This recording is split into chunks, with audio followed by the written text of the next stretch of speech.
if you do see a storm like this, there's a high chance that they are the Ember you mentioned, follow-up damage. PSG LGD. They're one of the best Spirit silencer coming out because they are one of the best at playing it. I don't think that Timber cares about this at all. Hope your Ember Rube play the game, but it depends on whether you feel okay. Rubik is gonna spells always have enough damage. Xtreme Because if that doesn't happen, if you go silencer, you will like some damage. Yeah, so you.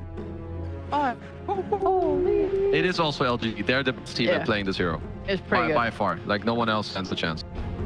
There's a big team of a lot of heroes right now. That is very true. But this one, like, they just have, like, their few heroes that they're, I don't know, what's it called when it's hidden away somewhere. You open it. Like in the stash. 5 seconds remaining. Yeah, like, they stash it away and then they open the box and like, oh, which hero are we having today? Oh, yeah, this one. Oh, beautiful. Don't worry, sheep's got you. That's good. That's I don't think I got anyone with it. what? What the hell are you talking about, idiot? I don't know. I also just don't know how to speak most times. So we need to think. Now we definitely need the Kaka hero. I can't envision them leaving it for absolute last pick here. Do you want some more team fight potentially? Do seem a little bit light on that front on the side of XG. Right. Yeah, I guess you could go for that. You could go for that, or you could just go for more like pick off play. Tiny, and then have the ability to set up for yourself. assassin. It's Kaka Day, so he doesn't get to play Lion today, but he is going to play Nyx Assassin. Nyx Assassin into Ember. This is one of these things we used to see quite often all the time. Very annoying matchup for the Ember Spirit to play. You can also easily pick off the Silencer. You were talking just now about doing some pick off sheep, so they definitely get that out of this Nyx Assassin. Higher tempo, I suppose. Gonna match LGD's of the game though, Quezon. I mean, Nyx, I would say it's hard for this 18 pick to really surprise you because you're going up against this team that is going to go on you with a silencer, so they're going to have global. So whichever port you are, likely not really going to get to use your spells. I think it's for Xtreme that their last pick is a hero that can either make the map chaotic to set it up that you get to play the split push game, or a hero that when you have to fight at some point, that he can go in. So LGD are banning for these CKs, the slugs that can do a bit of both, because right now you just rely on what your storm zipping in against a Global, Ember, and a Brood. That's not gonna work out well. They ban out anti-mage. Oh, that's a sick ban. That would have picked that, I think. So PSG LGD was gonna have to reveal their carry pick first for Shiro. He's played all of them. So what? Yeah, choose from all of them. I mean, I think that's something that must be better than Lifestealer, so getting counter picked. 5 seconds remaining. I do still want. I mean, that's just I don't. I think it's hard. I especially think like Nyx Assassin, he hates it when you. Yeah. All they want is to be able to like have the game be a bit slow. Nyx goes in, Biz goes find some Brood Mothers, Storm Connect, blah blah, get a kill, get a pick off, do more things. If LG carry, like that's why I think they ban TA and stuff. Just carry that lets them go together. It's really, it was already gone as well. So kind of like most of those are gone. I think that's a good point. They can go together. They can go for some objectives. They also already have the Brood. Extreme Gaming. Kind of speed stuff. So actually, I was thinking that Extreme could go Morphling afterwards for themselves. A little risky though. It's not like thinking to like Nyx and Gary here. You get stunned out of injuries, but you die so fast. Like you kind of have to play on a little higher strength, or just have like really good coverage around them. Yeah, I'm gonna come out with Extreme Gaming. I've only seen it once before in the carry role. 5 The region seconds didn't end remaining. up winning that game, unfortunately. You were covering that case as one of the things that you mentioned was you want whatever the team is playing Alchemist, as soon as he hits a timing and knows he's wrong, you need to go in. This is a better draft to facilitate that, it feels like, than the game that we saw it in. You like it enough to give Extreme Gaming an advantage in game number 1. I think it's a pretty good pick, and it goes with what I kind of wanted them to take with another hero at 12-15 minutes. You can like go in and have your storm to actually get in the fight. So kind of like the draft from Xtreme. Still, I'm always a bit biased to LGD. I think they're just a little better, and they always have something like very nice in their draft, and I like the silencer a lot. So I would slightly favor them, but the Xtreme's draft I think is more than playable. Like they're absolutely fine. What do you think they're going to do in this game? Game number 1, Sheep won this half LGD. Gonna win. Ooh, no, I don't have a strong opinion. I'm gonna like Cinder. LG, you're gonna crush this game. God, I actually really like Extreme's lineup. I'll go with them. I think their lanes are very easy to play. They have very easy like timings in mind, and they should take it away. Sweep. Right? Let's see. going to sweep aside the challenge of PSG LGD, or if LGD will just stick to the script, go back to their winning ways, and secure themselves top row in the division, as they've done so many times before when it comes to tiebreakers. We find out with our tie-breaking duo, the wonderful, the incredible Cody Pixton. Thank you very much. Absolutely looking forward to this one. The top teams in China, PSG LGD and Xtreme Game. Prepare for And this battle. game one, folks, we're seeing PSG LGD. They get to play with the old broodmother, a hero that just consistently is actually being banned out. Xtreme Gaming, they leave it in, they say, we'll let them have it. We'll see how we can deal with it. The question is, with the lineup they've got, do you think they'll be able to deal with it? It's a risk. Every single time you're going to play it, even if you have some type of, you know, alchemist or whatever hero they can park in the area to try to deal with the brood. There's a reason this hero is literally banned in every single region. Brood 2 tends to dominate most of the map, and it makes tough space. And a person, as we've seen multiple times, especially when he's playing, he's more playing niche. He just thrives when he's given any type of opportunity like this. And I don't know, it looks risky, right? They give the brood, and they also go for a risky pick with an alchemist and an assassin. We don't see very often. Kaka, though, tends to play his heroes. And Here we go. Is it with the brood? You kill him. Get him. First, for Xtreme Gaming. See. Good stuff.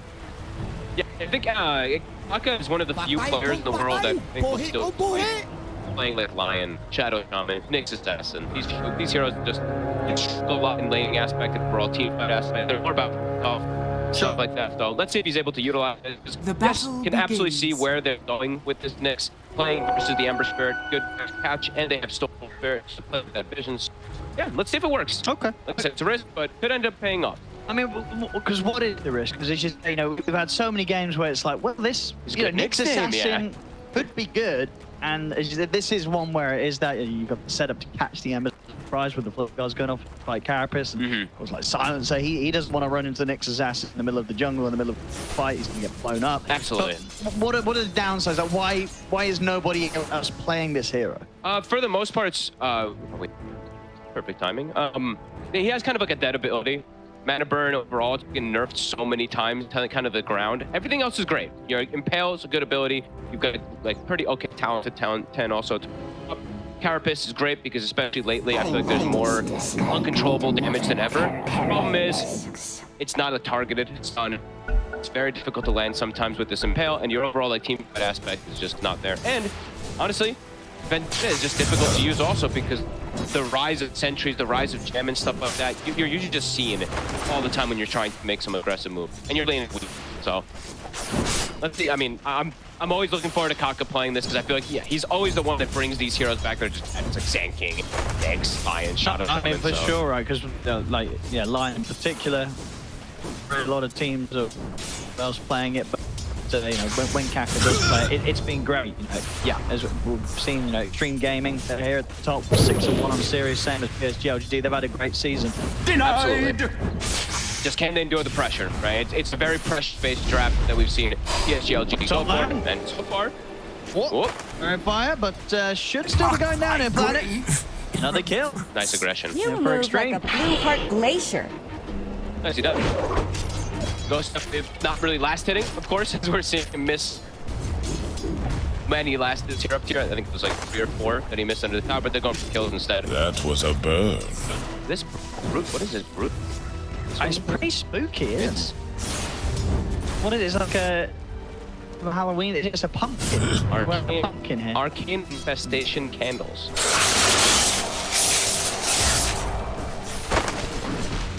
Probably, it might be one of like the rare ones on the diet type. It's like 2 different pieces. Candles and... It's not definitely not the scariest brute. The scariest brute says that one that makes the brute just look like a pure spider. True.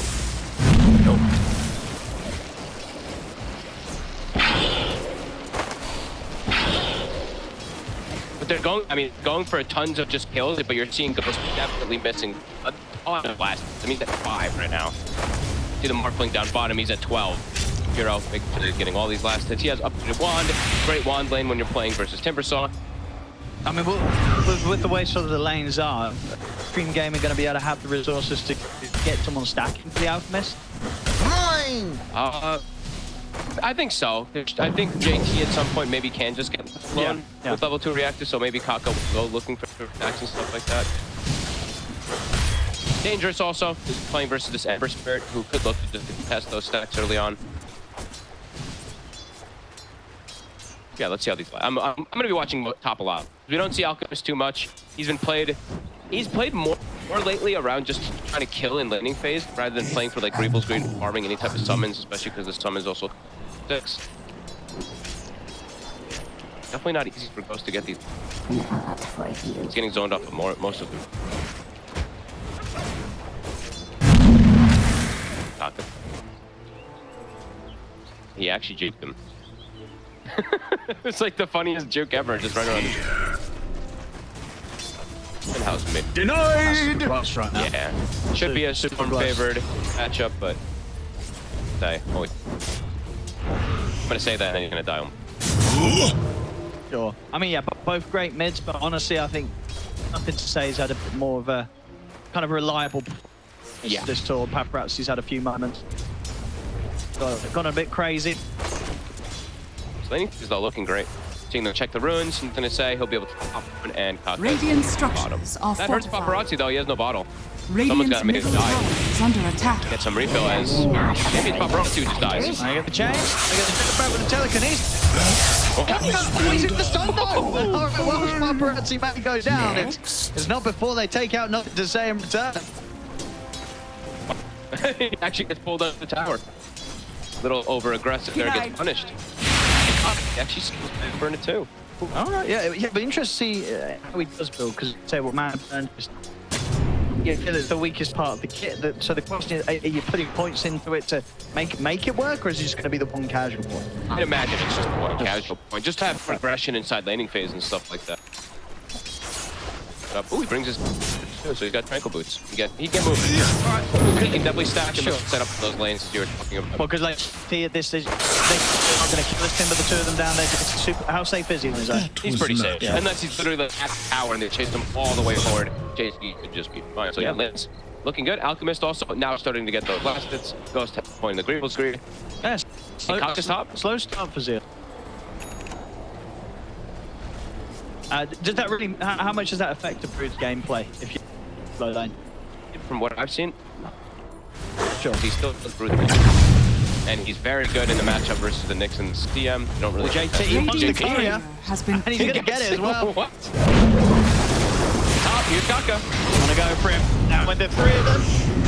What about Zeal? He's going to be able to walk away, and at the edge, they look to turn, they take down Kaka. Look towards DY as well. Will be so goes to make sure that you won't be able to dive in for DY as well. Keep Zeal alive. We've seen him. I've seen him a lot more. Especially, I think it's because of Kaka, though. I think he forces this sometimes. Like the rise of tri-lanes, right? We saw it the other day. He like went with them with this triple wave, and he just dives the enemy carry because they had the triple wave. I mean, yeah, it makes sense as well. Cause, like, what JT can put in his own, but the same thing for Shiro, right? Yeah. Again, Timber, you should be able to farm pretty easily, and you're not going to die to a Timber store unless you do completely crazy. Yeah, he could die to a rotation, but they have coverage, so we'll see the storms moving down. From the Paparazzi, we're just getting almost every single burn, I feel like, in most of these games. He's got a region, so he was the one on the Epic game the other day, right? Yeah. Where he's getting DD after haste after Arcane, he was having a great time. But this game he's hoping out for, regen rune's definitely higher up the list of what he wants to see. Fantastic runes to play with as the Storm. And he keeps it going. He actually was under a ward, and they were trying to break it, but it's his own ward. So he's going to make a move with it as well. Oh, nice. This is cool. This is a very good play from Paparazzi. Beautiful. Yeah, perfect stuff there for the had your warning. Keeps the regen going. Yeah, no, they're looking for him bottom, and there's back up for Zeal top. That was crazy. It's like he knew where the vision was almost. Bottom, we see the ward place from Why You Smile, and he actually went right into the right into his triangle area and started the TP, so very sneaky. Played. And now he's placing it more aggressive vision, so they have vision of the rotation. Nothing to say. So it's not going to be able to catch the right. In fact, Paparazzi is just going to go straight in onto them. Gets the setup on Why You Smile. Ghost will die. Radiant's courier has been You're able to just focus the carry instead. that's being made here will try and build. They're likely to lose this ward now after getting the courier snipe and with the way they set up on the kill onto the Suns. Probably gonna get almost warded. Planet actually holding on to Sentry for now. Finishes up Arcane Boost. Maybe expecting them to still in the area. Super aggressive wards. Yeah, I mean, that's not Securing not one on the clip because you know that the way with that plays, you say they're going to check the other clip. They're probably not going to check much. So Nice stun. still nothing to say. I'm going to jump back over with the Remnant, take down DY. His way you smile. He's got a lot of one charges. To be able to one zip out of this one. See how much he wants to chase, though. Nothing to say. He's going to dive in for this one, and with the big hits from that max outside of finish. He's going to be able to get the triple here for sure. Big kills there for nothing to say. He is super rich now. I think he's over corrosions at base around the courier, and he's Actually, he's got him, JT. I mean, I said I didn't expect them all to be dying to a Timber alone, but JT Radiant's just bottom tower dive is under upon him, attack. chasing beyond the tower, and the TP just coming out a bit too late. He was already too low and no other way out. Wait, where was he TPing? That was a long TP, no? Oh no, I think he just only just started. He was going back to base. Oh, okay. Look, He just started really late. I don't know if it was on cooldown or. Radiant's because, bottom tower is under the attack. only way to capture your team is by killing you. That's what happened. that's a pretty massive kill, honestly. So, fine, just trying to mess with Dire's middle tower is under Ghost. attack. farming jungle in peace. It's GLG, they're heading in. Bottom tower is under Get attack. caught by the chains. He's got one concoction to throw. Okay, stop the spider, but Planet's in for the side, and with the oh, they're able to bring Ghost down. DY as well to full double Radiant's kill. bottom tower Or the is under spider. attack. Well, they killed him a few times in lane, but the still occurring. Quickly jumps into the jungle, takes him out, and soon gonna be able to pressure this top tower. JT having a explosive. I mean, actually, yeah, solo now can put pressure on the tower. Dire's top tower is under attack. Nah, hunted in the jungle. Radiant's bottom tower is In under the attack. opening stun, but not quite able to get the vortex off before ends. But he's pushed to jungle pretty early. Dire's structures are Very fortified. impressed with the way JT's been playing lately. The one over there. Dire's top tower is under attack. Very dead looking Rubik. Ghost whining showing the action. Like him. How involved he's been. No, he's yeah, actually. The 2 deaths on Ghost, he's still pretty good. Sure, the net worth, but well, very good setup. And yeah, I shut down Shiro. Like I said, I'm very impressed with JT with this early aggression. They're gonna send him top to park to the Broodmother, and maybe gonna be able to keep this tower alive for some time because of how good his start is. Level 9. Yeah, absolutely. I think he's gonna be able to push. Good hold on this area. He's got a full mech. Yeah. Quick. Leveling the Timber out of the Shiro tries to Your step up to storm was coming. the flame, and he gets caught by Kaka. Look at things. Playing Nyx Assassin. People know what the even does. Dire's middle tower is under attack.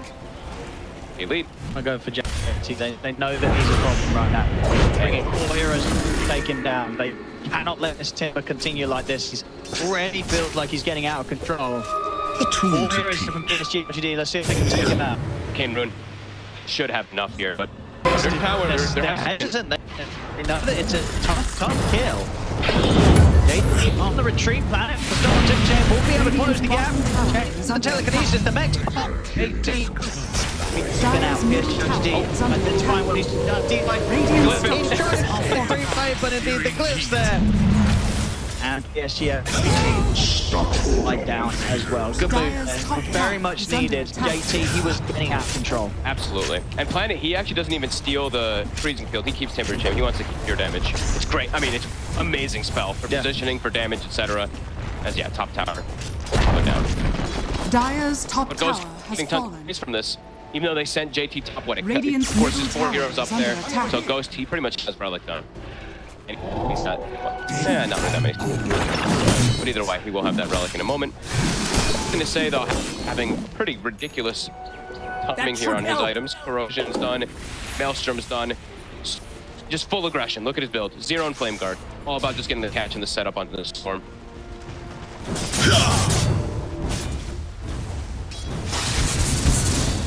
Now, Radiant's bottom tower is under Taka having attack. a very good start also for his Nyx Assassin. Pretty important. we were mentioning, you know, Zero sometimes does struggle with the laning aspect and stuff like that. Like now, he's likely to die though.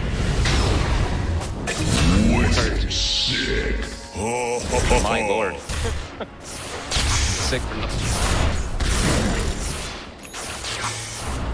He's been wrong for this team every single time it feels like this. Someone's struggling, step out in his Crazy series. Dire's middle tower is under attack. Oh, his Dire's structures are fortified.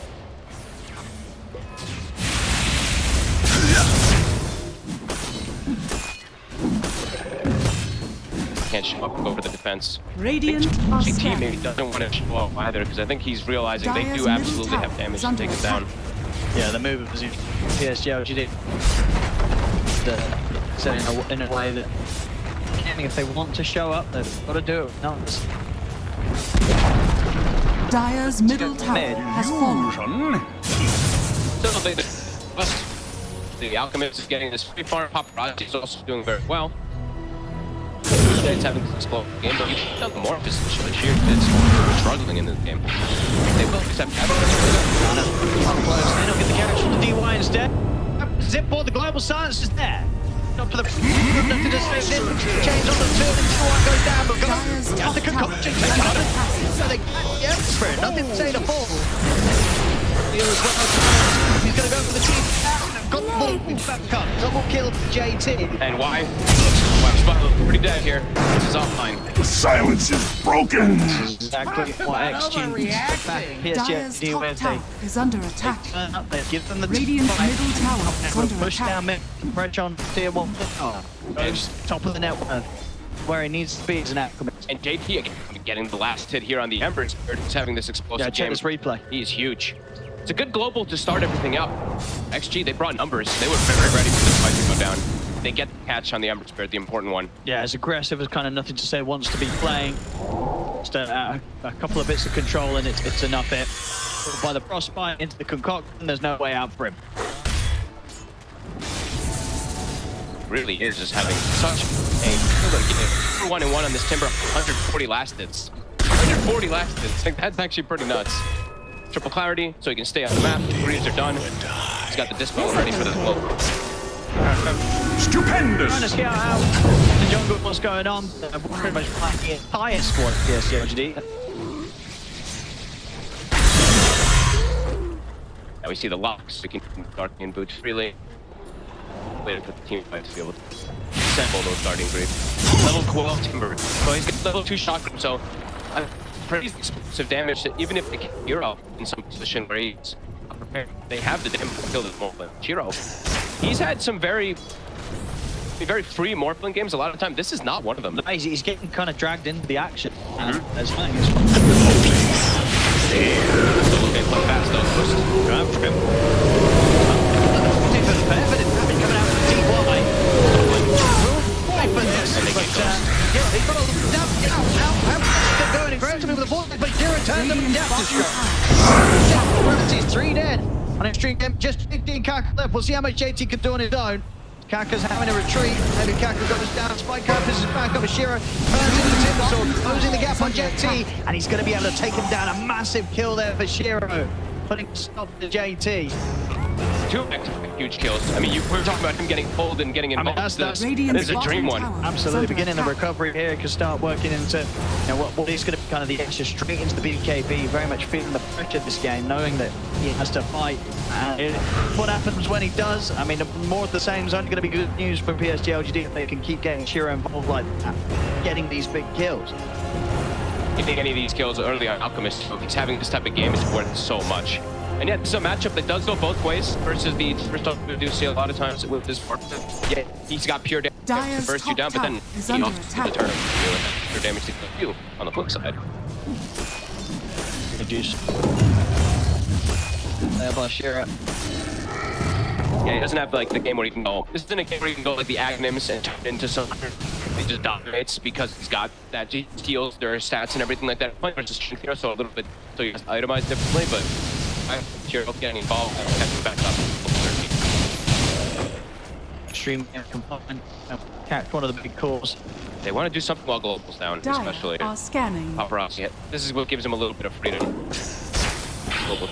And my fine Shiro is on his own in the triangle. See how prepared he is for move, Shiro. Oh, they should get him. Whoop. Never mind. Yeah, she's Dire's bottom tower is under attack. just had finished off the neutral. Can't quite get on. So funny.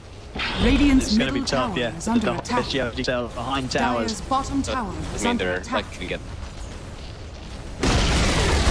Radiant's middle Rick tower lead has so far fallen. for XG, but a lot of it just into that Alchemist, of course. Dire's bottom tower is under Did attack. they remove themselves now that they know that Xtreme Gaming's counting things out? That's going to be a and then the paparazzi's in. The global comes in. Well as they heal, Planet's still alive. Returning the dispels of his Shiro. Then gets across the paparazzi.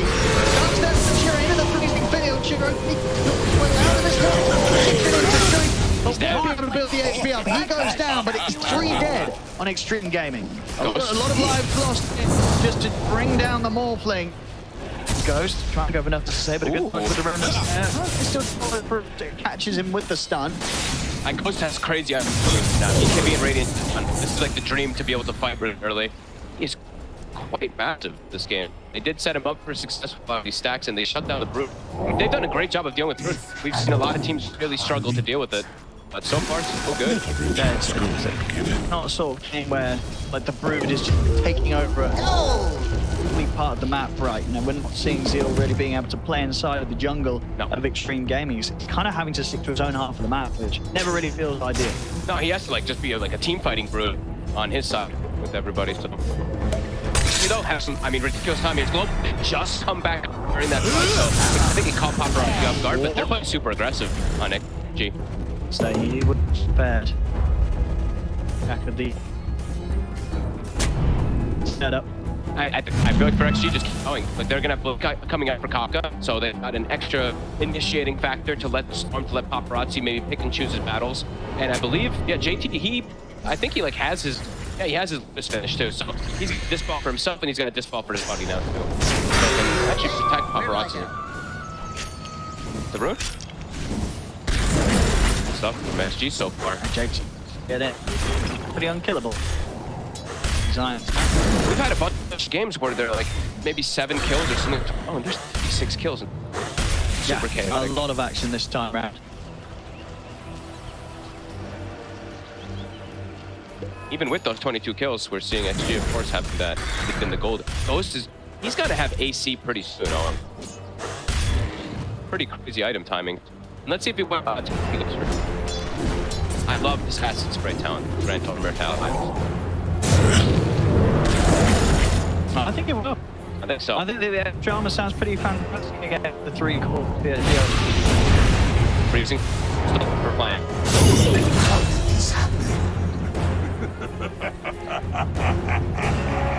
That is also very close. Bit plays. Careful, you're playing the DM versus big players. Sure, I mean, they have a lot of ways to cancel it, unfortunately. Stupendous!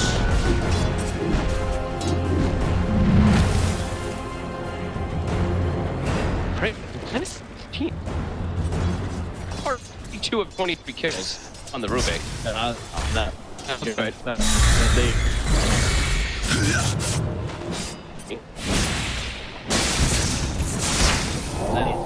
Can't really end him. Unless for some reason he ends it for 5 first uses those on cooldown. They're not catching this tip assault now. Dire are scanning. It's super like a Roshan or something like that. His timings are getting pretty crazy. AC, BKB, Radiance online. Got the 15 talent now. That's armor. Radiant are scanning. I think it's Roshan top. And then what about this PSG? You know, don't let them get it for free. They'll definitely go for the fight. Yeah, beat Shiro also, so he's a survivable. Trump's like, Kaka will see this. There's nothing to say. They've taken out Kaka. Chains on them, 2 of them. Mitts over and onto D5. There's nothing to say. The heals come out. Ember still sitting at a decent amount of HP, so they can more here. See close, stripped and taken down. Over here now! I brought BKB. Important. He wants this on camera, but grab it. See? Goes to the fight. It's very important to paparazzi BKB though. This fight still global. It's actually level 2 now. Wow, and we're starting to pick more steps, so they have more saves. Sure, but all these holds of BKB and stuff like that is preparation for if that fight around the Roshan does come. So very patient. Next, Wilson has him. Ghost, I think he's already got it finished. He's got the blink. So another form of initiation. You have now 3 different ways to pretty much start the fight on XG and smoke with it. I mean, yeah, if they can get him with some sort of blink stun, they absolutely can take down even like Invictus. How long is it be on cooldown? It's 25 seconds. Bottom tower is under attack. He's playing on his own down corner for now. He's ready to head rip a fight kick. The opening stun in the concoction. Is it going to be enough? He's able to ready to just able to beat down Kaka there. All right, jump's been made over the walls by you. So both teams are support down. Here comes the Sado. Can be up in 3. Paparazzi was forced to use this. It wasn't Arcane with the BKB. It's going to come up a bit earlier than expected, maybe. Good read for PSG LGD, though. They knew this is coming. They're waiting for high ground. Planet has the ward in his inventory. He was just like watching and waiting for them while they walked up. Quick think out.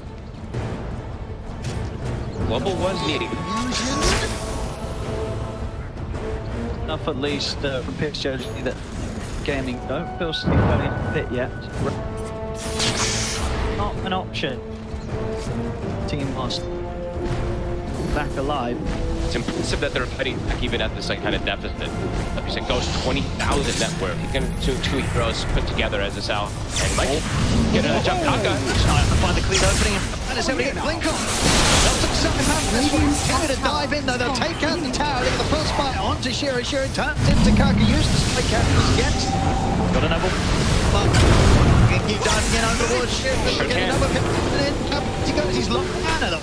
Shiro, he gets my character once more. Way. He get it up No way. Can't chase the smoke anymore. What? He doesn't want it to happen though. He's in more.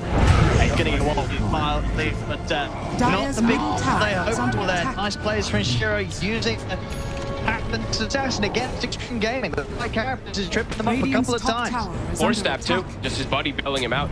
While Smile gets a beautiful position for him. But now this might approach on 30 seconds. No silencer. I'm going to say steal. Has a BKB up, so he could play aggressively. We'll have a couple of remnants to play with as well. I feel like he has to. Because I just I mean, it's not going down that quickly, so definitely a high chance that PSG LGD looks for something here, but after this 8 steps in, we're ready to immediate score. Feeling strong there underneath his own wall, but of course, Xtreme Gaming, they had the vision down as well in the river, and we're not going to say getting blown up like that. One more PSG LGD's entered onto this one, they're not going to be able to stop Xtreme Gaming. Steps forward, he gets caught as well. Xtreme Gaming. 2 huge core kills. Roshan and Invictus fall for them. Oh, and they're really doing it. I mean, Kaka, he may be 1 in 9 on Nyx's assassin, but he is getting every single one of these connections. JT, standing in the face, knows he's pretty killable. Starting 3 or 4, whatever. That's a bit of a weird play there from JT. I mean, they're confident in the way they're. I mean, no hesitation. Immediately, these blinks. Hero that's kind of been dead across most regions is looking for good this game. Even if he has a 9, he's getting these beautiful jumps. The 26 kills on a PSG LGD, but if you look at the supports, DY has 8 death, Kaka has not, so 7 of those supports. A lot of those. Meaning. Yeah, Ghost now. The item timing. Aster is also finished. Here's no Kaka. On it. Radiant's top tower. Towards him, put the over, but Ghost in. Get me. Second save, but Gobling's done. Now that this is getting up, he pulls the back, but nothing to say. But to get back under the tier 3, will keep him safe. Assurance throwing out Concoction. Vince holding back Ghost. They just don't have the damage though. They keep on killing supports, but they're having some issues dealing with JT and Ghost. These 2 bruisers are just way too tanky for them to have pretty much any damage until they can Honestly, until they have a full another item on Zero, it really feels like they just cannot handle these. I mean, full of Abyssal Blade out as well on Ghost. Oh It's boy. stun the catch Dyer's the bottom Ember of tower more. is under It attack. easily have the follow. It's so difficult sheer enough to commit in these fights now. Something's going to catch them. Even with their PvPs, that's the thing. It's like now they have multiple forms of catch, and they have to pop the PvPs almost instantly whenever the jump is coming to them. So, XG, beautiful. So, On the odds here provided by our partner esportsbet.io. Dire I mean, are they are in a scanning. comfortable spot right now. LGD, they're still against them to turn this one around. they came with a plan, deal with this Brood, and it's really working. Like, Zeal is out of the network of the. Yeah, it's not often that we see teams let the Brood through and live to not regret it. They're super aggressive. I really like the way that she's just been setting up the entire game.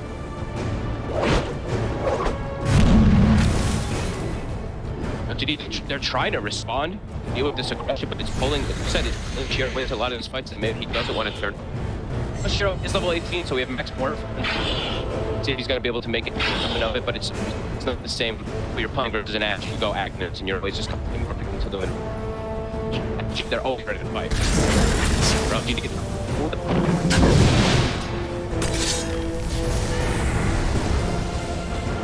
Radiant's middle tower is under attack. positioning. He started off so many great plays. He's looking to do it again. Hello. He's just going to get found AFK in the trees. That's global. Waste completely wasted global there from why you spell trying to protect the body. That's it. Nice. From DKB. At the very least, there is that. We can get top of him. I think they're picking him. It's like prime time. We can't get through the bruisers. Well, again, seeing the lives on Ghost and the Sages. See? They are just waiting up and coming for the push. I mean, there's still the tier 2 down bottom. You can look to take that instead. They should have a good feeling of the positioning that they're in to just like constrict the map at this point. But LGD, they want to try to come outside. It's under vision though. It's immediately spotted from the ward that Kaka placed. Yeah, I think they want to. And JT's heading over. Never done up to the catches both. Let me say out why you smile. The Alpha God. Zeal. Also cool. I mean, Kaka just does stick in there. Gets him with the stun and it just completely ruins him. Diving into the base. They've got the concoction, they've got the patches, the fullback of the Vortex, they've got Jim. And this one, I mean, there's still downs buildings up. They may start considering the duties PSG LGD. Radiant structures are When you're getting fortified. jumped and destroyed like that, I don't know if there's ever a recovery. I thought they were going to call it right there. Just open the base. I mean, Kaka, relentless. Doing it on the next assassin, he really is. He's been on the line store and now doing it on the next Radiant's middle tower is under attack. one of the unique and fantastic pool players that they've got their own style, they've got their own hero pool, and they don't care what everyone else is doing. Oh, and he's 1 in 11 by the way. Doesn't feel like the impact is ridiculous. That's the thing, right? Radiant's middle tower Let's is look at his fortified. KDA, just look at the gameplay. You'll see what he's doing here for the squad. The angles that he's getting, he's always finding. It seems like he's always finding the angle on top of him to start. His cores are just having amazing games because of them doing this. Sure, Paparazzi's shut down a little bit. He's still 11 for an 8, so he's still having that impact. Phenomenal stuff. I mean, people are gonna have to see. He does this all the time. He comes back. It's like Kaka's hasn't played in some time, but this guy he makes magic happen. So very much again that like 13 and against me, you're like, do you really have to like bat lion to assassin? Yeah, it's maybe. It's at time Kaka goes back to playing. It's a little, and he comes back and you're like, oh my god, this guy. Radiant's bottom tower It's is definitely a under good attack. patch for midfielders, right? With all the spirits being so prominent, playing Nyx, playing Lion, playing Shadows, told me they're good for spirits. That's the scariest thing, right? The heroes that is right, and Lion, they're not in a great spot right now. Maybe next patch these heroes are going to be even stronger. Look, these heroes are above. You know what? He set up, he didn't even need a cast a spell, just get the information and the rest of the team's ready to Radiant's middle follow up. barracks are Take under down attack. Zeal. Just try and chase Shiro. Culture's going to close the gap. That's gonna be it.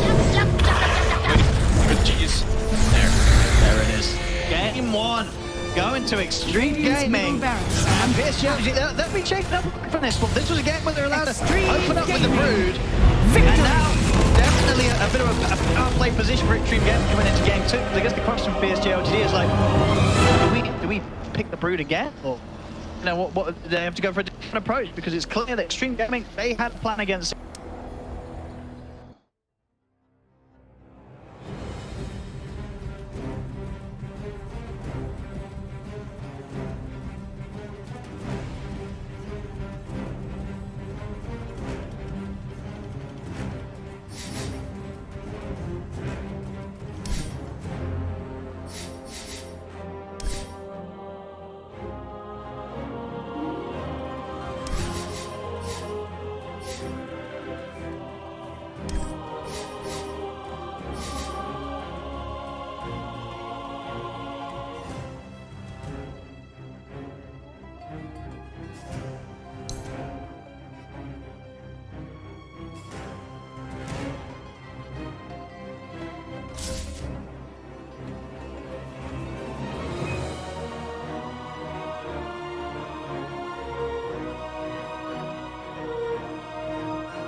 Cloud, if he's got these hawks coming through, you know, if there's no... We'll come back to this as they get the dive on, and everything I was saying is now inconsequential because Cloud has gone down, so Kami has to move away from these multiple kisses. There is still that buyback for the Beastmaster though. Let's see. He wants to get himself back into this. The dive onto the back lines into the vortex as well. There could be a real nice dismember. The hooks come. Nice save. Though. He saves it. Cloud gets himself back into this now, and Kami is losing so much. Kami's going to go down. They do get the kill onto Leppington there as well. So Mira with that freezing field, Mira will go down.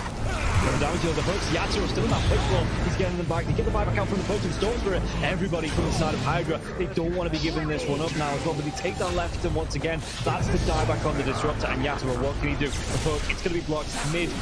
Hook. This is the dieback on the Cloud. Cloud, can he get himself away from this one? He's still being harassed up by Collapse. One more right click, he goes down. That is going to be the Beastmaster dead for 115 seconds, and now the chase is on from the rest of the side of Hydra. This Aghanims on the Morphling is just making him impossible to deal with. First of all, they use the little shredder on the Pudge to get rid of his armor. He has solid amounts of it, but it is just not enough. And then Yatoro just destroys him. And he knows that he can stand his ground because he cannot be stunned. You literally cannot be stunned. How do you stun water? Well, a lot of their damage, if not most of it, is on the Morphling. Oh, the glimpse comes back though. Inside the Static Storm Mirror, he has that Lotus going, and now if Zofra actually dives a little bit further, the Thunder comes out. The Podking, he's dove in, yeah. They're going to be able to get a kill onto the Storms for it. Can they take down the Pudge? They're going to be able to catch him, cancel off the TP. He's going to be dead. The Storm Spirit, he has brought back, and they've got no kinetic field, no Static Storm. And like you say, they're even going to be able to get a lockdown onto Cloud. Everybody on the side of Hydra, they just overextended, and we praised them in the first game for respecting the power of Team Spirit here, but Hydra might have just lost the heads a little bit, and the buybacks, they're going to be forced out, but I don't know if it's going to be enough to defend this base with the Pudge being down, with no Static Storm for the next 27 seconds. Spirit, what can they get from this? I've been worried though, they're going to be able to get it. They get two, they do! They take them down, the cookie comes out, the Yatoro, freezing field, they might lose Happy. Is this the dieback? They do the break the Lincoln Sphere though. Morphling. Bilal wants to come right back into this fight because he have the boots of travel to do it. It might take him a little bit longer now. No boots of travel though, so he's going to have to use the blinks, just do it by foot, it seems. Level 25 Storm with a beast. That's just so much damage. They're going in for the Morphling. He doesn't have a buyback. No, they get do they get the kill? He goes down. Warwick has to go down though. It's going to be him left alive. No, it's not. The creeps are pushing in. There's no buybacks available on the side of Hydra, and this is going to be 4 heroes, even with the death of the Morphling. No way Warwick defends this. It's pretty much over. They don't have the glyph. The game is over. They gave it their best. Hydra, they made Team Spirit work for it. The team that is most likely going to be at the top of Eastern Europe DPC Division 1.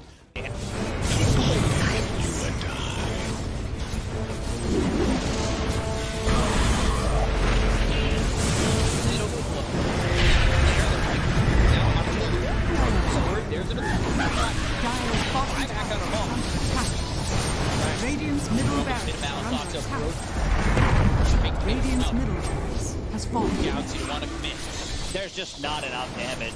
Crimson Guard, Atrophy Aura, Rubik's Fateful, all this damage reduction. Let's see the combo. In a Palace. Strong in by that by the Disruptor, and never going to be hitting from when it's back up once more. In the balance, and Sumail is in it. They'll lose him in mind control. Right back towards Amara Pup. Trying to run from everybody on the side of Gaimin Gladiators. Radiant's middle barracks are under Siphoning attack. and getting Radiant's back into the middle base. has fallen. Alive. Yeah, I think when it's time to call it, it is time to call it. They have no business left in this. And didn't get the tether off or something. I think it got broken. Either way, I like the ghost up to purchase. That was pretty heads up, but we are back and there's a smoke action. There's a 23 divine looking right to end. here. They're going on Q. There's the hit. Okay, that did nothing. 23. Knocked. What damage? He's dead. Oh my god! Nothing! Less than 10% of his health. I mean, I'm assuming that's just the game. That, yeah, 100%. There's no point in talking about the rest AU of it. picks it up. I got it, Royce. It's the dive. Let's go away, you. Oh my god. Victory!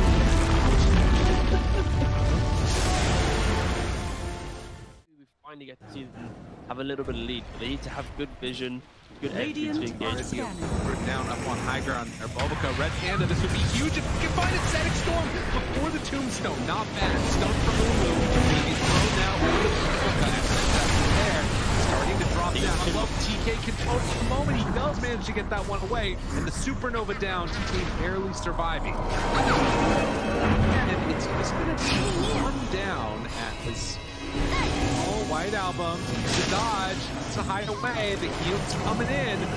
They hoping for a save, but the PKB is out, and they're going to jump onto him. He has to back away. They have lost White Album again, and now Tango in trouble. Q is going to drop. Aster, these fight so well, and they quickly take down that Undying. And remember, it's ages, so they didn't really care about giving away. That's what. Big finish profits.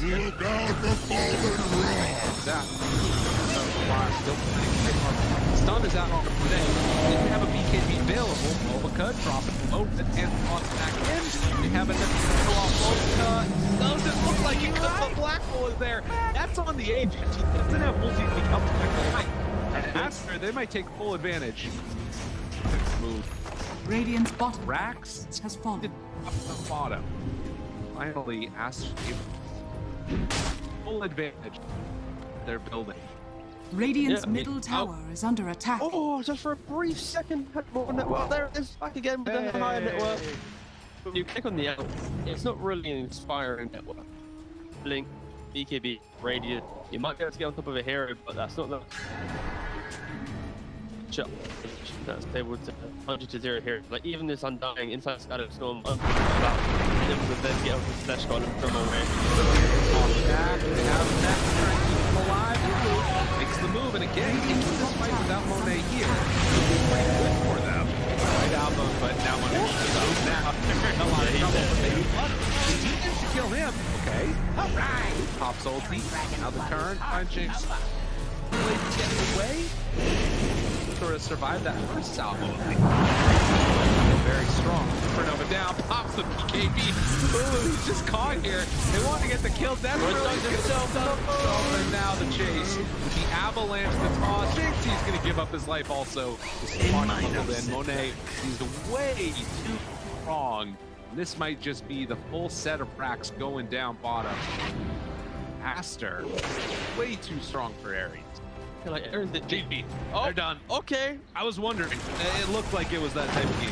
Yeah, it kind of was. It's like a game where you're an out. Not really ever been in the league. Victory. He hasn't really never protected himself.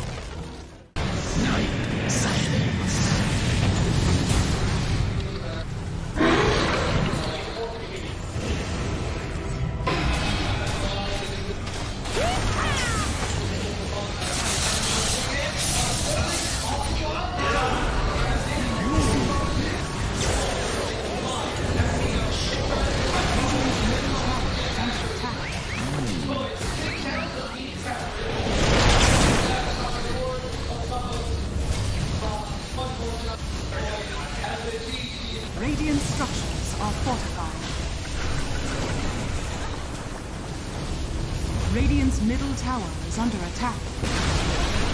Radiant's middle tower has fallen.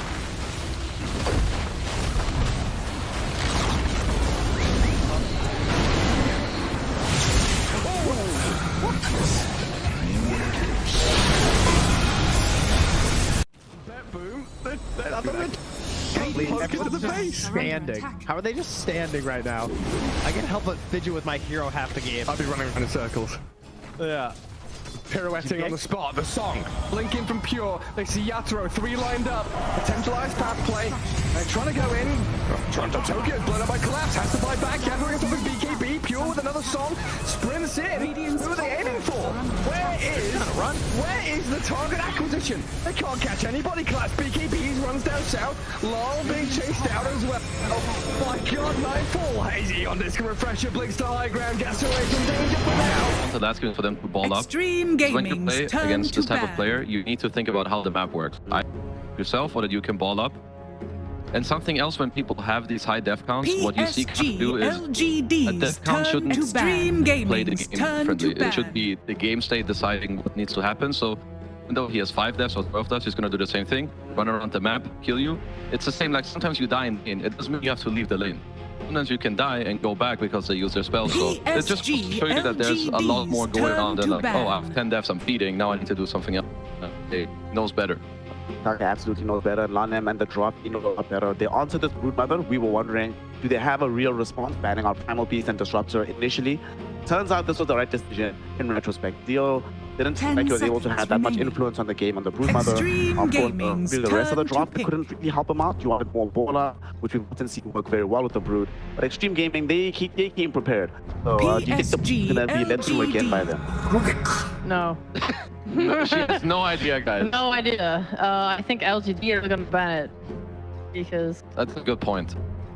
Yeah. I mean, JT Brood didn't seem that impressive when we saw it. That's also a good point. Yeah, we saw it twice. Right? Pretty lackluster. In one game, we lost the second, and on both occasions, didn't look like was the best hero in the team. Teams sticking with their prior banning order. They take out the Primal, they take out the Disruptor. This time they have first pick, and we see that PSG LGD, they ban the Brood instead, and opting to go for this Beastmaster with your opener to respond to the opening pick Rubik. 10 seconds I don't know remaining. about opening pick Rubik. I feel like this is not the best 5 hero seconds to take remaining. from the side of LGD from the first phase. What's the rationale here of opening with Rubik? You don't necessarily see what you could Xtreme potentially get from the enemy. Gaming's turn to ban. Yes, they think they can flex it or something. Xtreme To me, it Gaming's doesn't really impress me turn too to much. ban. I think LGD are happy when they see the Rubik. They go beat Rana. It's something they like. They play very well with the Beast. Rubik doesn't deal well with that. No, Xtreme, some set, some pleasure Rubik. No spells damage, and they lose the phase with Timber. JT Timber looked pretty solid in his last game. Looked very 10 good, yeah. seconds remaining. Into a Broodmother though, but it seems like they just like it overall. And she, if you want 5 to see seconds from the first remaining. phase, Timber saw here, at least in the last game, does it feel a little bit better this time around? I think my problem with first phase was Timber is like there are so many heroes that can deal with it so well that I thought they would answer it better. I think the Ember and the Silence fell flat for me. I agree. And he was just kind of allowed to go around doing whatever he wanted. Like between having a Rubik Silencer support duo, there was no real damage there to actually just punish and kill. So I would like if LGD can pick that this time. With Beast Marana, I don't quite think they have this already. So yeah, I'm gonna. They need more. Like in the last game, you have Ember Silencer. Timbersaw doesn't care about being delayed or poked. It's more about you need to either kill him or make him not use his spells. So Timber didn't really care. This time it's a bit better, I think. Because the 10 seconds phase, you already remaining. have some nice impact because against Beast, maybe you can win your lane again. Swap 5 to go to the seconds Beast and remaining. defend that lane, and you get to ban for it. So overall, I think Xtreme are pretty happy with the phase. That's probably a good point. Like the way that he was playing a lot of games to delay the kind of push. And normally that Zia has looked as his strongest, completely taking over inside of the map.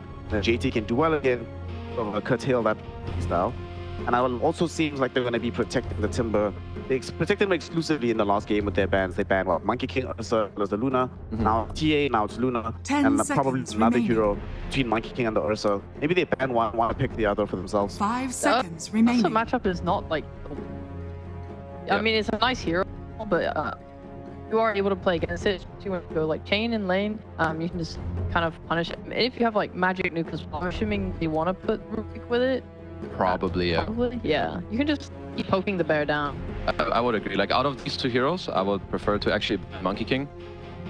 To lane more nicely, he's gonna he angles you, he can out-CS you, and you don't really kick him out of lane. Whereas Ursa, it's like some 50-50 matchup if you play really well. You might just kick Ursa out of lane, and then suddenly Ursa's like, what the hell happened? I'm supposed to be your counter pick.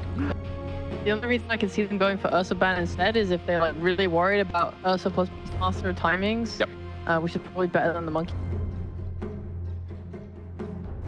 On the other side though, LGD, they got the Enchantress, just how solid that hero is throughout the entire region. Take out the PA as well. That's the one game that they almost lost against Xtreme Gaming when they had Ghost playing the Phantom Assassin. PSG LGD's really solid. Must be quite hard to ban out against them. But XG, no, they often said to take out the they're gonna focus NTS a little bit. And we're getting IOs. So what are we getting? IO Storm, we've seen from them. They ended up losing that game funnily enough against IG. IO Lesh potentially for us. Could potentially set up also for like some IO Slark or IO Monkey. I think Slark on its own against Timber is pretty weak. 10 seconds remaining. Some sort of enablement to also get through the lane, so that's one thing I can see. And then 5 seconds in terms remaining. of Xtreme, they decided not to ban Monkey, so maybe they're like, whatever, they're both gonna somewhat accomplish the same thing.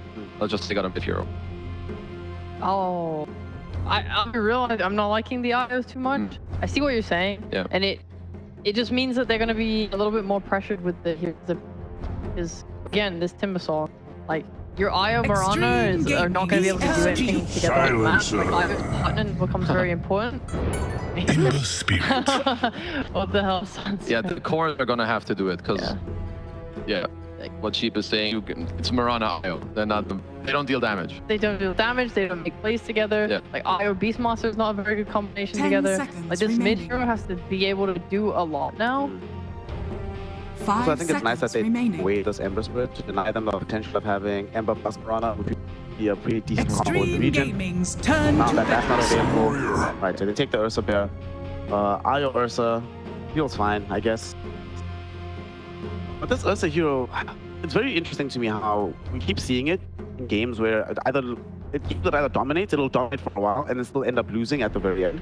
10 I'm still seconds not sure what remaining. to make of this hero. Its win rate is fairly low. There's been a lot of games where it feels like it's going to have a 5 massive amount of seconds impact, remaining. and then it just doesn't. But it does provide some of the damage that they needed. Is it enough to deal with the Timber?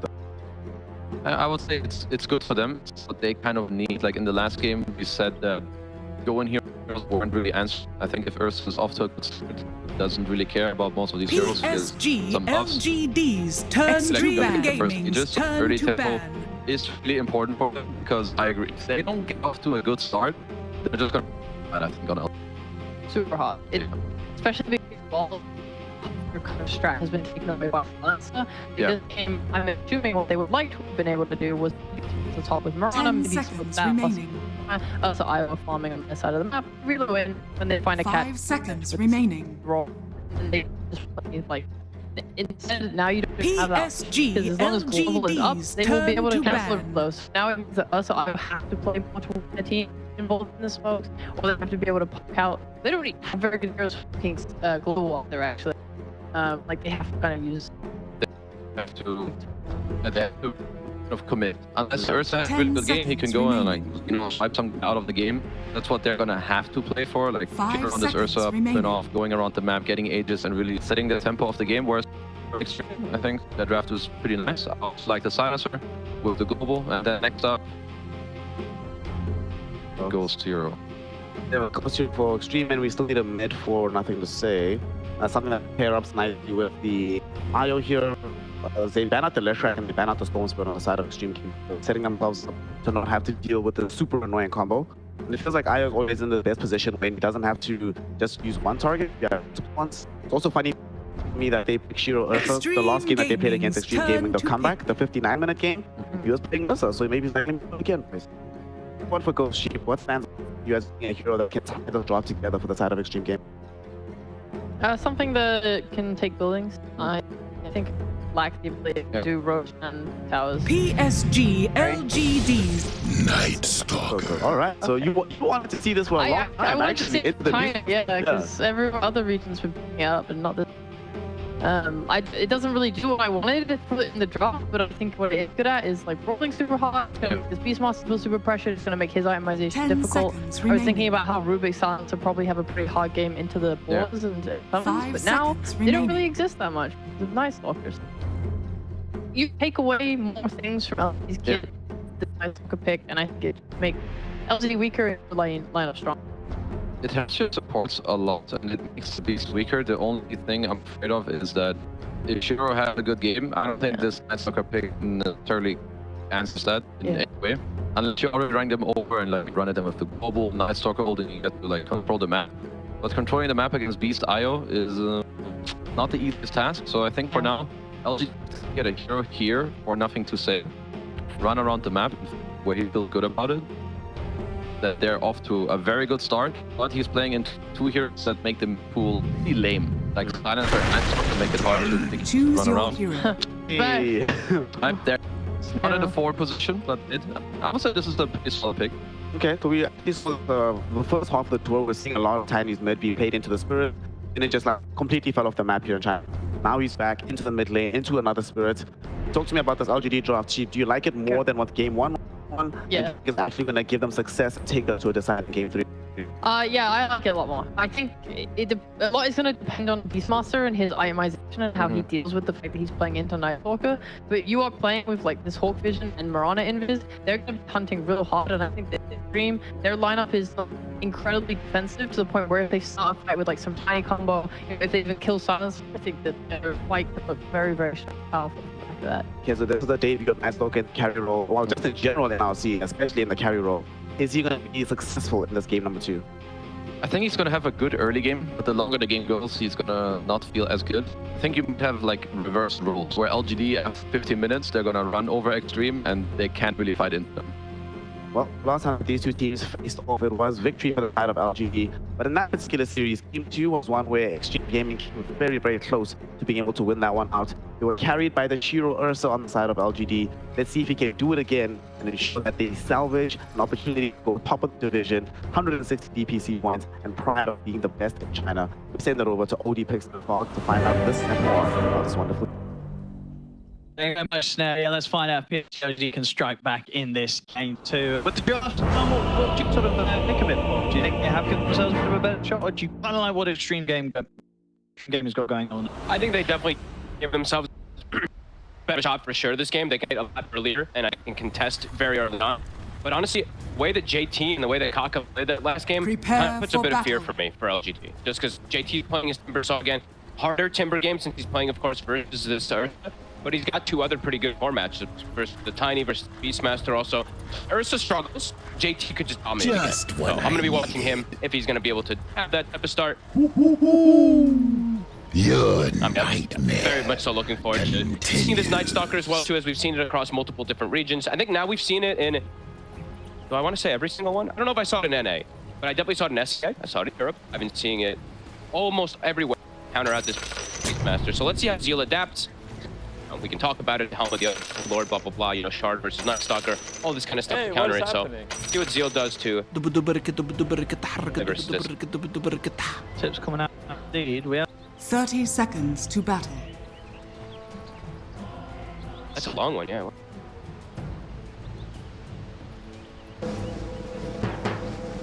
Translate model of responsibility.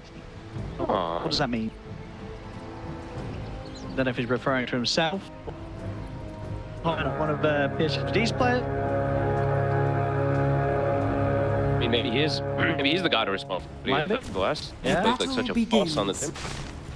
Another game where he's able to do that. If he does, if they're able to slow down Shiro, I think he could take over, really. Especially with the way he did it last time.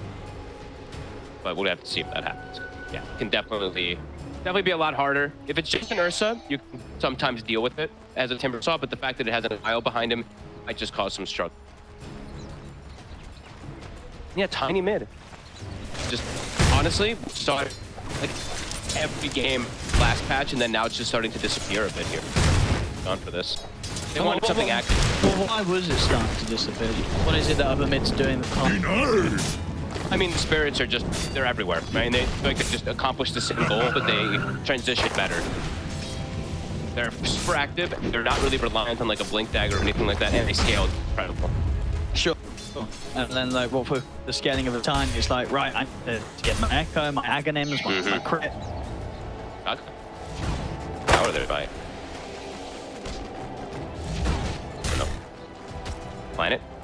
We get one courier at least. Dire's courier has been Almost killed. got both. And yeah, nothing to say. He has matchup that he saw immediately. The Ember Spirit, so have a very good lead on behind me also. I mean, I'm going to be looking at Zeal. Does he actually adapt? Does he actually change any about his position since he is going to play versus this Night Stalker? We will see in time. I think the Helm is, I don't know, it sometimes just looks weird. I feel like these Beastmasters overreact to the Night Stalker and they just like go mech immediately. I think going for your Helm is still okay. Maybe you just don't go for the Helm of both like factors like that after. Definitely not Aghanims. I've never seen anyone do the jump.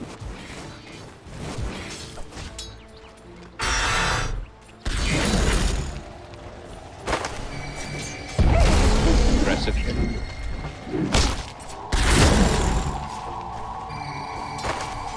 Kaka probably. I mean, one two is making the executive call. Just like, yeah, we're just gonna pull them. We don't want to play in face versus Ursa.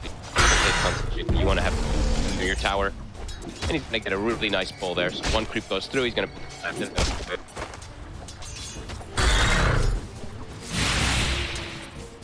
Yeah, Zeal, I like it. I think it would just be you just like start maxing X's and stuff like that. But Silencer, even Night Stalker, these heroes they do not deal with for it.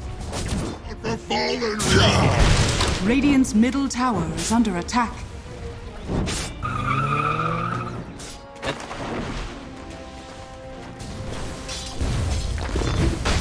Ball room first.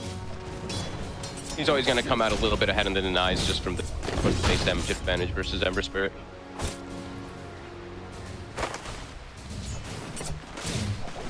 That should help. Good bounty room.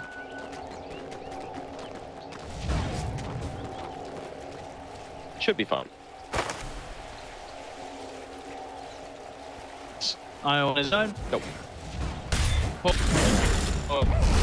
Gonna have to just put into the tower, unfortunately for him. Either way, does his job. Lane position for JT is very nice here. Difficult for the Ursa to really get those Fury swipes. That's when it's right next to the tower. Sure. This isn't the lane JT can be sort of left on his own, like or has he got to stick around a bit more than Kaga's gonna stick around.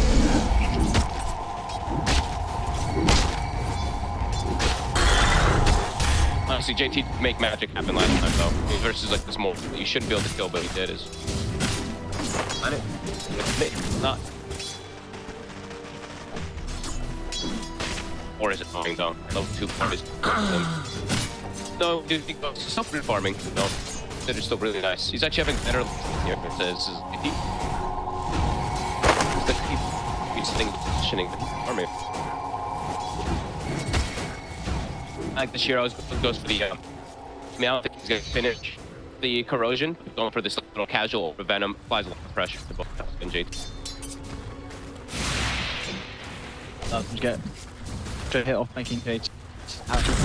And to get a rather than speed lad. Yeah. And he got those are the boots coming, but also for the Ursa too. So boots plus over venom. He's gonna keep JT on his toes.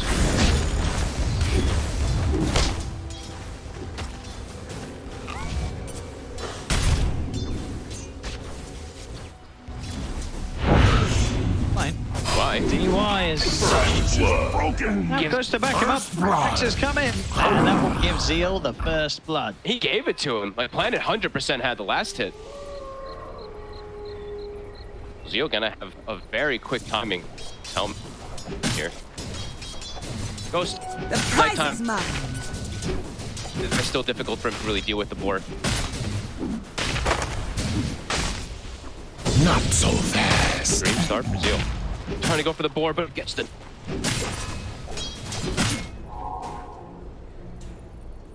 And this sort of the build-up that you like seeing on the Night Stalker. Yeah, I mean, it's standard at this point now. You have to go for this item as a phase radius shard. Yep. This game I would say is one of those where it's like you throw in a blink dagger or something in between, because we have seen that when you're playing versus something like Hawk or maybe one of the turrets. Not the case this time. Maybe eventually versus Ursa, it's okay, but versus Tiny, not so much. Happening around the 6-minute power rune. Kaka. Bottom rune. Paparazzi always, he always gets really good runes and he's...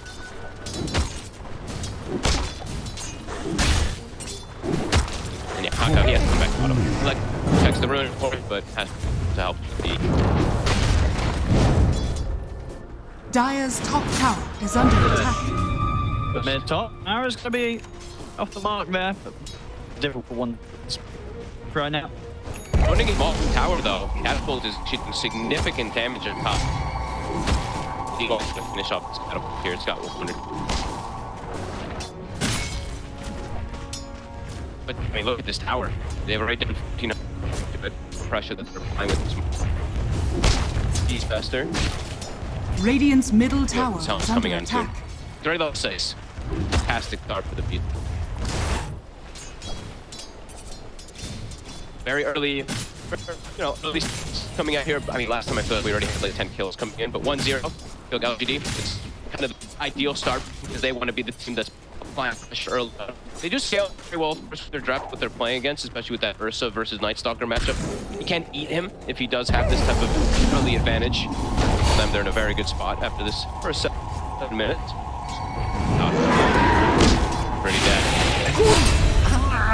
Trying his best with the Dukes, Radiant's courier has been killed. and take him out. Dire's middle tower is under attack. Very close to hitting the 6. That before it's back to holding tier 1 tower. The pressure that's coming in from PSG LGD bottom. Right, he's just like cutting the creep wave. I like this move. They might go to meet him though. Does have to be a little careful. I think he's gonna be able to see. Sees him. Uh-oh. Uh-oh. Radiant's bottom tower is under attack. Now the rune paparazzi. It's not a good one. What? That was a foul. And yeah, let's see what ZealQ does. It's the Dominator. I'm always fine with, even if you're playing versus NS. But let's see if you a little bit. Then afterwards, the roar coming in. Go aggressive hit. I get the connection. Goes.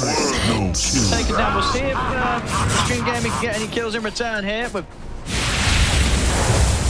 they don't want to try to overcommit too much. Oh, it's coming. He's jumped out. He doesn't fight. Okay.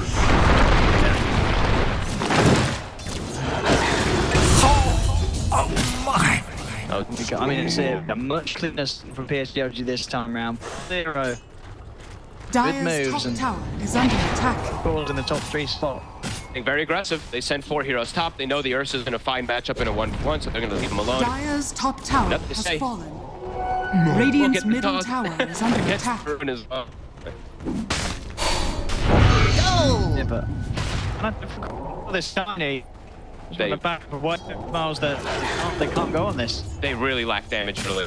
They pretty much completely have humanity. Their paparazzi shield or JT's there. The rune of illusion. The beast. I mean, White Even Zeal alive. Radiant's bottom tower is under attack. It was going to be fine for now. Just to get taken down by nothing to say. DY goes down. Zeal's still alive. Continuing to come through from why you smile. As PSG Dire's middle tower is under attack. This game gets LGD there. Strong. Crap that you want to bridging either they have beasts or nurses. So you can accelerate the rotation potential, tap pressure, off field. Level 8 already. Max more costs that full mission in the world. This JT shouldn't help out his buddies. Just no damage. I mean, it's this pressure. You know, you've got carried this routine. And he's not. Yeah, and it's not a good Fire. The worms will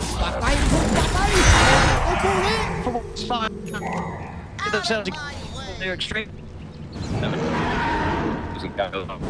mean, what's gonna As you mentioned, it's got sometimes counter him, but versus Ursa, that is a very dreadful matchup unless you have a huge advantage on the NS to be able to counter him. Ursa literally just eats you alive if he gets on top of you. And yeah, Ghost, it's level 6, Zeal is level 8. Actually, almost level 9. They shut down Zeal's Spider Broodmother last game, Radiant's but bottom Beastmaster is under attack. untouched here in game 2. Dominating. And we see the arrow. It's gonna hit. Ghost is going down. And DY might hit also too. I think so. Zeal easily able to dive in. Flip. DY goes down. And Zeal won't be able to TP out. Radiant's bottom tower is under something attack. there. And it's a big something, of course, because Zeal have been having such a good time so far this game. So JT getting something on the board here once again for Xtreme Gaming. I feel like the next minutes or so are going to be completely up to JT if he's able to salvage things. Otherwise, this game is just pretty disastrous, I would say, for XG. Oh, Blink and Arcane, nothing to say, ready to play. Oh boy, Ghost, he shows in mid.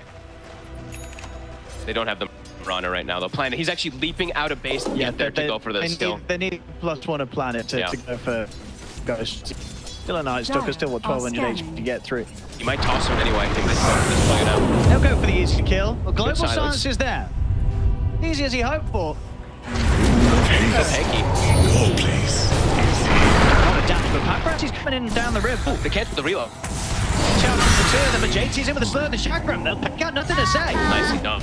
Good thing and go for more here. Paparazzi and JT push on. A couple of kills for JT. There he is. Holding the game together here for Xtreme Gaming after what was a tough opening 10 minutes. Middle tower is under attack. Super important, honestly. Him showing up for these rotations. Great global and great play from Paparazzi. He got the chains, he canceled the reload, able to wrap around and kind of bait nothing. It's the blink reveal. Done. How do they slow down Ursa? How do they deal with Shiro a bit here? Because he's having this free game. Another task that they're gonna have to figure out. How does Ghost recover? Holding skill point right now, so maybe when he gets lost. And into the claws of Shiro. Body shots there, Shiro tears him apart. That's the 10 out they go. The odds provided to us by Marnik, disrespect not IO.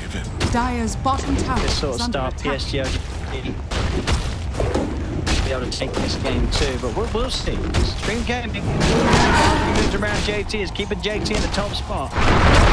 So definitely something PSG LGD Dire's bottom tower has fallen. Probably the only thing they have to do about Ghost's game is take us. It's pretty hard to fix as this Night Stalker. I think the whole game is really up to JT. Catch our cock up. Ram is there. JT and TY, they're onto nothing to say. They've got him. Not able to take him back to base in time. Why you smile? JT. When he turns up, he's able to find these kills. Super important. Ghost has to try to get him this last. JT might have to clean up himself. Chakram should be able to easily hit. It's a job done. Once again, JT top tower really holding things together here for Xtreme Gaming in this game too. Good stuff so far from him. Have to make some base, honestly. Play super aggressive on JT. He's level 12. He is making magic happen. Well, I'm still seeing PSG LGD. They are having a very good time. I think Shiro. Battle Fury is done already. And Zio, we do build that he's just and then he's going drums, BKB, and stuff like that. I really like this. Suna. Yeah, can I step in and take it, PSG, or how's it? Gotta keep tabs to JT. He is literally everything for the side of Xtreme Gaming right now. Paparazzi also now has Maelstrom, and he's got another Arcane Rune, so he is gonna start pumping out some damage. JT can get in on the front. The focus from PSG LGD, a couple of rounds of Paparazzi's toolkit, and damage is still going to be done for this Ember. Just a question of whether they can kind of play these fights in a way that keeps Paparazzi alive. They always will have global. They always have that protect. Radiant's bottom tower is under attack. Earth is done. He's going to the vessel. He's actually pretty close to it. Kind of close. 900 away. Very good item versus that IO versus Tiny as well. Radiant's bottom tower is under attack. It goes just, he needs a lot of time. Still not have Relic finished up. Are scanning. Radiant's bottom tower Done. is This under game, attack. bit of a more defensive route, playing versus the Urs. Incredibly good. GLGD feeling their momentum at them. Mac is finished on the IO. Radiant's courier has been killed.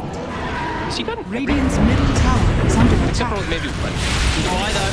Summons. They'll be able to find their way over to the back lines. They're on top of the silencer. But won't be able to have an opportunity to get global out. He'll get taken down. He's ready to move in for more under the tower. They're looking for Kaka. All for nothing to say. They'll take it second support. Radiant's bottom That tower. might be enough for them to set up the road. They might get up mid tower and just run straight to it. 20 seconds on the Rubik's silencer. That comes out. Maybe they just leave it. Radiant's middle tower is Here's under just attack. start hitting Roche.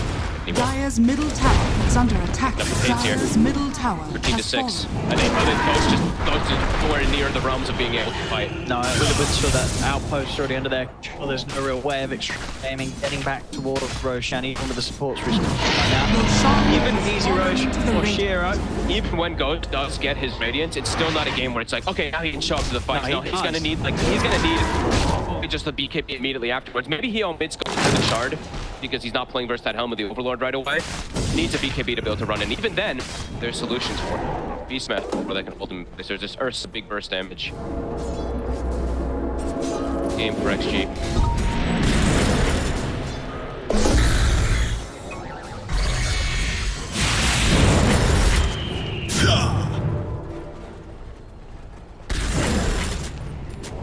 Landed actually. He's gone for another cool item also on Atos, so more consistent lockdown for something like this Night Stalker, like this Ember, like this Timber. Itemization, I think. Aggressive. Dire's courier Hello. has been killed.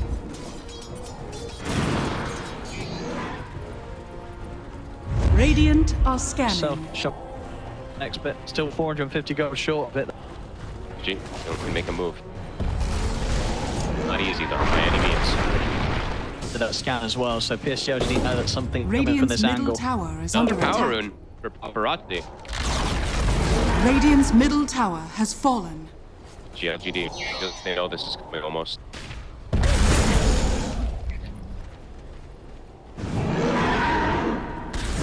Very careful here. His vision. And he's just farming. Yeah, he's got the Atos now done. Kind of Moonlight. Now they can probably go on Kaka. Oh! Whoopsie. Wrong way. Dream Game is starting to run straight back up here, GLGD, now that they're down the mirror line front end. He's got Radiant. And on top of nothing to say, Jack comes in, and that's the tiny dead. Big move there, and a quick move from Xtreme Game. Keep chasing. You get the IO. MechaniX jump forward, the random, the change on to the two of them. Why is looking out for BKB's there with the global wall coming after.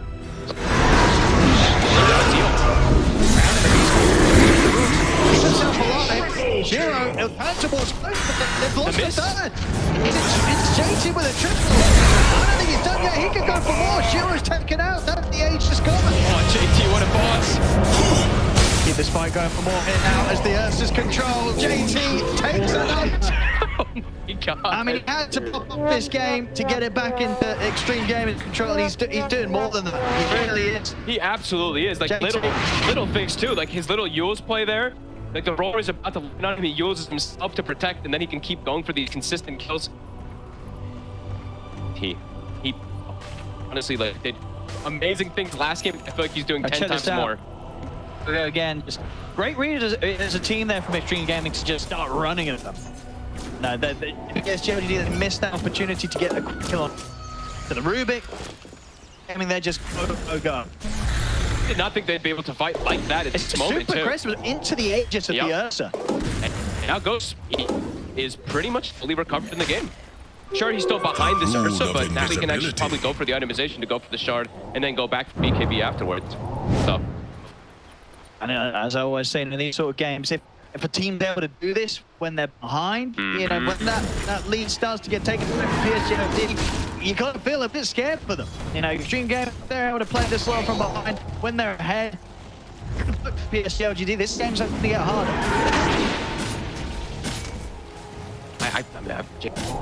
I'm so impressed by him. It really is just this game feels so much harder for him to do this in 9-0. Kicking an ultra kill for 20 minutes. Still, the LGD, they're still strong. Gibby on the Ursa. Gibby also coming up tower is under attack. Radiant's top tower is under attack. Shaking up a little bit there, but back to business completely here for this tier 2. Xtreme. They need every little thing to be able to fight, so they need time before straight for it, and they need nighttime. These guys are Ascension. Radiant's top tower is under attack. Dire's courier JT's has been killed. Oh, I just hunch. Radiant's bottom tower is under attack. Radiant's top tower has fallen. Still has his work cut out for this game. At least for the next, say for the next like 5 or so minutes before his NS is fully online to fight. That's on JT. Proving it. Dire are scanning. Oh.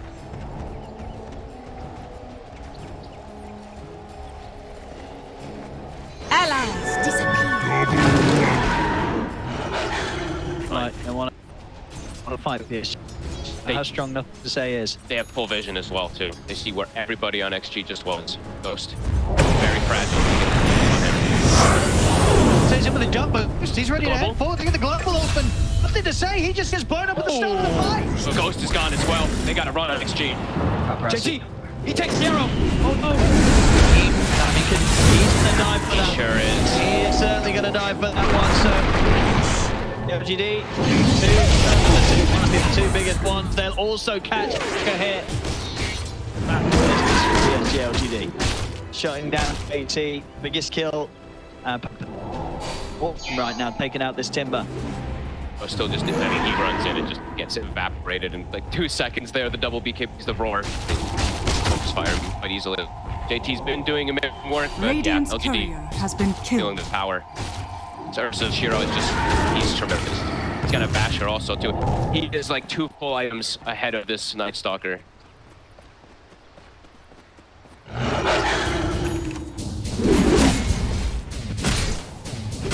We'll see how a game is able to get on the map and try and make space for Ghost to get that next dime. They're feeding him tomes and everything. They're trying to make sure that he can try to recover, but still a very difficult game for her, at the least. I mean, most of the game is still on to JT, even though he's making so many things work out for himself. It's just this hard matchup versus the Ursa. Smoke up. Let's see if they can find something here. It looked like they were going to smoke at least when gathering, but maybe he's back onto Shiro. Got Bash. Sure. Let's deal with this.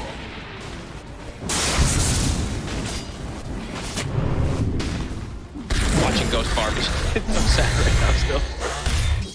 Super slow, he's able to get closer and closer to BKB. Bottom of the chorus.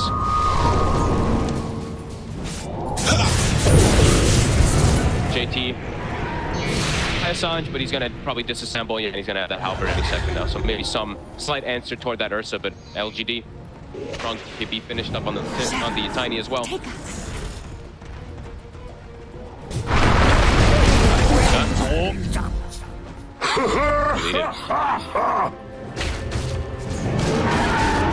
Tails away.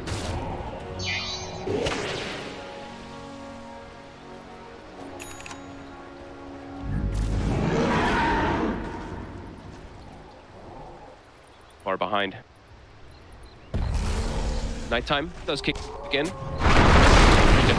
Especially into the BKBs now at this point, very hard for them to try to find any type of snag. Even JT, even though there's so much work now into BKBs, it's more difficult for him.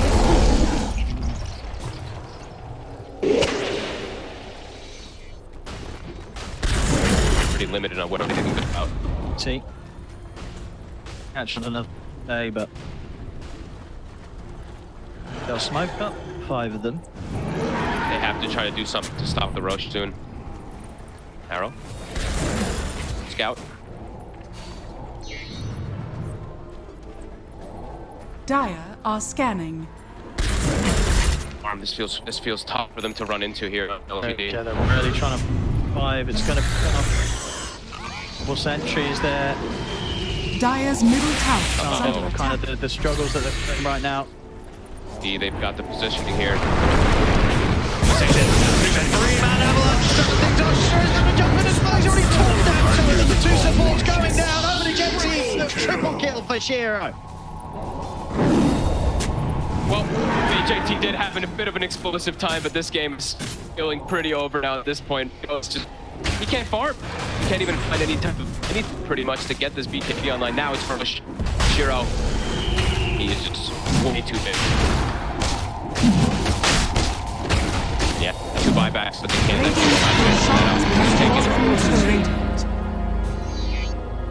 You know, Ghost at least able to take out his chorus, so there won't be a Ghost or Blade. Ghost. Uh-oh. They found him.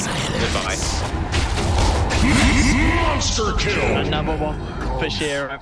Rest in No, at least we get blessed game. We certainly will, and always fun to see the game threes as well. If we have like 2 games like this. You know, one game, Xtreme Gaming, pretty much stealing the show. This game, 2 PSG LGD. They very much kind of complete control. Other than those short moments where JT popped off, very much being all. It's going to take something wild to take this game to a round. And looks like PSG should be able to shut this down in a fight or 2. The lead they have right now, 13k advantage. Aegis on Shiro, they're pushing the high ground. Radiant's bottom tower is under attack. I'm still very impressed. Dire's middle tower is under attack. Super amazing he was able to do on this game, even though it's not going to get them any type of win or anything like that. Still very impressive.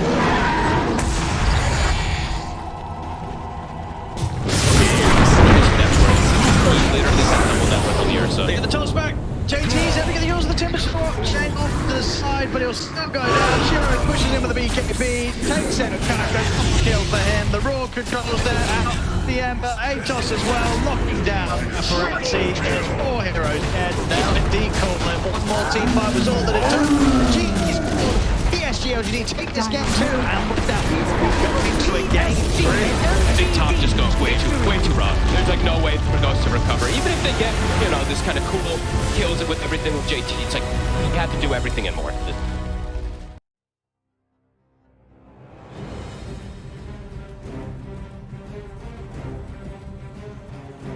Cloud, if he's got these hawks coming through, you know, if there's no... We'll come back to this as they get the dive on, and everything I was saying is now inconsequential because Cloud has gone down, so Kami has to move away from these multiple kisses. There is still that buyback for the Beastmaster though. Let's see. Let's get himself back into this. The dive onto the back lines into the vortex as well. There's going to be a real nice dismember. The hooks come. Nice save though. He saves it. Cloud gets himself back into this now, and Kami is losing so much. Kami's going to go down. You get the kill onto Leppington there as well. So Mira with that freezing field, Mira will go down. Coming down to the hooks. Yatoro still in that push wall. He's getting them back. They get the buyback out from the post and Storm Spirit. Everybody from the side of Hydra. They don't want to be giving this one up now as well, but they take down Leppington once again. That's the dieback on the Disruptor, and Yatoro, what can he do? The hook, it's going to be blocked mid hook. This is the dieback on the Cloud. Cloud, can he get himself away from this one? He's still being harassed by Collapse. One more right click, he goes down. That is going to be the Beastmaster dead for 115 seconds, and now the chase is on for the rest of the side of Hydra. This Aghanims on the Morphling is just making him impossible to deal with. First of all, they use the little shredder on the Pudge to get rid of his armor. He has solid amounts of it, but it is just not enough. And then Yatoro just destroys him, and he knows that he can stand his ground because he cannot be stunned. He literally cannot be stunned. How do you stun water? Well, a lot of their damage, if not most of it, is on the Morphling. Oh, the glimpse comes back though. Inside the Status Storm mirror, he has that Lotus going, and now if Zofra actually dives a little bit further with the Water Thunder comes out. The Pod King, he's dove in, yeah. They're going to be able to get the kill onto the Storms for it. Can they take down the Pudge? They're going to be able to catch him and cancel off the TP. He's going to be dead. The Storms for it though, he has brought back, and they've got no kinetic field, no Static Storm. And like you say, they're even going to be able to get a lockdown onto Cloud, everybody on the side of Hydra. They just overextended, and we praised them in the first game for respecting the power of team spirit here, but Hydra might have just lost the heads a little bit, and the buybacks, they're going to be forced out, but I don't know if it's going to be enough to defend this base with the Pudge being down, with no static storm for the next 27 seconds. Spirit, what can they get from this? I've been worried though, they're going to be able to get them. They get two, they do! They take them down, the cookie comes out, the Yatoro freezing field, they might lose. Happy is this the dieback? They do the break the Lincoln Sphere though. Morphlin, Bilal wants to come right back into this fight because you have the boots of travel to do it. It might take him a little bit longer now. No boots of travel though, so he's going to have to use the blinks, just do it by foot it seems. Level 25 Storm with a beast that's so much damage. They're going in for the Morphling, he doesn't have a buyback. No, they get do they get the kill? He goes down. Warwick has to go down. No, it's going to be him left alive. No, it's not. The creeps are pushing in. There's no buybacks available on the side of Hydra, and this is going to be 4 heroes, even with the death of the Morphlin. No way Warwick defends this. It's pretty much over. They don't have the glyph. The game is over. They gave it their best. Hydra, they made Team Spirit work for it. The team that is most likely going to be at the top of Eastern Europe DPC Division 1.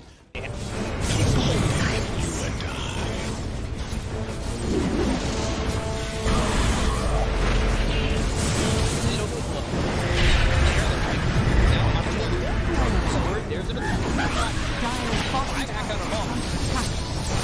Radiant's middle barracks are under attack.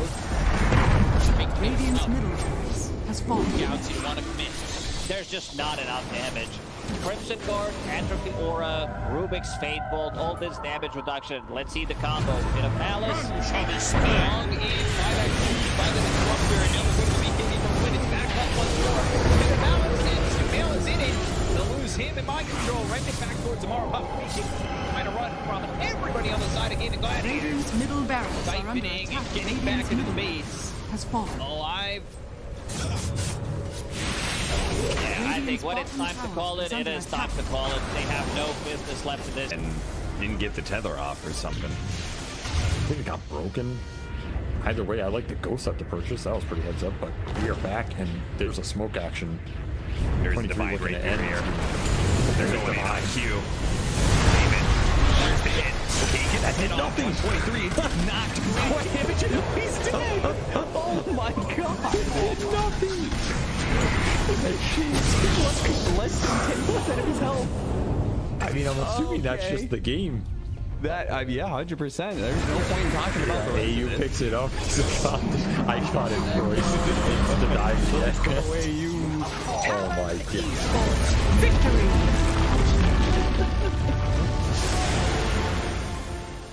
We finally get to see them have a little bit of lead, but they need to have good vision, good entry to engage. We're down up on high ground. Our Bulbica, Red Panda, this would be huge if we can find a Static Storm before the Tombstone. Not bad. Stone from Ooredoo. He's thrown now over the Bulbica. There. Starting to drop down. I love TK control for the moment. He does manage to get that one away. And the Supernova down. TK barely surviving. And it's just going to be one down at this. Oh, White Album, the dodge, to hide away, the heal's coming in. They hoping for a save, but the PKB is out, and they're going to jump onto him. He has to back away. They have lost White Album again, and now Tango in trouble. Q is going to drop. Aster, these fight so well, and they quickly take down that Undying before the Tombstone. And remember, it's ages, so they didn't really care about giving away. Big finish, profits.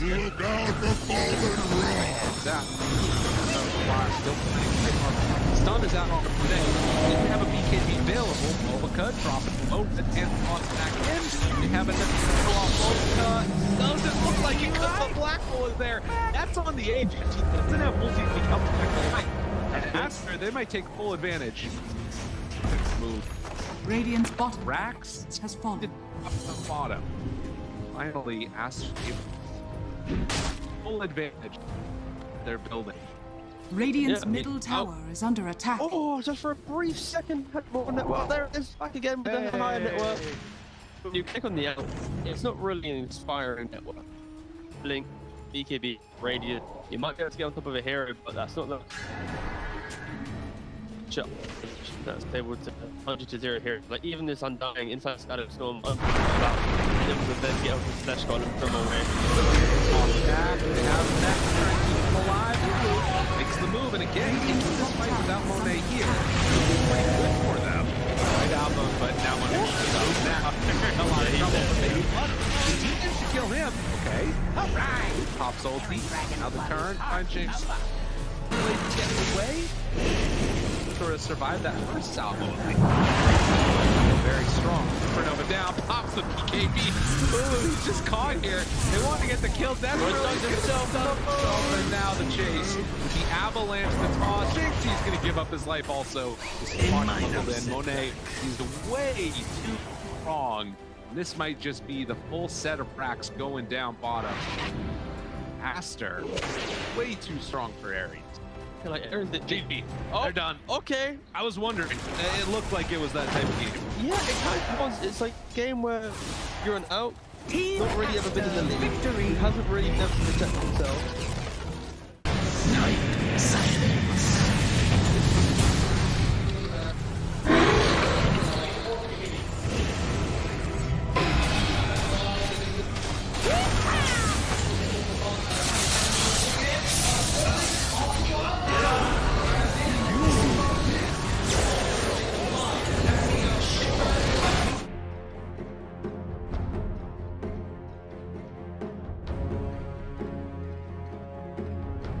Xtreme Gaming's turn to ban. LGD's turn to ban.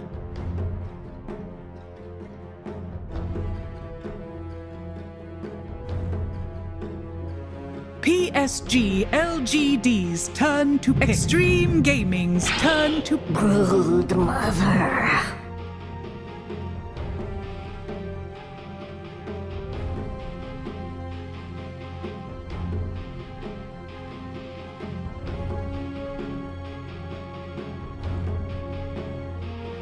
Seconds remaining. 5 seconds remaining.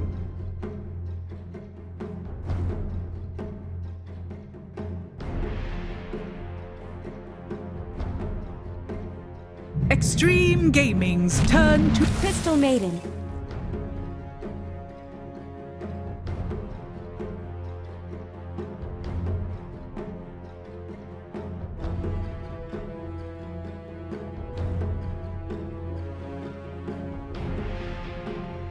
Seconds remaining. 5 seconds remaining.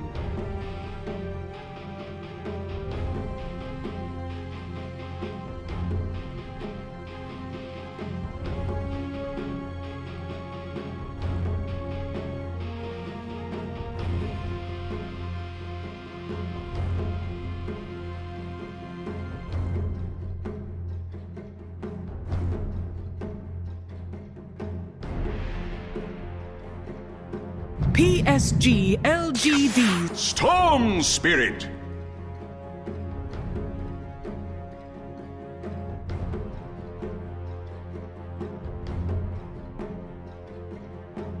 Welcome back, one and all. Game 3 between PSG LGD and Xtreme Gaming to determine who goes at the top of the Chinese leaderboard is well underway as we now find ourselves in a very interesting round. You're gonna love what you see.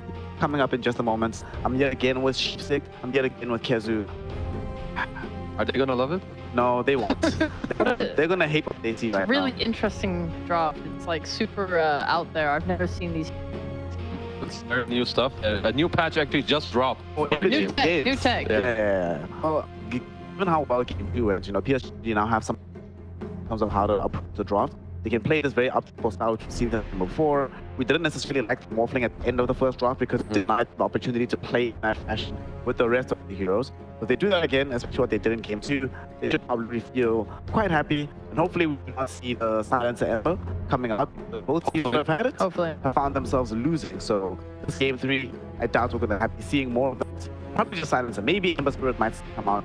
I think Silencer is going to be left to the wayside. PSG Yeah, we've had enough of this Disruptor. particular hero. Just griefing our games right now. Oh, sick. Okay, cool. Can we have the draft? I want to talk about it. Come on. Come on. Come on. No, Come on. Not yet. Come on. Not yet. Come on. Come on. You gotta see the odds, you know? Bam. I love the odds sort of like gone back and forth. Game 1 at the very end, people were heavily favoring XG, and I was like, anything can happen. We're sort of in between. Speedrun. Alright, the Bruno game, but guess what? None of this shitty ass Rubik anymore. We got Disrupt up in this, which is good because it means Planet's gonna be playing it. He is so goddamn good at the Disruptor. They closed the face of this. Looks like some illegal stuff. Honestly, I'm surprised by this because when I saw the Timbersaw ban on the side of PSG LGD and then the Xtreme game to open as Crystal Maiden, I thought we were gonna just take Crystal Maiden Disruptor, see Disruptor do something well against Broodmother. We've seen Crystal Maiden do well into the Broodmother lane. They just leave not just any Broodmother for Zeal, but then the Disruptor for. I can't imagine that this is I can't imagine Jawed's not smiling ear to ear right now. Xtreme still have a good opening though. Like it's not like they're without options. Yes, Disruptor is going to be very hard in my opinion, but if Xtreme are able to set a pace that is somehow faster than what DD come up with, Storm is pretty great. Like CM's going to give yourself a good 10 seconds going to be able remaining. to set up a little kill threat map. Like if they can get some 5 seconds for example, remaining. those two are going to be playing really well together. I don't want to see a passive range support to match DM because I think that would make the draft hard to play. I think, like, from both last games, whichever team had like more overwhelming run at you and teamfight, they were ones to wins. I feel like in this game as well, moving forward, it's what both teams will count on. You have to drop that I can go when you have that can give you tempo. Turn to ban. I'll say whichever can build more on that while having lanes in a good spot, and especially looking at the last two games, you should feel better just double down on that shit. Double down and run at you. We're also going to be having something new, JT, for the first time in the series. That he's played Tundra across both games. I want to do another tech on the side of Xtreme also this Broodmother. Game 1 seemed very adequate at what they did. 5 seconds that side of the remaining. map. What do you want to see for JT? She won the off lane to help deal with it. You can go to the Brood side of the map and protect the top basically, while as trying to carry that. Extreme Gaming's turn to pick. And he's gonna have everything. And he has to look good. Underworld. Okay, called. Alright, give us Underworld. Feels more of a Europe hero than China to be honest. Yeah. But I would still be super down to see it. I mean, they don't have the problem is they don't have last pick in this draft, so 10 I seconds think Underworld remaining. can be quite counted. You do have benefit heroes like things 5 like seconds remaining. the hero punch. So just doing the full, which is something I think to look out for on the side of LG. Like maybe to close out the. Actually, no, you do have last pick. Yeah, I'm stupid. Oh god. Wonderful. Yes, they can pick an Underlord there. Let's go. Let's go. Let's go. Let's go PSG LGD. Probably with a contact hero. Not? It only took someone else to pick Tiny for you to pick Tiny. And you know, I get it. Sometimes you just need to see it in order to do it. No, I'm super down. It's a great pick. So happy. Get to go around, toss noobs around the map. Why does it always take someone else to do it for you to do it? I don't get it. Because you're like, yeah, I guess so. Exactly. Look. 5 They've been playing around with their remaining. next assassin, you know? True. Could pick that this PSG LGD. But they didn't. But they didn't. No. Let's see. You No, stop right there. They're not do picking.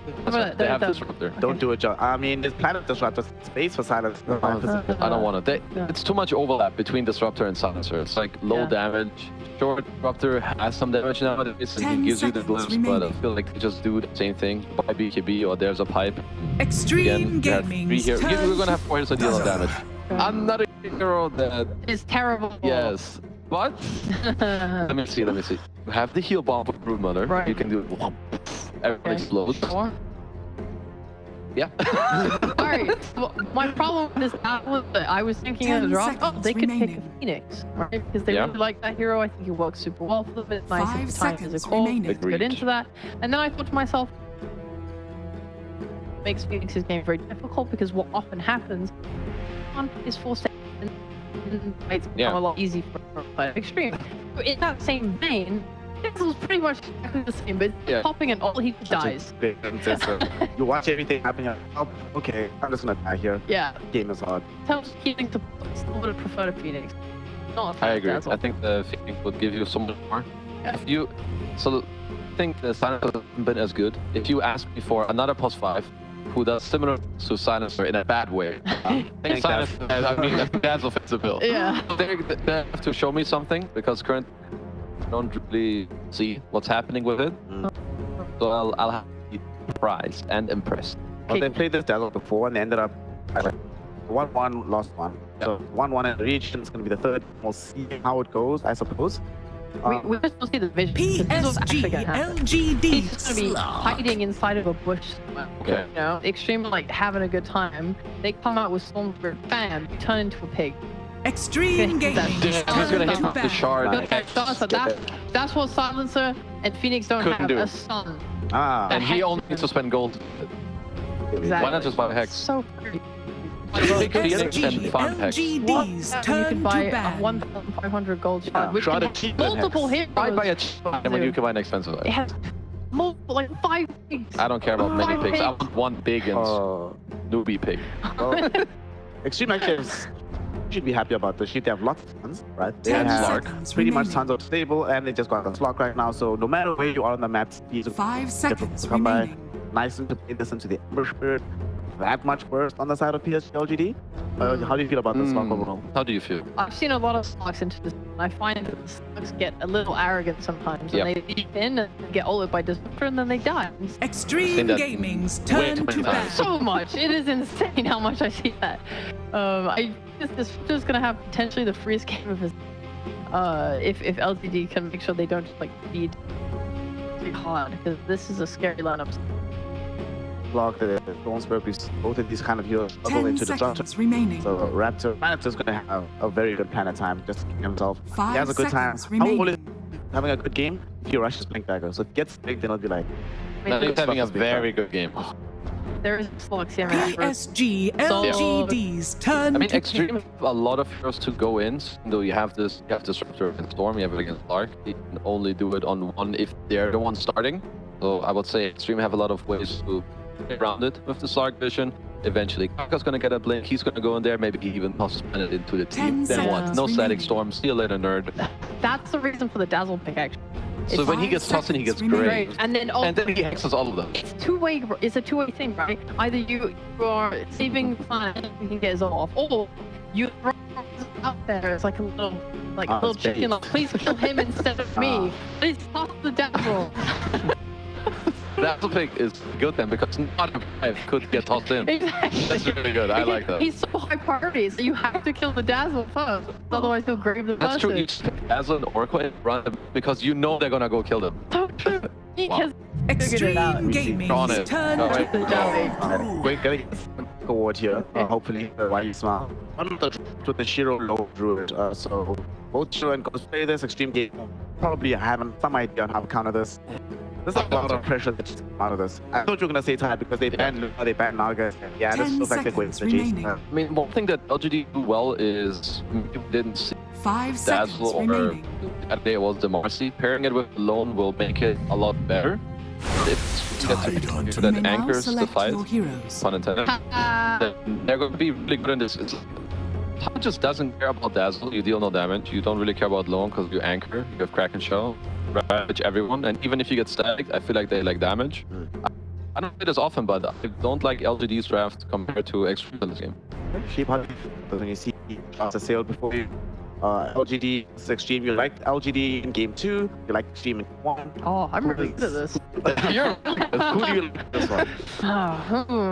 Just say I'm stupid and say something else. Pretty stupid. Goddamn.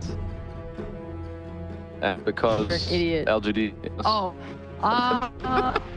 You're dumb. Oh, this is. Ooh.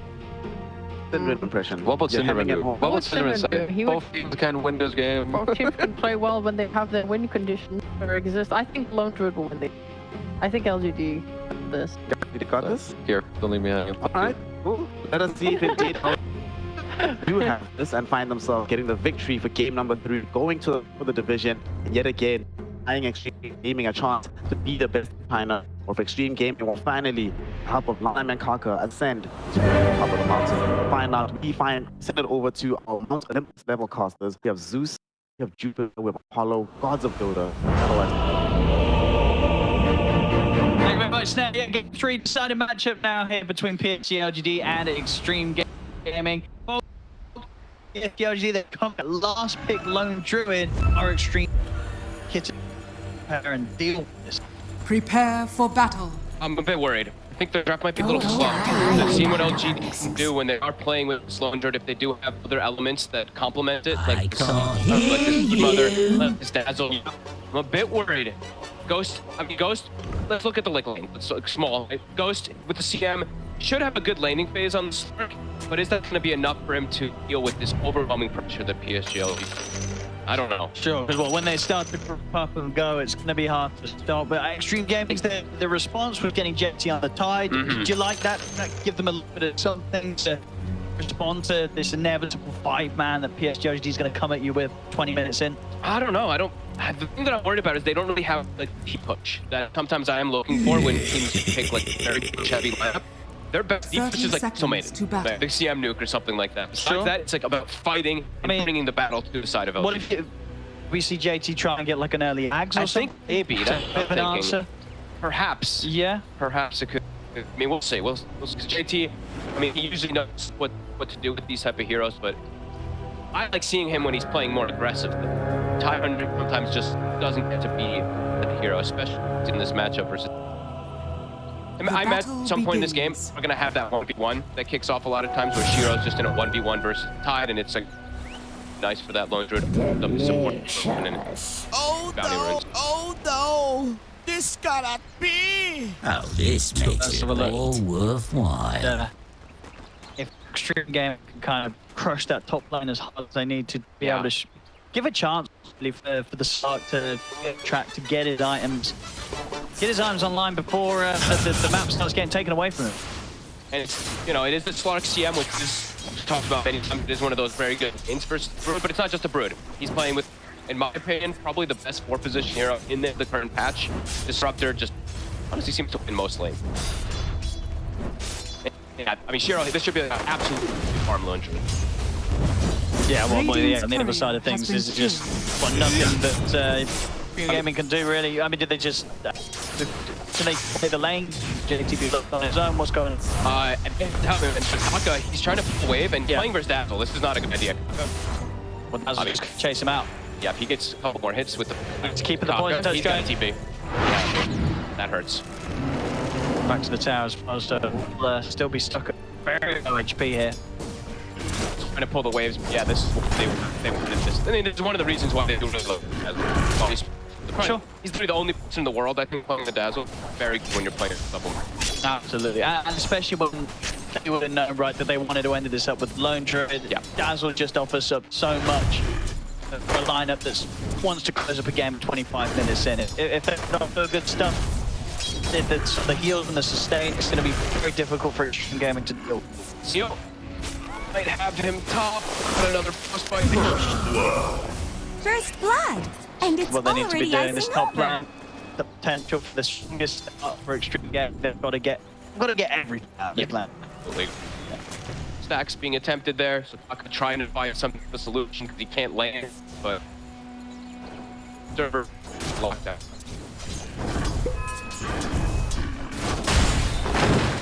Pretty far Lone Druid. Nice thing is though, they do have at least paparazzi. Quiet in this series, I would say overall compared to somebody else. He was a very good matchup for him.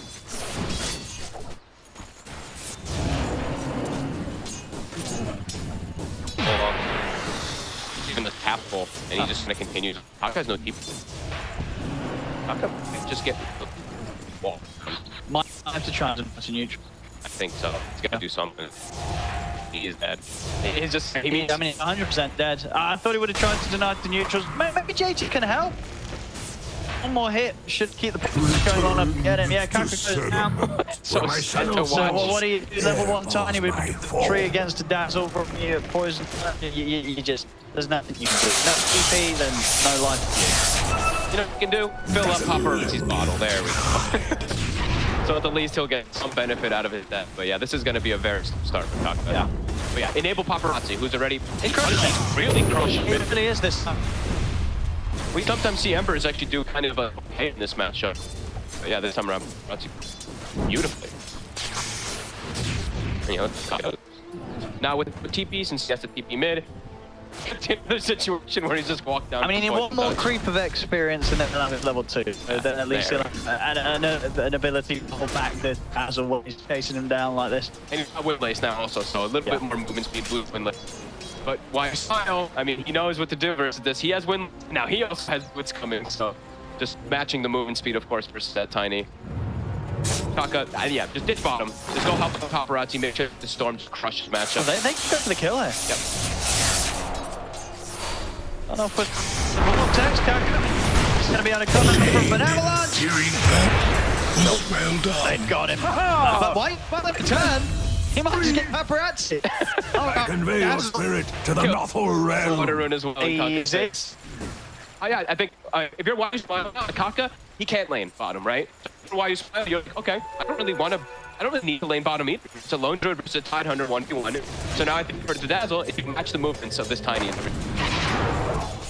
See him rotating, you rotate. Dazzle so far. She's here for Xtreme. I don't know, it's amusing just watching Poison. It's just one of those spells that's it's a very slow, inevitable death sort of situation. You're like, you know, when you run down by this Dazzle, you run out of options to save yourself. Kaka, level 3. He's making his moves. He's doing the Kaka thing, the rotations. Go to top. He's there. Gets the job done. Wait, his spot has of course turned up. We'll turn with Poison. Comes back onto Planet, comes into play and goes. Gonna be able to help clear up another. So continue do their best to make sure this Slark is a beautiful open. Nicely done from great spell usage there, saving the toss to get those moves back. I mean, he's trying to match the movements a little faster.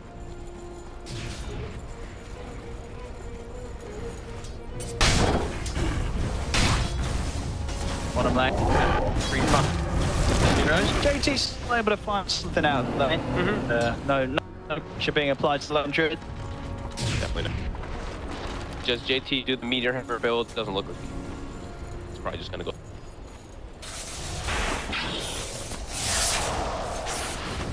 They'll fill up, nothing to say. Just a little bit behind paparazzi at the moment. And paparazzi's not 6 yet. They want to try him before he hits it. They clip away. He's got enough now. He's just hit the 6. And he's got a regen rune as well. There you go. He really is the king of the power runes. Nice attempt there from GD. The glyph of the wave to prevent level 68 just. Yeah, regen, I mean, best rune found in that situation. Up farm. Bounties to be grabbed as well. Great start for paparazzi. And for Ghost. He got purged. No. Stupid little. Dyer's bottom I still have enough to make attack. a play top. See if they can go Zeal again. Difficult with Zeal as back in the lane as he is. Yeah, it's pushing in as well. Paparazzi's got. Good start for SG. A needed start.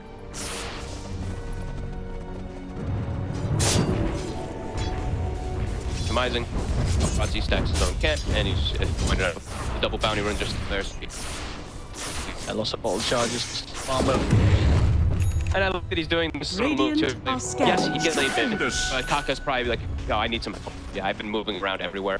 Noise levels are still pretty decent on the Tiny. I like, maximize.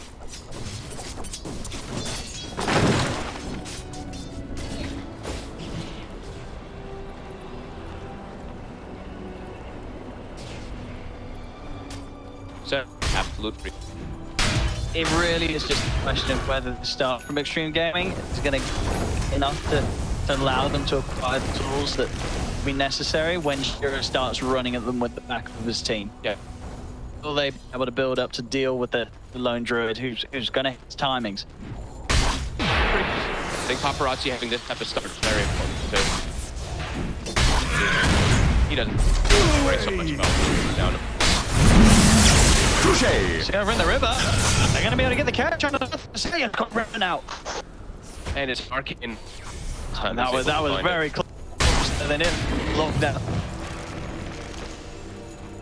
Well, fine with the crack.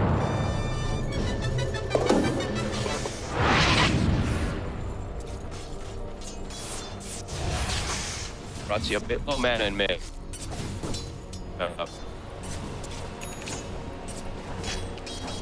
We're going to again top.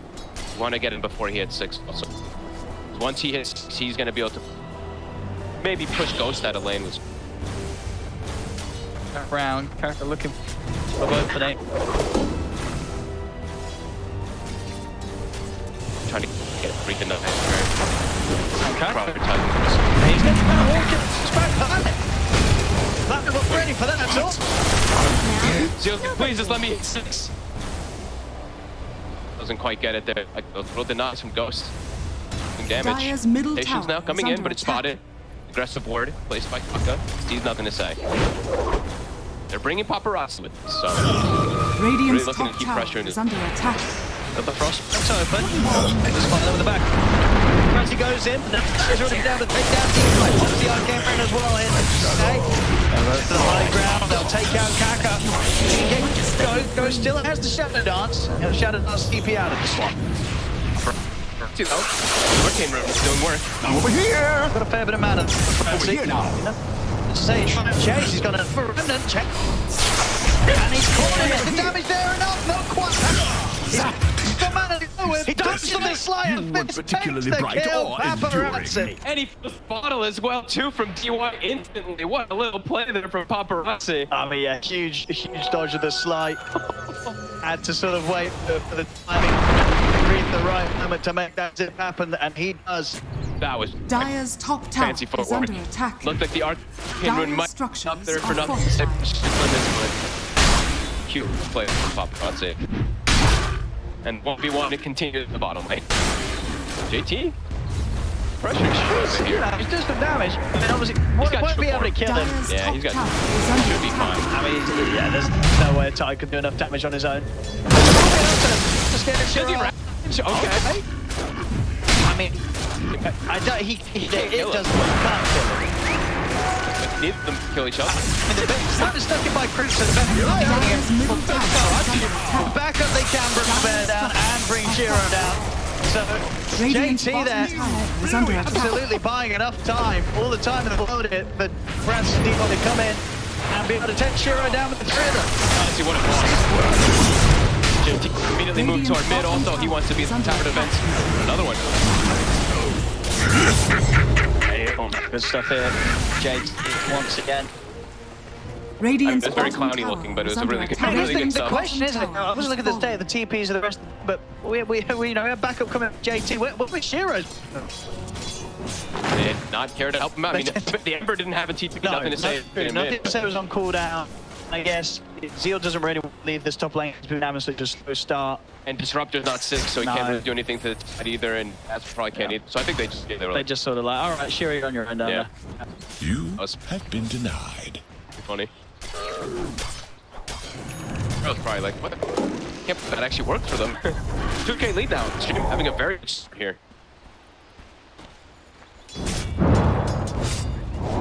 Dire's middle tower is under attack. Arcane Rune. Press is having to pick up with the vortex. They got something to do. No one save him.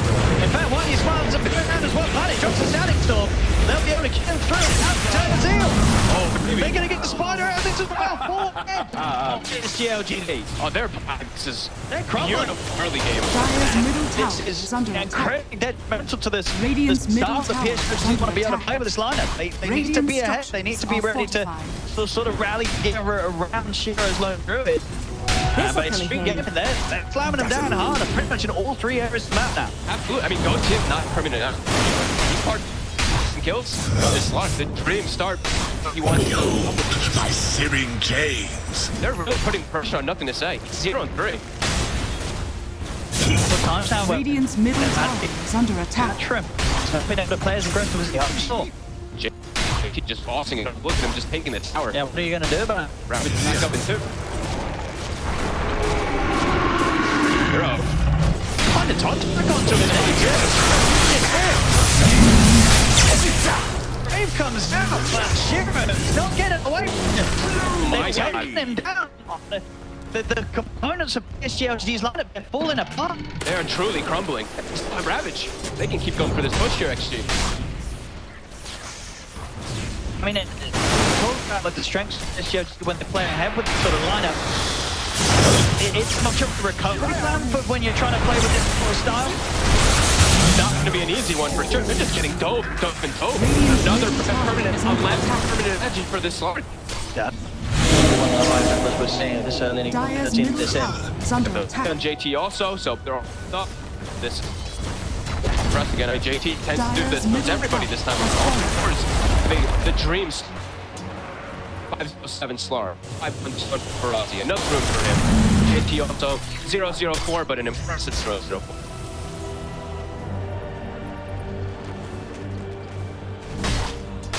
See, they can't afford to make another fight like that.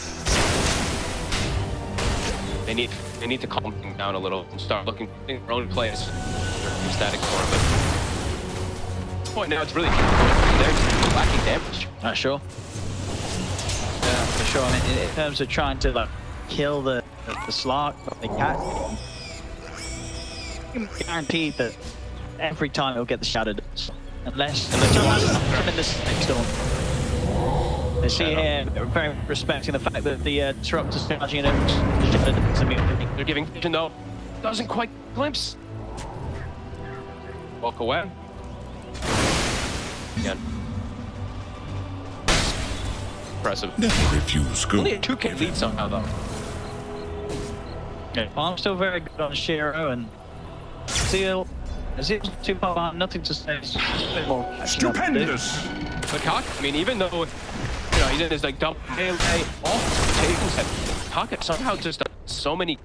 He almost has blink behind him. Storm Force, double damage. Earlier, in serious when his next assassin had got the good blink timing, he was dying off every move perfectly. They're setting up for bottom already. Paparazzi. Still flowing in a good timing for Shiro. He's got the depth so complete. Getting close to the point where we can expect to see PSG LGD starting. Slowing that game state down a little bit. I imagine in Xtreme they're going to look to play even more aggressive. Not going to be as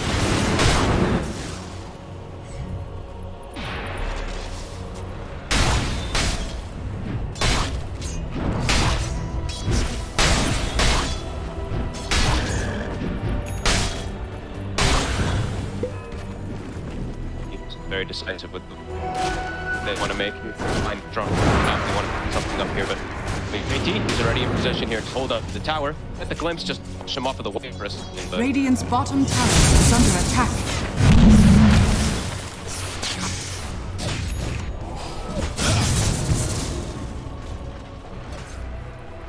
Mid. Jump, shotgun, wing and wing. I mean, with the three of them, they're up shoulders. JP, he's coming in and the rest of the team smoking up. He is super tanky, hooded, and full Arden Graves.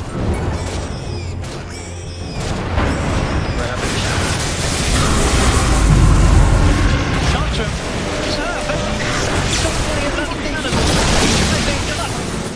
He's getting ready to go. He's going to quite get the rep. Is there? He's sitting to the sun. We'll come to even nothing to say about the every Kieran is not friends of Aiden and here go. But Kieran is surrounded here, taken out by paparazzi. The bounces over was wide. 3 dead. I'm pissed. They couldn't quite kill JT in time. JT such a series. He's been amazing. Even the game that he was remarkable. This is so impressive. Here's the Tidehunter too. One that you can't really do like these crazy impressive plays, but man, and it looked like they were good again. They were good. The execution was there. They got the static storm. But the bear did some damage with the Deso done, but yeah, not quite enough. JC able to live. Put the round before it catches at least 3 of them. Yeah. We'll see again how close they were to bring them down between the hood, between the Greaves. There's long enough to walk out. Ravage is there. Catches indeed the 3 of them. It's the bear itself. And that is enough. Give Xtreme Gaming the chance to watch it. And now they're going to try to do also. Move team, permanent edgy. 5. Radiant's top tower is under attack. like super prepared to, Dyer's bottom especially tower in this is game. under attack. Yeah, and honestly, the two games Radiant's that top PSG tower suffered, has it's the fallen. ones where they're taking the brood. I think Xtreme came in, they're definitely showing they did their homework. They came in with a plan against the brood both times. This is a very clear one. Slot the M lane. Dyer's Making bottom sure tower that is under they're in a attack. position where Radiant's as a beautiful courier start has game been until killed. kind of gets shut down. Radiant's top It's tower definitely is home under for attack. PSG LGD.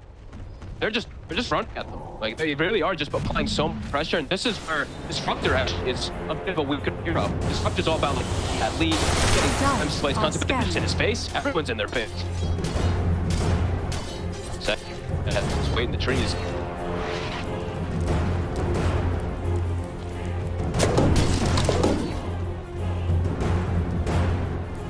Ravage back up at 50. They can't even take advantage of the fact that Ravage was on cooldown. Yep. Massive stuff. Fight map, going into Sheep's Guard. He is so he's so tanky. Their kind of opportunity in the fights was killing the Tide during Static Storm on top of them. That's not going to happen now. They're going to have to kill GT during that silence gets down to him. So he's pretty much guaranteed now for every team fight. It's going to be there for him. Now he's also got the anchor smash production talent, so even tanky.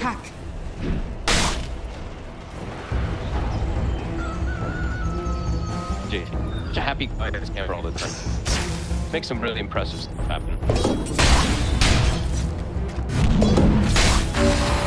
A long way from dropping neutrals at the start of this tour. You know, he's cleaned up his act a bit, and it's not messing around for Jay. But focusing on bringing the top tier plays, doing exactly that. Even the losses that got to play himself. We're seeing, I mean, GLGD, they're just astonished of what's hit them in this game so much. Now he's like, it's almost a desperation kind of thing. Holding the Philosopher's Stone, doing up the Aghanims, just trying to find some type of solution to deal with all this prep that actually has been mounting. Just continue looking for the players. BKB finished for Paparazzi. He's feeling strong now too. They might be able, if the ones that are able to roast first lineup. I think they can right around sort of safety of GT. Yep. Blocking him between. They don't have the best roasting line. Actually, that's true. They don't take it. But it's the permanent edges. Double BKBs. It's the paparazzi. Why you spot with similar grade? Look at the chance. He pulls out the BKB from paparazzi, but still, he will not be still falls. Continue to run at them. Starting up with spare. Comes down. JT's out. Walk out of time. There's the Ravage. He's up to all four of them. Gonna get the gold off. Brings in from there. Backside. Back is in. Back sure in trouble. He tosses back over towards paparazzi. You can't catch him. Why did you follow his save? Back up the high ground. Radiant's middle tower is under attack. More damage from front. Side of fist written down low, but inside the base. Goes to dive in. Take out. Kill. Most of the 23 kills. Visibility. 17 permanent action. This honestly, this is the ending of the tours that is under attack. Slow time to find this final pit JT on the Tide. It really was brilliant. They do not have being out of the team. Over. It is 4-5 PS in this game. 22 minutes, 44 to 5. And now they're starting to really show the lead they've got as well. Upton, A.K.A. very close to having full Shiva's guard. They couldn't take these teams before. JT was just kind of a impenetrable wall that just stands at the front of the fights. And the way that PSG LGD want to run his lineup, it just can't be done in this position now. No. Double BKBs. Besides just AT, the other two cores are completely invincible for what they're up against. Yeah, it feels like they, I guess they just do have that answer to the proof that they know exactly how to play versus it. Felt scary, perhaps from the drop. Every single lane has been beautiful. Every single rotation's hit. Radiant's top tower is under attack. Double heal up, but Paparazzi's hit in. Still gets left hammer. Why is Sparta gone? Radiant's middle tower is under attack. He's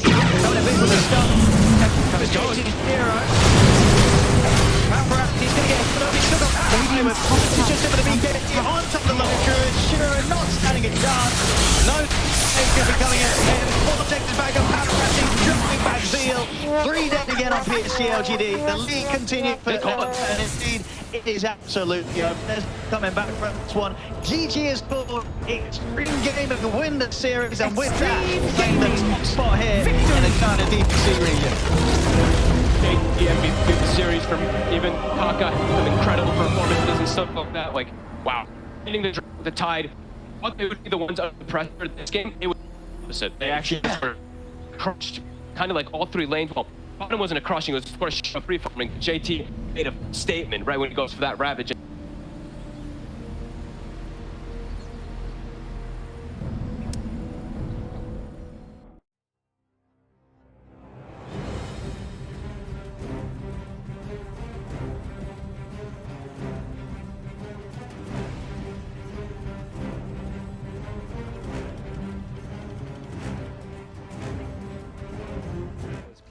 If he's got these hawks coming through, you know, if there's no...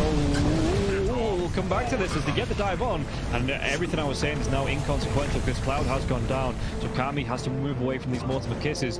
There is still that buyback for the Beastmaster though. Let's see. Wants to get himself back into this. The dive onto the back lines into the Vortex as well. There could be a real nice dismember. The hooks come. Nice save. Though. He saves it. Cloud gets himself back into this now, and Kami is losing so much. Kami's going to go down. They do get the kill onto Leppington there as well. So Mira with that freezing field, Mira will go down.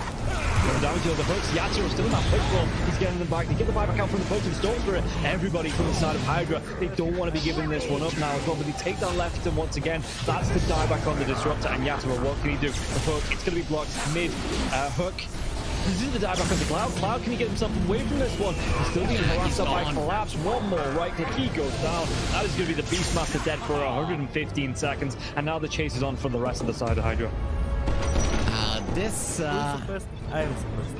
Aghanims on the Morphling is just making him impossible to deal with. First of all, they use the little shredder on the Pudge to get rid of his armor. He has solid amounts of it, but it is just not enough. And then Yatoro just destroys him. And he knows that he can stand his ground because he cannot be stunned. He literally cannot be stunned. How do you stun water? Well, a lot of their damage, if not most of it, is on the Morphling. Oh, the glimpse comes back though. Inside the Static Storm Mirror, he has that Lotus going, and now if Zofra actually dives a little bit further, the Thunder comes out with Podking. He's dove in, yeah. They're going to be able to get the kill onto the Storms for it. Can they take down the Pudge? They're going to be able to catch him, cancel off the TP.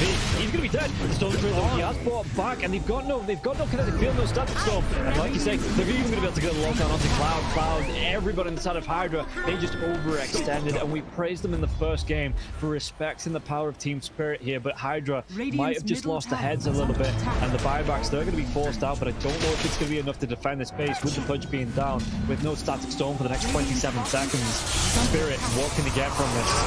I've been worried though, they're going to be able to get it. They get two! They do! They take them down, the cookie comes out, the Yatoro, freezing field, they might lose Happy. Is this the dieback? They do to break the Lincoln Sphere though. Morphling. Law wants to come right back into this fight because he have the boots of travel to do it. It might take him a little bit longer now. No boots of travel though, so he's going to have to use the blinks, you know, just do it by foot, it seems. Level 25 Storm with a Beastmaster, so much damage. They're going in for the Morphling. He doesn't have a buyback. No, they get do they get the kill? He goes down. Warwick has to go down though. It's going to be him left alive. No, it's not. The creeps are pushing in. There's no buybacks available on the side of Hydra, and this is going to be 4 heroes, even with the death of the Morphling. No way Warwick defends this.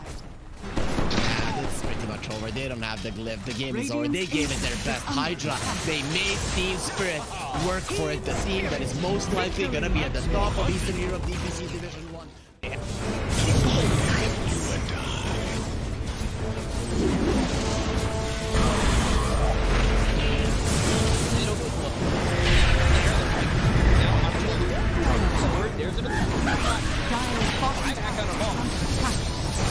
Radiant's middle barracks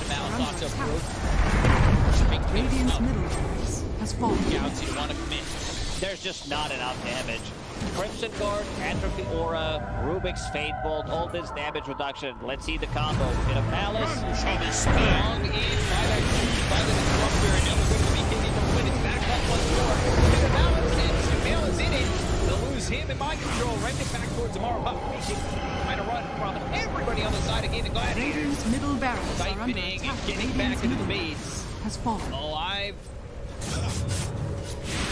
Yeah, I think when it's time to call it, it is time to call it. They have no business left in this. And didn't get the tether off or something. I think it got broken. Either way, I like the ghost up to purchase. That was pretty heads up, but we are back and there's a smoke action. There's the 23 divide looking right to end here. here. They're going in on Q. There's the hit. Okay, get that hit off. 123. Knocked. What damage? He's dead. Oh my god. Nothing. Jeez. Less than 10% of his health. I mean, I'm assuming that's just the game. That, yeah, 100%. There's no point in talking about the rest AU of it. picks it up. I got it, Royce. It's the dive. Let's go away, you. Oh my god. Victory!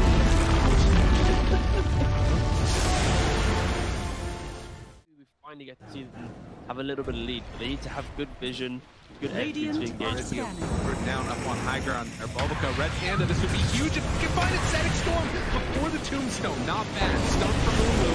He's thrown now. There. Starting to drop down low. TK controls for the moment. He does manage to get that one away. And the Supernova down. TK barely surviving. And it's just going to be one down as White Album to dodge, to hide away. The heal's coming in. They hoping for a save, but the PKB is out, and they're going to jump onto him. He has to back away. They have lost White Album again, and now Tango in trouble. Q is going to drop. Aster, these fight so well, and they couldn't take down that Undying. And remember, it's ages, so they didn't really care about giving away. That's the bot. Big 10 age profits. Still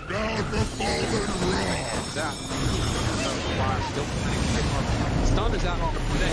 Didn't have a BKB available. Bobica dropping low and on back in. They have a Bobica. Doesn't look like it because the Black Hole is there. That's on the edge. He doesn't have multi to become back. And Aster, they might take full advantage. Move. Radiant's bottom Rax has fallen. Up the bottom. Finally, Aster full advantage. They're building. Radiant's middle tower is under attack. Oh, just for a brief second, had more network. There it is, back again with the higher network. When you click on the out, it's not really an inspiring network. Blink, BKB, Radiant. You might be able to get on top of a hero, but that's not the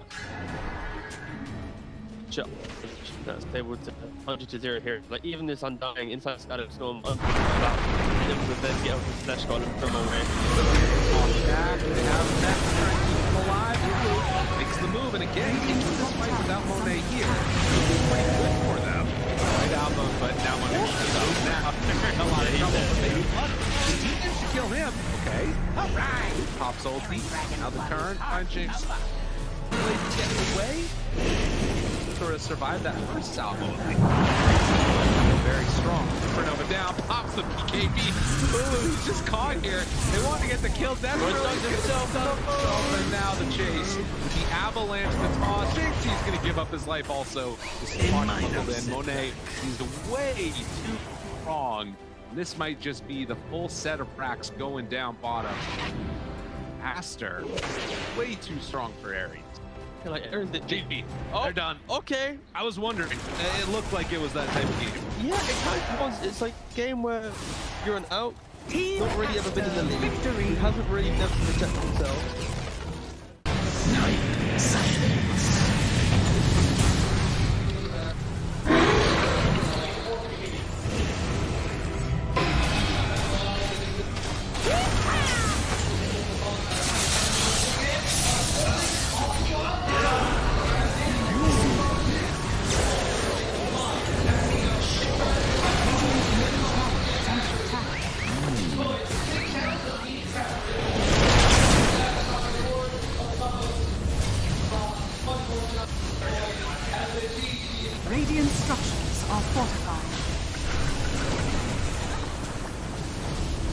Radiant's middle tower is under attack. Radiant's middle tower has fallen.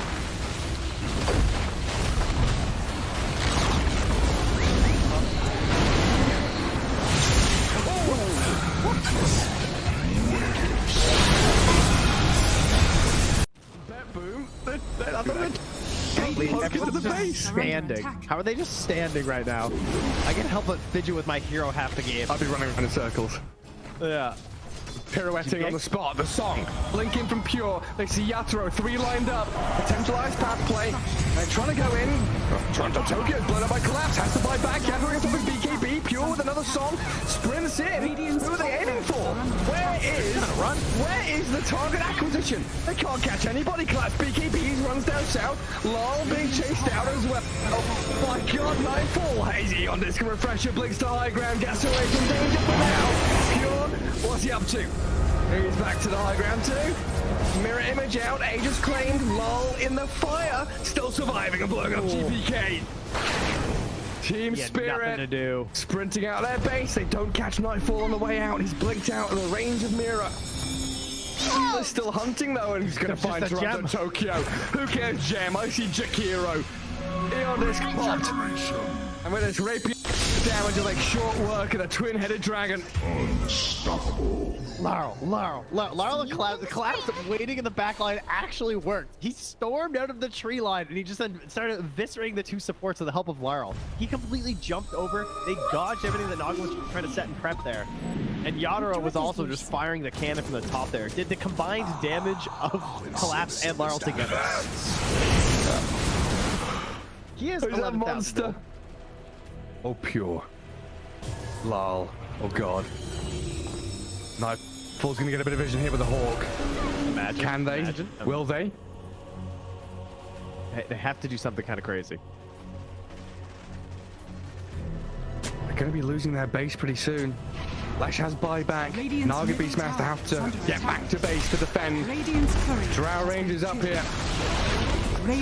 Tier 3 gone, barracks to follow. There's no buyback or collapse though. That's a big one. And Mira. Radiant structure. Look at all the wolves. Look at all the summons. Pretty vulnerable. Yes. Away from there. Help of the Glimmer Cave to jump in from Lol. Disruption, self-save. Barracks taken out. Lol. Oh, tries to fight. Nightfall. He'll just pop, but he can't get any control of Lol. It's Lol. Puck is all over the place. Now they go into GPK though. Aiming for the Puck. They're going to find him at long last. They get him and the Rapier's on the floor. He messed up the phase shift. He canceled it. Oh no. Oh, you see that? I'm not crazy, right? I don't know. Yeah, he phase shifted and accidentally ended it. There's an Axe Blessing recipe. There's a Rapier. There's all sorts of stuff everywhere. An Axe Blessing recipe. What's that there? Okay. Not sure what the story on that one is. Meanwhile, Save, I think he had a refresher charge, right? Because Laurel dove him, he disrupts himself, and he tries to kill him again after it Save just refreshes and then uses it again. How did they not got the Rapier? That was another DD. I don't think they care. You know what Toronto Tokyo is going to take it, is he? Oh yes, the Jakiro with the Rapier. Coming to feed it back to them, guys.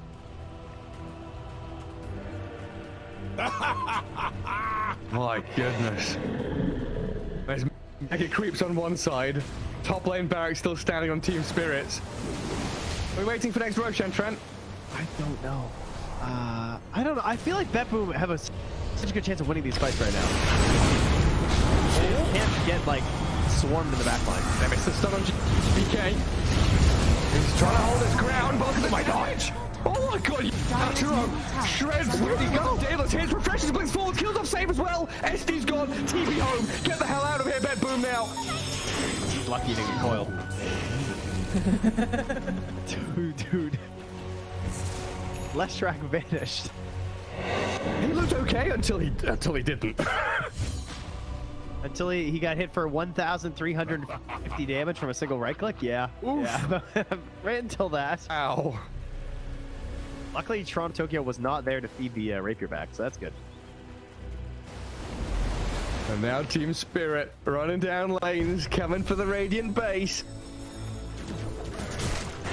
Balls are still there to hold on to. This has got to be mentally debilitating for Bet Boom. Mini 31 minutes. Team Spirit is wearing them down. The admins have been on, you know, they told them, nope, these guys, the longer this game goes, the harder things are. Well, it's like Moomiander was saying in that Seb documentary, you know, this isn't Dota you're playing, this is a slogfest. You're going to wait it out and play 60-minute games, long-ass ones. There's a long line, watch go very far forward, he unders from Mira, but the Undying will fall inside the Radiant base. He'll, as Mira gets off one last finger of death, and the turn from Yatro. They kill GPK, it's a dialect of the ledge. Now they're in trouble. Song of the Siren trying to buy a bit of time, but Yatro moves forward, gets the damage in. Will is dead. Oh god, it all comes crumbling apart for Bet Boom now. Wait, back. They're on to Mira. They kill off Nightfall, save though, and lol. He opens up on them. The howitzer is here. Massive 40 mil cannon just shattering into Bet Boom. Drow saved by the rip. The soul is everyone dying. There's two. And she's called it over. Team Spirit. Look at them. Look at Mira. Oh my god. The shard to anybody who would listen at the Lima Major, which was nope. Which, yeah, nobody's taken him up on it yet. But if you see a shard being picked up by any team that was at the Lima Major that speaks English, then you could probably sort of It's good. I'm sorry, this shard is actually good. I don't know when, and I don't know how you get there. I'm not sure. I actually found another game as a word recently with the shark. Pretty good. I mean, I think that's Slark for sure. Oh, yeah. Slark with that shard is crazy. It's actually a broken strat. If Jowly is still on top, he can take that. Maybe that's what he needs to get back to the top. Shadow Walk his way back to the top. And then theoretically there's 1,000 comments, but because I say it and nobody else does. I will say the other good thing about Bounty Hunter, but is we've got two different memes here. The Bounty Hunter shard, the Magnus Ags. He does have extremely high base armor. I guess he probably has highest base armor, starting base armor in the game, which can make him really good at the laning phase for trading. Yeah, he's versatile. Terrible. Oh yeah.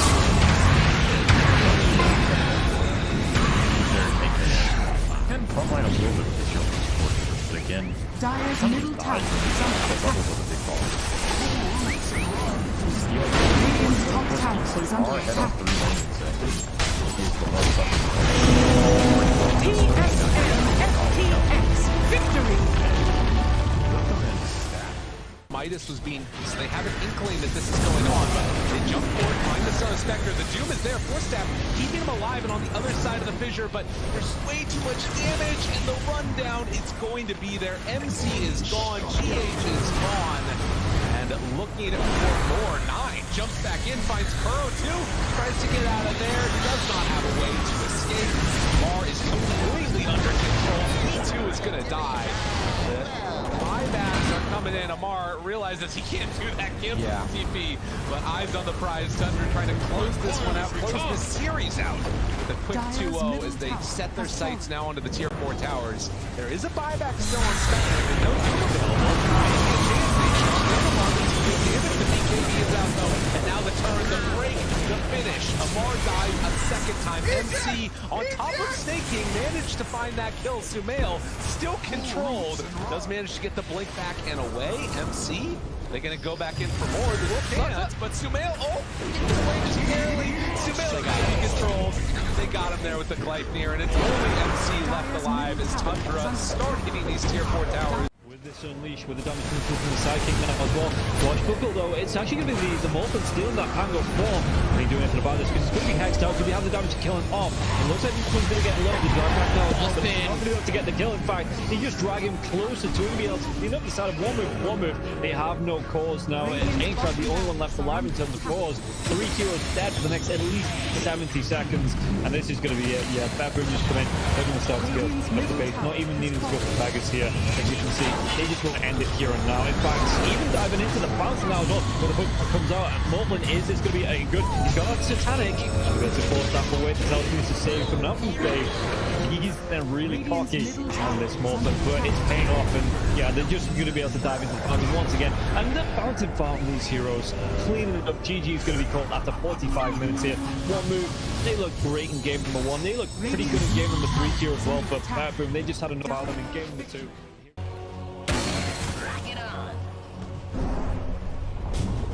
Dire's middle tower has fallen. Be right. I keep my enemies close.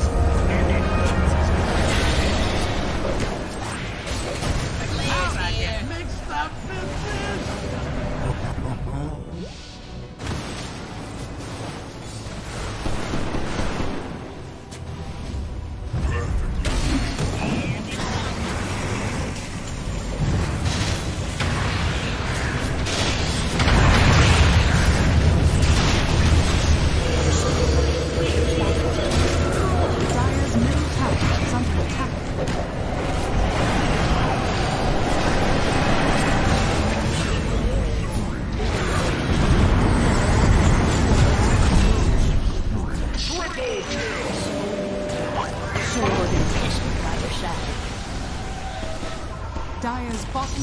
Dire's bottom tower has fallen.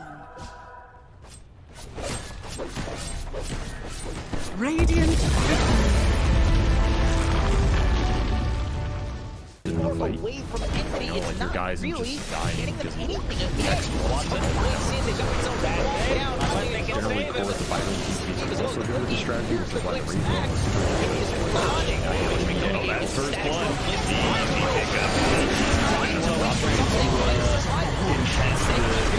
Behind tower, but you gotta be careful. This alchemist is actually pretty dangerous considering rocks that are really point stone. And then you get more minus armor out of acid spray for a physical damage nuke of an unstable concoction. It's a deadly mixture. You're ready for an answer for Kingsley.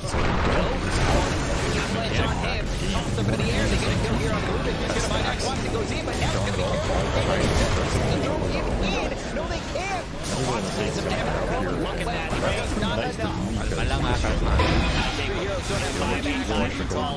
gonna have to play to defend power. Won't finish him off. Lots of Radiant's bottom tower. That's going to be 2-0 here for the side of Xtreme's not having a whole lot of fun with this. 10 stick charges, and he did manage to at least get the Jingu stacks off of Bound and Strike.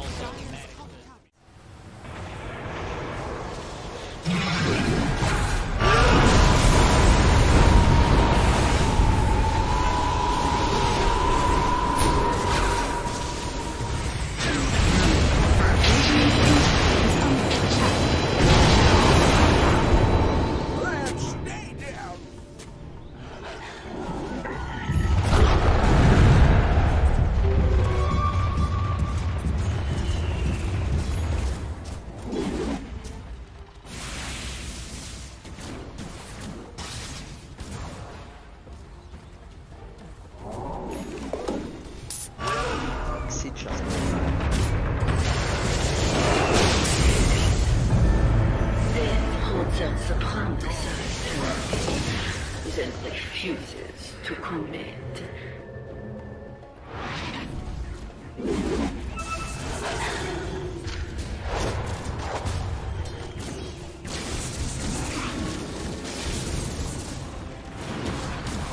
Sanaba.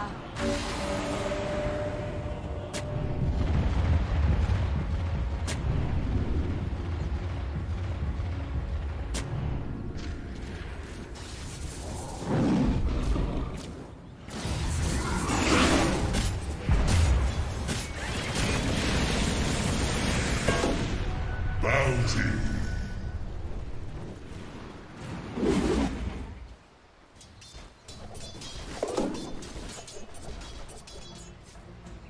Vanish.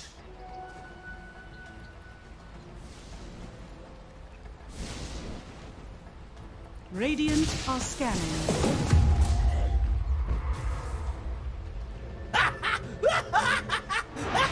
Dire are scanning.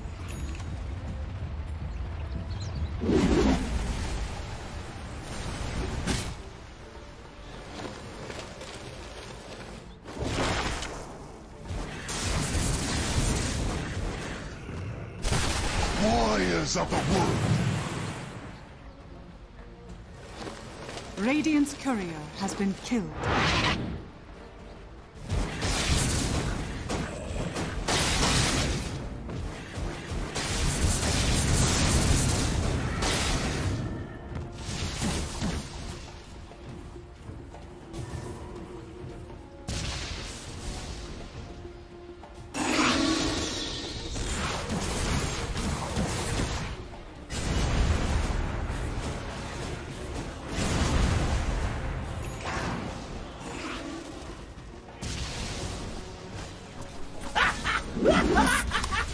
Сейчас поиграем.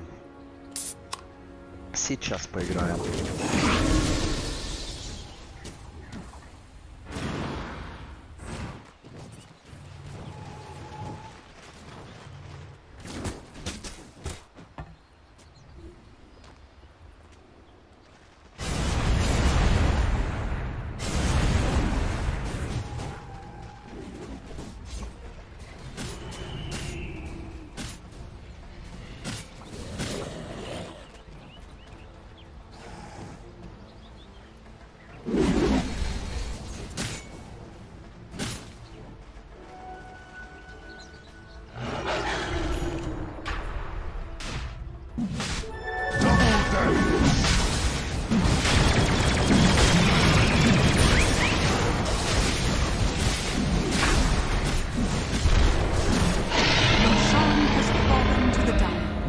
Never ends.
Radiant's Ancient is under attack.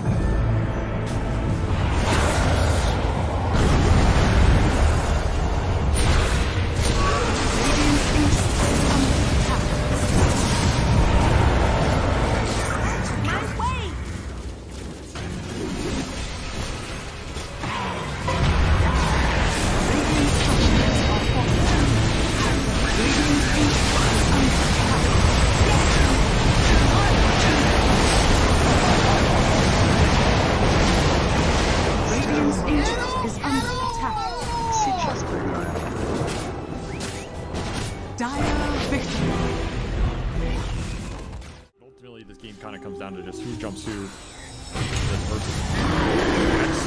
There he goes. Save him. They have a save? Nothing. They've got the coil locking him down. They kick away the bear, but it's not good enough. Meanwhile, that 5 talons with the back lines getting demolished. John Well is going to be able to get away. The Snapfire couldn't quite finish him off. Let's see if they can force the buyback. Surely they will, but is Geek Slate going to be able to get a successful fight? The use of that buyback. One of these wolves is bigger than the other. Yeah, but it's not that big wolf you gotta worry about. It's the little one. Hex.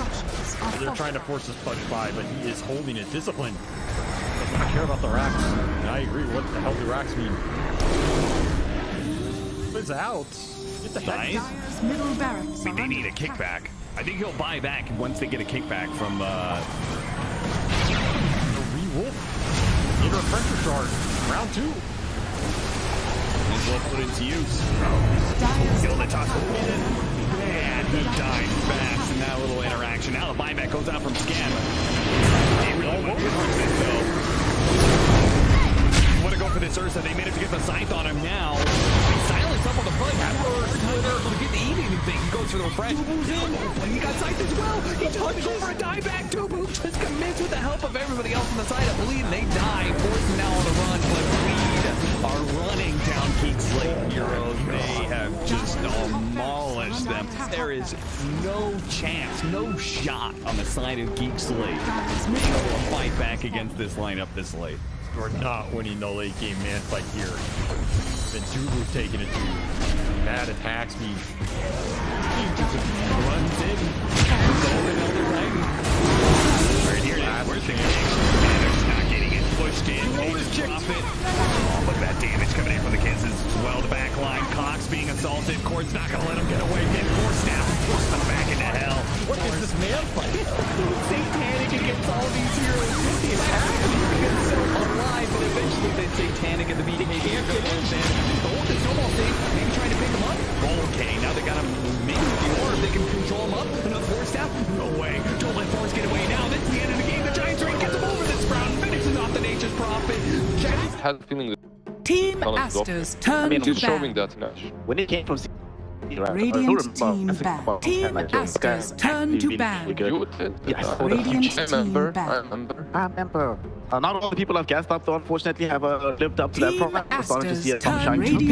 On the side of Team Aster, they have another player who I think is, I'm not going to say he's necessarily the cause of the recent decline, right? So XWI has not impressed in the same in the last weeks he was at the beginning. Team Aster's His pocket turn to tiny, pick. looking dominant game in game out. Team Aster's turn to ban. Learn how to play against it a little bit better. So we're going to have to see the best out of him today if they do want to grab a slot. Otherwise, they'll be consigned to fourth, still going to the future, but that's certainly going to sting, especially given how IG started this tour. This particular game, one of the other things to see about Team Aster, are they playing on that side again? Yes, they are. Surprise, surprise. Also, have been very regimented coming in from them. 5 they seconds get the remaining. get themselves the Enchantress to open up with. A bit 50-50, but the response from IG, this Earthshaker, we haven't seen as much of him as I would like. But I don't know, Andrew talked to me about this Timber today. Looked amazing, honestly, from G. Is this the kind of situation where if you're IG in Enchantress, it does Timbersaw feel like an adequate response? Enchantress is actually a pretty good laner against Timbersaw. It's one of the heroes like with Invictus in early levels. You can him a little bit. But this Timbersaw... Invictus. I just love calling out its pronunciation, you know, because every second word I pronounce is Radiant team wrong. ban. Say it then. Goodness. Team Aster's turn to ban. Now in my head, man. Oh, okay, but basically, like this Timber pick, isn't this like wow, incredible Timber pick so far? It's more just like Slitty and stuff. Like, again, like you're pairing an Earthshaker. Earthshaker is now picked potentially. I don't know. When I see Timber, I want to see it paired with like range here, right? I rarely would go, wow, I really want to have a Shaker Timber lane. 5 it's like, seconds remaining. It exists, but it will alleviate a lot of Shaker to sit on mid lane. Exactly. I think that's probably the biggest thing about Timber doesn't necessarily help. You kind of win the for him, help him out a little bit, and then you're a nomad. You just roam around the map, do what back up for your. But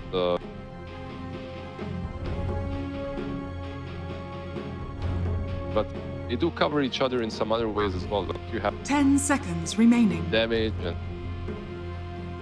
tankiness from 5 seconds Shaker remaining. covers the Asian covers the stuns. So. Yes, right. Yeah. And being good against Timber. Team Shaker Aster's turn to ban. Shaker will be able to manipulate the lanes, visual block count. Sure, Timber having time, and then you have good. Yeah, but they play Radiant team ban. and from fourth, well, like this. Okay, right? Sure. He, Bit of flexibility. he just plays on the offlane together with the rotates around.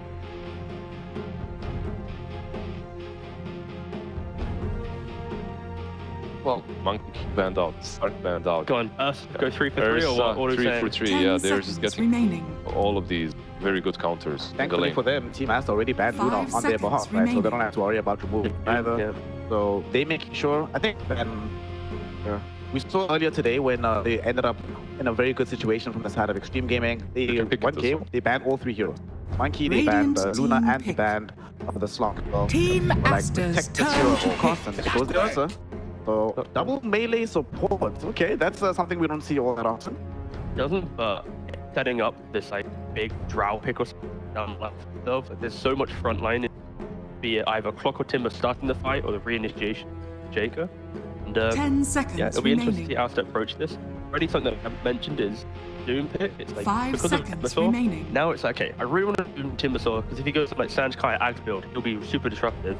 If we don't Doom him, now like Emo or Dust in there, normally when you have Doom, the best games are the one where it's like, I Doom one guy and fight's always one. So actually, in that concept alone, Timber probably has some value. Again, has to pick Doom into the Timber store, so they're the ones deciding this. But One you have to be careful. nice thing from IG's bans is they also banned all the heroes. Have a decent time, but I think this is a me hammer duo. I believe so. Should be.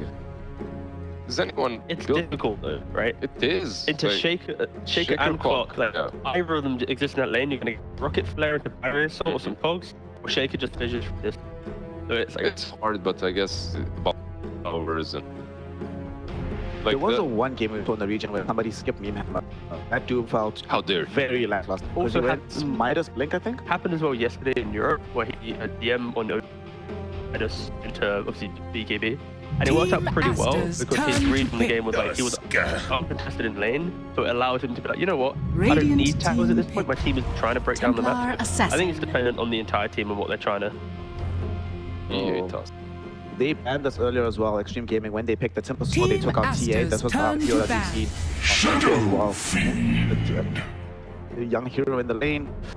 What's interesting about this drop, Blizzard, that Shangya's his hero pool as it's expanded, Timbersaw is included in that pool.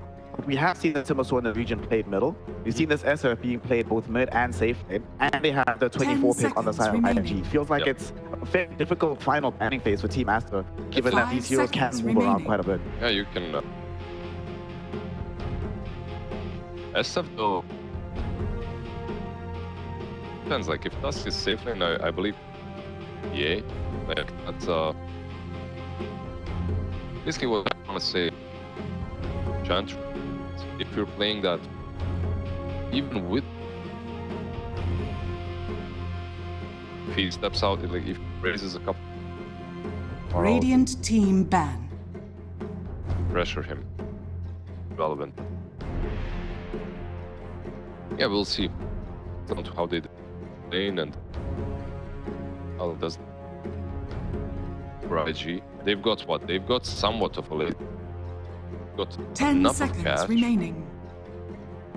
They've got steam. 5 They seconds just remaining. need one pick to tie it all out. I think their team overall is. So they have to pick first on the side of Team Aster in the final phase. One thing I look at, they drafted, they have the tops that can go in, but I still want a little more forward-facing hero. Team Aster's turn to ban. So, support TA middle, I wasn't really convinced by this. What do you want to see Aster round out their draft within the middle? They just need someone who creates the fight and opportunity to engage on. Radiant team ban. Pretty okay, just because like when you look at the lineup, it's that one pick equals Roshan, that one pick equals wait a second.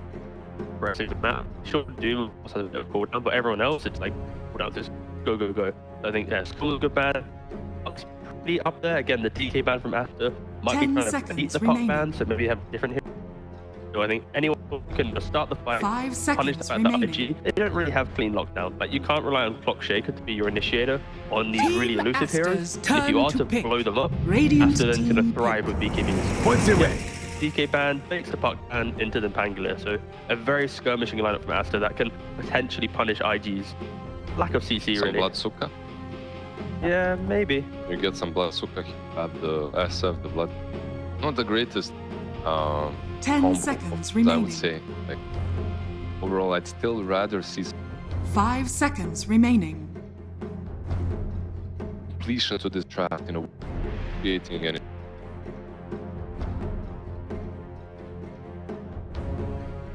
It's tiny, isn't it? Like that, Isn't perhaps. cool. Tiny is pretty nice. Tiny just do generally quite well. It fell off for a while within the region. Everyone was just. But it came back earlier today. Nothing just played us to great effect. So we'll see if IG have a similar lead. That'll also make their lineup extremely beefy. Like having these 4 strength heroes, tiny in the mid lane can start fights on short ground. One question is, later on in the game, how do you kill? Right now, it's for a tiny bit.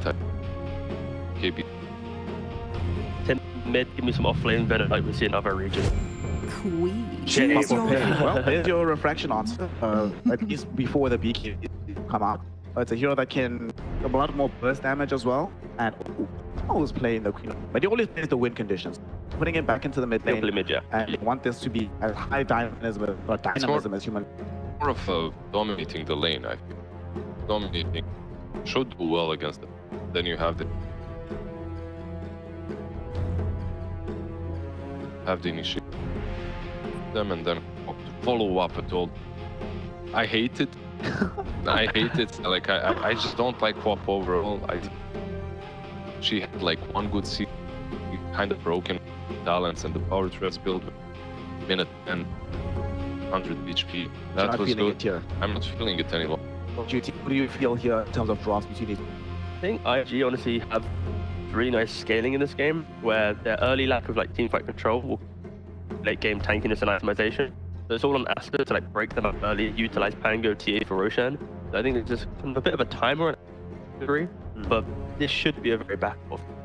I'd be surprised if it was like some 20-minute stomp like we saw.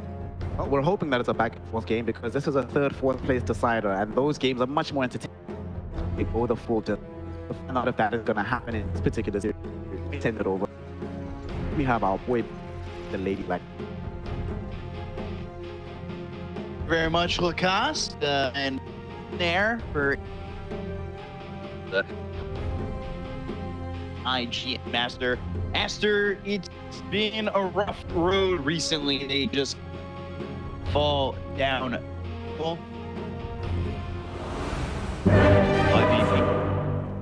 Xtreme, not fun to be after. I got to be honest, I like IG's draft more. I think this is a really, really good Queen of Pain game where she doesn't have a single counter that she's playing into. At the early levels, earlier points, like you have 1, 2 levels in Blink Strike, so got to be a bit more careful how you approach these fights. But other than that, like, you don't care about PA, you can jump over the shards. There's one counter that's gonna be Doom, and I also like the counter that we have against Doom. This is Shaker. You don't want to take a fight, you sure, like, even like just block them off, can't get close. I think I think the Governor had a really good point. This might be really back and forth game. I don't see this being a stop by any means. Aster, of course, are gonna threaten Roshan at the early, like 50-ish minute SO and PA plus Mango tag team Enchantress with a creep. But yeah, knowing Emo, he's the player to look at in this game. Like his performance, if he does well, I think they win the game. Yeah, they have him on Playmaker, the Pain, and safe lane. Itty at one point himself the god of the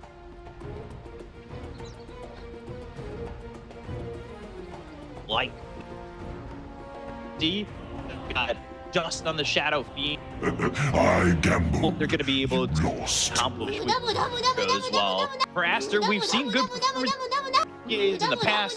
Great performance yesterday, or well, for some earlier today. Roster, they had him on the Doom, felt like he great execution, one of the strongest heroes. This time around, XXS, he already knows what he's gonna go for. Like the Meteor Hammer and minus into B. No shenanigans. So we'll reconnect back to the game. I love watching Evo on camera. He's not clicking at the moment, but he does have like 300 APM at least. I'd love to get an APM. He's gonna play like this. Yeah, I want to see Emo playing while standing. You think anybody does? They have a standing desk? Probably. I mean, it's good for casting. I'm not sure how good for playing it is. Yeah, it would be interesting. A bit more blood flow. Very energy out and about. Get everything. Wear that headset on. Types in. He's ready to go. So are we coming in Yeah, look at the clicks. Just pause. He's clicking everything. 30 seconds to battle. Yeah, I click that much when you play Dota. I do. I click on my courier. I click on the different sides of the map all the time. Emo with another pause. It's just not fair. Over emo. Like, all right, what's going on here? Going over there in the god position. I already you lost. Handsome devil annoyed. Waiting for the unpause to come, but somebody's trying to fix it. It seems like, and maybe it's a headset thing. Let's see. Aftershocks. Headset. Audio. Aftershocks. Maybe the Windows update, you know, it always messes up with the audio. Somehow manages to find a way. Either it's Dota, Discord, Ventrilo, Skype, whatever. Okay, we're going back in time. Whatever you're using, yeah. MIRC. Jeez. That wasn't an audio program, whatever. You ever cast from home and just have Windows Update automatically start?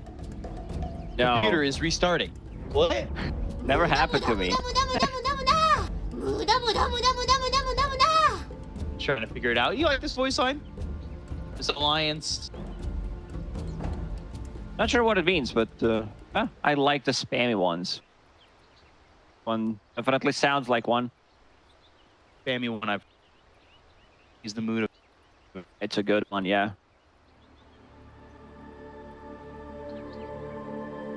So we're getting word that it is from anime. So, how do you not know that?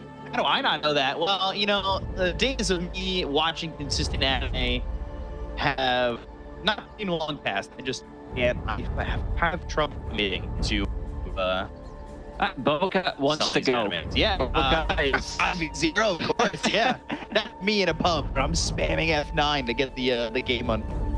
What if he unpauses and rampage? Pauses the game, then come back. What happens? Boca has Dragonlance. Start 1 minute into the game. Yeah. But F. I don't know which anime it's from. Anime. I've seen a couple. I watched Dota 1, of course. I watched Castlevania. That's a good one. Probably my favorite one. Death Note. Death Note's okay. Death Note, well, yeah, that was a long time ago. I'm not sure if I watched anything else. Yeah, Yu-Gi-Oh! And stuff like that. Pokemon before when I was younger. So, when you were watching Yu-Gi-Oh!, did you then buy Yu-Gi-Oh! Cards afterwards? No, I did Pokemon cards. Okay, well, nobody knows how to play the Pokemon. When I was growing up. So you just collected the cards? Yeah. Yu-Gi-Oh! That game wasn't really complicated. I didn't know how to play Yu-Gi-Oh! either. So we just played like it was because the rules didn't matter in the anime. They were just like, oh yeah, I'm gonna skip Blue Eyes White Dragon, 3 of them right now, and I win. I'm Kaiba. Meanwhile, in the card game, you had to like sacrifice and like, you know, there's special ways to get these cards out onto the battlefield. I don't really understand how the show. No, I was a Pokemon trainer. I was actually going to tournaments and Pokemon cards and got a couple of badges as well. Left town when you were like 11 years old. I actually had to leave town because the tournament was in a different city. That's the Pokemon dream. Actually, now that I'm thinking, where are my badges? Who took my badges? You on the road to my parents' house? Were you on the road to Meridian City? I was the road to Zagreb at the time. That's it. I feel like those are close and snowing. Yeah, I just the fun TCG always. There was this great Yu-Gi-Oh! Right after he. Great part where you go up against Duke Devlin, Dungeon Dice Monster. No. Dimension the dice. Dice in the screen. How did he do that? You seem super hyped about it. That was my favorite part of Yu-Gi-Oh! The card game didn't matter. Dungeon Dice Monsters, Jeff's masterpiece. It was so good. We have 9 out of 10 in the lobby. The lobby in the game. The only one who's missing is Emo. Still. back soon. So yeah, you mentioned the and Joey went against Duke Devlin, and if he lost, he had to beat Devlin's Bugs. Obviously, it's not called Joey Wheeler; it's called Yu-Gi-Oh. Joey got slapped. Yeah, I couldn't believe that he actually won. Like, and you know, then Yugi had to go get revenge. I like the good twist. When I'm watching a movie, I don't want to see good guys win, but with anime, with a show that you said, you know, Yu-Gi-Oh, of course he's gonna win. Yeah. There, and Joey Wheeler trying to support. Hey, Yugi, go get Duke Devlin. All right. Oh, it's the name of the show. It's Yu-Gi-Oh. I gotta say, Peacup, I am not as happy. Like talking about Dungeon Dice Monsters and Yu-Gi-Oh. I mean, yeah, you always get to throw the Joey Wheeler accent out. And that game made no sense too. He's like, I got 30 different dice of 4 different colors, and here they go. This one means attack mode. No idea what was going on. Made a whole video game out of it. Game Boy Advance. Great system. Onyx Silver. Rich kid, weren't you? That was me trading in a lot of things to GameStop back when you gave good value. Let's go. Into game 1 we go again, and if this is gonna stick around this time. Looks like Emo's all set. You can tell by the amount of clicks and tabs he's been pressing. So we're ready to go. The battle begins. Bounty runes are spawning.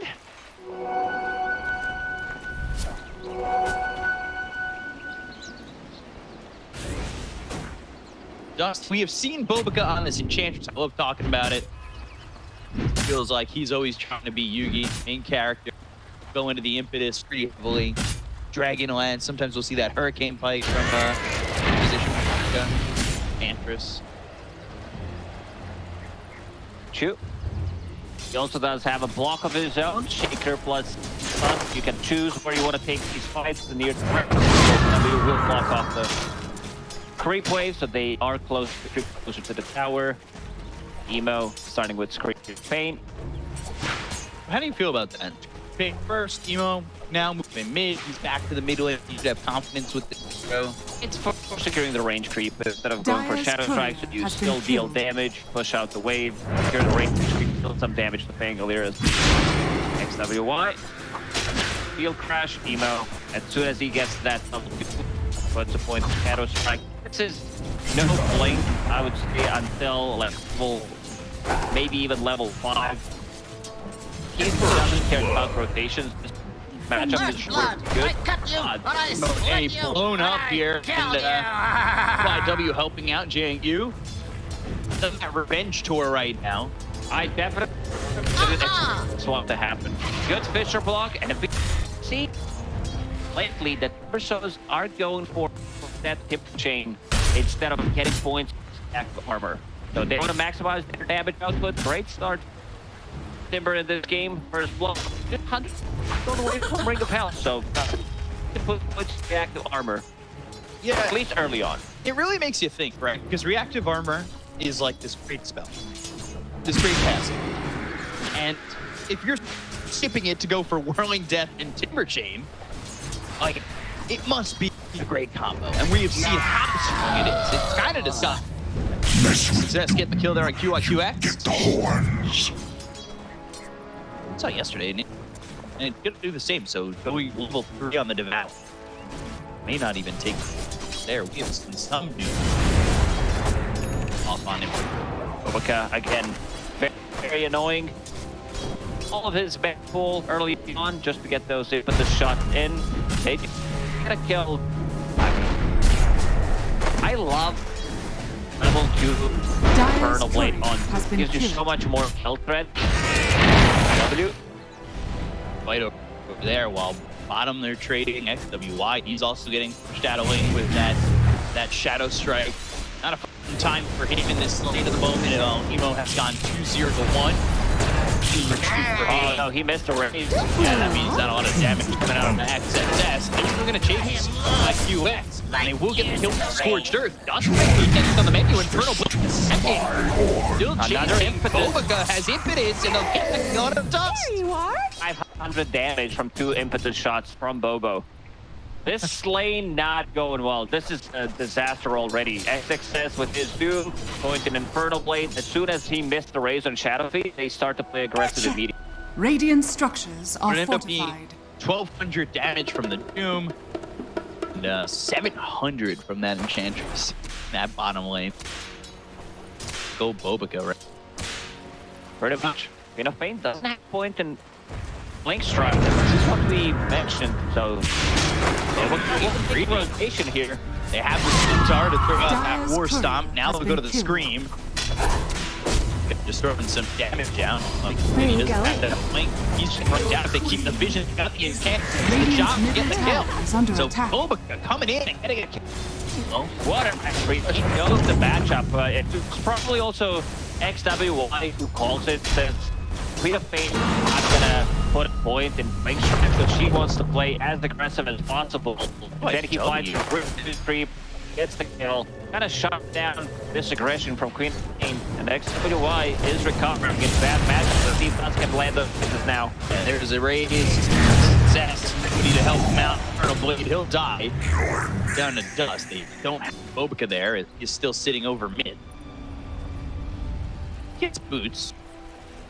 Bobica 5 yes, but sitting with gold. He's actually pretty close to where XWY is because he's getting slapped a little bit. 5 CS, 4 kills involved. Yeah, 4-4. He's 100%. Great job. So he's got the wild game. Now he's got access to the Hurricane. With XXS coming over, I would assume Hurricane falls back towards the Doom. Good job there by QIQX to throw the cogs down. Infernal Blade did not connect. If he gets hit by Infernal Blade, that mini stun would be able to chase it down under Impetus. And then Chant is also available to us. About Impetus shots and forced to go under the tower. Lost the Wild Wing, so didn't have access to that Hurricane. It was still on cooldown for a little bit anyway. Things for Aster, despite mid not being look okay. That's also the fact that Bobica's kind of having a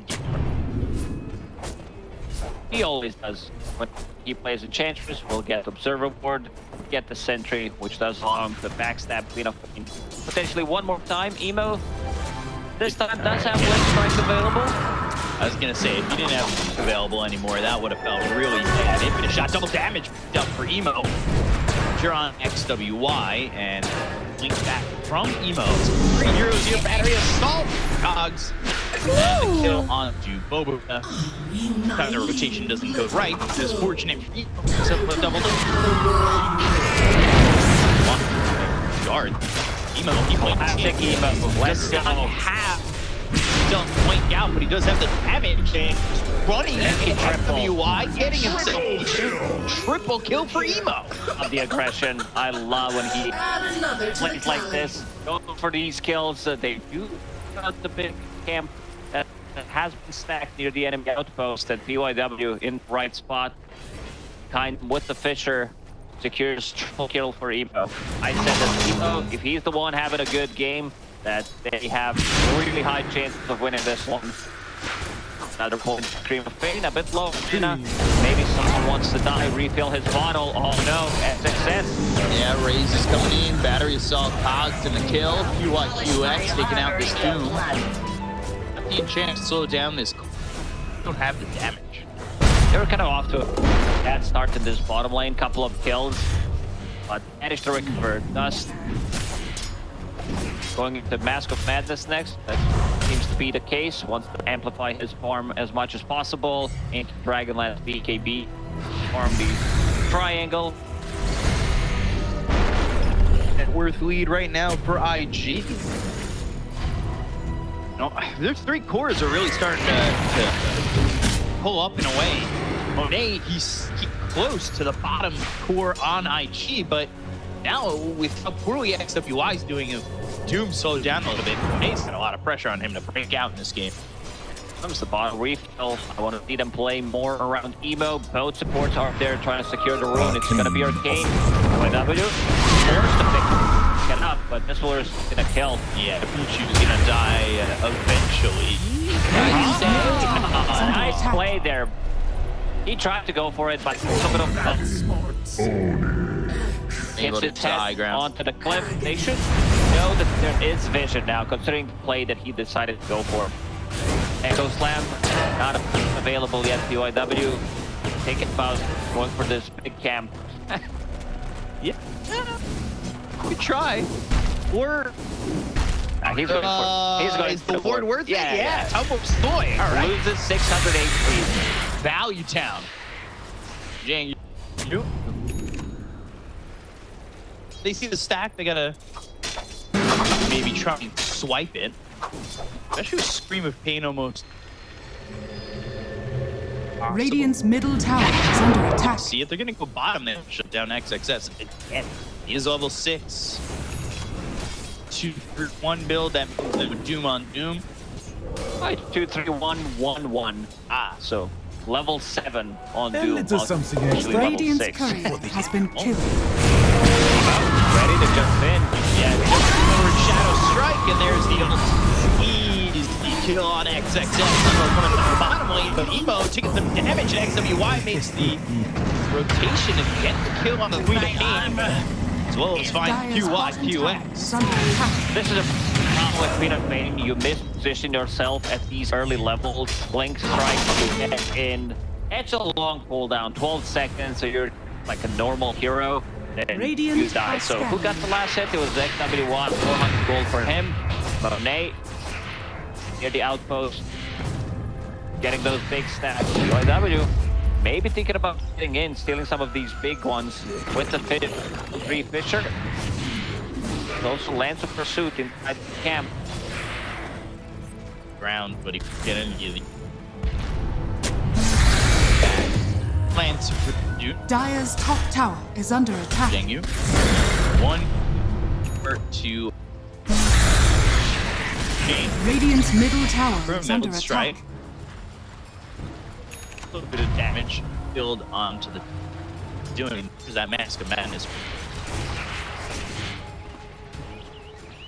Look up. They want to shut down Monet. They feel like he's the only one who's really progressing in the moment. XWY.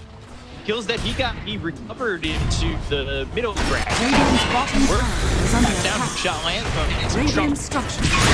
nobody sees it. He's been all over for a while, and that IG are going to that and go on the supports. Two supports on IG. One hell of a job. Rotating, getting the kills. Under attack. The QY involved in 5 kills. DYW in 6. Die a single finds are really good at self-storage, so that's extra mana. Dire's top tower is under attack. Mana boosts. We'll probably go mana boost at one point, but Radiant's now middle to go tower away from a is Blink under Dagger attack. on Top tower Earthshaker has fallen. without even taking a tower. They take a tower right now, so add some extra gold from that as well. Echo Slam, Fissure, but there's the Snowball, Swashbuckle, and UIW again. It's going to charge the bot from Emerald Thunder with the Shield Crab. Where did you come from? Nice and XWI. The Sonic Wave will drop to 4 heroes. Not sure what the plan there was for QIW. This is level 1 Aftershock. It always looks so cool, but in terms of damage, it's really there. But in terms of trade, Radiant's also bottom tower got is under that attack. trade Pangolin, who's still 300 gold away from the Fusel Blade, so delaying his timing on it. Which blade picked up by Emo. Extra overtime damage. Also starts to put more points in Blink Strike. Leave Shadow Strike only level 2, but he can maneuver inside those fights. Get maybe level 10 talent. 11 strength, too good of a talent to pass on. 20 damage is also fine, but extra 220 HP feels too good. Yeah, it's a good chunk of HP. Him, about 20% more HP. Good, and XWY also. On the Dust might be the right call if they're able to grab him, but they've also got Clockwork off to the side, ready with a hook shot if they do make the play for a counter attempt. They're There's the traps. The Requiem is about to go off. Yeah, they got the Walrus movement again. Can he get this ult off? Yes, he can. He lands on 30. They'll go and drag some new eyes. They're going to kill both him and Pichu. That was nice done. He's also really tanky. IG. Getting multiple kills in different lanes. This is also Arcane Rune Peter Pain, but didn't commit with the Sonic Wave. Nice Requiem there. I want to see that again. That was well done. They have limited amount of stuns that they can throw at him. We're putting it, you know, pretty well. Then there's that gap in lockdown, right? Requiem goes off. Snowball hits. Trying it again. Walrus hook shot from Clockwork to stop that Rolling Thunder. Looks so good. Getting double kill with the single raise. QX. So DP's out, gives him the high five. I'm a big fan of that. No, you can't die, you go to the high five. Where are you going? Always feels nice. Champ on the QX, there's the dodge down, shield crash, and the hook shot over to PYW to get the range of the mech. How do you have one dagger and 100 gold? I don't think you can ask for a better start on Earthshaker. We've seen this hero from time to time is big too often. A lot of the time, hero does struggle. Like you see 25-minute Blink Dagger, maybe with the guard in between because things are not going well. And now you're good to go. Like you can literally play the game, Blink Dagger, Earthshaker for 20 minutes and you're still gonna have high impact. He's under a ward right now, so they're gonna be that getting this blink. Dang it. It just smoked underneath. There's a ping from Peach. They know. Ping to show them where they are. They do have Monet in their sights though, so it may not matter. Echo.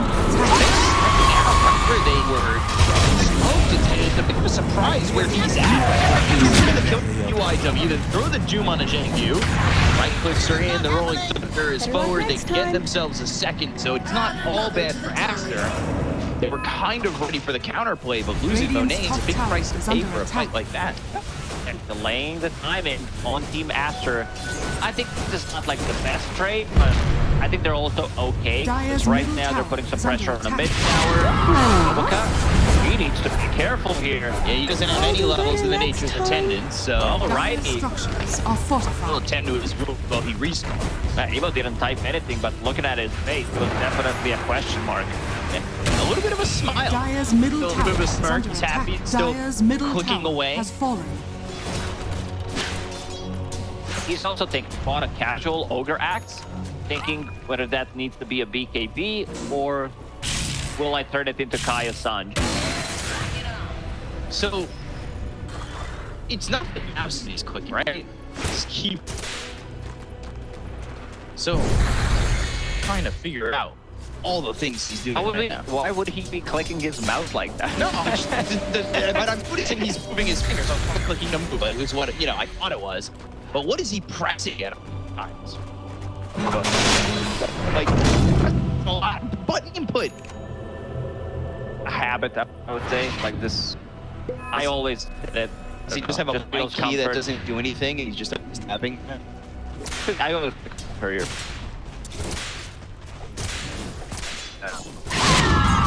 Well, now that I'm thinking of it, maybe that's why my career dies all the time.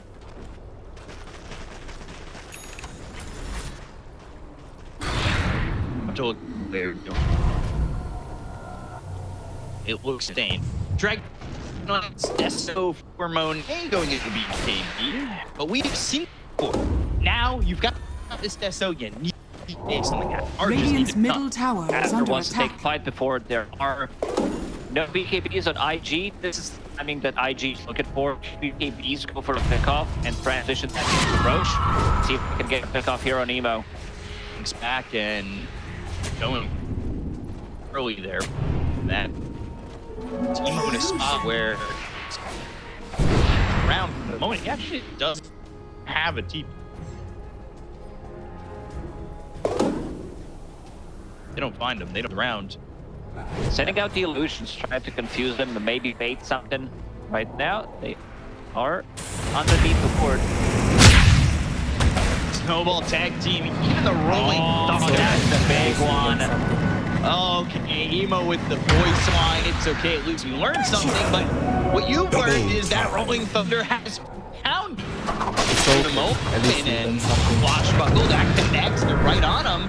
Shield Crash maybe used a voice line a little bit too soon. Traps down, Snowball lands, they go to the tag team, they've got the Walrus Punch, and they'll get the kill on Emo. I saw that ending from miles. That hurts. What a play from FWY. He finds there with the Rolling Thunder, not knowing where he is. Just casually walks into the jungle. And they used everything, pretty much. They used Rolling Thunder. They showed way too many heroes. Also, were sitting on the team board. So I think use this opportunity. It takes Roshan. I think Evo should be pretty happy about this trade. Not too terrible. Radiant's Especially middle putting tower Aegis is in under the hands attack. of someone who top them no worth for. Oh, look at the trigger the no heal 4-0 build here. Dangerous. Radiant's bottom tower is under attack. Docket. Dragonlance, maybe Hurricane Pike, I would assume. Be next. They smoke for IG. Emo is not there. He's not going to be able to TP. He can't TP, but he can't really flank into the fight. They still have tier 1 tower. Or Pine Raider. We'll scout things out. Like QX. Team and side. Hook shot. Swashbuckle Echo Slam on the 2. SXS, he's in trouble. On the BKB. Monet gets the kill on a BYW. They got the kill on QX. For the Doom onto the tip. Monet's going to TP, and Requiem won't be in time. As XBY will also. But these fights from IG, they look pretty damn solid. I would say Emo was not in a fight. He needed another 100 gold to finish off BKB. Now finally has it.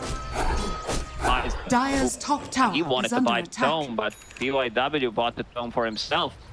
Wants to get that level 10 talent, Fisher damage. Let's it up for himself.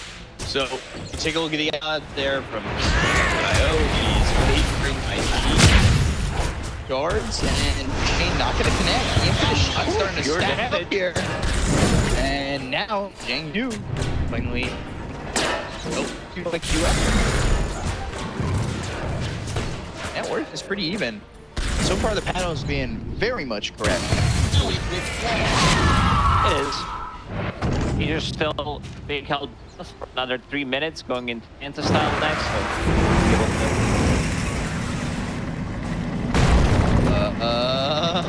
Wow. If that Fisher connects, bounces off of it, goes back, there's one right click, us would do it. A lot of damage there. Not so safe in the Rolling Thunder. Got it.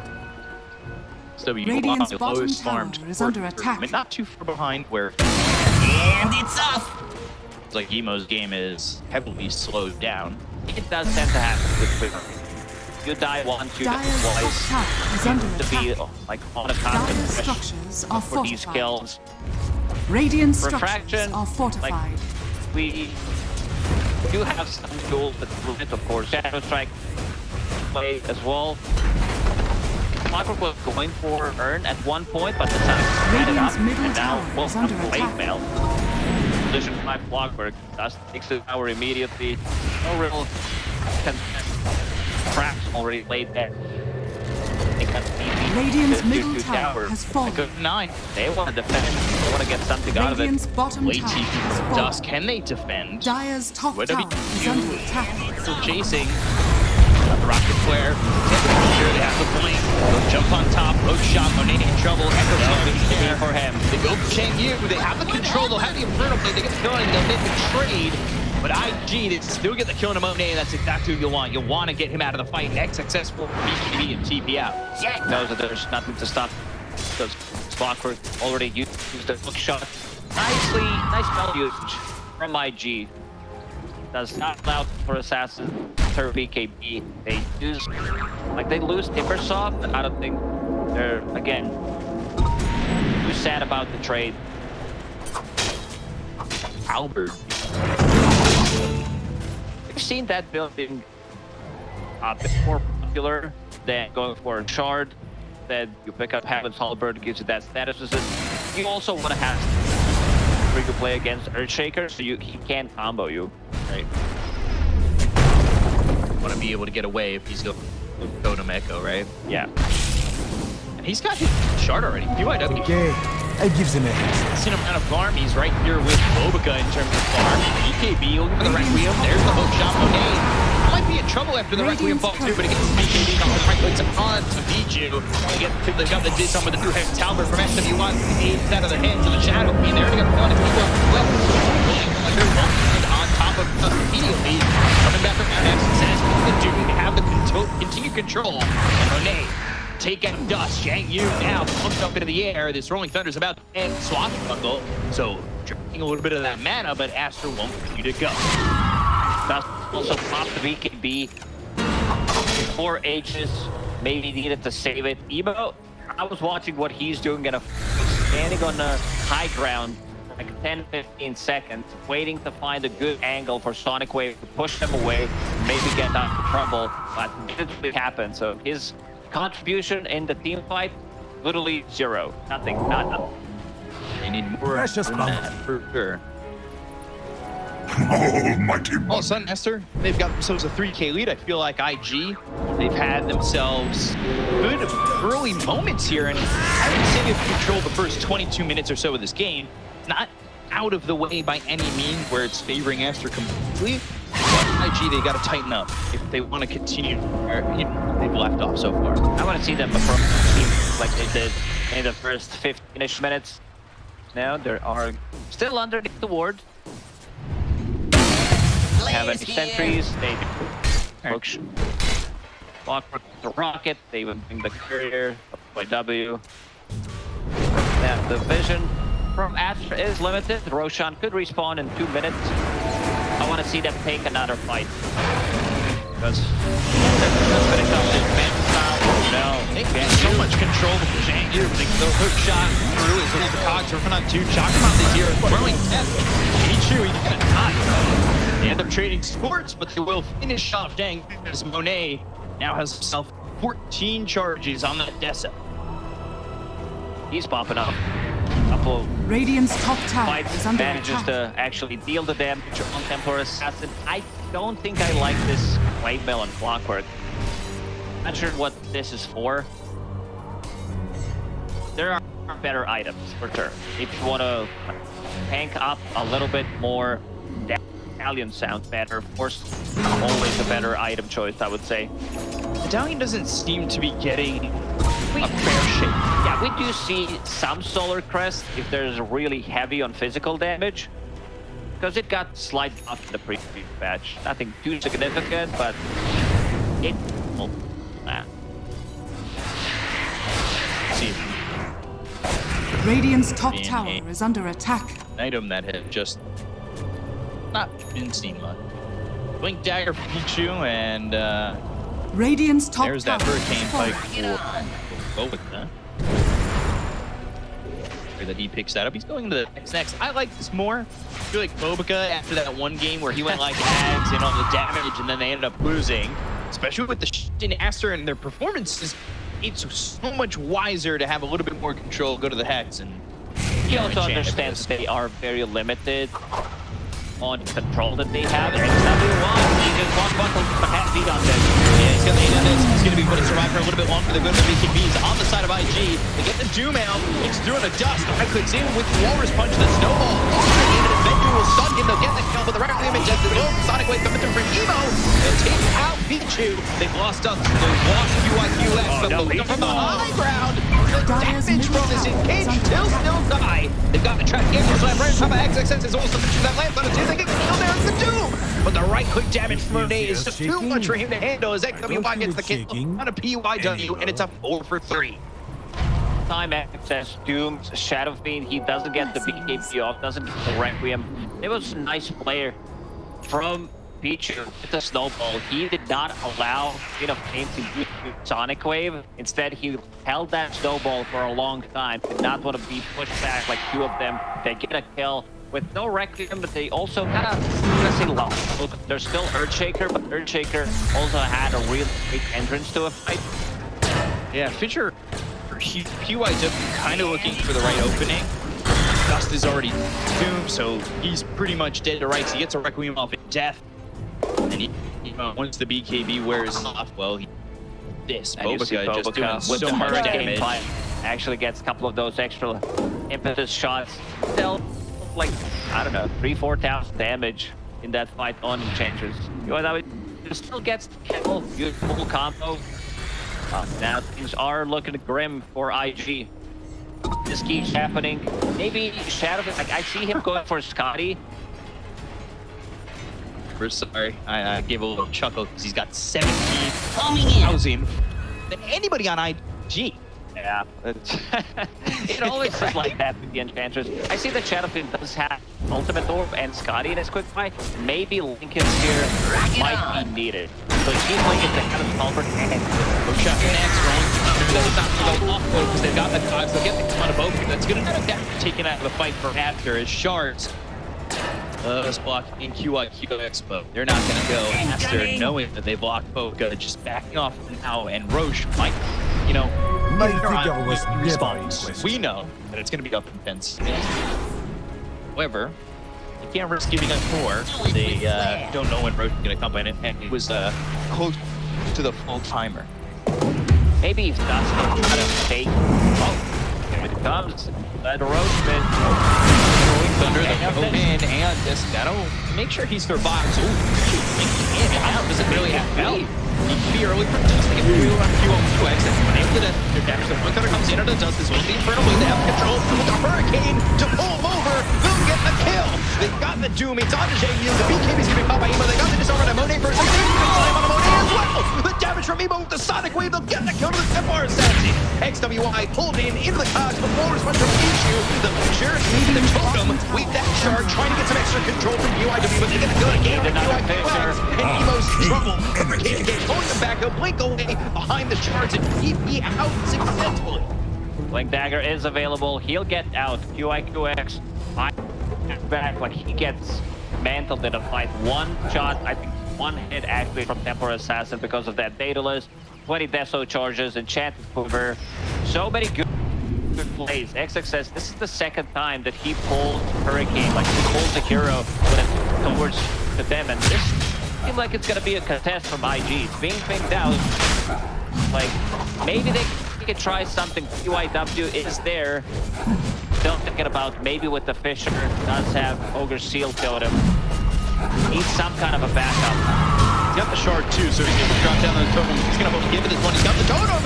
Age is going to be picked up by XWI. Have the Walrus punch out of UIW. And the Fear again, getting the kill on Pichu and taking the Aegis out of their hands immediately. Doesn't have a lot of mana to work with. The Shadow freaks out on him. Put him again with the Shard. Getting some lockdown on XWI. Going into the Rolling Thunder. The Disarms on the Emo. Is just going to watch the TP just escaping. Okay, so not too bad. Mango did pick up shard, so has a shard of his own. His shard to Templar Assassin, which perhaps are gonna silence something that Timber doesn't like to into. There's Earthshaker in the background, the back lines, but UIW doing one hell of a job.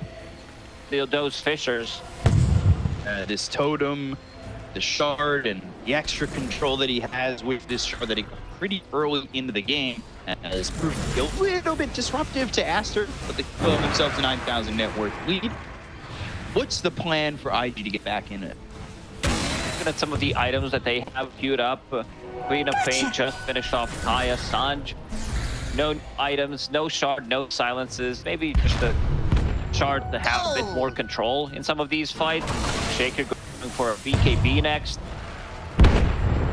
Timber also going for the BKB. Heaven's Halberd is the big one. Maybe somehow save Shang-Yu so he can get multiple rounds of his spells.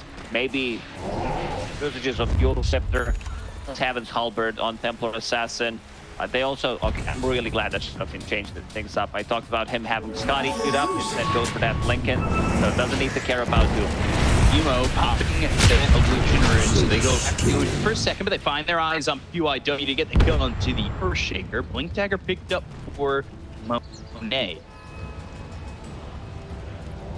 Probably this linked in his future at some point, because he's already flat slotted. charge. Level 23. Say goodbye to Raid Band. Every time it feels like we get here. We fail pop up spot. It's really doing anything. Not the depth.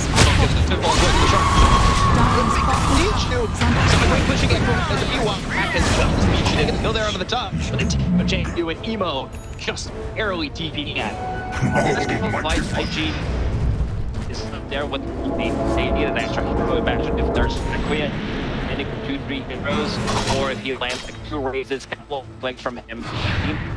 After getting those tier fights and success, he got that level 20 minus 35 seconds on Doom cooldown, plus all green cover. Going into Refresher next to travel, it's going to be even more difficult. Like double Doom, 1 on Shadow Fiend, 1 on Queen of Pain. You take those heroes out, their damage out is very, very limited.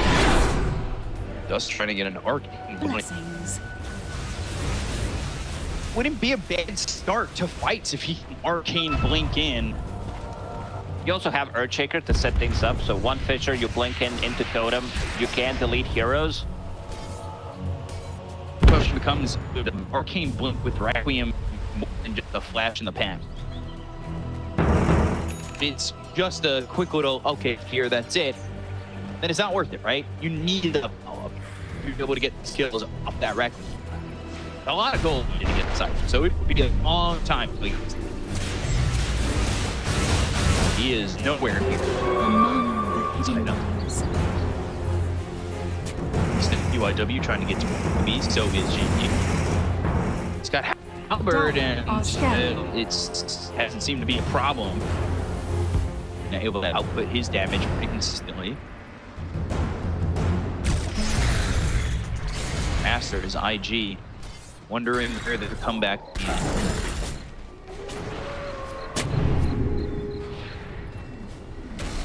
Ooh, that's a sneak one. And down a ward on the high ground. Rocket did scout him, so Maybe they saw him understand. going backwards, so they know probably that there is a ward either behind the tier 2 tower or inside their base.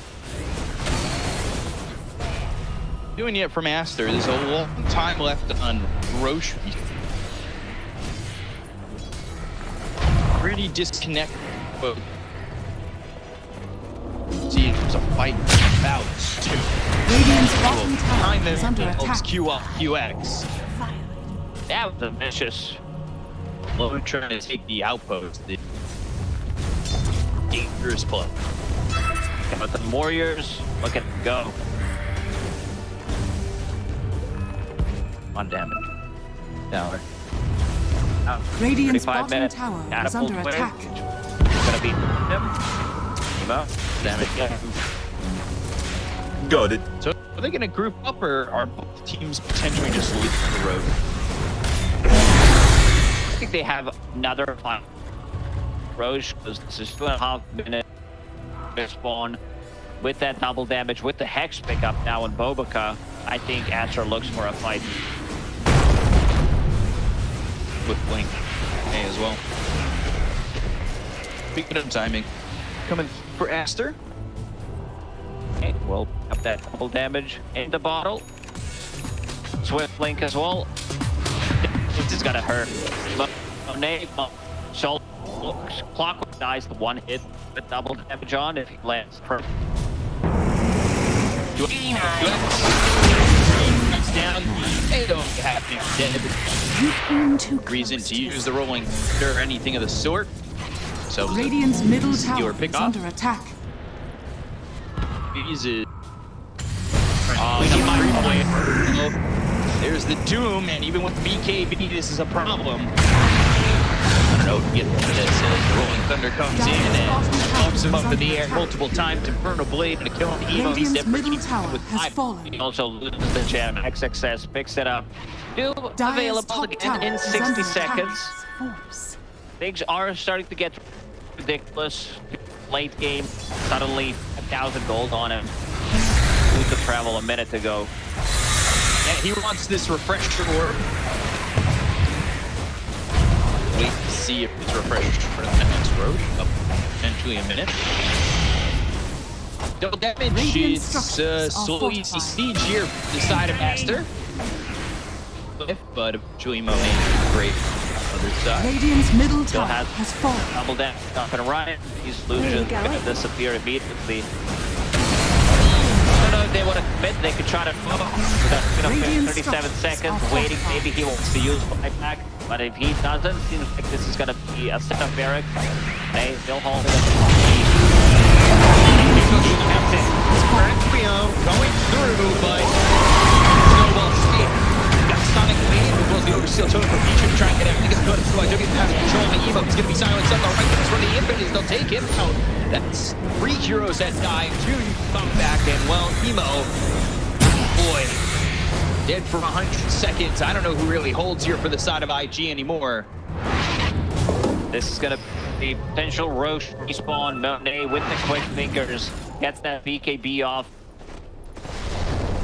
2.5 minutes, 5,000 damage by Monet in the previous fight.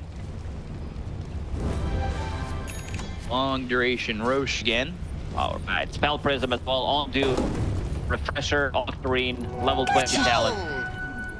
Doom on a 72.6 second cooldown. Dire's bottom tower sometimes it is doesn't under work. attack. My screen did. It is. Left more than a minute. Dire's bottom tower has fallen. Finally here. Infernal Blade, why not use QX? He's gonna die to the Melt Strike from Monet. Pops the Refresher immediately also. 2 minute cooldown on it with old EDR. This is gonna be another, the last tier 2 tower. And with those 2 deaths back at the Queen of Pain, Evo Dire's bottom really tower struggling is under to attack. find anything. This game is shut down. He's now the least farm core, Radiant's close to top what tower Mobica is has in under terms of net worth. Dust is gonna try and rat this out and go for the bottom set. Tier pushing into the catapults. And he picks up Arcane Blink, maybe this next fight. Radiant's top barracks are under attack. Radiant's top barracks has fallen. They will need some combo. Some Fisher into Totem, Arcane Blink jump in, to follow it up by Echo Slam. Look at the buyback status. Monet has one, so does XWY. One zoom. Monet ball down and got it now. Risky. I think they understand how far ahead they are. Ochan did respawn. Mine, not on my screen yet. Scanning. 25 seconds. My screen said he's up. Same. Radiant's top barracks are under attack. Holding the high ground, they'll five.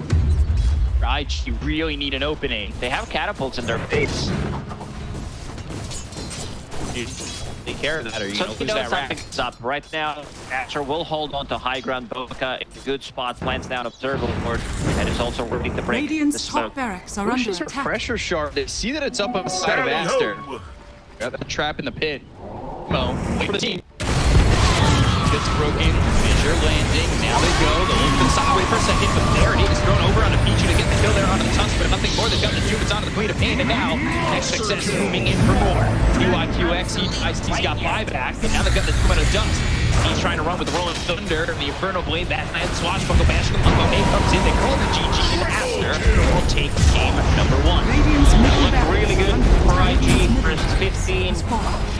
Maybe it was 20 minutes, but then they chose a couple of bad fights after. They kept farming. Mobica, he dominated the laning stage, transitioned into another core one more time. Yep. You need to get rid of this hero. If you're playing against Aster, Enchanters can't get through. Yeah, Mobica continues to just show that he has so much damage on this hero. Can just abuse these opponents when he's got it. And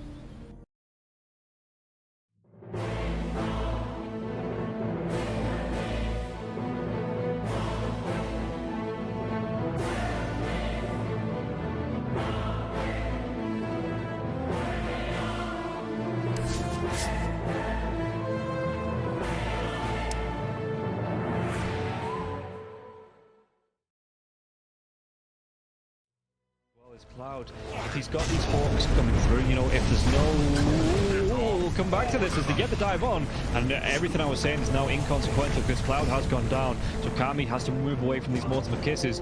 There is still that buyback to the Beastmaster though. Let's see, he wants to get himself back into this. The dive onto the back lines and the vortex as well. There could be a real nice dismember. The hooks come nice save though. He saves it. Cloud gets himself back into this now, and Kami, he's losing so much. Kami's gonna go down. They do get the kill onto Leppington there as well. So Mira with that freezing field, Mira will go down. Coming down to the hooks. Yatsu still in that push roll. He's getting them back. They get the buyback out from the poach and Storm Spirit. Everybody from the side of Hydra. They don't want to be giving this one up now as well, but they take down Leppington once again. That's the dieback on the Disruptor, and Yatsu, what can he do? The poach, it's going to be blocked mid. Hook. This is the dieback on the Cloud. Cloud, can he get himself away from this one? He's still being harassed up by Collapse. One more right click. He goes down. That is going to be the Beastmaster dead for 115 seconds. And now the chase is on for the rest of the side of Hydra. This Aghanims on the Morphling is just making him impossible to deal with. First of all, they use the little shredder on the Pudge to get rid of his armor. He has solid amounts of it, but it is just not enough. And then Yatoro just destroys him, and he knows that he can stand his ground because he cannot be stunned. You literally cannot be stunned. How do you stun water? Well, a lot of their damage, if not most of it, is on the Morphling. Oh, the glimpse comes back though inside the Statustorm Mirror. He has that Lotus going, and now if Zofra actually dives a little bit further, the Thunder comes out. The Pod King, he's dove in. Yeah, they're going to be able to get a kill onto the Storms for it. Can they take down the Pudge? They're going to be able to catch him and cancel off the TP. He's going to be dead. The Storm Spirit though, he has brought back, and they've got no kinetic field, no Static Storm. And like you say, they're even going to be able to get a lockdown onto Cloud. Everybody on the side of Hydra, they just overextended, and we praised them in the first game for respecting the power of Team Spirit here. But Hydra might have just lost the heads a little bit, and the buybacks, they're going to be forced out, but I don't know if it's going to be enough to defend this base with the Pudge being down, with no Static Storm for the next 27 seconds. Spirit, what can they get from this? I've been worried though, they're going to be able to get it. They get two, they do! They take them down, the cookie comes out, the Yatoro, freezing field, they might lose Happy. Is this the dieback? They do the break the Lincoln Sphere though. Morphling. Bilal wants to come right back into this fight because you have the boots of travel to do it. It might take him a little bit longer now. No boots of travel though, so he's going to have to use the blinks. You know, just do it by foot, it seems. Level 25 Storm with a beast. That's just so much damage. They're going in for the Morphling. He doesn't have a buyback. No, he gets. Do they get the kill? He goes down. Warwick has to go down though. It's going to be him left alive. No, it's not. The creeps are pushing in. There's no buybacks available on the side of Hydra, and this is going to be 4 heroes, even with the death of the Morphling. No way Warwick defends this. It's pretty much over. They don't have the glyph. The game is over. They gave it their best. Hydra, they made Team Spirit work for it. The team that is most likely going to be at the top of Eastern Europe DPC Division 1.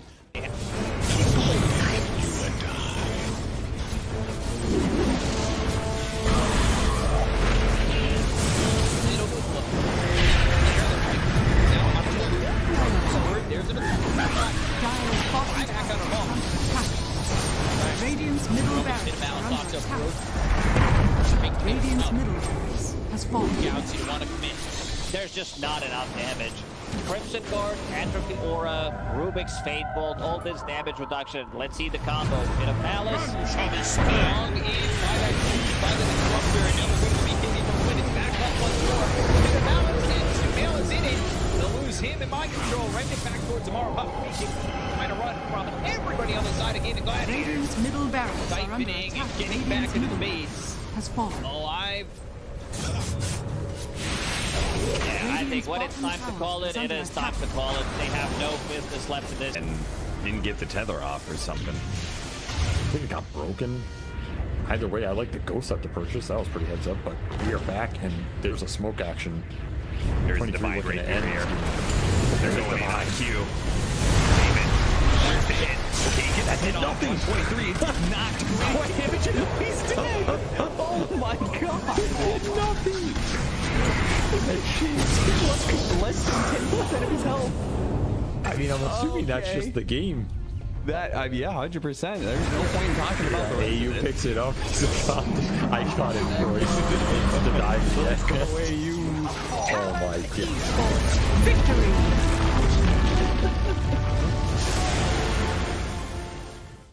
We finally get to see them have a little bit of lead. They need to have good vision, good entry to engage. We're down up on high ground. Bulbaca, Red Panda, this would be huge if we can find it. Static Storm before the Tombstone. Not bad. Stone from Ooredoo. He's thrown now over the Bulbaca. There. Starting to drop down low. TK controls for the moment. He does manage to get that one away. And the Supernova down. TK barely surviving. And it's just going to be one down as all White Album to dodge, to hide away. The heal's coming in. They hoping for a save, but the PKB is out, and they're going to jump onto him. He has to back away. They have lost White Album again, and now Tango in trouble. Who is going to drop Aster? These fight so well, and they quickly take down that Undying. And remember, it's ages, so they didn't really care about giving away. That's what. Big next profits. Stun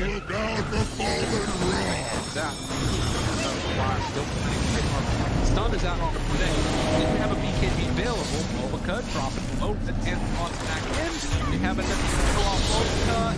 Doesn't look like it because the Black Hole is there. That's on the edge. He doesn't have full team to come back. And Aster, they might take full advantage. Move. Radiant's bottom Rax has fallen. Up the bottom. Finally, Aster full advantage. They're building.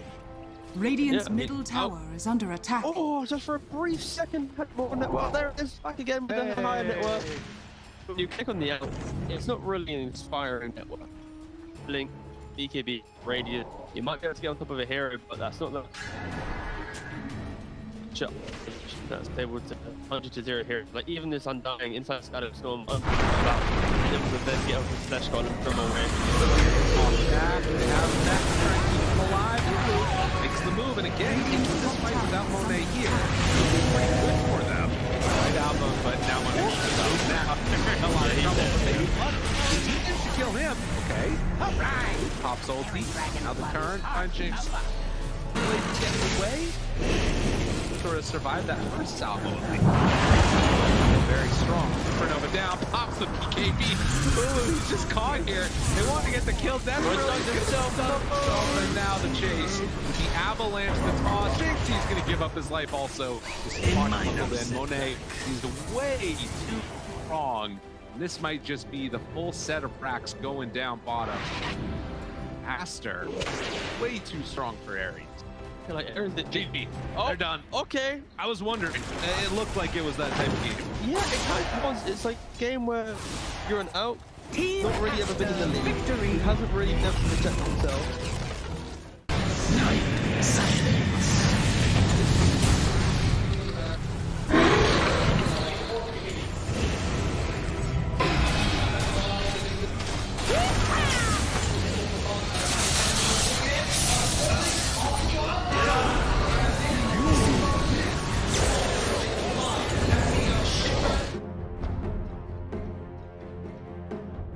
Team Aster's turn to ban. Radiant team ban.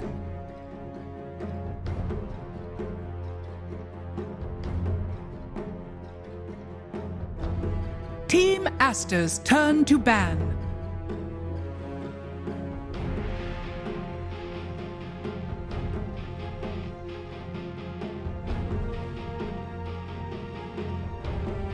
Radiant team pick. Team Aster's turn to pick. Yeehaw!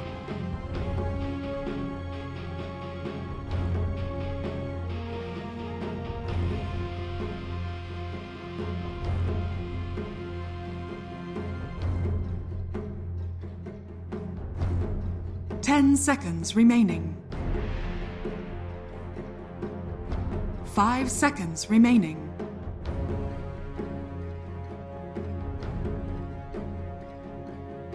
Team Aster's turn to pick. Timber Saw!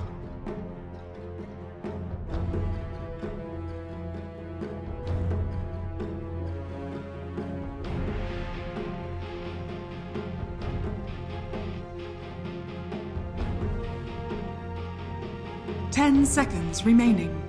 Radiant team pick. Disruptor!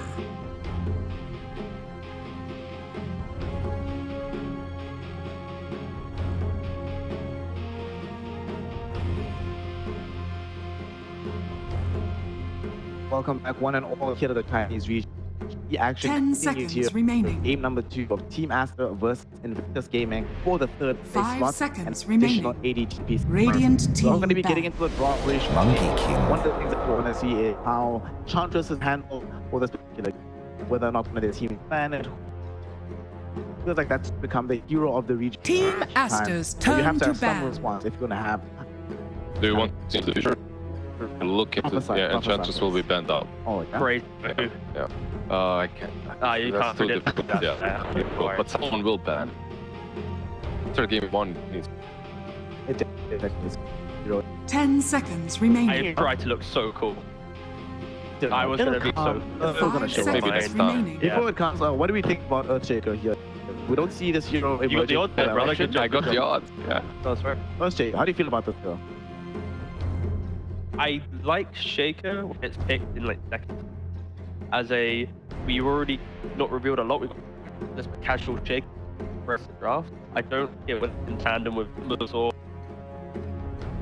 like we're gonna pick a underwhelming off lane that won't apply a lot of pressure, and you're gonna have pick of the litter of anti-mage Slug, Ursa, King, and the Earthshaker will have 0 distance and keep.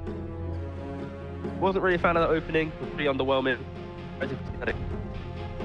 Just the shaker or It's the shaker that causes the tip to be bad. Because you see Aster, they know this and they pick up 5 Disruptor, Timbersaw if it's putting together. If it's not, there's all these down the line. And Aster themselves were first pick. No, they're second pick, sorry. Yeah, therefore, they respect Enchantress highly. They ban it themselves, actually. They ban and then they go for this Timbersaw pick. So we're talking in the previous game about how much pressure Enchantress applies to the Timber.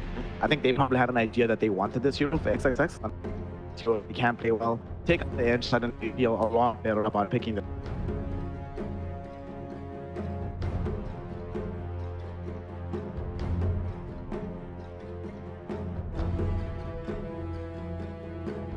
Doesn't.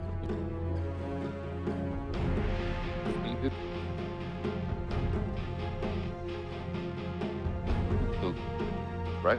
IG first pick. Okay, so they answered with Timber and Disruptor, but they let the monkey. Like you had Monkey or Slark, so one of them gets picked up. IG, Monkey, you already decent. Team Aster's turn to ban. Blow up with some control later on. We're gonna have a great time, no matter. Not the best in Disruptor, in it with Monkey's all about keeping close, and of course you have Timber Chain, maybe a try to cancel it, but again, the Glimpse, with the other will be close to pressure, the survivability. First pick that far. I actually have not done this at all in the DPC. It's also something Aster isn't doing really themselves. They've been good at Enchantress with it. To enter this game too, where it's like, you don't want to win it that far, like maybe it's something they're bringing up from scrims or something, but I'm not seeing any value from history or matchups. I guess a ton of damage going 5 seconds right? remaining. Like, him up with.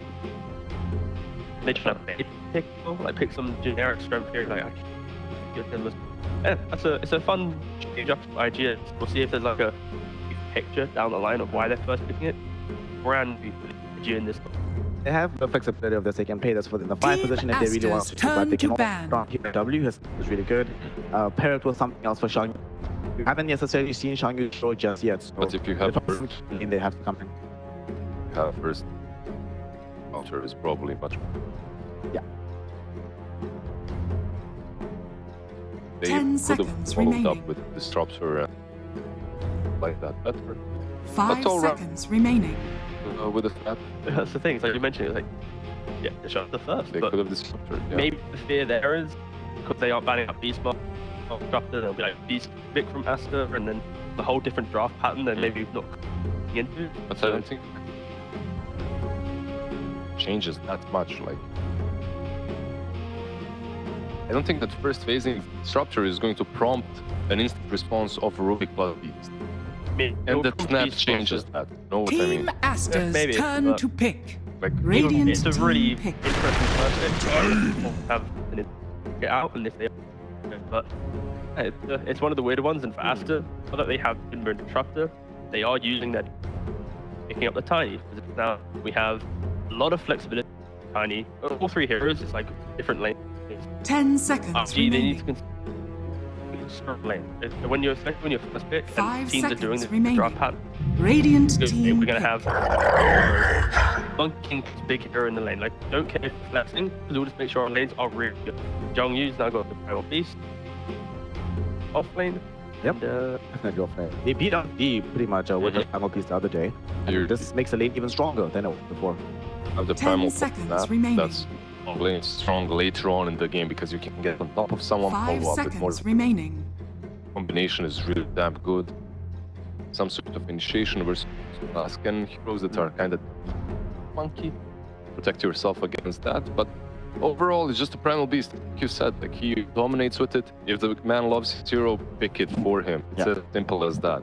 Especially when you're this late into Team Aster's turn to pick. this late. The latest. That's a long game. Radiant So they're actually team putting this back. position potentially as they grab this hoodwink for themselves. I mean, there's a lot of stuns here. This feels like a pretty good game for them. In the position that he's in most. Like Tiga talked about, like this Timber ain't protecting anyone, so you have to protect yourself. Troll is probably the best at doing that. 10 He just pops his ult, you remaining. can go on him, he pops his ult. 5 is the fight around. Meanwhile, Timber is doing 5 whatever they have. seconds remaining. Like Team Master's draft right now is chaos. That's pretty. As simple as that. It's just chaotic. And Team Aster's turn to ban. It's really good links to hero. These media offlaners Radiant potentially team will ban. have aggressive safe lane jump. Have pushback slow. Catch. Acorn shot slow. Pretty good on that front. And Aster, their responsive troll, his priority axes really good at just disengaging a little bit. And I'd assume there's a skill flexibility there. Aster's turn I honestly to wouldn't ban. mind them putting disrupt with number 5, but this throw into Monkey King, you lock onto that guy, you're gonna probably win the 1v1. And against lane in Primal Beast, unless you misplay and feed away early kills and give a level advantage to Primal Hoodwink, you should be able to survive the lane quite comfortably. 10 seconds remaining. So right now, IG they still have to find a response at the very end for the mid lane. 5 seconds so we remaining. still don't know who's going to be playing what between Dart and Emo. At the very end of the draft here, what do you think is Radiant lacking from the team 4 pick. heroes that they present, and how do they fix it with Facebook? Some objective taking isn't really. I'm not sure if you can that's from them. Playmaking would be also very decent. You have the primal to go with. Monkey to follow up from the 10 spirit from the seconds mid. remaining. Left only the Team storm. Aster's turn to pick. Storm Spirit! It is. It wouldn't be that bad, right? You get this, have some magic damage into, you get the hero that disrupt. If the Tiny's flex, it's not get into this.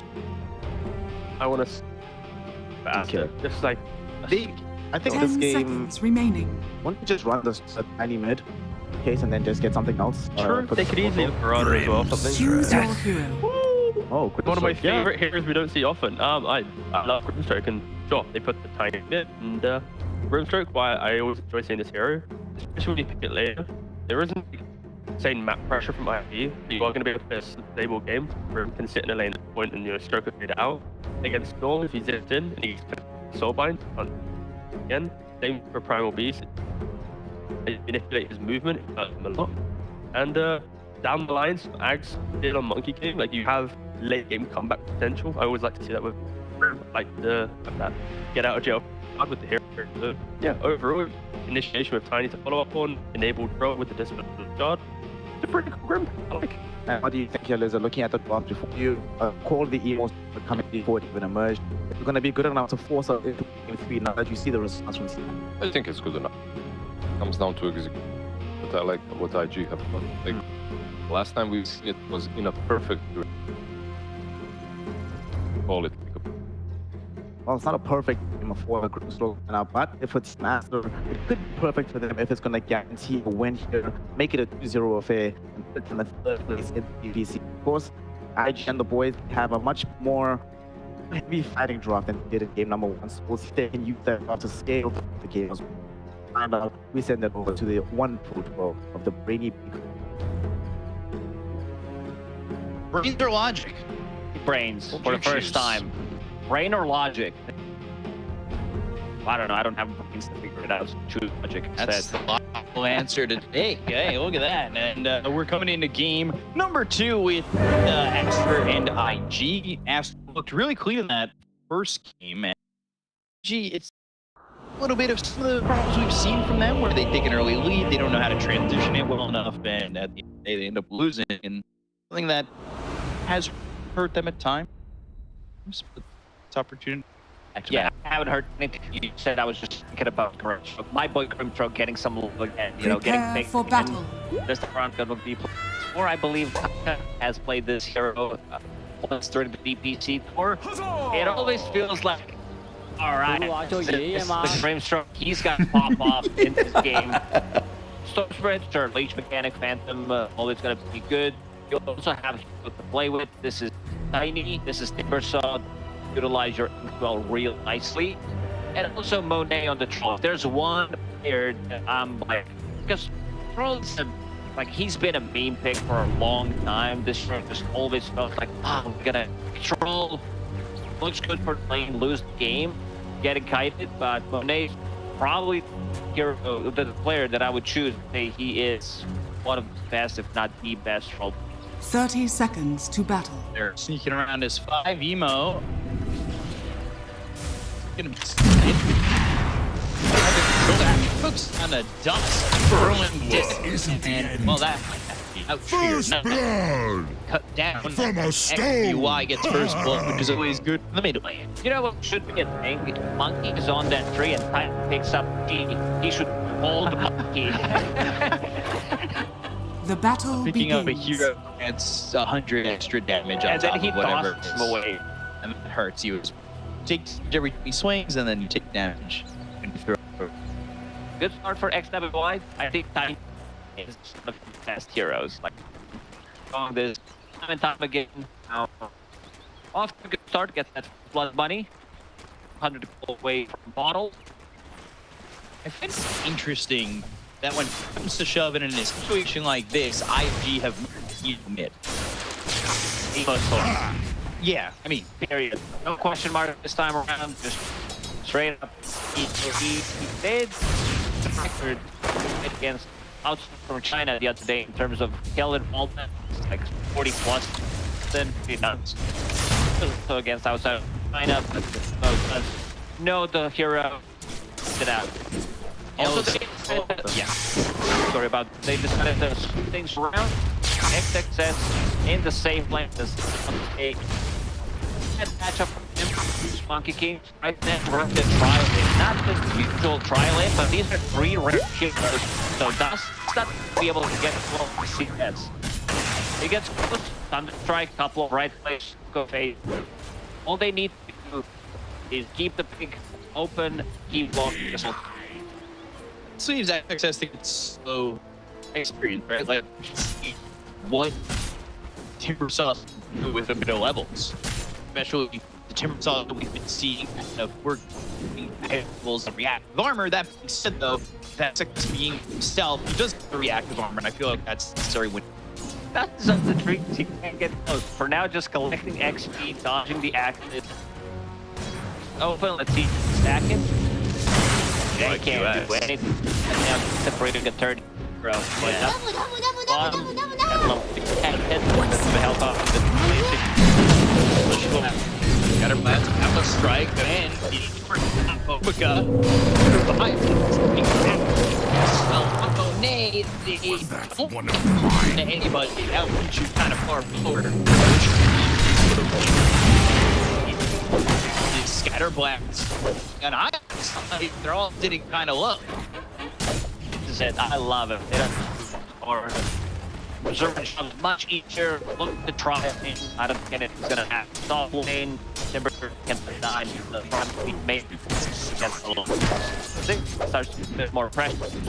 It's all gonna be about this trial. Everybody have a stick. They are bringing.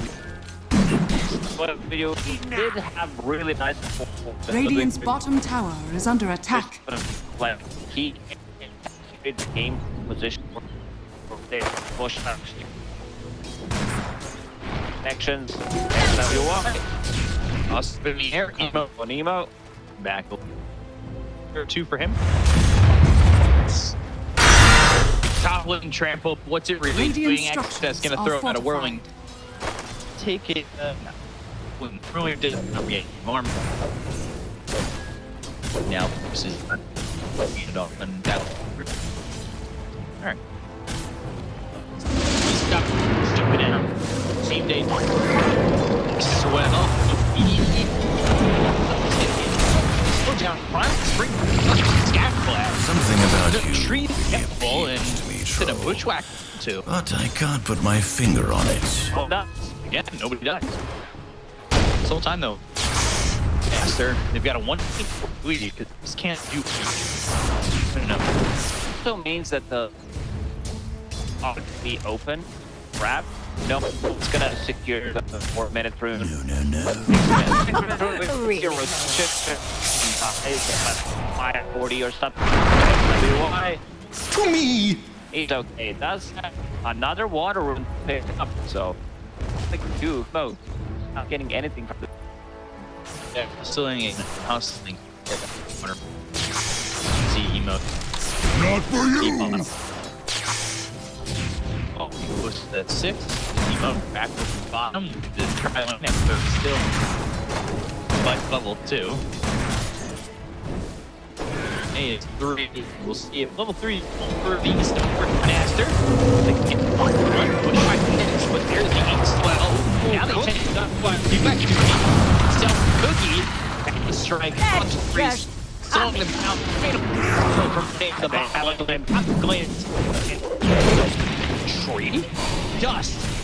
He's the giant time. Thunder strike. Son of the. And then it's 2 kills here for Master. Martial arts looks like.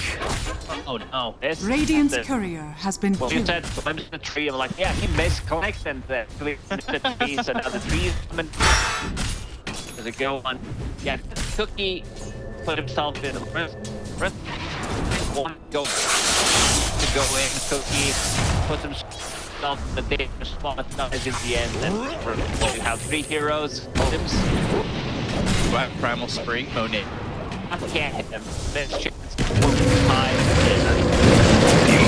of take a look at the card here. Dead. And it looks like Pichu, he's in trouble too. I don't blame you. Right click, there's the kill. I have a feeling that there's he dies. All 3 heroes dying. I was about to play it off like, yeah, no, you lose your support. They TP, they Dire's middle tower is under attack. One after the other, and also that's 2 refills on a mid lane. One of it. There's one. Kill his. I don't think they need a second one. Illusion. As a real TP bomb. A bit of a back and forth. This tri lane has level 4. I also see that the supports on side of IG are finding raindrops, where QX has. Aster looking, doesn't have one for himself. Into the disruptor. No, it's and duo. We do have XWI rotated. And Monet striking.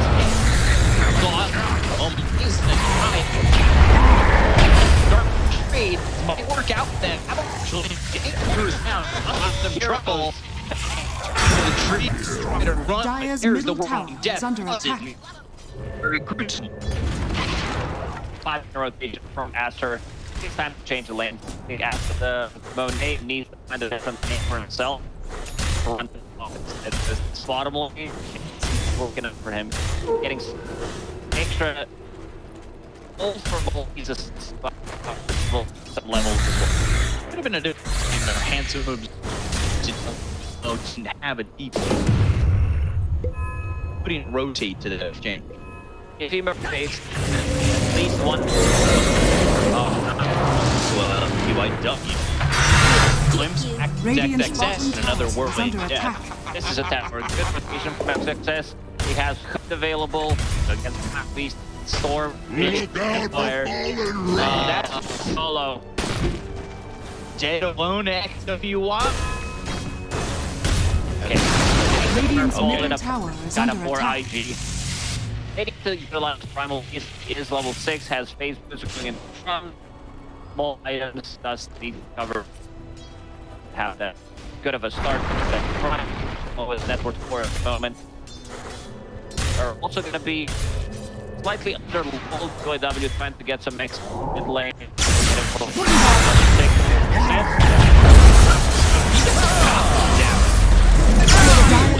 Still surviving. Finally ducks the emo. If he can come over, he's not a lot of mana to work with, but does have the tumblers to stick. Here comes QIQX again, and it should get this. Will be the only open. No doubt. Silenced. Stupendous. He's in so much trouble. He needs to run. Have the damage, and they chase him down. They'll go into the tower, but they've got the roof. Killing is the dust.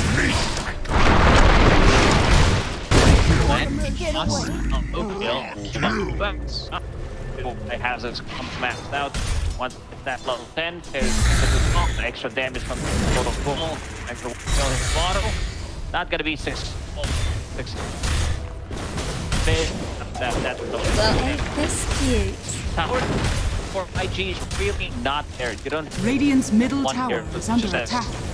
Build the creep wave out push. Right. Dire's bottom tower is under make attack. something happen. All for us fire definitely come from himself, and then you can start with either 4 or Primal Beast.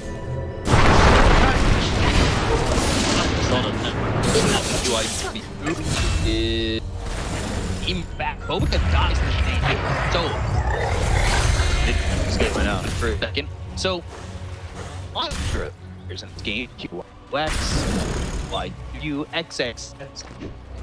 We've been talking about this guy for a while. Yeah, given it any thought, had to name in Dota that was the thought of what you would be. Mako? Yeah. I don't know. F. Like, all the F's is the best. Like the QQ, the old school Chinese player coach. XW, Weapon X, I like Die, Emblem. At SMJ. So many names like that. The Chinese. But then you've named in other regions like Frank. Or Dire are scanning. Yeah, from SCA. What a great one. Radiant's middle tower is under attack. Dire's structure. At tier 1, taking some damage here from XWI with a double Dire's top tower is under attack. Creeps, leaving him. Radiant's middle tower is under attack. All 3. We're Aster, the lead the network. Say next 4 are all IG. Radiant's middle tower has fallen. Dire's top tower has Is fallen. way too far. XWI, Blink Dagger, Power Trends, 11 minutes plus 1,000 gold saved up. This is trying to beat that first item BGB. And straight. And outward is coming from QIQX. Sharpshooter landing and XWI. Static still to get onto the tank. Long distance artillery, onslaught, never skips. Here. Sold on. Well, the whirling chakra slap faster than one. Onslaught over to Bobica. It's going to be the third. Just gets the double. That upper loop is now gone. These are also Emo trying to recover a different side of the map, trying to more find that which play, but yeah, good spell from my wrap. Titan getting blasted definitely wants to get like maybe a round of spells. Didn't happen at Success. Also late to the party. Success. I think here.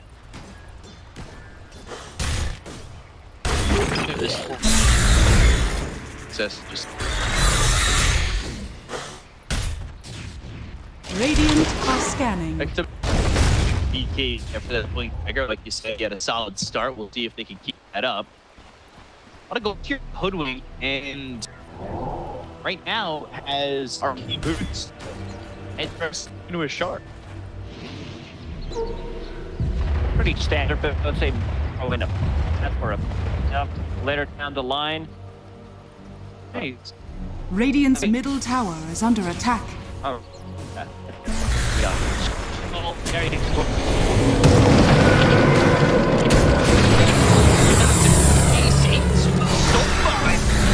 Chain World Death out strike. It is toss him up in the air. He's gonna die. And QS XXS. Dire's bottom tower is under I just attack. checked the stats for the hero. Picked once. Reached 100% rate. Your boy Cop you mentioned earlier. Dire's bottom tower Here. is And under it seems like attack. he might another W grip stroke. Haste! Was that so good that whatever spell you max out, still gonna be good. But if you want to get that big grip stroke just died to tiny. You have Timbersol later down the line. You will play with charges. 600 gold away. Spell mechanic.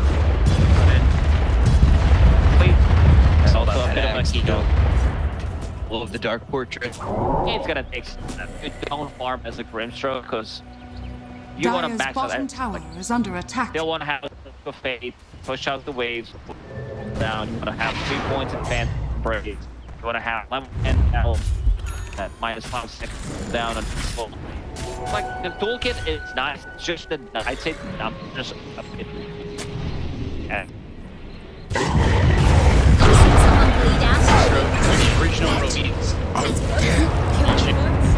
Down there to PYW. So slow. It was disgustingly broken. 70% slow. Yeah. Good old times. Can't move. Can't take it. Wait, you've announced release immediately. Bounty! Ooh, close one. BKB almost picked it for prime. No. Disruption Annie is really poor. That's correct. All of the positioning. Right moment this. Whoa!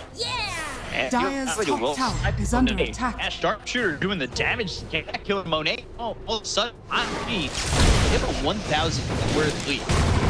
Now, a lot of that is also the fact that you've got a Hoodwink that's very no bad on Aster. Dire's top tower is under attack. Or so, up and above XXX.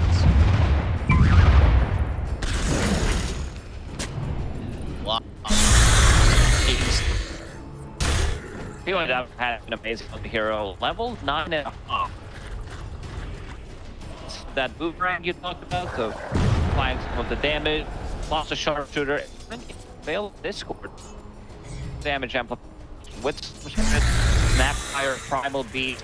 I like that he's broken.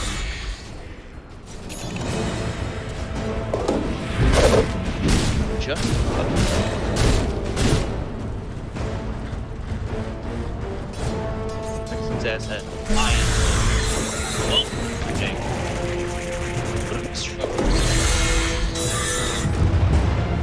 Yeah, said lots of stone for boats of the unit. You're either gonna get one X on the line, either static storm mute, or you Dark Fortress. Yeah, to get immediately. Corn can't name it. I've done the same. Dire are scanning. He's got it coming away, and now we'll start to go quick. To get some gold under the belt. Even who says BKB, roll kind of far. Dire's middle tower is under attack. Now. Gold! What have we here? Over here now. Radiant's bottom tower is under attack. An award from Aster. Not really anything they can do at the moment. Gee, they've kind of hit a timing here. If they're able to take it. I don't know if this order. Yeah, he's so happy. You're by James. Maybe balance right in it. Order case. They have come in to static storm. All oil boat. They've got the chop. Don't have the damage. Xtreme is going to die here to die. Everybody here forgot about the team. Over here now. A ball trying to run. Control is getting is not. And the bushwhack grenade. It's not a boat, and it's die twice that fight or IG using BKB timing off Primal Beast. That can stop Primal from getting in. He's super tanky. Can't take low buff with the combo from Tiny. Sitting at 2.3k HP at the moment. They killed the tower, but get a full team wipe. But was holding on to Arcane throughout this whole fight. Bushwhacks are so on point. IW understands like where he needs to be with positioning, and also uses sharpshooter to break the break that soul bond. Right, man. He had a great start top of network at this point in the game, but I just don't feel his presence. I don't know if you nasty. Radiant's middle tower is under attack. These APs, right? I think they can play up more this might will be opening from these hunters. The damage heals just literally in time. That's gonna rebuff dust. You'll be looking up for but Monet now dead thanks to even he's gonna die for the time. Has been on in with the tramp. They're gonna go the disruptor.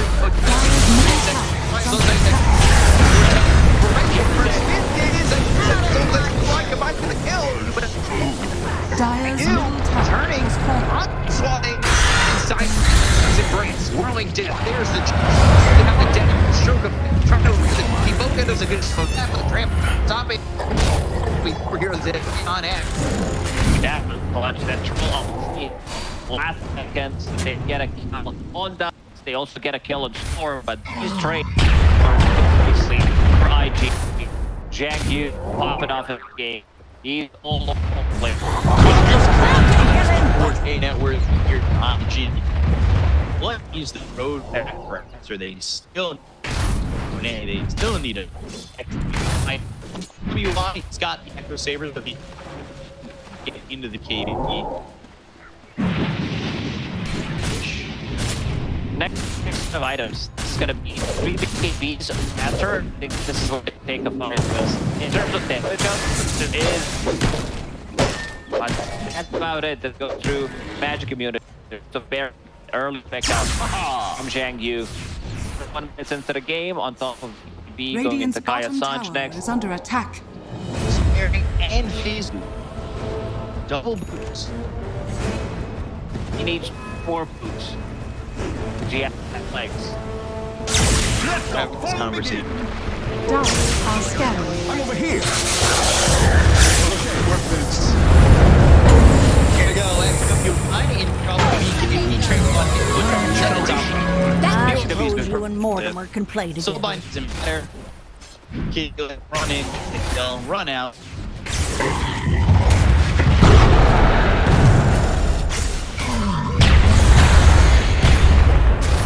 Nice. Neutral. So really, he's boosting initial D, Primal Beast. Once he's able to run that, even holding on first though, just to close the gap.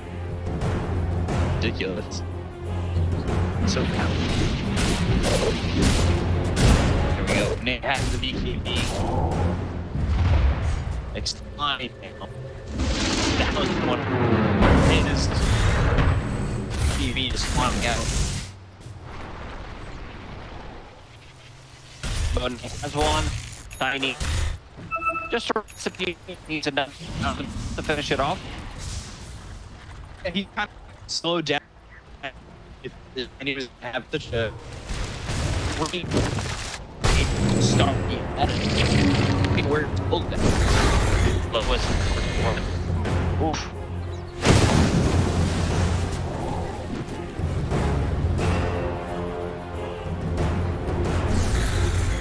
Yeah, he's I up with like team. Radiant are scanning. Can connect. You're done. Swag. Kong's also on BKB. It's going after quick. Got to off to the side. So that is dead Pichu. And needs to run. Careful.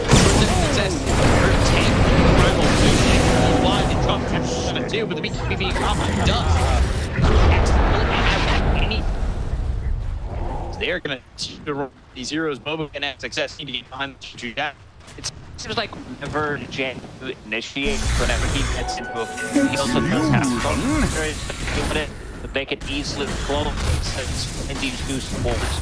No, between no status or no soul line that's gonna be used. And now, maybe thinking about Roshan also. So Roshan damage, they don't really have it. They don't have the sustain. The next is gonna be a big one. Any Eversong heal. Oh no. He's gonna hit that. Yeah, he's gonna be forced to use it. Go UI. This might actually be great. He gets this skill, light back, and something under his thumb. That's his commit. Forced to teeth. He doesn't have any mana. He'll be able to escape. Hey, but his ultis are keeping him in the game. 2 times he gets a return kill, doesn't die. This is a chunk of experience as well, getting him closer to level 18, blowing that ulti, and also he is for more takiness, more status resistance. Understand that they go on it like this one more time, that status is made clutch. Also potential to neutralize the extra status resistance. Oh, Nate. Head. Back to the game. Down. Dire's top tower is under attack. They're on experience. We like having level 1 and level 2 on their own. Boca on the grid strip. While not being the most significant. Still a lot. He missed the level packing on the team. Whoa, what'd I miss? I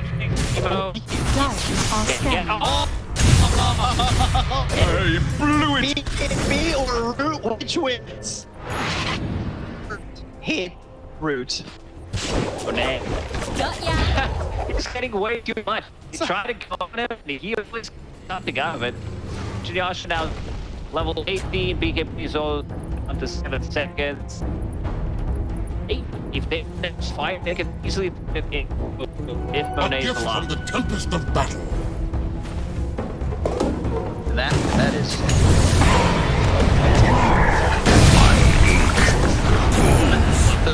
Going to Boca. Over off. Kid was name or looks at road.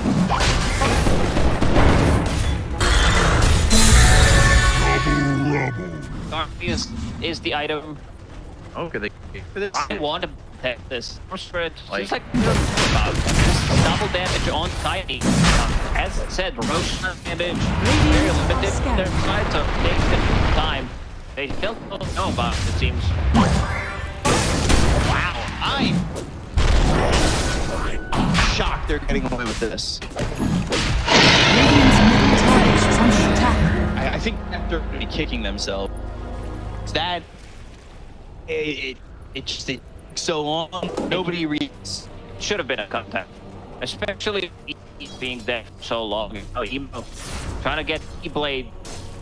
He got him against Troll. Ghost Scepter. I'd keep him alive. But Dire's top tower is under attack. we need it at all times. It's nice to have, of course. Standard item. Running some, I mean, it just get charm, drop. CR. Titans. Swap that for my.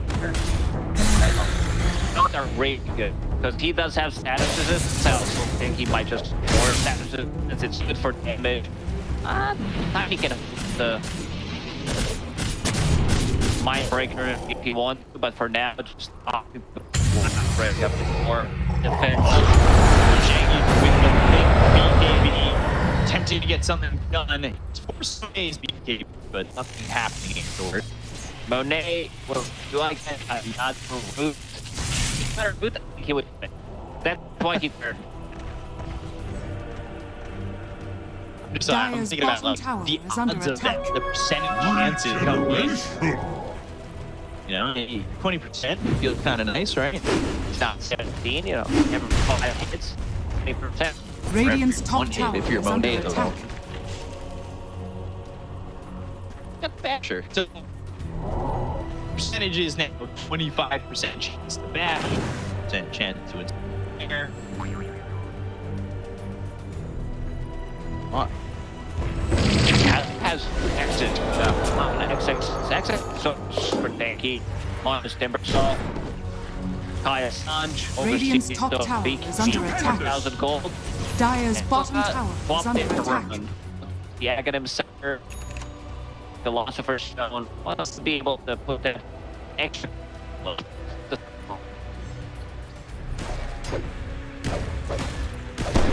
Radiant's top tower is under attack. Dire's bottom tower has fallen.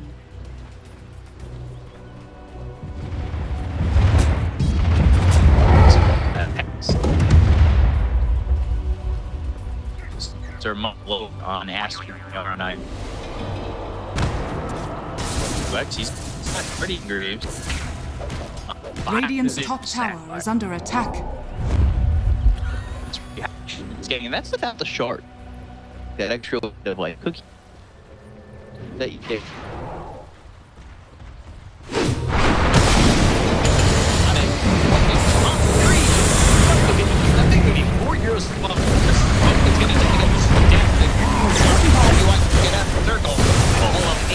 Dire's middle tower is under attack.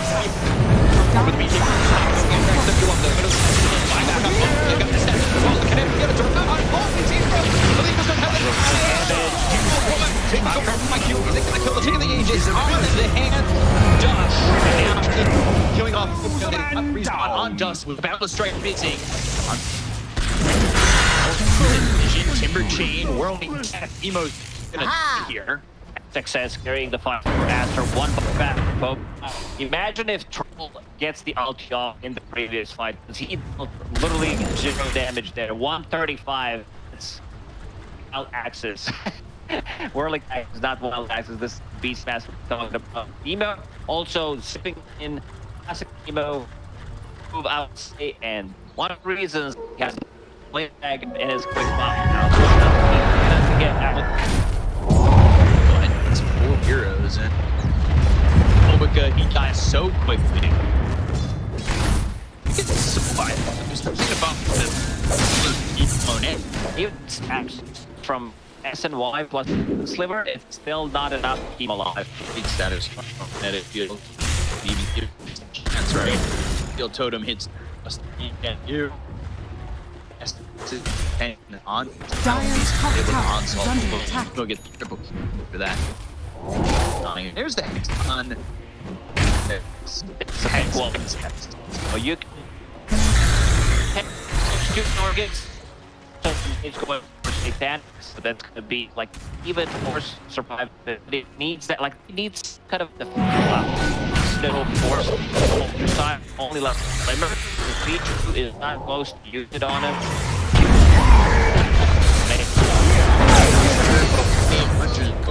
And he'll kill XX. I don't usually kill my victims straight was away. very dense.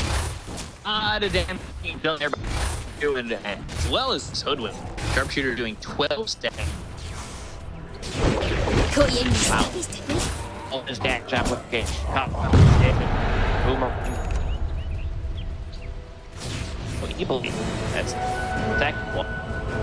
I've seen two players being picked up in a long. It's the third man. It's also E-Blade. It's not beautiful.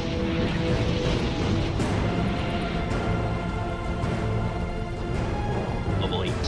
We'll have that level shooter. We'll see. Max damage Dire's middle tower goes is up under to attack. 12. That's a big one. He played Barang. It's like I paid damage. or just a bow. It's a bow that's built like a jack box. So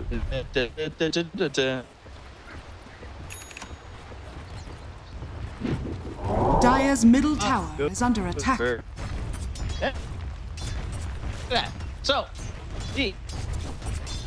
I'll get this down for Aster potential A.K.A. movement, but they're gonna smoke up.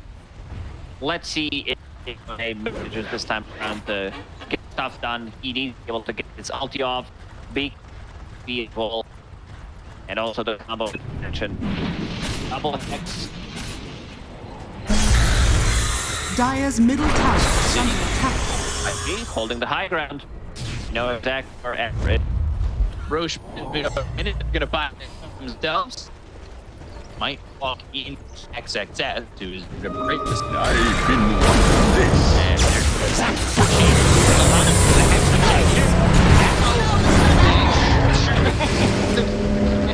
Should have been.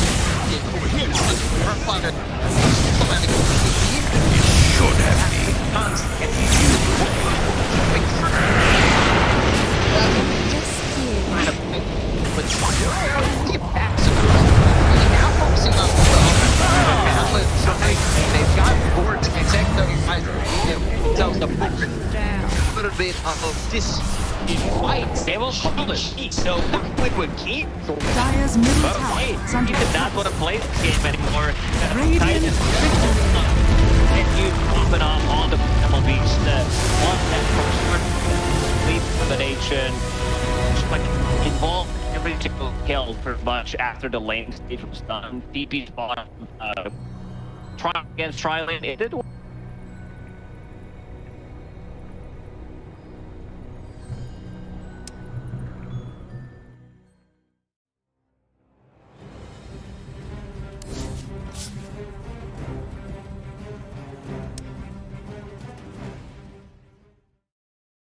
Cloud.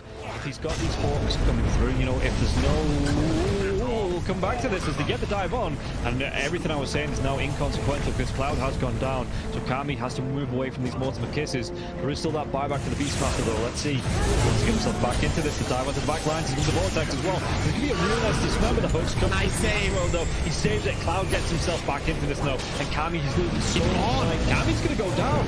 You get the kill onto Leppington there as well. So Mira with that freezing field, Mira will go down. Coming down to the hooks. Yatzer still in that push roll. He's getting them back. They get the buyback out from the post and Storm Spirit. Everybody from the side of Hydra. They don't want to be giving this one up now as well, but they take down Leppington once again. That's the dieback on the Disruptor, and Yatzer, what can he do? The hook, it's going to be blocked mid hook.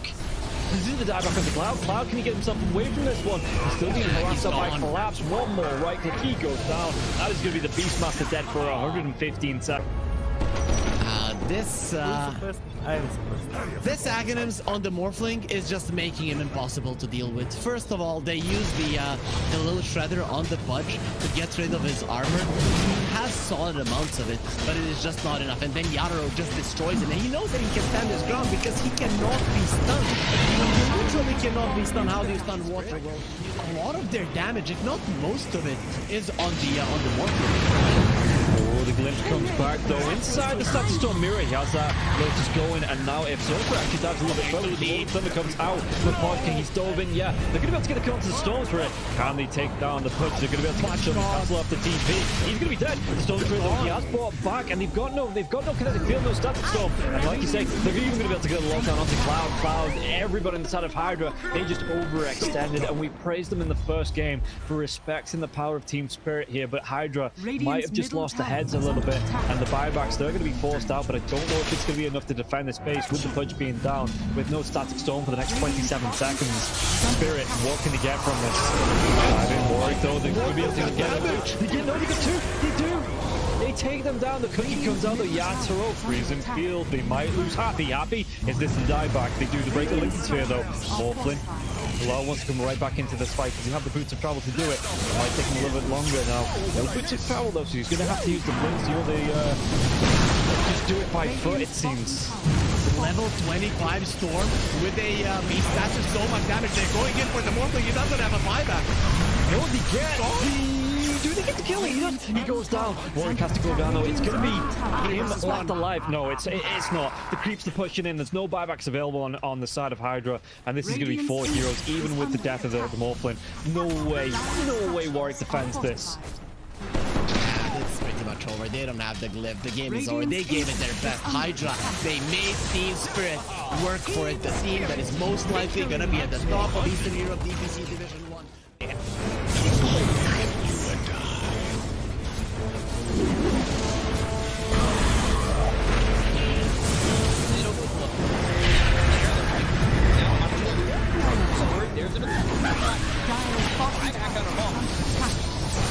Radiant's middle barracks are under attack. Radiant's middle barracks has fallen. Galaxy want to commit. There's just not enough damage. Crimson Guard, Atrophy Aura, Rubik's Fate Bolt, all this damage reduction. Let's see the combo. Bit of Malice. Strong in by the Disruptor, and now they're going to be hitting from win. It's back up once more. Bit of Malice, and Malice in it. They'll lose him in mind control. Right it back towards Amara. Trying to run from everybody on the side of Gaimin Gladiators. Radiant's middle barracks are under Siphoning attack. and getting back into the base. Has fallen. Alive. Yeah, I think when it's time to call it, it is time to call it. They have no business left in this. And didn't get the tether off or something. I think it got broken.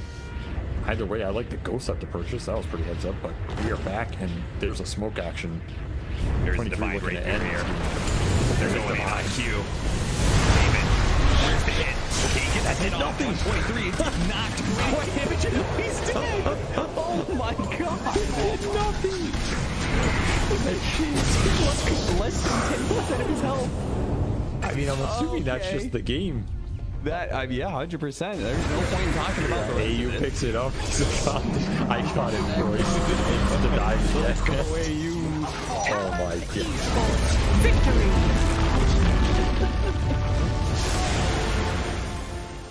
We finally get to see them have a little bit of lead, but they need to have good vision, good entry to engage. We're down up on high ground. Or Bobica, Red Panda, this would be huge if we can find it. Static Storm before the Tombstone. Not bad. Stone from Ooredoo. He's thrown now over the Bobica. There. Starting to drop down. I love TK control for the moment. He does manage to get that one away. And the Supernova down. TK barely surviving. And it's just going to be one down at his White Album. To dodge. To hide away. The heal's coming in. They hoping for a save, but the PKB is out, and they're going to jump onto him. He has to back away. They have lost White Album again, and now Mango in trouble. Q is going to drop. Aster, these fight so well, and they quickly take down that Undying. And remember, it's ages, so they didn't really care about giving away. That's what. Big teenage profits.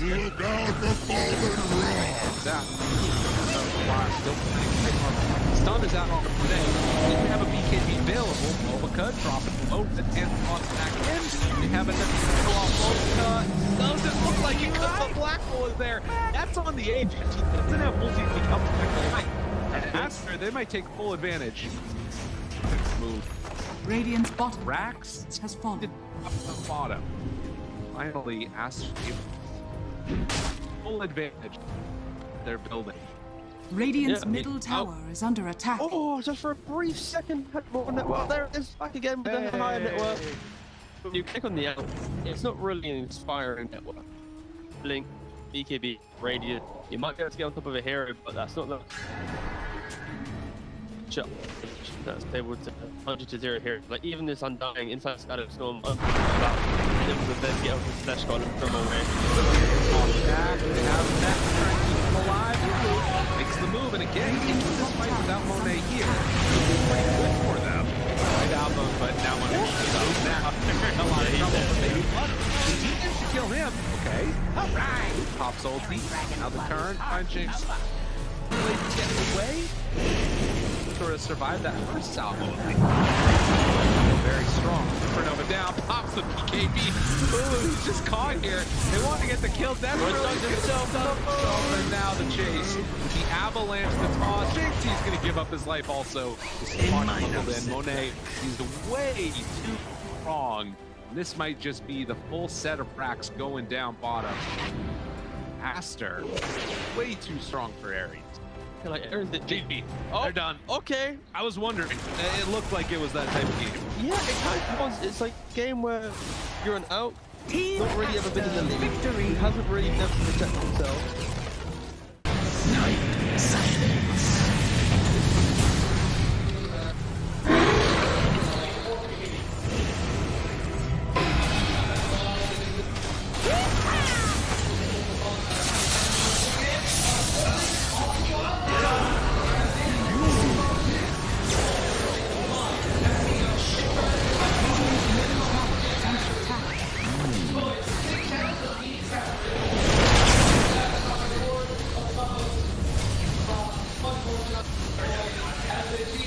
Radiant structures are fortified. Radiant's middle tower is under attack. Radiant's middle tower has fallen.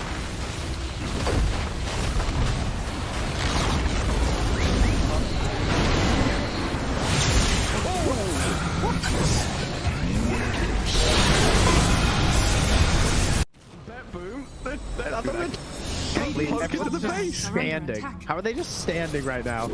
I can't help but fidget with my hero half the game. I'll be running around in circles. Yeah. Pirouetting on the spot, the song, blinking from Pure, they see Yatoro, 3 lined up, potentialized path play, they're trying to go in, Toronto Tokyo is blown up by Collapse, has to buy back, Yatoro gets off his BKB, Pure with another song, sprints in, who are they aiming for? Where is the target acquisition? They can't catch anybody, Collapse, BKB runs down south, Lol being chased out as well, oh my god, Nightfall, Hazy on disc refresher, blinks to high ground, gets away from danger for now, Pure, what's he up to? He's back to the high ground too. Mirror image out, Aegis claimed, Lull in the fire, still surviving and blowing up GPK. Team Spirit sprinting out their base, they don't catch Nightfall on the way out, he's blinked out of the range of Mirror. They're still hunting though, and he's gonna find Toronto Tokyo. Who cares, Gem? I see Jakiro. Eon disc popped. And with this rapier damage will make short work of the twin-headed dragon. Unstoppable. Laurel, the collapse waiting in the back line actually worked. He stormed out of the tree line and he just then started eviscerating the 2 supports with the help of Laurel. He completely jumped over. They dodged everything that Naga was trying to set and prep there. And Yatoro was also just firing the cannon from the top there. Did the combined damage of Collapse and Laurel together. He is a monster. Oh, Pure. Lol. Oh, God. Nightfall's gonna get a bit of vision here with the Hawk. Can they? Dire team back. Team Aster's turn to ban. That's massive what we've seen from them in the series that they've lost. Things aren't going well for them. This doesn't have that kind of resilience. It feels like Dire team ban. They have enough behind them to go away when the game starts getting really, really rough. Team Aster's turn to pick. A couple of players. Dire team pick. Enchantress. Dire team pick. Mirana. They're like other mentality in which directing team or just pulling everyone up with a good fight. One or the other. I want to get context. Your point at the point. IG wins, they're currently positioned 10 24th, seconds currently remaining. Finish 4th. But if they win, they only move up to 20th out of the team. 5 and it's like seconds 12 teams get remaining. invited. So 12th right now, 400. This win is like, it's so awkward that it's like, it's not as if suddenly, wow, we're 14th or 15th. But it means this series has so much more value because like, 80 points is probably laughable to the viewer. But it is as simple as out IG, if they like a still second in tour 3 somehow, that could then put them in like that 12th, 15th, 12th position. If they get to the major, they really need any point they can get. So this is really important for IG. To give context of how important this can be, at the major, come top 8 at the major, right? That Lima, you only got 100 DPS. This is almost as much as getting top 8 at the major. Yeah. The difference, those standings. So really make a huge difference. They need this game for IG. They need this game for Team. So already setting themselves up for success. The full team. So winning this would push them into that top 12. And then of course as pay, it's like you're getting like the cozy points to like coast your way into the TI invite. But yeah, for Aster, it's into top 12. For IG, Team it Aster's even turn to ban. having enough points booked. Now IG is like immediately far away from even getting invited. I do like Aster's adjustment, going back to the angle. Well, they didn't really necessarily open, but with the edge they have. Go back to what works, what the hell not. 10 you are playing seconds into remaining. Mirana. You have 2 heroes who can deal with Team Aster's turn to ban. most of these games. Dire team ban. Also, I'd like to respect that Team Aster has gotten back to showing you. They're like, alright, mates, Primal Beast, no, that is not going to be coming out. Marcy either, so they really are focusing on. And now we're going to get another new hero in the Doom offlane. This particular opener not from them, but quite a lot throughout the region. Okay. 5 seconds remaining. Right, of course, you know. Creeps, Mirana can arrest some creeps, like, look pretty sure. Careful that Aster doesn't have some like edge Lunar lane in China breaking as well. Like even like edge CK can really shut down this mid lane. And you're mentioning Aster's bans. It's first phase on you, second phase all about emo. Are they going to go 3 for 3? Is there a final emo here? Are they going to respect the Storm and Ember already morphing? Now the morphing Team Aster's turn to ban. Ban out some heroes turned against him as well. Far you haven't. There's a blood seeker kind of bad boys falling to their out. Also Grimstroke this time. It's gonna be big. Dire team ban. Man, that's they're like just like Dire at least team WI need a bit of protection. Team Aster's turn There was to a point in the pick. game where but then his neck. What's up with Timber? Like first game, pick Timber, you lose with it. Second game, Aster picks Timber, they lose with it. Third game, okay, you lost with it, we lost with it. Third time is the charm, right? Let's pick it. And you have Doom. 10 seconds So this remaining. is, like you said, either a Timber mid or 5 seconds remaining. offlane. I feel that's exactly what Aster's talking about right now. They don't do offlane Timber. Luckily though, for Aster, both Doom and Timber in lane will do the same type of thing. It's just a big awkward boy that wants to try and eventually take the tower to some degree. Able that. So Aster, they try to get around it, but the 3 bans might already cover it quickly. Cover both of them, exactly. Right? Like that's what happened in game 1. Yeah. And you can't teach, right? Check this out. Why not? There was that game they played. You can draft you free choice. Offlane mode. Dust was playing Venom on Flame and Primal Beast. One thing I find intriguing about this is that Emo always on the win condition. Templar Assassin. They could actually go back to that Dire team pick. Put that in the mid lane, have the Doom go if they never go offline for IG. Yeah. Easily can, especially when you see heroes now. Like, sure, there's like early game diffuse of Pangolier, the overwhelming pressure that clock taken. Team Aster's turn to ban. Surprise, but instead oh my god, they're just going back. They're doing one of you, but they're just clanking up. It's bulk time for them. This is 5,000 calories a day. You're coaching them right Phelps now. Before Olympiad. Dire team ban. Without all the cards. This could easily, I mean, even though that's planning out offlane, Aster respecting some potential like something in what situation, but I could easily IG running this as a tri-core. Some Timber, DK, Doom, they take it to the very end, they flex it. Like, all Doom has to do to win this game, Doom TA, 10 and then seconds DK buys remaining. Axe, you can fight out fights. It's obnoxious, it's not traditional, but 5 I could see them seconds doing it. remaining. But Aster, they Team use Aster's that turn play to in ban. game 1, right? This Ench, this TA, the fact that TA lanes well against anyone of DK, but this build you can. I guess like ban.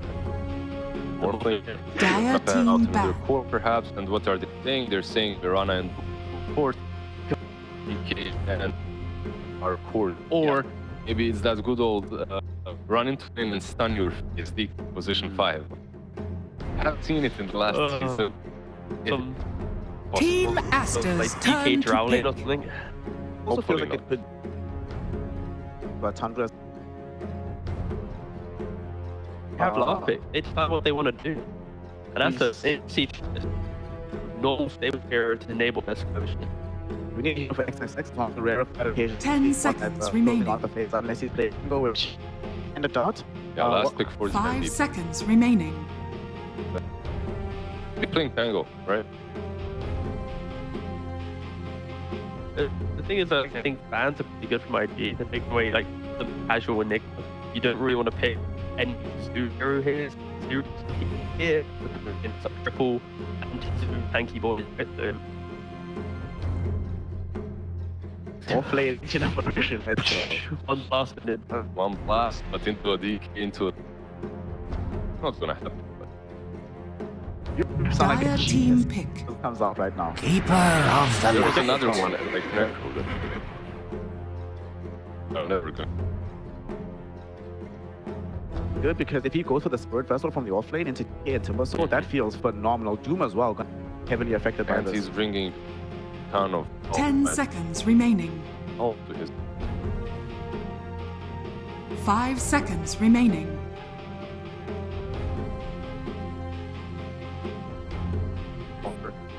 There's also... You want to... It helps him. Right?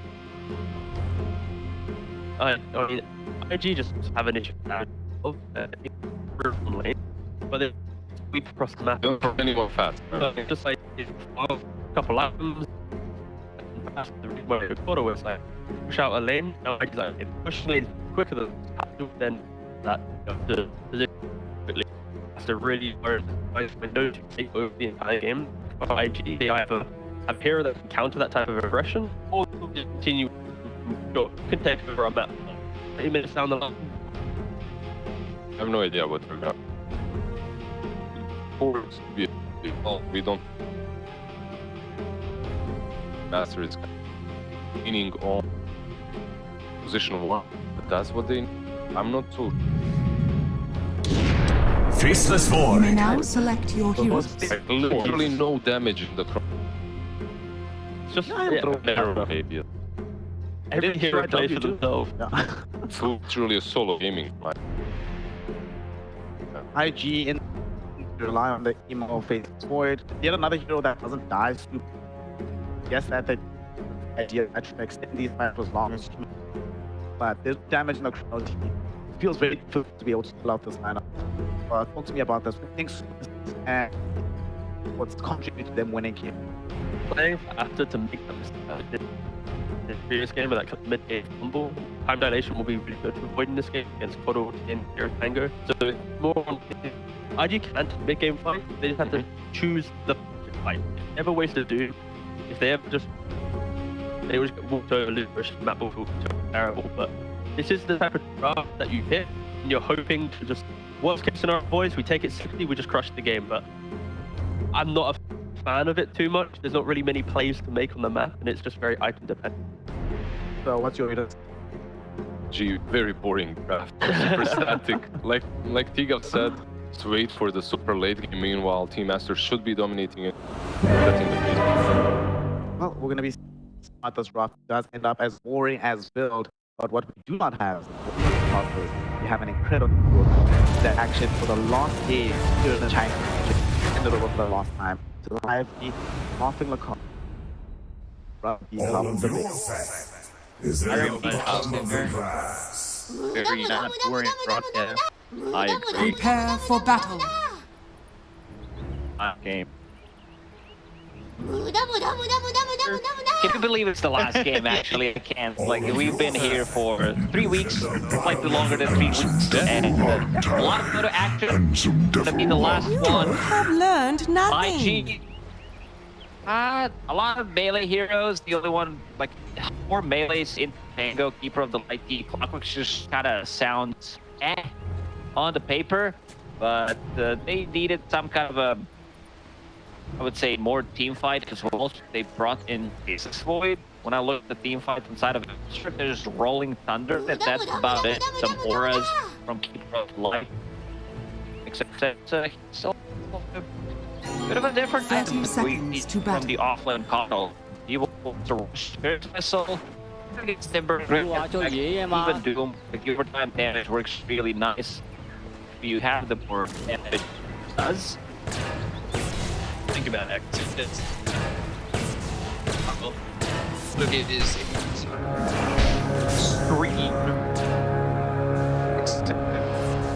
Definitely not. When you think about the success, it's Brute Master, Legion Commander, Badfighter, the type of heroes. I think that can initiate some more team fights. Definitely not Keeper of the Light, which is Nobka. On the Enchantress, adjusting his side build this time around. 6 Negos in the branch. Have a slightly bigger mana pool. Seems like he is experimenting. The best starting item build on the Enchantress is. You want to talk about experimenting? I took a look. It is XXS's first game on Kado. That's why we said, you know, he plays different heroes. Yeah, that is all right. So something a little bit different here for XXS, and I mean, at the same time, it's also a little bit there for with him. I was going to say, oh, they've been together for so long. It's like, I haven't played this. Yep, we're going to have pure damage against different in the lane. W wants to be able to pull the second wave.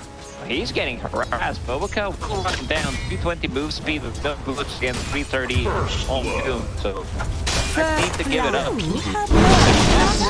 Going down for first blood. QIQX getting that kill. That is the Mirana first blood. That's a bad start. From the Light, not the hero that plays well from behind. Like he wants to be like. This is also not the strongest lane. Basis Void with the time walk, no bashes, level 1. Mirana, wait, what did that even happen? They have like 2 abilities that can close the gap, but they have nothing else other than this. I want to, if we could see the first blood again, because I missed it, I just want to see what happened. I don't know if XXS wants to see what happened again. That's for sure. It is not the way they want to be dying in this game.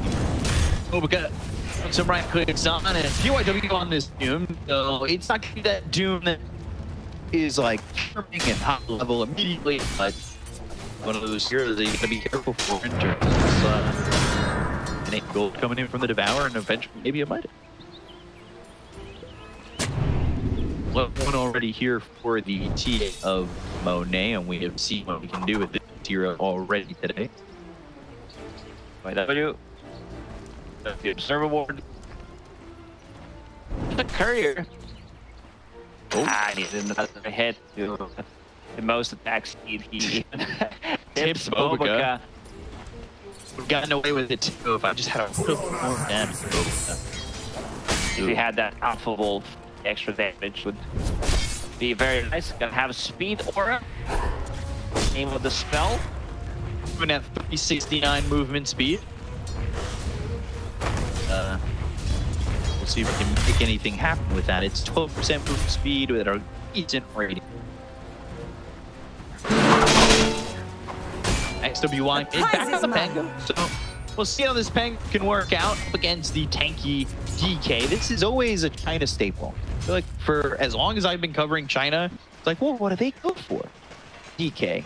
If you don't know what to pick, DK always sounds like a good option. Yes. When in doubt, Dragonite. Precious bunk. Dragon the creep way away. Tower is under attack. Can farm underneath the tower, and he also saw XWY going for that bounty. The kill. Way faster. Double bracer on Dragon Knight. Radiant's top Can't tower really is kill under him. attack. 3 heroes. No Penguin to be level 6. Boca and P2 to rotate at a oh. He should be under level, just hit on his clockwork. I'm worried about that. I think K is high risk. So many times we've seen 2 heroes come to check out both the mid, go get PK, and then he's got a point move over 2-3 point Dragon's Blood. And he survives. High risk and reward. Like favorite. Oh, okay. Well, he's not dying, I guess. Oh. Job. See, shot thrown over at QIW. Second and third point from 3 will go to Chant. So level 1 impetus to with phone conversation. The same like every time we see hero.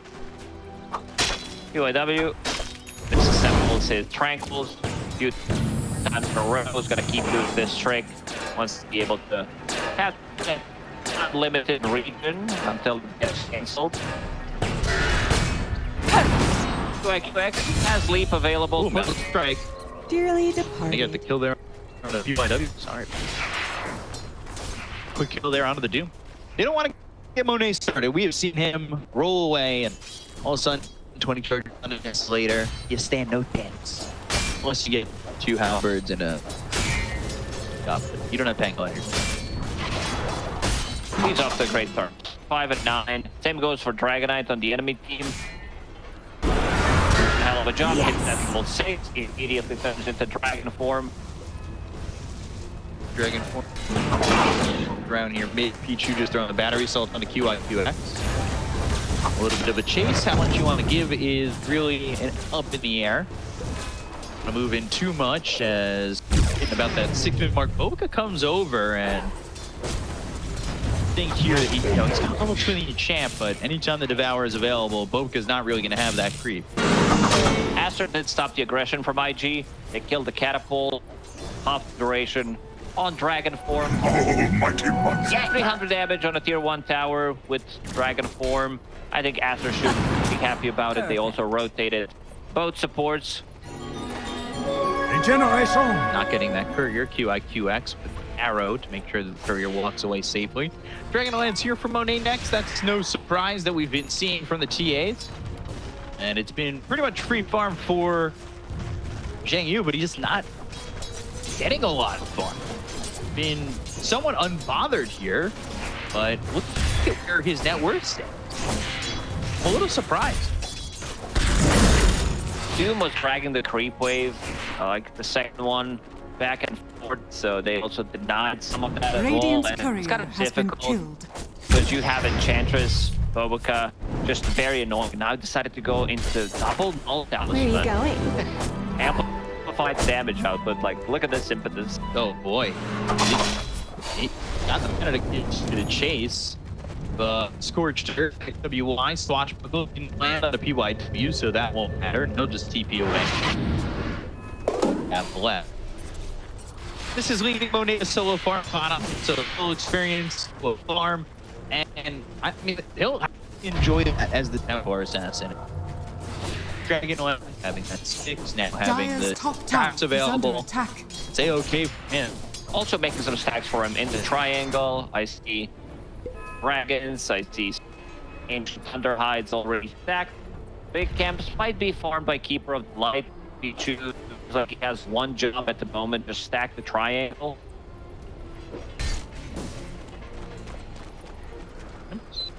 Test. Did not go for the stack. They did go for the stack. You get this camp. Dire's middle The tower XXF trying to take it, but QIQX taking a lot of damage right there from the Illuminate. Blinding Light catches him on the back end of a leap. Arrow to take at least one of those, and that'll be the Satyr. Sit on down at the Satyr. People who understand that one. Just coming in, Elder Drag platform. QIW on the run. They drop a trap down, and now the chase is on for Monet. They'll have a TP over from XWY. They give up chase. Catching a glimpse of vision on that Pangolier. TP'd over, and they're not going to get anything from that TP initially. Monet continuing to farm, and XWY now going to rotate back into the jungle with Boga. Exodus, he wanted to put a Spirit Vessel. Doesn't exactly have it yet at the moment, but Radiant's all it takes is one kill. under attack. 500 gold away from it, PYW. He's been jungling. Like, this dude didn't too much of a presence on the reason why he is maxing out just the power. First roll, Thunder. Yeah, gonna try and kill the DK. We'll see how much that works out. Bouncing out of the rocks with the Rolling Thunder. And this is what I'm talking about when you go for a gank on the DK. Also, the Cogs kind of messed it up. If he gets blasted, Monet, PYW, trap it, no strike. Monet getting the kill there on the Dune. Top of the earth, and he is up there. Compared to the Void, only up by 400. We're going to talk too much about Emo. He's been pre-farming. Top lane, might is completed. Well, the first time that I see Void with this cosmetic unlocked. With another color, and now it's more pinkish. Surprise. Oh, landing. WY. Over and dust. Now at about different shot. Look at the Illuminate at PYQX. No matter finally. Anna down the run, but he over Hero, and they get themselves Peaches. Skills there for MG. They need those cogs to connect. Seems like there's a little bit of anti-synergy between what Keeper of the Light wants to do, Pangolier, and Clockwork, so needs to be careful how he uses it. Oh man, Clockwork was level 3, bought the book for himself, level 4.5, needs to collect some DXP. This is gonna bring him closer to level 5. Monet, first Doom. Yeah, first Doom on him. He's got a refraction, but I don't know how much that's gonna matter. Chakram top XWY coming over. But right now, making some space. Dust actually bounced up into the air. Monet is gonna survive the Dune-ish. No. Committed, and they will lose Dust for it. Illuminate. Do they have anything else to stop this team? Don't. It ends up being a trade, but Monet, who was kind of skyrocketing at the top of the net worth, will get slowed down for a moment. I don't think Monet is going to go bottom lane anymore. There are a couple of stacks in the triangle. Wants to farm up that net, though. Finally, also XXS getting a charge on that Spirit Vessel. Now games are going to be much easier. They can go for Dragonite, they can go for Timbersaw. The game is kind of slow. Everybody's farming, especially Emo. As that hand might have used a couple of times. We haven't seen Chrono yet. There are a couple of abilities that go in Timber Chain, not Timber Chain, Chakra, Arrow. Like QIQF is also maxing it. Great Fire, but that's about it.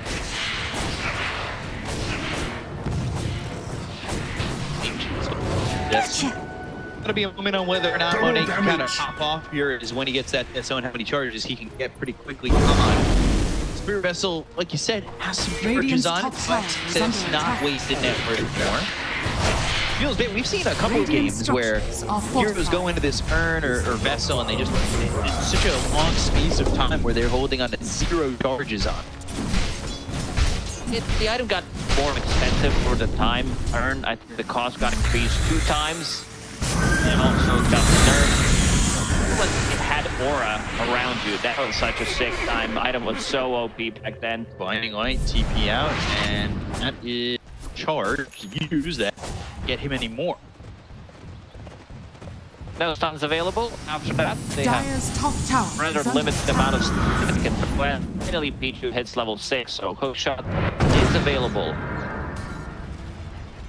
Finally coming in. He's also just hitting level 6, so he'll have Shadow. To move around the map with. Going bottom, like you said, Monet's not going to show up to this lane.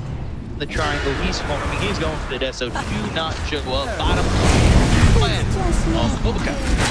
Bottom, he's dead, hook shot in, across the Mirana. But put him into the cogs, and moving hits, whirling dead. Not going to connect. Moving Thunder's in with a Spirit Vessel on Dust. They get the kill. That's a trade they're willing to make. Oh, XWY. Lose that little black. PYW with the Spirit Vessel on him. Shock him from forward. PYW looking like he's going to sprout. Like Shadow Pop like you with UA. On to XWY. They've got the deny. Now the Chrono and the Arrow. So they get a kill there on the XS. Lord Chrono, I've never seen. Looks really nice. Aster overextending a little bit. They got the kill. Then they tried to chase Doom, who is relatively tanky, has a position 4, has Drum, has Tranquils, can't run away from a fight, and then Timber Chain to reset, fight it back into it. Also not sure if he, okay, changed his mind. Does? It is.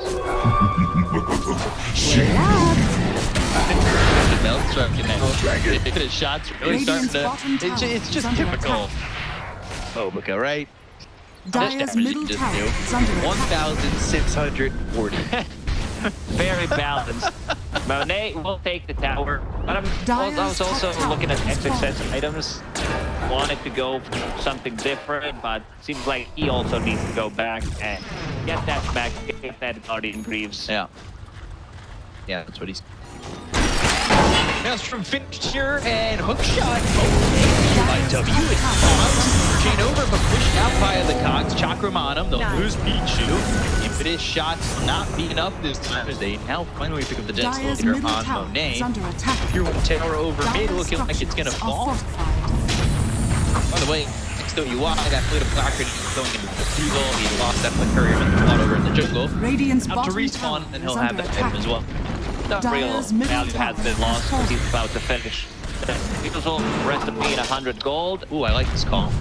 Go to traded profit, they have sustain, they have damage. And also, now once XWY can start playing with XXS, use that shot from Radiant's bottom tower is under attack. On those swashbuckle crash. Just showing like these heroes don't have that much mana, so the swashbuckles on PvP or melee heroes, they're gonna suffer. Now Aegis from Monet. You think killing shot dragon? No, those are dragon form. Dust. Trying. Eyes on him. Oh! That was so for a second. Maybe you saw where the arrow is going, so that kind of revealed where he is. So Pichu immediately starts going north. Could have been a helping arrow from QIQX if he had power, so instead of that. I gets that kill. Rolling Thunder and right up onto the Doom. Illuminate. XXS gets killed. He really needs this gold right now. He wants his Guardian Greaves, sustainability as soon as possible. XWY, I think he needs more than Keeper of the Light does. Radiant almost the same amount, has the same amount of farm as position 4 Doom. Yep, slowing down QIQX. Tower and just drop. Radiant's bottom tower is under attack. It doesn't look like they're going to be not defending this one. By the way, he's going into the Banshee. He's got minus Maelstrom. Really haven't felt too much of the faceless red. Enjoyed that one fight. Used the Chronosphere, got the kill. It's just like with the lineup that they have, they're playing for the late game. With Manta style, Emo does not want to commit for a BKB. Gonna be his tanky item, remove Lucky Shot, Radiant's bottom tower Vessel, is under Soul attack. Bind. I still think you need BKB after that. Might change his mind if he like gets killed once, gets killed twice. Definitely will go for BKB, but yeah, I think 2 defensive items on Faceless Void will have to be in this game. Emo, who might check up Cog, Shield Crash Illuminate, he was dead. This is the first set, let's see. Still Manta style and quick buy. One more of those, then he'll put up his bomb. Dragon Tail, Arrow, connecting, now going out of the back lines, looking for the Doom with the Infernal Blade, the XXX. Swashbuckle holding them back.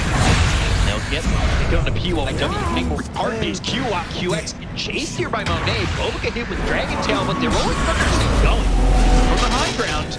The kill here onto the Timber, and Illuminate gets him. XXX, when the Doom runs out, comes back into the fight, throws Illuminate to get the kill on Timbersaw.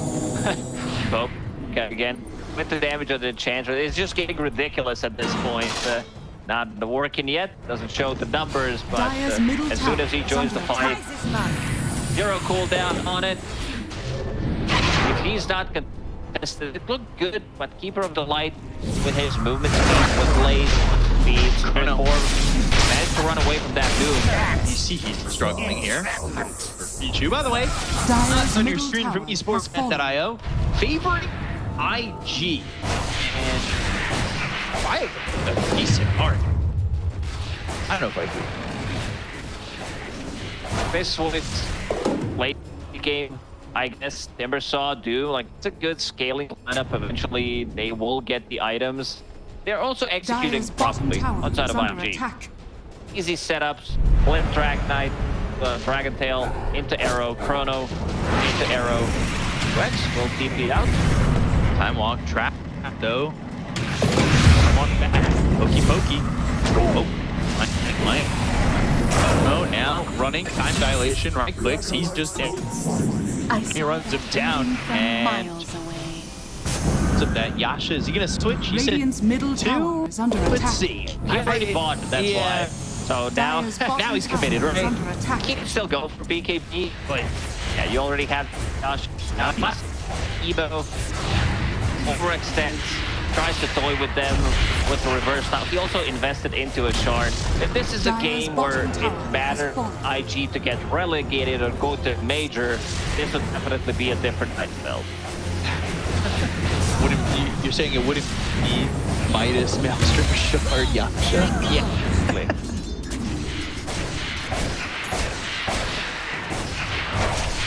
Lincoln's almost for Monet. Obviously, against June, you want to protect yourself as much as possible. They also don't have abilities to proc that Lincoln's with.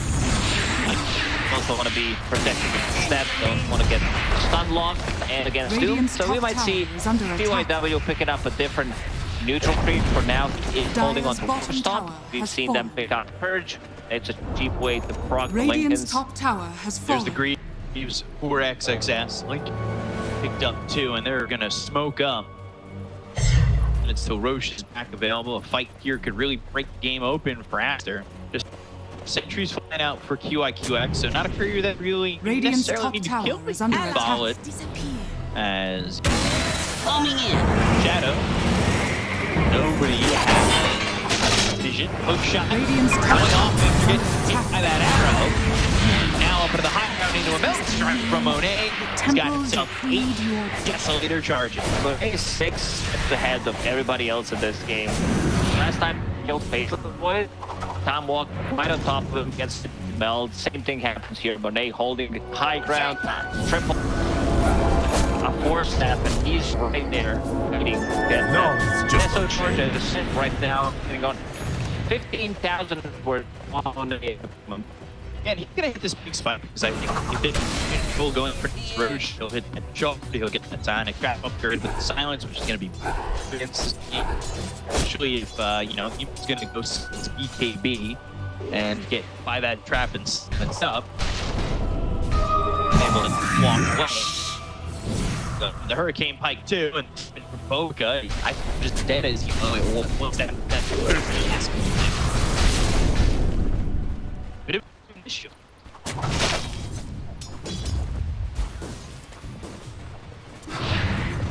Again, they understand how stronger they are at the moment. They are able to burst one target immediately. Career. That's an easy kill. They want to reveal themselves. Like the answer is no. They want to look for something bigger. IW, and you can also just Dire's courier has been killed. Kills it, diffuse the trip, and the right clicks the melt strike. The kill there for Monet once again. You get 10 charges. Don't work. That's Monet's way too farm.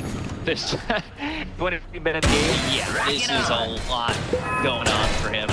Radiant's middle Yeah, tower he is under queued attack. off the shard. No surprise, I think they are confident enough that they're going to be the ones who are going to go for the aggressors.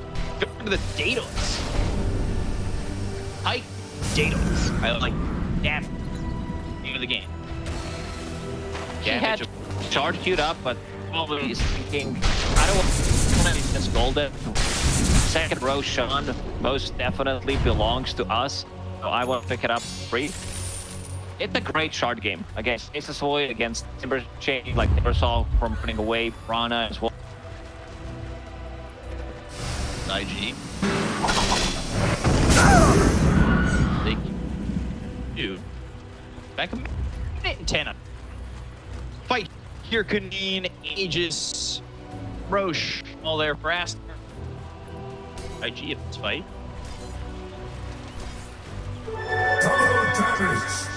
It's double tap. Radiant are scanning. On Shadow, but nobody here over in the bottom end of the map where the dive ass. They're wrapping all the way around. Not gonna find it. The Smoke Gang, Ancient Black Dragon. Holding on to that double damage. Finally touched this man's style. Brutal blade. Some Boca with an instant shot does blinks in. Now they've got service on, but they'll pop the BKB. The Guardian Greaves aren't going to be in time to get the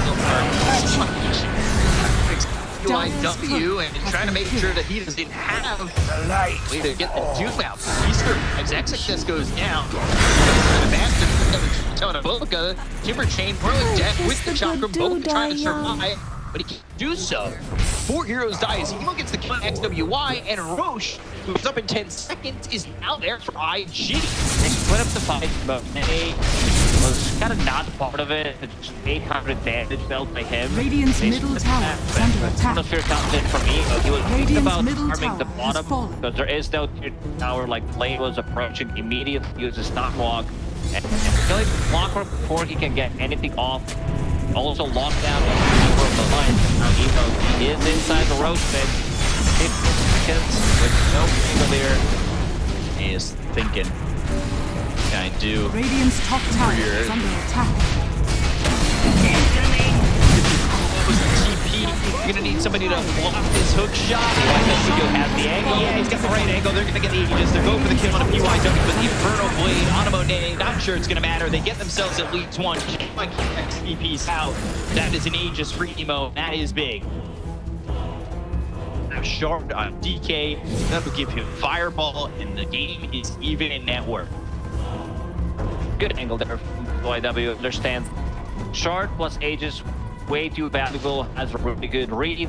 They also have 2 observer wards in the enemy triangle, scouting that he could potentially make there. There you go. They're searching. Just kills on him here. You want QX coming over from Shield Crash, time clock, walking over like that, finally time walk out, doing pokey poke, can he survive? Boca doing the damage to the faces void, another time walk away, forces out of the swashbuckle his direction. They get the kill on the dot. Emo, danger. And a hook shot on Timber Song, he's gotta get in here. Yeah, that is a node strike, and that should have a kill on that Jen. You did the kill on courier has been killed. Forehand, but another charge for Monet at 16. I thought they were going to be able to kill him immediately the second time, but Monet was slightly far away, so the real damage wasn't there. He's about to finish off his Daedalus in 500 gold. This is the big damage we're talking about. Med dispels as well. Dire's bottom tower no breathe is under fire attack. reduction. Precious bounty. No time dilation from Fast Void. Short myself. Come on.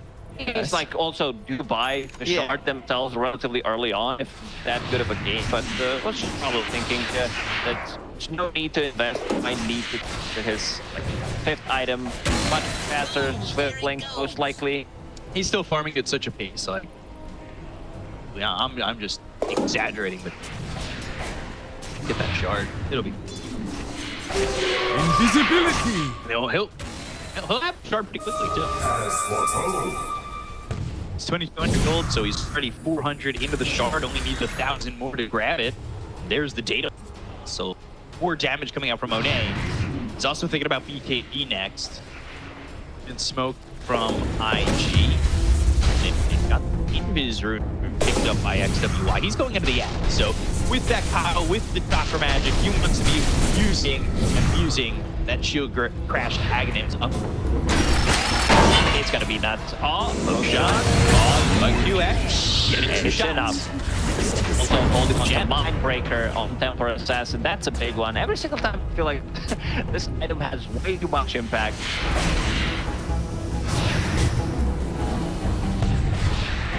Look on it. No.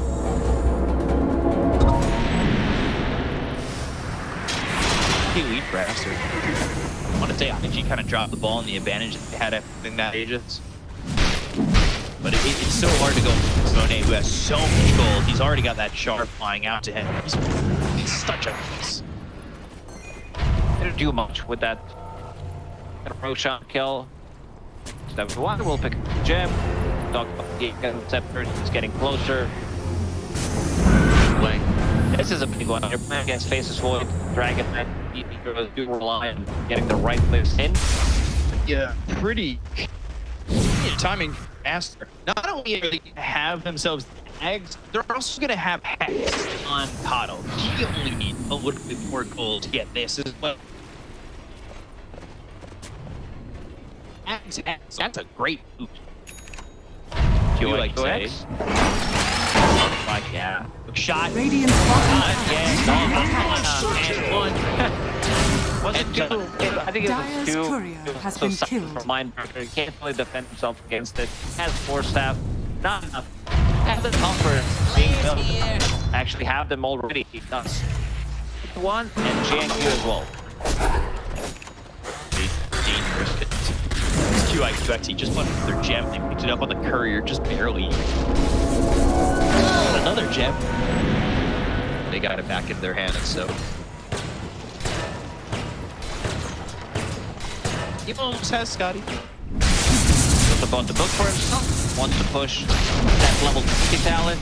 Extra attack speed during the chrono. That'd be nice. Seeing a few chronos, nothing too crazy. Super key with Scotty. Also opted to go for stats instead of time dilation. Also skipping level 10 talent. I wouldn't mind to see Ags eventually here for TA. Obviously, BKB, Swiftwing, definitely the items that are looking like they'll be there in the future.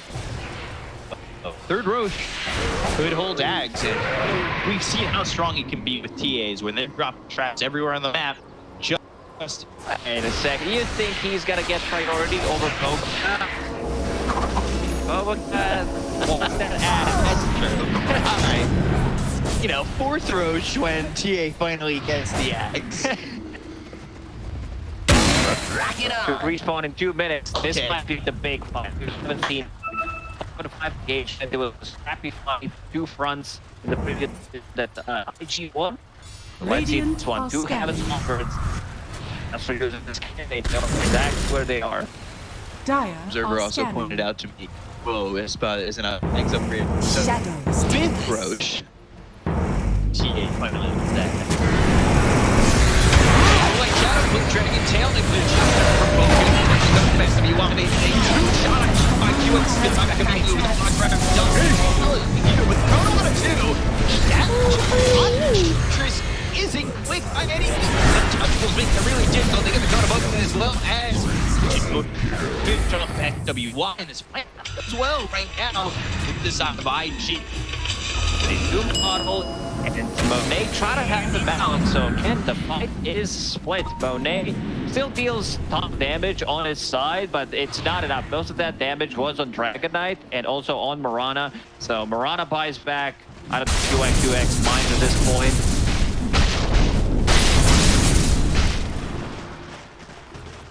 Out again. Roche potentially up in 45 seconds. There's the BKB. That'll give him some confidence in this. Look at the hero damage, because eBay was farming throughout the whole game. It also tends to happen with Faceless Void if he's not the one, like, you know, getting kills, and get out, taking stage. His damage output so far has really low. With that Eye of Scotty against Keeper of the Light, against Temper Assassin, it's such a huge pickup. This time round, Monet will have BKB available for the next round, so it doesn't need to care about Dragon Knight stun. BYW might try to go for Doom on Fernando. If he can get the first initiation on him, if they can one of the holding on board and follow it up to on PA. If PA hit third right. Minute 30. Yeah.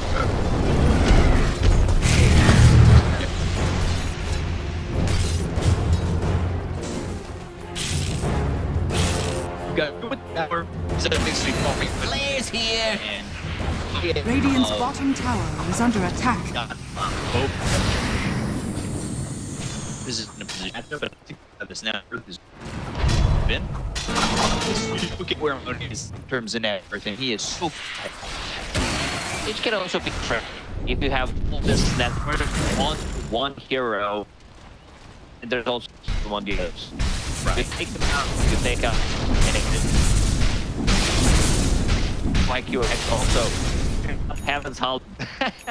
We've seen this story before. He can't hit. If we make sure he can't hit, then we're fine. How do you play the game again? All of this time, you're turning to melee heroes, so duration lasts less. Roshan, 20 seconds. UIW is being out, Emperor Assassin is missing.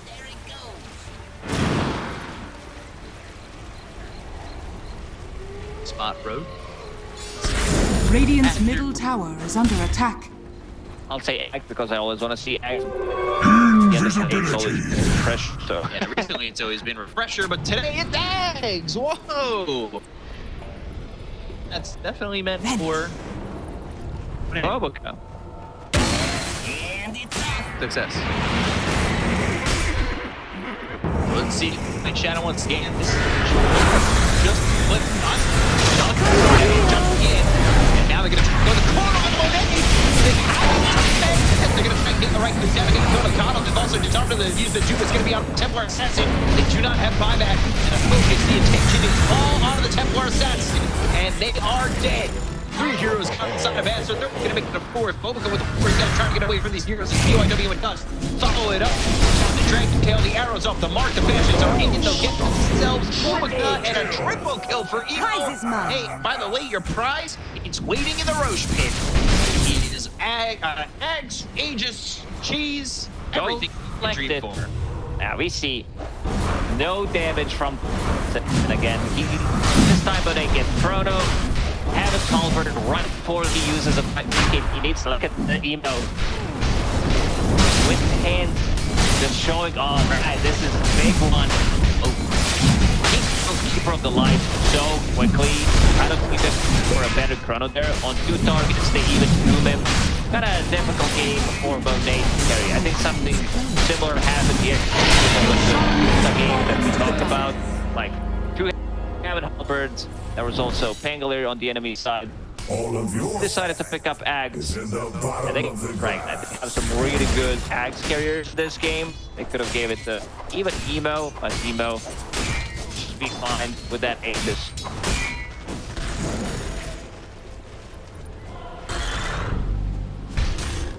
Another level on this Elder Dragon form. Level 4. If you eat the axe, it should be level 5. Get something else. Tower is under attack. Get global attack, global dragon pills. I really love when you pointed out the let's make friends I try to do. If you have dumb suggestions, wait until I show up. Yeah.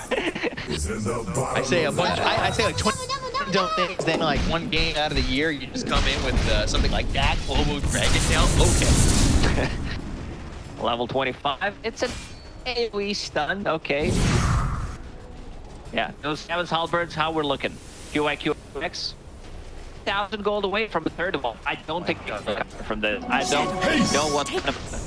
Maybe if he misuses Chrono, they do neutral creep. That's how you come back into the game. But even with that, I still feel that they could take the fight.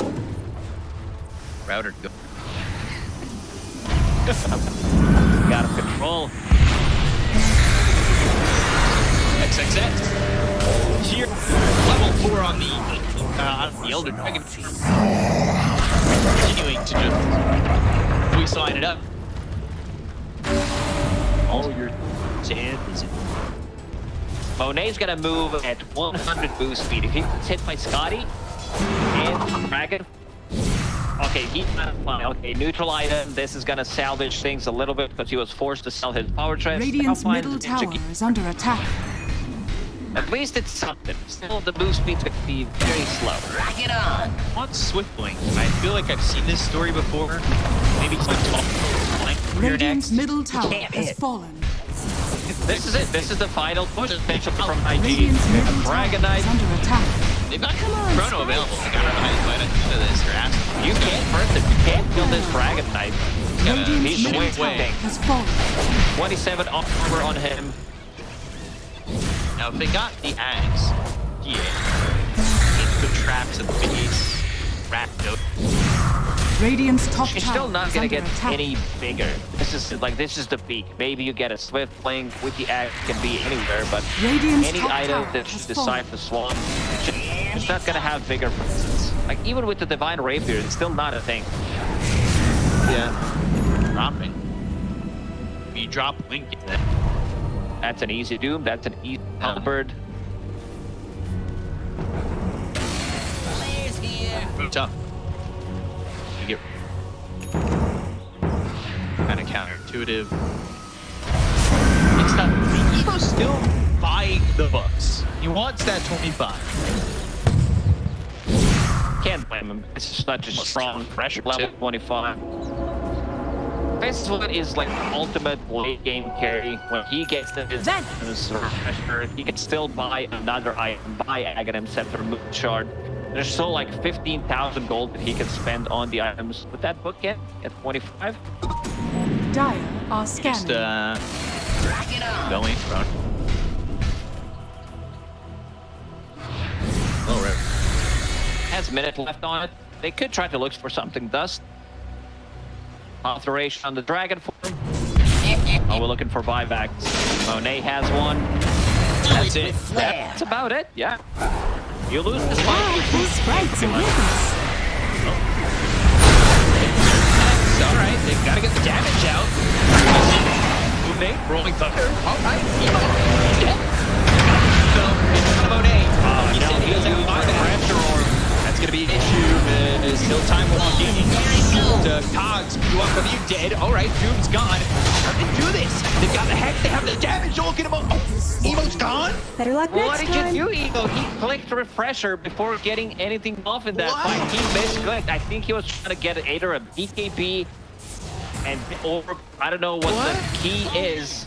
Maybe get reverse time walk off. And now they give them a big fight. Monet was forced to buy back. They have no button on Faceless Void because he bought that for pressure. Doesn't land a single chrono in that fight. Gets controlled by the Hex. Is this it? Is this the comeback? Are they gonna go for Throne? Well, just throw a chrono. That's all you gotta do. Or don't. I guess 60 seconds, no emo. Let's see how they approach. They have a good read. Shot. Oh, good reaction there. The hook shot still connects. Radiant structures are WY blocked it. Now, here for tower. Get this one down. 40 seconds. Dire's middle tower has fallen. Not gonna risk it. Know that he hasn't used chrono. Has one target to go for, and that is gonna be Monet. Yeah, they'll go through, kill off QX. He doesn't have buyback, but now he's got Doom. He's not Doom though, so this is 50 center racks. They're sensing that he does not have buyback. Dire's middle They barracks go for another has set. fallen. Like, Dire's top tower is under seconds. attack.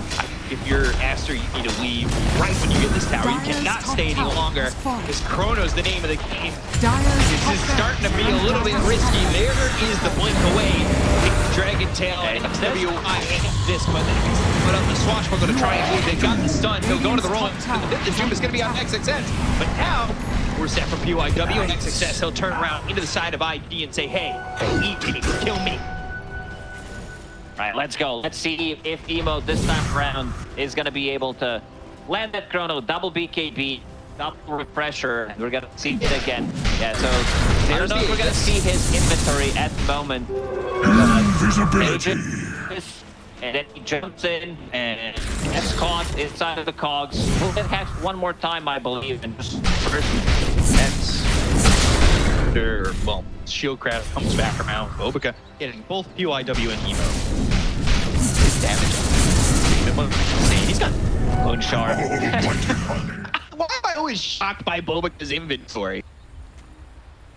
He's getting there, you know, still higher damage than Emo, almost as much Radiant's damage bottom as tower is under attack. Dragonite, yeah, which is pretty impressive. What's the plan here, I want to go in, try to close the game while Empress does have buyback. I think you want to maybe farm buyback on Faceless Void. You need a minute and a half to farm it and then go for a fight. You still have good 3.5 minutes to fight before there's a buyback on TA. Play G.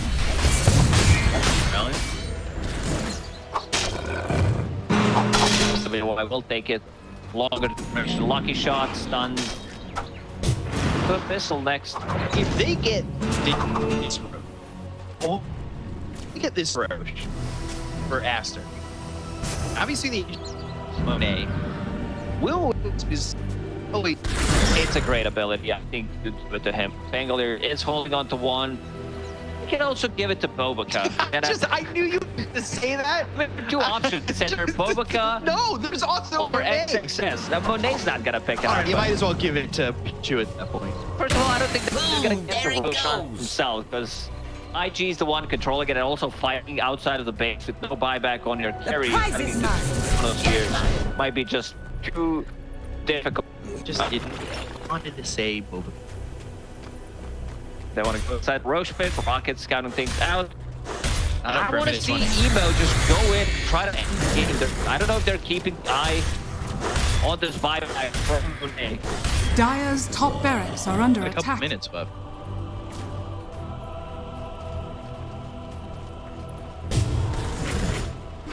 Three minutes and a half. Still remaining on his buyback. It's a long time. They also don't have any kind of save. There is no Wind Waker on their side. They can't really save him inside the Chronosphere.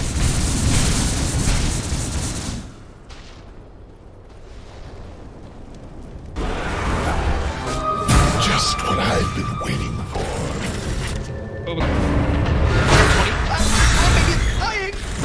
Wounded to my heart. Bobica.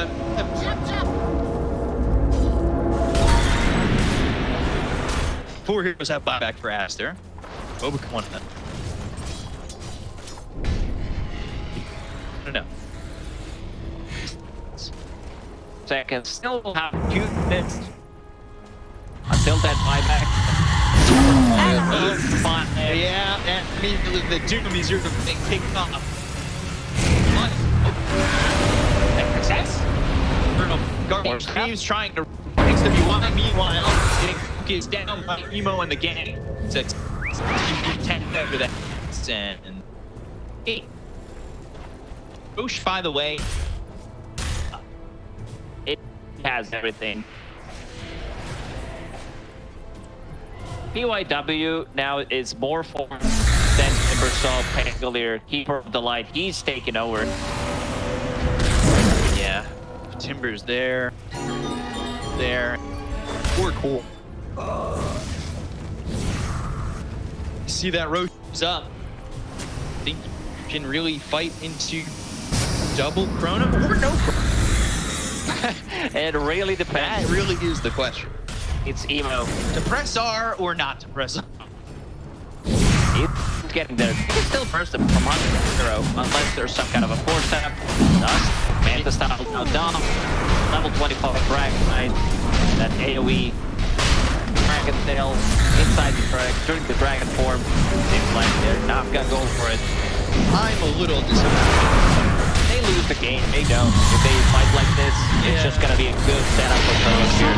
They can just convince Emo not to throw Chrono again at the next high ground siege, though. Wow. Get it done. Double cheese. Ag blessing now activated on him.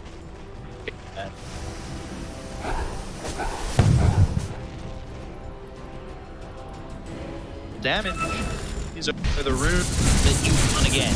You're trying to finish the game without using Chrono. Well, could dispel it if he's going for a high ground. There are 9 heroes with the buyback at the moment, so expect to see some long fight. This is the way you also pick Faceless Void. That's one way to counter it. Now, Shadowblade / Silver Edge, apply Faceless Void, Refresher in the backpack. So, maybe one Chrono. Shadows. One BKB if you have the control. He's working for the double damage for another half duration for that rune. Dust. It is Tail and the Fireball. And they've got the Doom. He's going to be muted. Aeon Disc is there. Which WY, the Infernal Blade control. And he's dead. Does not care about your Aeon Disc. Only wants to refresher. He's got 5 now, so this isn't massive. But now use that Chrono, and they've got the kill to the Templar set. It's time to go in and finish on this game. You said that. I said that, but they will take things slowly. IG wants to see Aster suffer. Yeah, that's by 1,000 cuts. Is under attack. Point 100,000 cuts.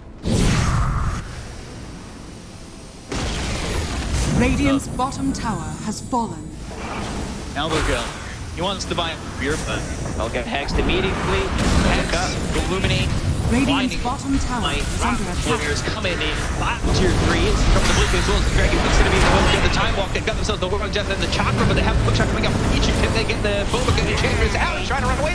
Right. Ooh, just to get the Nature's Attendants off. They've got buybacks of on SWI as well as Boba Gun. They're going to hex. Going to be on a few over W now. They're going to run forward.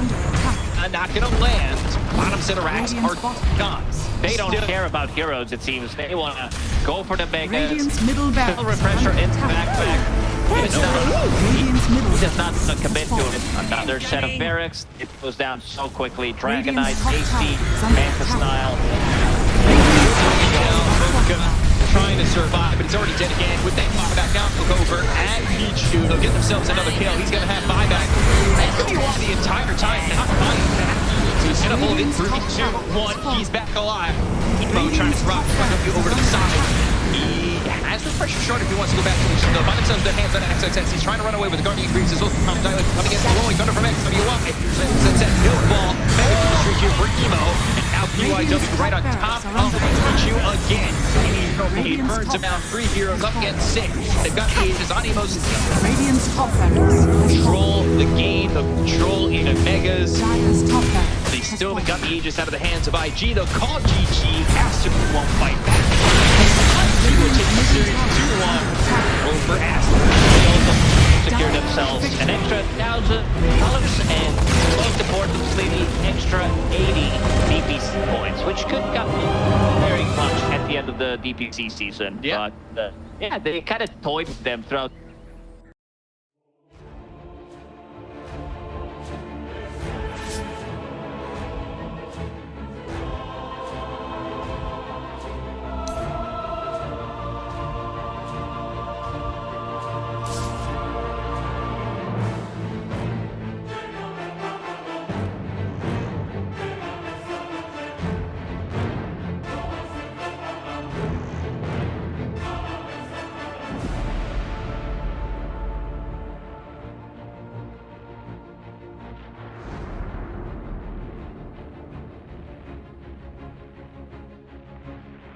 Cloud, if he's got these hawks coming through, you know, if there's no...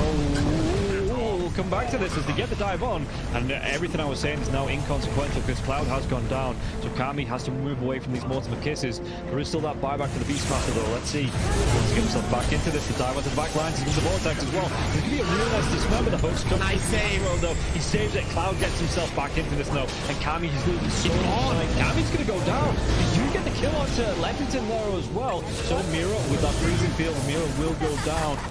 Going down to the hooks, Yatsuro's still in that push roll. He's getting them back. They get the buyback out from the Potion Storm Spirit. Everybody from the side of Hydra, they don't want to be giving this one up now as well, but they take down Leffington once again. That's the dieback on the Disruptor, and Yaturo, what can he do? The hook, it's going to be blocked mid hook.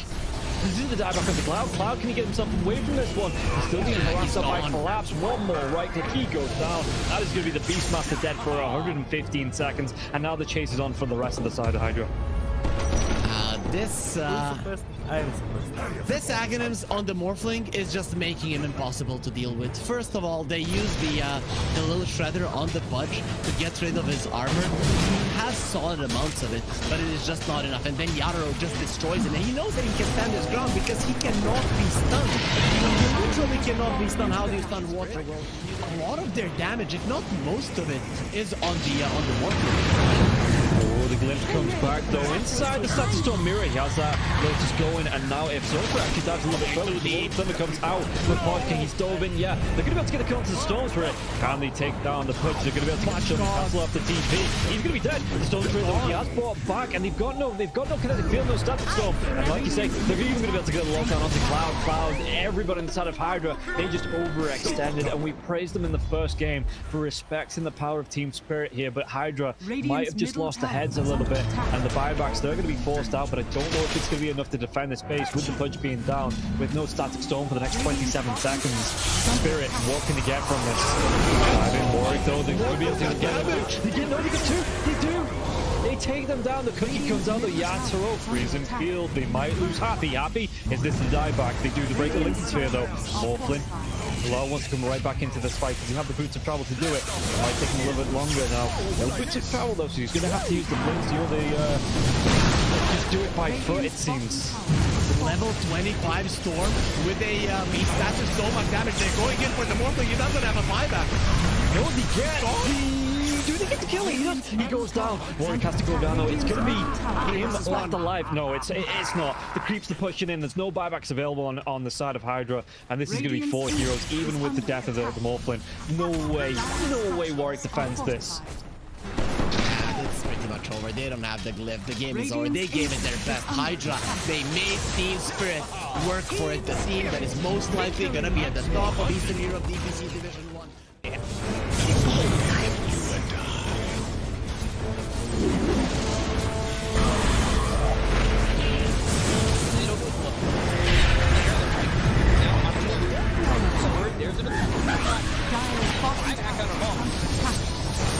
Radiant's middle barracks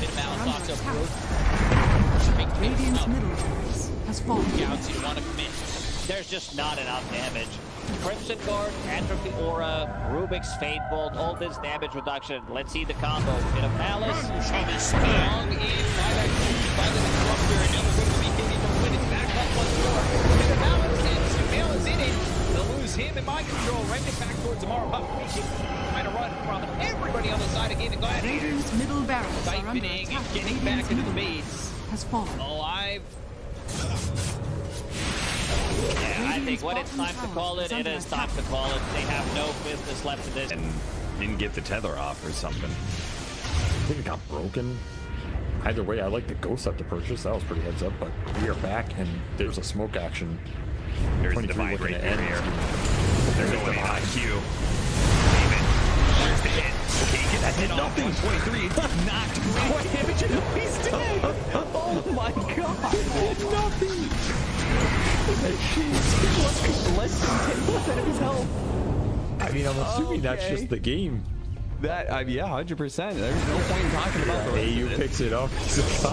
I got it, bro. It's the dive. Let's go away, you. Oh my god. Victory!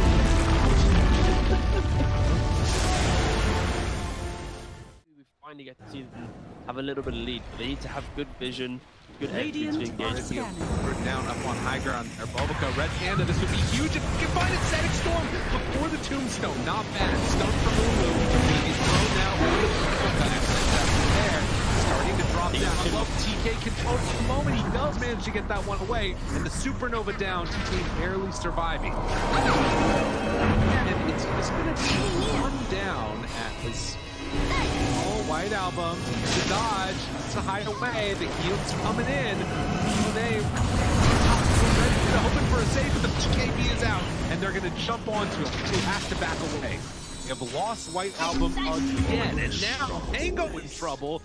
Who is going to drop Aster? These fight so well, and they couldn't take down that Undying. And remember, it's ages so they didn't really care about giving away. That's the ball. Big finish for it.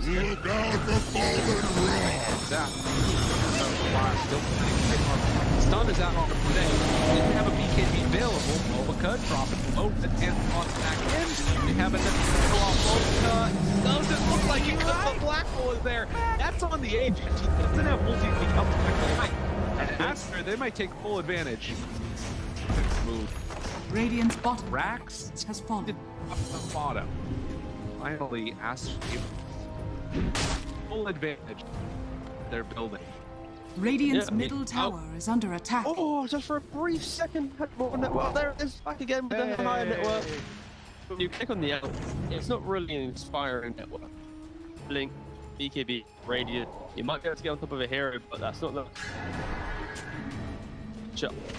That's able to 100 to 0 here. Like even this Undying inside Scatter Storm, able to then get up the Slash Golem from away. They have that keep him alive. Makes the move, and again, into this fight without Monet here. Pretty good for them. Right Alpha, but now Monet is out now. A lot of trouble, but maybe he managed to kill him. Okay. Alright. Pops ulti. Now the turn. Punching.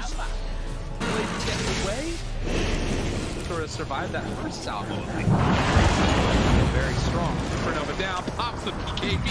Ooh, he's just caught here. They want to get the kill. That's really himself up. And now the chase. The avalanche, the toss. Thinks he's going to give up his life also. Then Monet, he's way too strong. This might just be the full set of racks going down bottom. Aster, way too strong for Ares. Like Ares did GP. Oh, they're done. Okay. I was wondering. It looked like it was that type of game. Yeah, it kind of was. It's like a game where you're an out, not really ever been in the league, victory. Hasn't really never protected himself.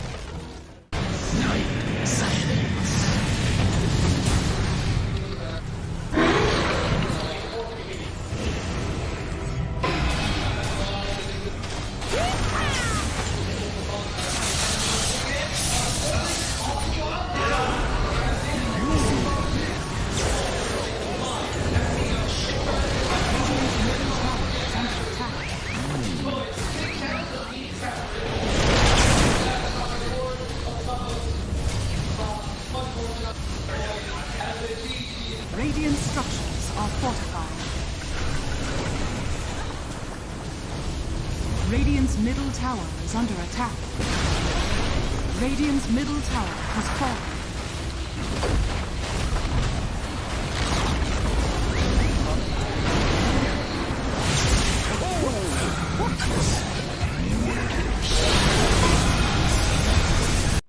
Boom.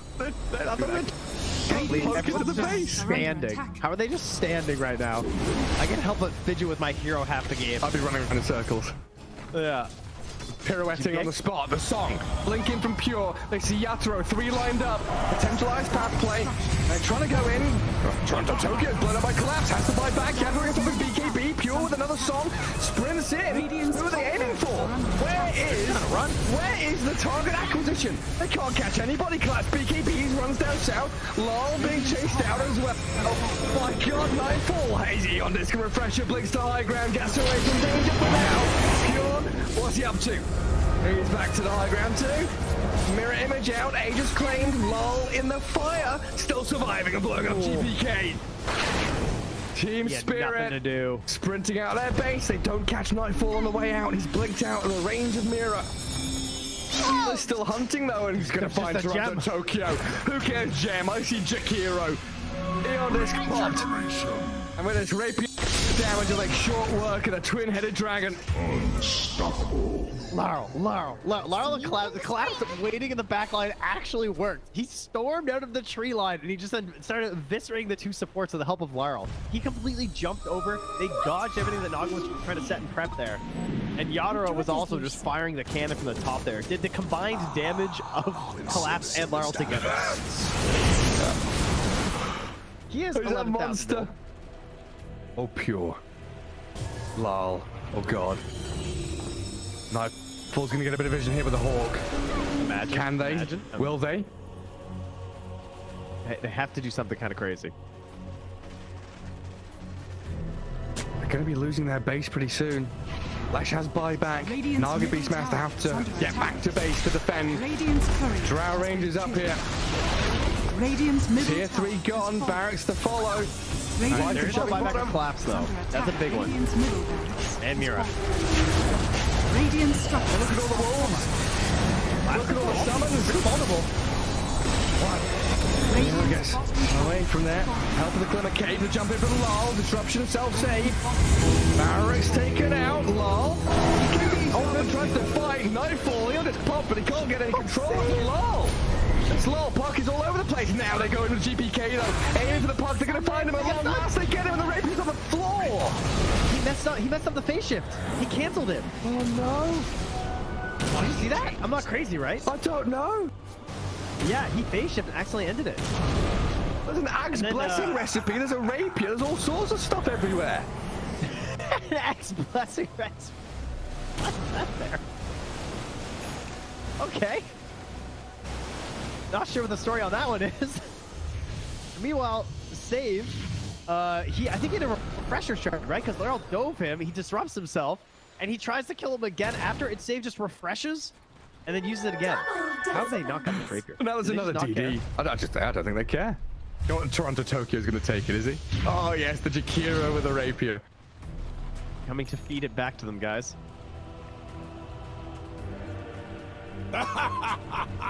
My goodness. There's Mega Creeps on one side. Top lane Barracks still standing on Team Spirits. Are we waiting for next Roshan, Trent? I don't know. I don't know. I feel like BetBoom have such a good chance of winning these fights right now. They can't get, like, swarmed in the back line. They missed the stun on BK. He's trying to hold his ground, but look at the dodge! Oh my god, Arturo shreds. Where'd he go? Daedalus hits, refreshes, blinks forward, kills off save as well. SD's gone, TP home. Get the hell out of here, BetBoom now. He's lucky he didn't get coiled. Dude. Leshrac vanished. He looked okay until he didn't. Until he got hit for 1,350 damage from a single right click? Yeah. Oof. Yeah. Right until that. Ow. Luckily, Toronto Tokyo was not there to feed the rapier back, so that's good. And now Team Spirit running down lanes, coming for the Radiant base. Balls are still there to hold on to. Oh, this has got to be mentally debilitating for BetBoom. 71 minutes. Team Spirit is wearing them down. The admins have been on, they told them, nope, these guys. The longer this game goes, the harder things are. Well, it's like Moomiander was saying in that Seb documentary. This isn't Dota you're playing. This is a slogfest. You're going to wait it out and play 60-minute games. Long ass one. There's a long line. Watch get very far forward. He'll just from Mira, but the Undying will fall inside the Radiant base. He'll as Mira gets off one last finger of death and the turn from Yatro. They kill GPK. It's a dialect of the ledge. Naga now in trouble. Song of the Siren trying to buy a bit of time, but Yatro moves forward, gets the damage in. Bill is dead. Oh god. It all comes crumbling apart for BetBoom now. Wait, back. They're on to Mira. They kill off Nightfall, save though, and lol. He opens up on them. The howitzer is here. Massive 40 mil cannon just shattering into BetBoom. Drow saved by the rip. The soul is everyone dying. Oh, there's two. And she's called it over. Team Spirit. Look at him. Look at Mira. Oh my god. The shard to anybody who would listen at Halima Major, which was nope. Which, yeah, nobody's taken him up on it yet. But if you see a shard being picked up by any team that was at Halima Major that speaks English, you could probably source it. It's good. I'm like, this shard is actually good. I don't know when, and I don't know how to get there.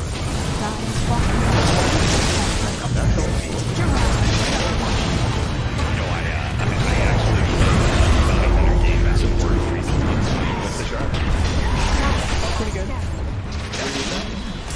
mean, I think they got Slark for sure. Oh, yeah. Slark with that shard is crazy. It's actually a broken strat. If Galileo is still on top, he'd be taking that. Maybe that actually needs to get back. Shadow Walk his way back to spawn. And there we go. You're ready for the 1,000 comments, but because I say it and nobody else to me. I will say the other good thing about Bounty Hunter, but we've got two different memes here. The Bounty Hunter shard, the Magnus Ags. He does have really high damage. And again, probably has highest base armor, starting base armor in the game, which can make him really good at the laning phase for trading. He's versatile. Terrible. Oh yeah. And frontline a little bit of the chill support, but again, Dyer's middle tower is under attack. Radiant's top tower is under attack.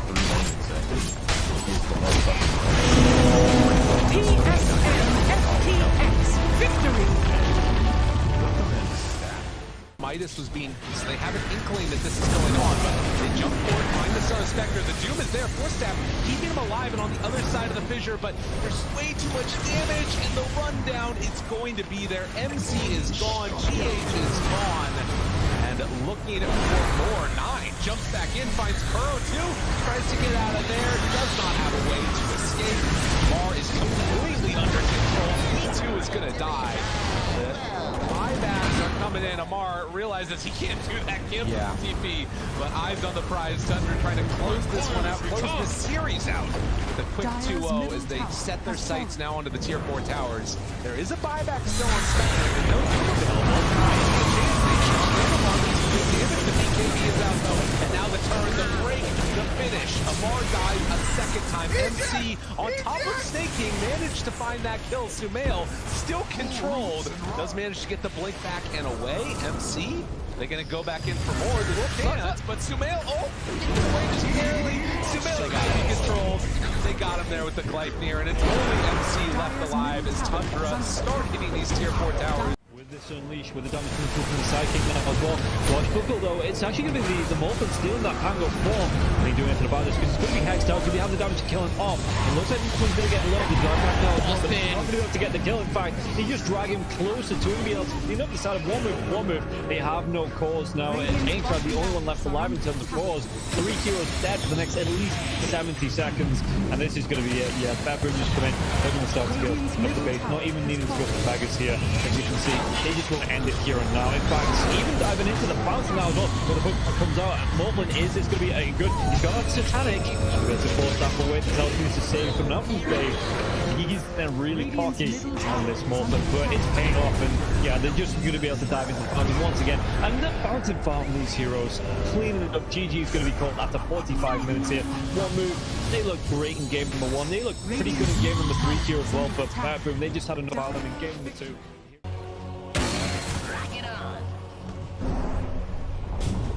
Dyer's middle tower has fallen.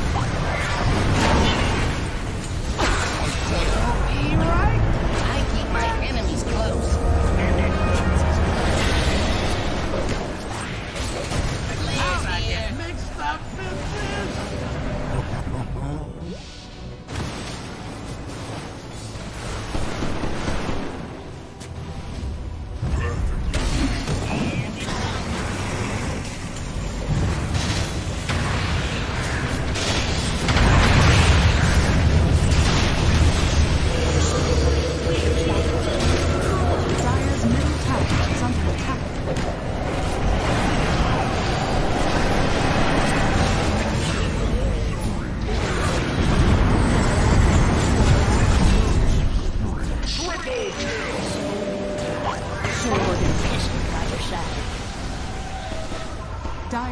Mixed up Dyer's bottom tower has fallen.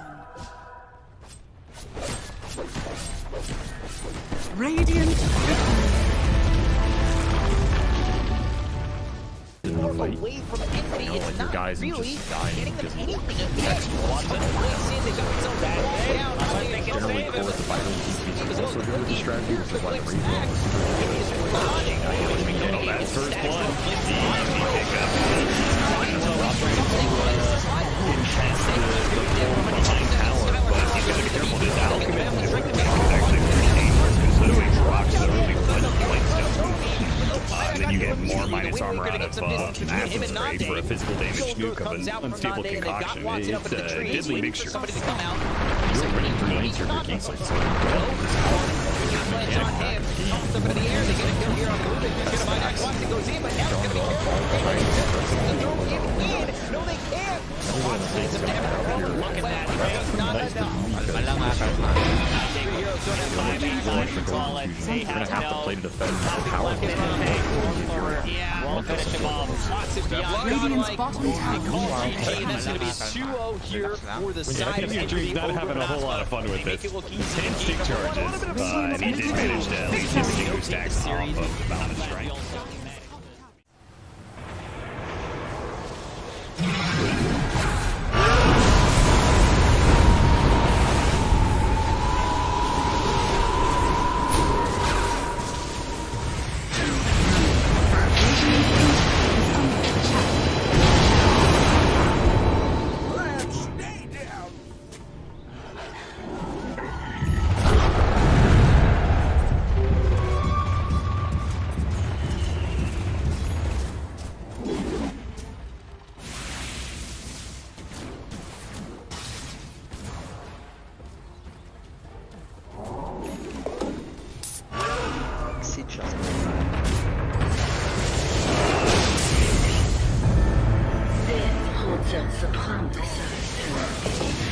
Then refuses to commit.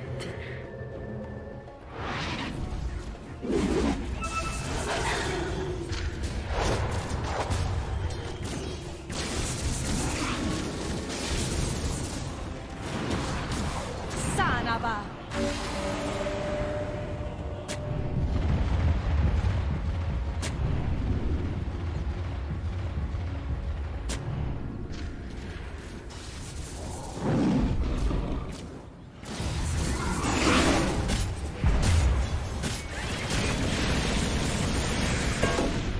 Bounty.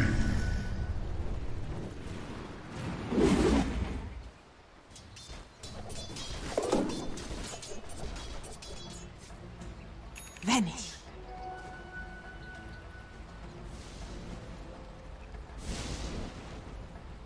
Radiant are scanning.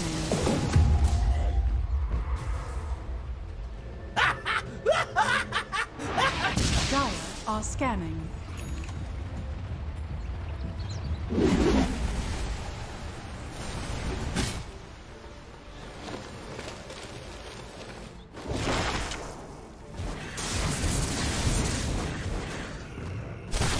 Warriors of the wood. Radiant's courier has been killed.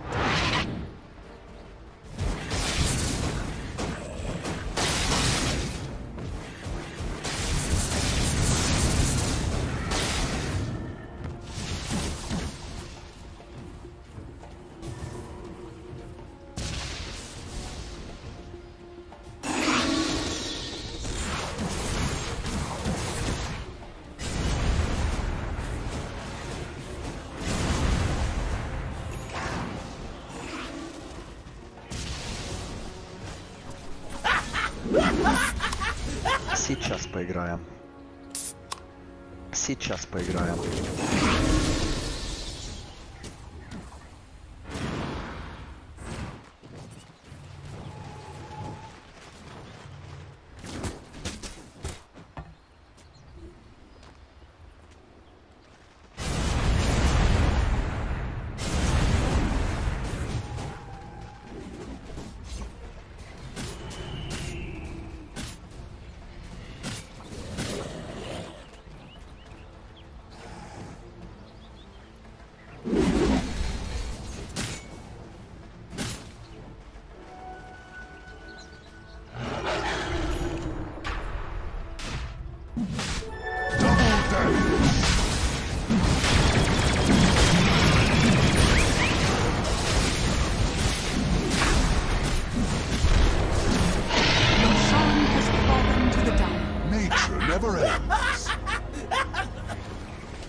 Radiant's Ancient is under attack.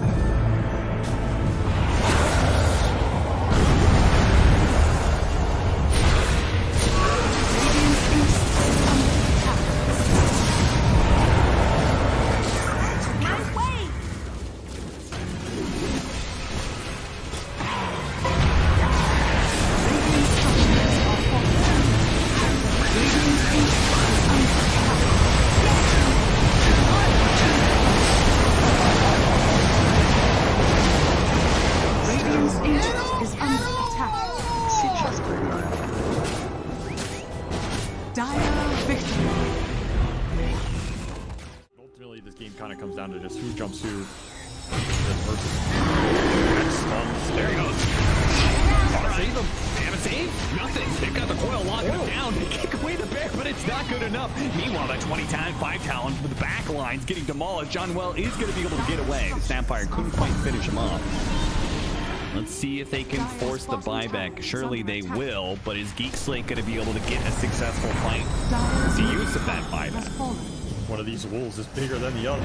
Yeah, but it's not that big wolf you got to worry about. It's the little one. Hex. They're trying to force this punch by, but he is holding it. Discipline. Doesn't care about the racks. And I agree. What the hell do racks mean? It's out. Get the heck. Dire's middle barracks. I mean, they need a kickback. I think he'll buy back once they get a kickback from the Re-Wolf. Get a pressure shard. Round 2. As well put into use. Kill the top. Man, he died fast in that little interaction. Now the buyback goes out from Scam. They really want to go for this Ursa. They managed to get the scythe on him now. Silence up on the front. Able to get to eat anything. He goes for the refresh. He got scythe as well. He punched over a dieback. Tubu just commits with the help of everybody else on the side. I believe they die. Forced now on the run, but Reed are running down Geek Slate heroes. They have just demolished them. There is no chance, no shot on the side of Geek Slate to fight back against this lineup this late. We're not winning the late game man fight here. Then Dubu's taking it to Mad attacks me. He just runs in. Right here, where's the Manners not getting it pushed in. They just drop it. Oh, look at that damage coming in from the Kansas as well. The back line, Cox being assaulted. Court's not going to let him get away. Get Court's now. Force them back into hell. What is this man fight? Satanic against all these heroes. It's happening because so alive, and eventually they Satanic at the BK. Can't get in. Oh, the snowball safe. Maybe trying to pick him up. Okay, now they got him maybe with the orb. They can control him up. Enough force down. No way. Don't let Force get away now. That's the end of the game. The Giants Ring gets him over this round. Finishes off the Nature's Prophet. Chinese now finally die, but they haven't really gone through buybacks off the lead. They've got all their buybacks ready to go, so that is going to be it. Finally, AG is going to be called and Bleed hit their first series win here in the CD. Really do not want to give this one up, but they may just have to here. Dragon done. Oh, there's Reed, man. It's over. It's over. Just show the mercy. Throw the towel. Just stop giving this man highlights. It's too much for one day.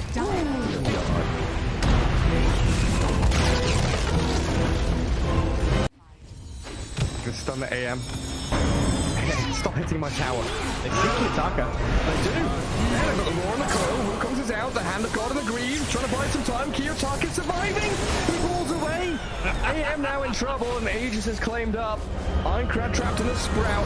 And HR still fighting the Wukongs. Cow. They can't catch the AM. Too quick to blink away. Has the counter spell up, but Ramsey's held his Dragon Tail. They've got him now. AM dead twice. Gilgary's a dragon, but even with that Ghost Scepter burning alive, the root will catch him. Prophet finds the control. Poor Afterlife dead to Kiyotaka, and Ramses with a mega kill streak clear through one move.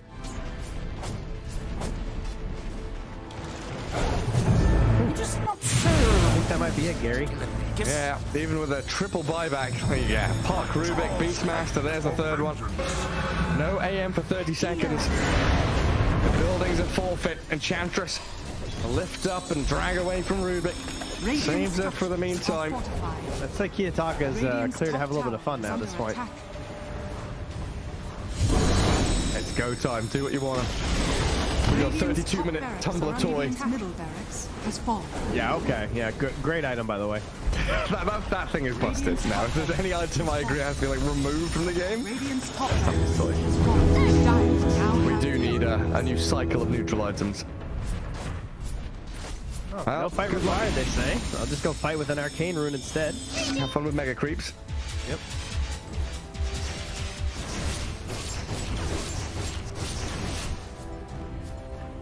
Arcane storm bottled up. I mean, they did make a hell of a comeback last game. You know, what is 0% even? But is that what it is? Oh, yeah, you're right. It is a 0 currently. Well, in the arrow. What are we up to? Try 1v5. Okay, Ramses has arrived. Bring everybody in. Jump on the side. There's Kiyotaka finding Rubik dead. Puck gone. No buybacks available. That's the end of game 3 in this series. Anti-Mage pummeled down and GG is called. Hellraisers will take things in the end. A very close one though. Series overall. I think one move. Very going to be proud of themselves the past couple of series. Because he's doing so much damage. But yeah, overwhelming makes more sense because you have a ton of strength. Yeah, and coming through here now as well. I mean, Kami, he's going to be coming forwards. You see Happy in the river as well. Shigetsu throws himself in the self-clip easy. Really away from this fight and just he needs to wait for them to come back and pull that. He gets 2 kills. He strikes down both supports. Trying to go for even more Melduel. He's got that BKB going, but they're looking for the fight and Malik trying to get himself away from this one. The Chain Frost bounces around, but Malik can he get himself out? He's going to be the forwards. Mana Boy comes through. Lefty, he's surviving through all this. So you get to. He's losing all his teammates. He gets dragged back in. He's going to get killed off. High ground miss, you're not gonna be all that lucky. There was one high ground miss there from Happy, and the second one does get on top of Melodul. Yeah, at this point in the game, you just can't do anything. That was an Aghanim Scepter reveal from the Disruptor. The thing is, you just get it on the CK, and you can literally see what Hydra are doing in this one. They are running in with heroes. They don't care about the Mana Void, and then once the Mana Void is used, War can do whatever the hell he wants. And Anti-Mage, you don't really want to commit wholeheartedly, but at some point you see that your teammates are dying, and you have to, and then at that point it's just game over. So the way that Hydra are approaching these fights, you can see that Na'Vi at this point, at least in a straight up 5 vs 5, they've come no shot. No, and it was kind of rough that the Anti-Mage, he was clicking himself to try and get a D-ward, or see where the dive vision was, and for about 2 or 3 seconds he just had to watch his teammates die. By the time he gets into this fight, both of the supports were already dead. Oh, let's see, Daniel, he does get his ulti onto the storm. He's dead. He might be able to kill off the Storm Spirit though. He will go down. That's going to be a big one. The buyback comes down now. He's going to try and chip the targets onto Lefton. Lefton, can he get himself away with the tether? In fact, they want to fight back into this. They take down the Final Beast. Final Beast has to buy back. Big dive in from Warwick now as well. Trying to get on top of Melduel. Melduel, does he lose his life? He absolutely does. He's dead for 105 seconds. No buyback. Daniel, he might be the next one to go down. And this is just going to be Hydra. After having such a slow start and Na'Vi looking so good coming into this game, Hydra are just absolutely cleaning up in these fights. They take down the Anti-Mage low. Can he get the kill into the Primal Beast once again? Malik, he's caught out. He's not going to be able to get himself up to the fountain. It's 3 heroes dead on the side of Na'Vi, and it's just looking like Hydra looking to take over the base. GG's a call, and this is going to be a 2-0 series here for Hydra. 2 games in a row, Hydra played the same way. I think from start to finish, they never felt. Camera, he's having too good of a time. Don't level for BKB, that's a bit of the good clips with Ooredoo and Rage. This is the last stage of trying to get the shield for a second. Pull back one, status for the Rage. He's got nowhere to go. Get the kill. Okay, the final war is on the Emperor. He's already called GG in the lane. He's still got a long smiles damage out now. And this is the LGD takes 2 over Aster. Aries getting minutes on the team wipe. They secure the 2 open. I gotta say, PSG LGD, they lose lead. I know that they're playing against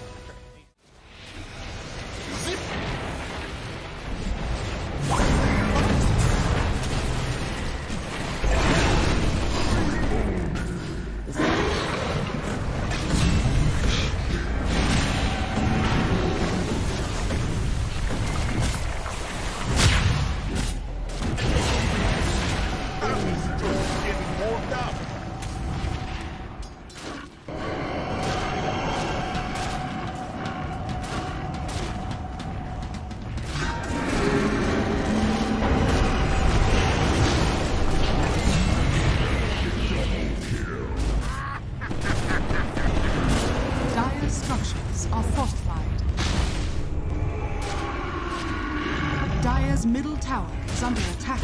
Now, victory!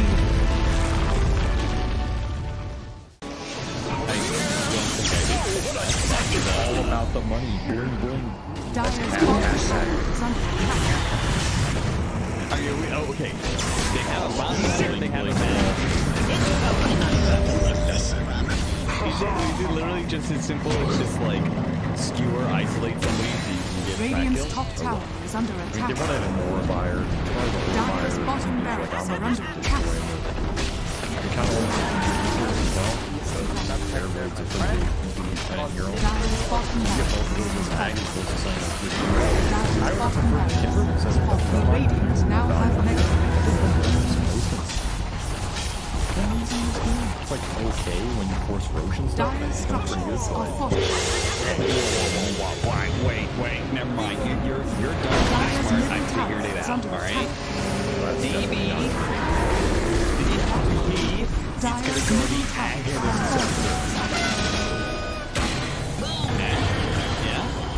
Scepter is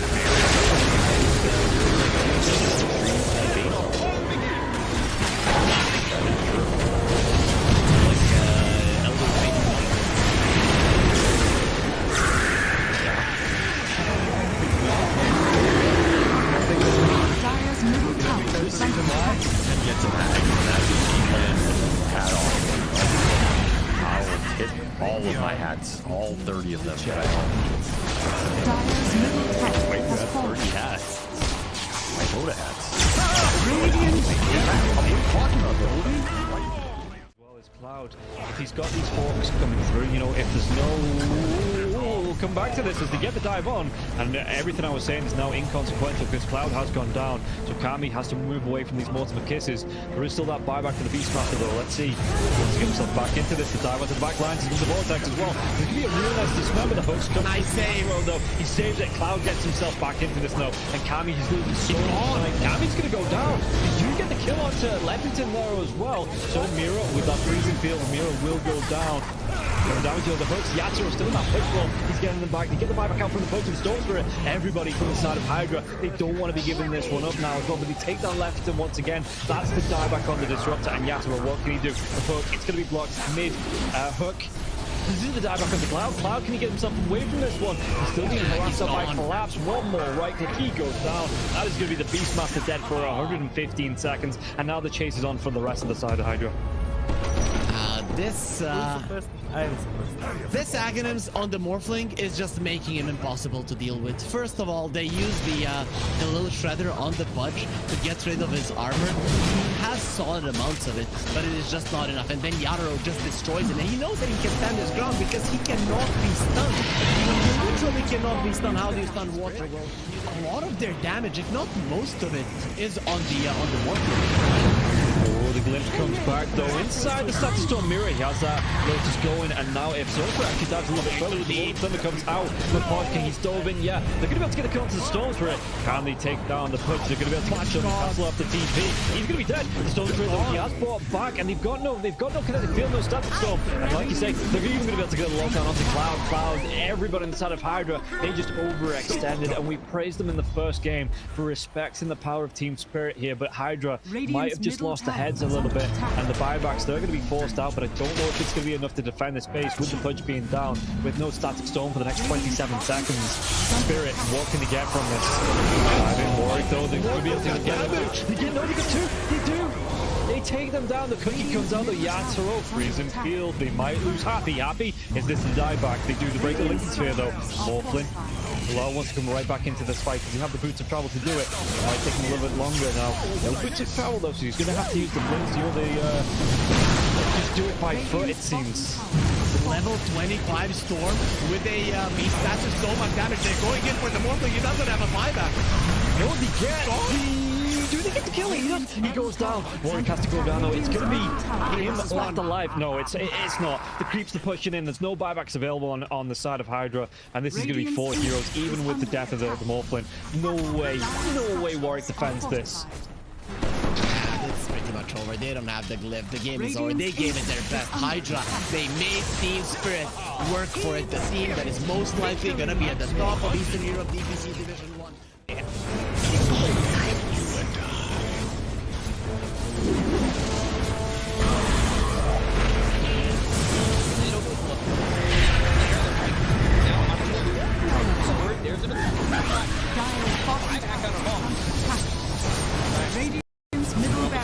get tiebreakers, honestly, because like for a team like Gladiators, they'll be kicking themselves because like why did Tundra bring out all their new tech against us, right? Why did they have to not? Why couldn't they show it a little bit earlier? So potentially, like Beastmaster value for Gladiators could go down a little bit, especially if there's not. We're not going to see such early. 10 seconds. This is more on Gladiators to show, develop after a loss, and we get in the league rather than having to wait for a major where it's like you're losing groups and you hope to play again in the bracket. Like this is the perfect time for Gladiators to kind of showcase their development as a team. My question right now is the meta forming series for the Gaimin Gladiators, or is this the meta for the next week and then it doesn't really matter because it's one or the other, right? That would be. Should we bring that one up again, or should we wait until after? You can wait until after. We'll wait until after. We'll yeah, wait until after, because the Marauder ban is a first phase ban for Gaimin Gladiators. That one taken out right off the back and an Undying. So they're going for this dual support ban. I am going to take a stab in the dark and assume it's because they're first pick. They want to have a lot more open to them. Like right now, you have to either leave a Death Prophet, a Nature's Prophet, or a Beast in the pool. There's Enchantress as well that they've started playing. So. Drew, Celery, likes the bench now. He's got the Undying Man, and he was pigeonholed into most of this store. One of the prophets that you mentioned does go out. That's the Nature's one.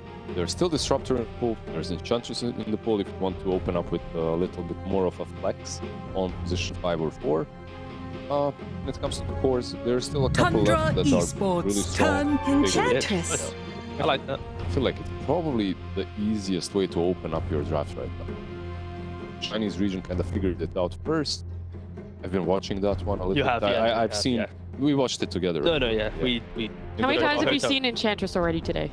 10 seconds remaining. Two times. Yeah. A couple. Including bans. Bans has been 5 increased. seconds it's remaining. Like, it's high contest.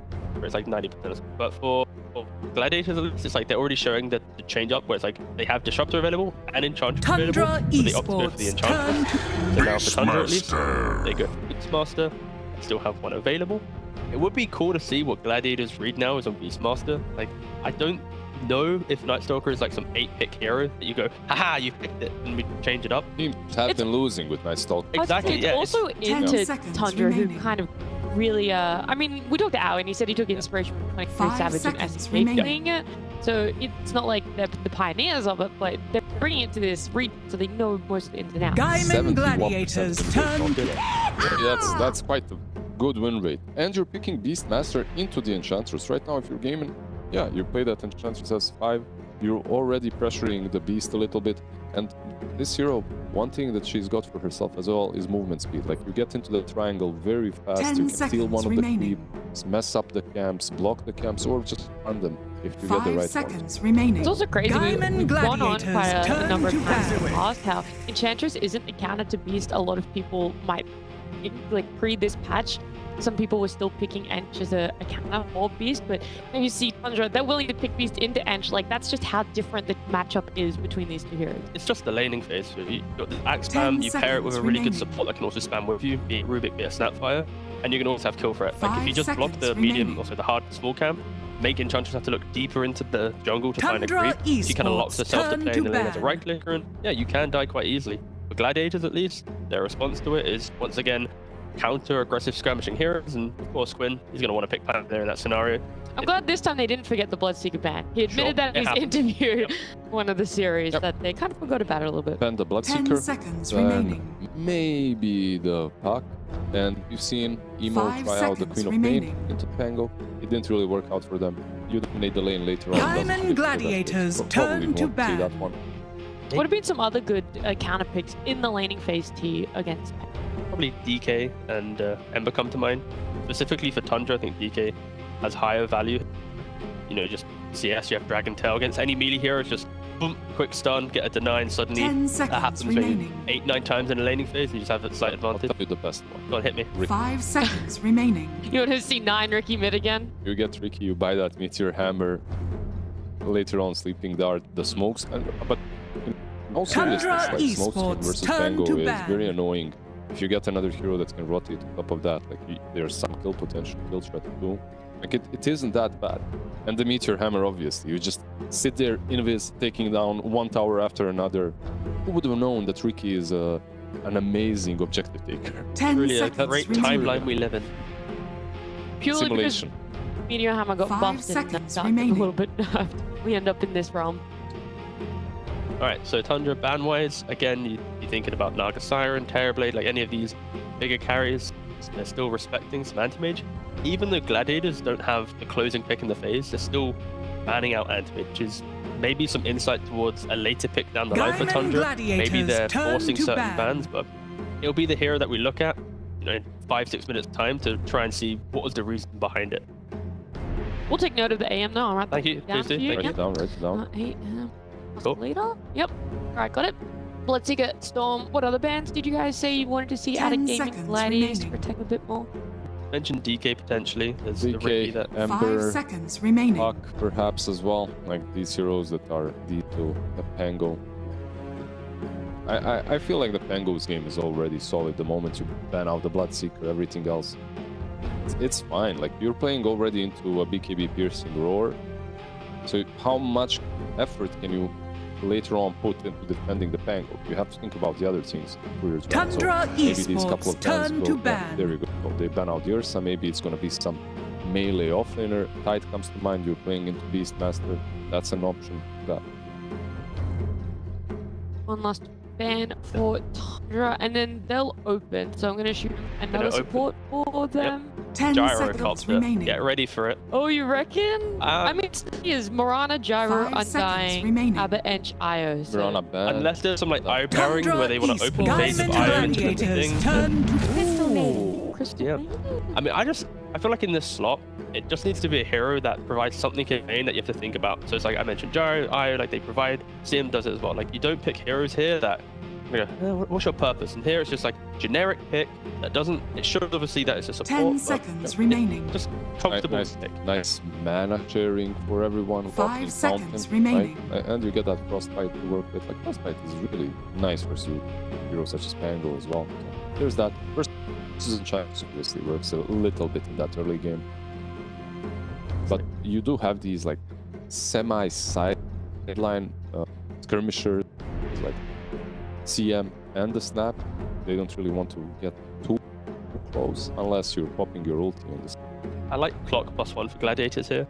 Of course, into CM in the laning phase against some Snap and Beastmaster in the game as well. You can mirror the vision. So I wouldn't be opposed to seeing some like clock Drow or clock something. Again, it's kind of free choice based on what Dracho wants. I guess also what CM and Snap are doing is they're protecting Beastmaster in a way. Like you don't necessarily want these illusion-based heroes. There does the Ursa ban that we talked about in the 5 plus Hoodwink. It's the Gladiator's response of if you want to go for any of your weird niche picks, you won't be able to lane it. It's like I'm mentioning some like safe lane options, but instead it's like Gladiators preemptively think about Tundra's like Night Circle and stuff. It's like if you have Tide Hoodwink, there's no way you can get like these cuter heroes through the laning phase. Like Gush into Bushwhack to the general aggression plus Pango. There wouldn't be really any time for Tundra to get these heroes online. I think you can't get anything too cute, but you can get the Slark. You can get them. Why are we describing it as cute? Because okay, so it's an issue with me. Sometimes I say cute, but it's like it's patronizing cute. No, no, not really. When you're trying to be cute, when you're trying, you're trying to, you're trying to shimmy your way through the draft with something strange. Yeah, it's like you pick it and it's like it's cute because now they're looking at it like, oh, that looks pretty good. How do we deal with it? And now it's like the cute factor going up. It's I will coin this eventually. Gaimin Everyone will be using cuteness as a thing, and that's a pretty cute looking rookie, right? For the mid lane, probably not for the safe lane. But yeah, still, like we discussed it earlier. No reason to go back to it. I like the Ricky. Gives them objective taking. Decent lane. Doesn't lose almost anything remaining at the moment. So. Oh, you feel like the Ricky Pango mid matchup is even? Remaining. I don't think the Ricky loses. Yeah. Okay. Like Pango can push out lane, and Pango can never like perfectly kill Ricky because you have the and look at that win double ability. 100%. I mean, it is undefeated. One pick. Hey, don't go into details. I'm sorry, you have to take in all the account here. All of the numbers. One pick, 100%. Still though. But it was 9 who was that one pick, and it was mid for that one pick. And it's not picked in first phase. So it's actually picked in like good spots. So here, it's going to be the Meteor Hammer purchase. If Pango leaves lane, one pick up Meteor Hammer. If you perfectly use it off cooldown, you can take a tower within like a minute and a half. So now Gladiators will always think about that for their mid lane. And yeah, it does put a lot of emphasis on this carry pick being a little bit more of a frontliner. I don't think Tundra, they don't naturally have that. If Beastmaster's up front, he's not in the perfect position to roar the Pango or the carry. So it's like some Lifestealer style carry that I'm seeing for Tundra. But it will be very much a static game for them, even if Slark was a good man on top of that. Yeah, there's Slark, there's Monkey, right? Like these two, you probably want to get away from the chance of even being picked by Tundra. I remember you wanted to come back to the AM ban in about 5 minutes time too. I think the time is up. Can you explain the AM ban all the way from second phase a little bit more now? It's probably because of their desire to do like CM Gyro as support Joes, like low CC heroes, and if they win lane mindset with these two players, then it's always going to feel free. Do you really think that this 3 AM game is even a Ricky scout? I mean, if you're picking Snap CM, yes, you're going to have issues going into late game. Like, sure, you might concede some early game map pressure and whatnot, but there's that inevitability. And carry players in Europe are getting more confident on the hero. Meme. Sure. But it seriously is like Anthem is just probably one matchup in which Meepo can work. It's versus AM. But okay, they just put out those comfort picks for the safe lane with the 10 TB. seconds remaining. I expected maybe the Monkey to go out instead, but 5 seconds remaining. So far, a draw range banned on the side of Tundra, so Gaimin can't pick that one up. Gaimin Gladiators turn range, or they're not really pigeonholed by that, because now it's also Abba ban coming It's a nice ban, actually. I kind of forgot about that hero, but against Tundra's lineup, it's like against Raw, against this very one-dimensional magic damage from them, they would have done really well, so yeah, good ban. Like, are you brave enough to 10 seconds remaining. like a Naga into CM and Snap? Probably not, right? Like, you know, it's doable into the beast. Remaining. Be fine in the lane. Tundra Esports turn to I wasn't gonna call it. I would have never said Alpha, sure. Do you see, even though you wouldn't have called it, do you see some reasoning behind the Alk here, the value towards their draft? I feel like they have a very fast pace. Yep. And this Alchemist fits right into. When you look at the 10 draft, seconds remaining. At the draft as a whole, when you're not isolating just carry that is good versus beast, I think Alchemist fits right in. Pretty sure it's still just Lifestealer, the Tundra at least. But anyways, back to Gladiators, it's like you pick out because like you see some mid Ricky, it's like he goes Hammer, Manta Diffusal, and the amount of time that like core Ricky can fall off, if the game becomes like 5-on-5 at minute like 20, that's where Alk will thrive, and there's plenty of damage behind Alk where there's sometimes games where Alk jumps in or whatever, he's got like BKB, Radiance, or Heart or something, it's like 8 it's like, where's my damage actually? But you've got Hoodwink, you've got Pango, you've got Ench. Like these heroes all enable each other to take more damage. So for Tundra, it is going to be a really awkward mid game. I think Gladiators will just be online quicker if their lanes don't go well. And I think it can be a little bit volatile. So Cole is a Lifestealer, right? Yeah, just something to like just stem the bleeding, and you eventually have this matchup. But I feel like Lifestealer, Monkey as well, still an option to stand out. With the Monkey, maybe you can itemize Mickey, right? A little bit earlier, and then you control constantly. A hard one. I mean, the other option you have is like. At the same time, think about it. Like Tundra, when it comes to taking objectives, they have so many ways. You'll have Ricky with the Meteor Hammer. You also have Beastmaster pressuring. Sure. Like it won't be that simple for this Alchemist to retreat into the jungle. They will be hunting you down. This Tyra is getting incredibly low. It took quite some time to eventually pick up that Lifestealer that you called out. Do you think they were trying to toss up if there's a better option, or what are the downfalls of Lifestealer in this line? I think they're just trying to think of cores that can play into that mid-game timing, and it's like there's a world where maybe some like Razor could have looked okay, because you just will need to body, and then eventually you have this like Ricky plus the Beastmaster scaling, the damage. But I like Lifestealer the most because the Alchemist throughout the entire game gives you something to play around early on. 9 can now play on the correct kind of fights, but it's going to be a very much old school Tundra, which is after the lanes, retreat, wait. You see one fight, bam, then they enter the game. And speaking of old school, Skitter, I believe, is the player that innovated the Radiance Lifestealer a long time ago as well. Like, so it's fully in his comfort zone. I don't expect this to be a. I was gonna say, is this gonna be a Radiance Lifestealer game? No. You leave the Radiance to the Alchemist. I think you play a normal Lifestealer game in which you are going to skirmish from the beginning until the end, and hopefully you won't lose those mid-game fights, because that's where the game, like 25-minute mark, is where the game is going to be made or broken for the Alchemist. Armlet, Deso, Shard, BKB, kind of Basher, that kind of vibe for Lifestealer. If he goes Radiance, the game will last a little bit longer, and it'll always be waiting for the next time. So itemization is key for Skid, right? And you talk about it being an old school Tundra playstyle. Do you have faith in old school Tundra? Do you think that one's going to garner them a win in game 1? It's the opposite of how they beat Gladiators earlier in the tour. So I think this is maybe slightly leaning Gladiators, but I'm a Lifestealer fan, I guess. So yeah, whatever. Ride or die with Tundra. Ride or die with the damn. He's going all in. Yeah. Damn. What's up, Blizzard? That's loyalty right there. I'm not. Who did I I'm predict? not. Predict actually. I'm not as loyal, but I'm going. I did predict Tundra. Did you? Yeah. I remember. Anyway, quickly, Blizzard, round out this draft for me. Not as loyal, but going with 9. Ricky. Okay, so you're both going for Tundra here. Yeah, I mean, look, it's going to be a panel curse, no doubt, but the casters think too. It's game 1, Gaimin Gladiators Tundra with Beakup and Lacoste. Thank you very much. It wouldn't be a panel without a panel curse, and we'll see if it's going to hold true. Gladiators, Lacoste, do you want to add to the curse, or you think other than that? This is one of those where I like both drafts, to be honest. I feel that on side of Gaimin Gladiators, they can keep them busy until Alchemist gets to his like Radiance BKB timing. They can play with the 4 heroes pretty much. Pango between 10 and 15 minute mark wants to join these fights, gets a Diffusal Blade, starts to be very annoying. Ricky, this is a bit Ricky we're talking about. Right. So Meteor Hammer, keep bombing the tower, and then get into Diffusal Blade, so you actually scale. You can't just kill your own game. Maybe pick up the shard. Maybe not. We'll see how things are going to go. Looking at the Ricky and how he's going to be able to play into certain heroes here. Into Tidehunter, Cloud, this is one way to try to kill him. Like maybe Frostbite, layer a Cookie, get a Beastmaster Roar, Slow Full of Meister, keep him inside this Cloud. So eventually the 4 staffs on Gaimin Gladiators are going to come out. Great defensive item, great offensive item, like great item overall. And yeah, like even against Pango, he does not like to play into the Cloud, so that's going to be super annoying early on. We see both offlaners on their signature heroes. 33 playing Beastmaster, Ace, Tidehunter, probably, if not his best hero, I would even dare to say, besides Lycan.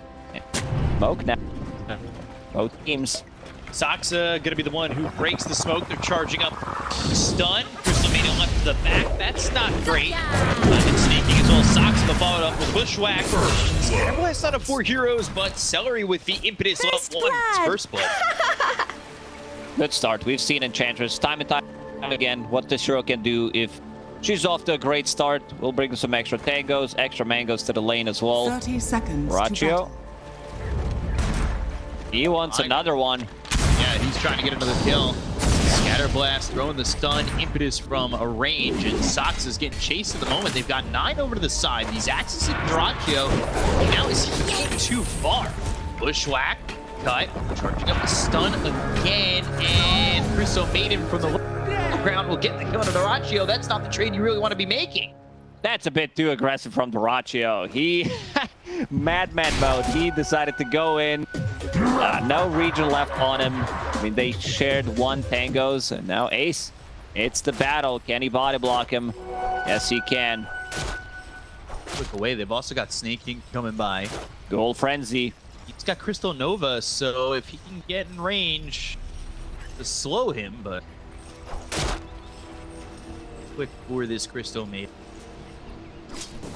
So 1 kill apiece before the horn. We talked about Meteor Hammer mid Ricky. It worries me. The last Ricky with Meteor Hammer that I saw was beyond the Chinese region, and he went Meteor Hammer, and then his game was over. I think from mid Ricky, it's fine because it's good stats, good reach. You don't buy into a bottle. You also start to put some pressure onto towers, onto side lanes as well. Seems like that's going to be the same build for Ace. He is going 1 himself. I'm mostly looking at this top lane. Hoodwink plus Tidehunter. You put the point in Gush. You have level 2 on Hoodwink, Acorn Shot, minus armor from the Blightstone as well. Snaking, if he's anywhere on the side, if he's playing away from the Lifestealer, I think he just straight up dies. Right, Crystal Maiden could be proven out. I know you can appreciate the land over at this bottom lane, and Celery's kind of sitting a little bit low. He's only level 1, of course. He just has that impetus, so it's not exactly survivability being the name of the game right now for this enchant. He scatterblast a couple right clicks. All of a sudden, rely on those tangos to to survive bottom. A bit low on HP. Dyrachyo has healing south of his own. Maybe they're trying to go snipe him. Oh, key, but 33 turns himself away. Also, this is the lane where you don't want to put points in early boar, so Inner Beast, we are playing in the Enchanted. After all, long duration stun. This and the Axis flying in. Scatterblast. Dyrachyo trying to get a kill on a Saksa. He's got Cookie in a second. Go that way, and Saksa just standing his ground. Impetus shot doesn't kill off Saksa. 33 again. Playing through these trees really well. Forced Dyrachyo to stun himself earlier in the lane. Sure that he can kind of keep himself on the edge of vision just when Dyrachyo charges up that. Doing a good job harassing them, keeping them very low, so Dyrachyo is forced to bring some extra healing for himself, bringing another healing salve, bringing boosts of speed as well. While Celery also needs to use the courier, so every single time they get close, and also 33, he's gonna rush mana boots in this lane. Oh, Quinn. Whoa, 9 damage here already with this ring of health. So for him in the lane, it should be pretty calm at 12.83. Gotcha! Confident right now, 15-3. See how quickly this Meteor Hammer shows up for this Ricky. 9 CSing nicely underneath the tower. Every single time Blink Strike is up. Talked about Snake King. Dying if he's in the wrong position by the trees is certainly a tough one to be in. This is also a lane where Ace shouldn't die unless there's a rotation from Ricky. Like, his damage output also early on is not going to be as much. This is physical damage plus some magical from Blink Strike. It's not that great, so Ace could be super safe in this lane. Forcing them to use the healing salves, use everything in this top lane. Same goes for bottom. Dyrachyo down back to half HP, has a healing salve to work with.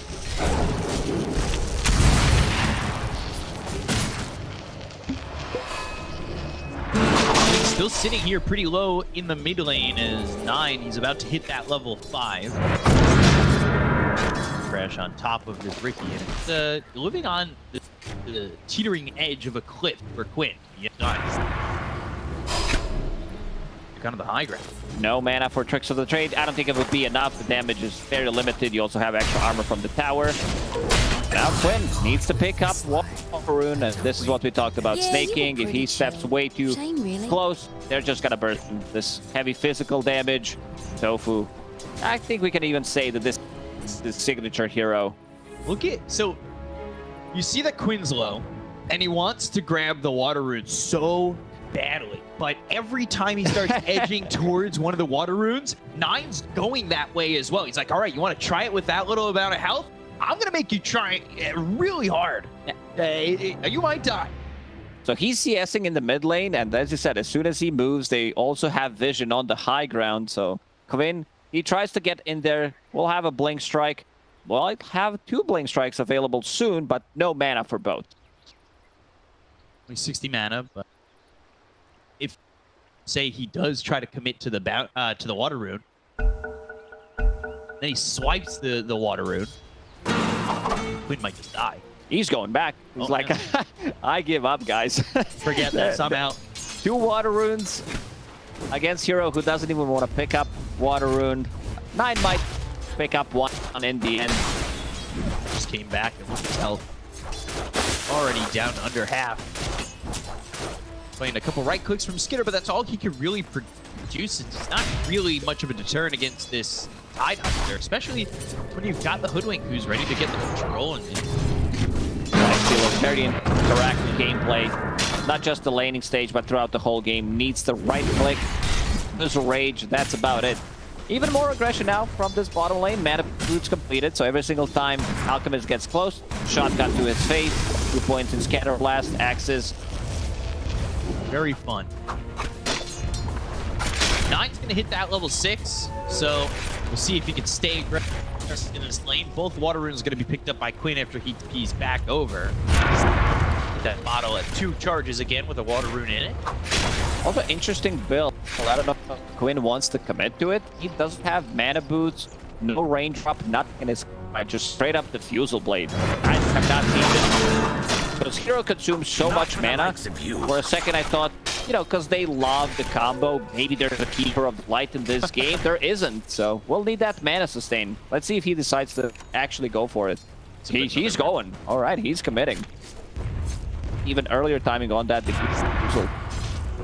You use one Swashbuckle, you burn 160 mana on a hero like Ricky, who's currently sitting at 340, so that's his half mana pool gone.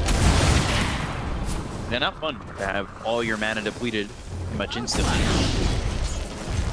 Pushing in. Radiant structures Tier 1 tower. Throwing that stun and having that acid spray on the ground. See what he can make out of this lane as...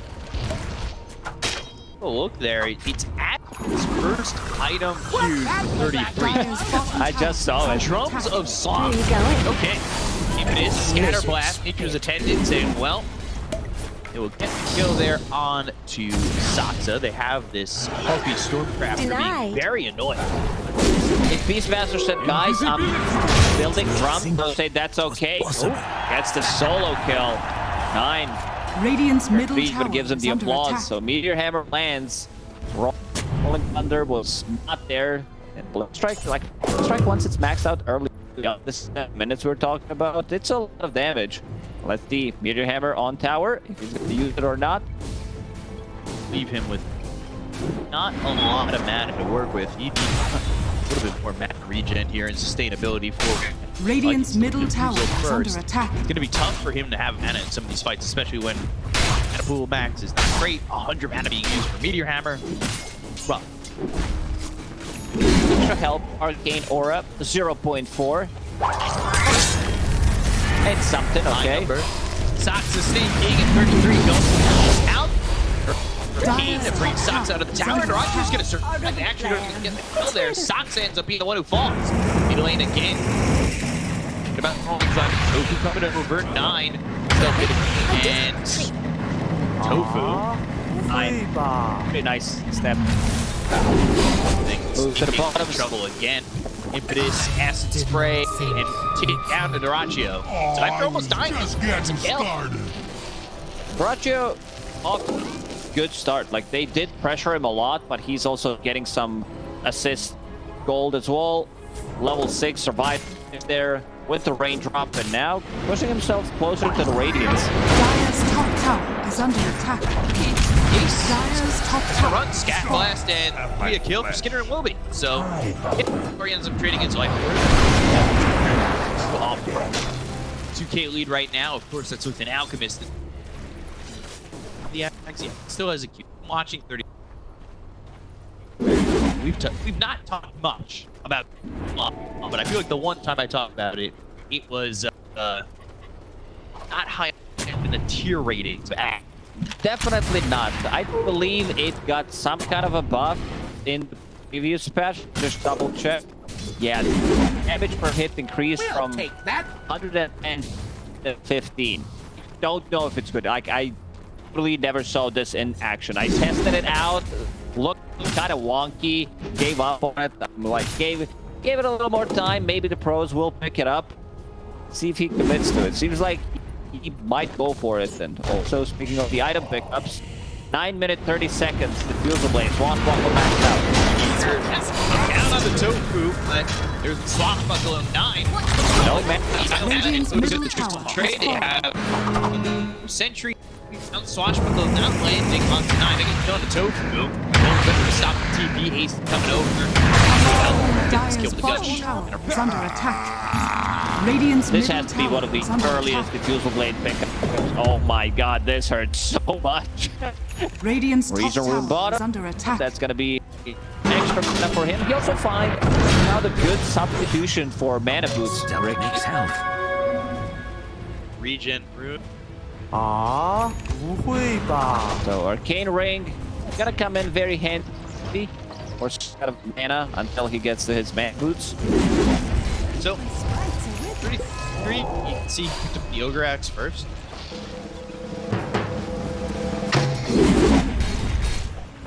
Also, he just banged off those drums, even if not tagged yet. But the Beastmaster told me I'm going drums. Assume he's going, you know, drums as item. No.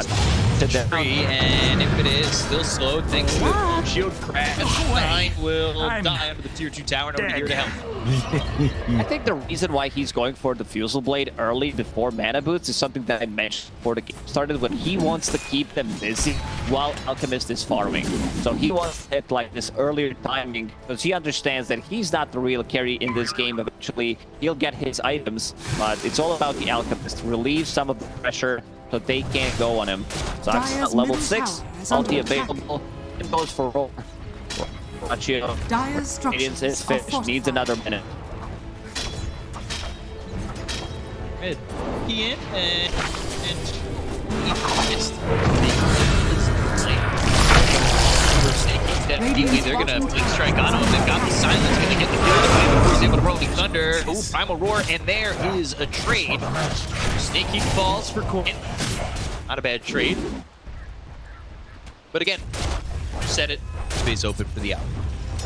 It's all about that space. Whenever there's roar, Mortimer's kisses, any of these big ultis, it means that Alchemist cannot die. And something so satisfying about watching Alchemist farm. This is Radiance. 12-minute Radiance. Ace, Meteor Hammer. He had full hood on his career. Now he's being delivered. Trade, and there's a ton of Ace. Meteor Hammer this bottom tier 1. They've smoked up. They want to go for more. 33. Now has 1,300. Definitely wondering to buy. Now they'll come around. They'll find themselves up. Get him. Radiant's bottom tower is under attack. Dire's middle tower is under attack. Yeah.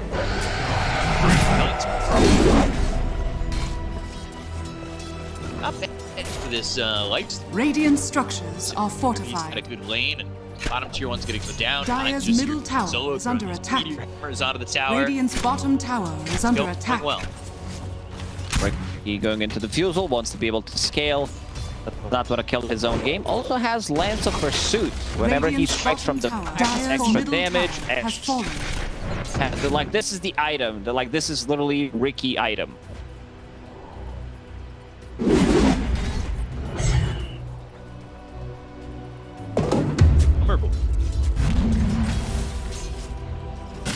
Oh, what is Swamp a lore thing? I have no idea what it is. Somebody would love to know what Slom is. Love Slom. Sharpshooter, tricks of the trade, trying to run, blinks over. Oh, swashbuckle, they've got the dust, but right. That's another blink strike. That's right. Oh, Cookie away. Ace chasing, rolling thunder, diffusal. Oh, 9 juking, but silence with the smoke cloud, and eventually he still dies. The damage.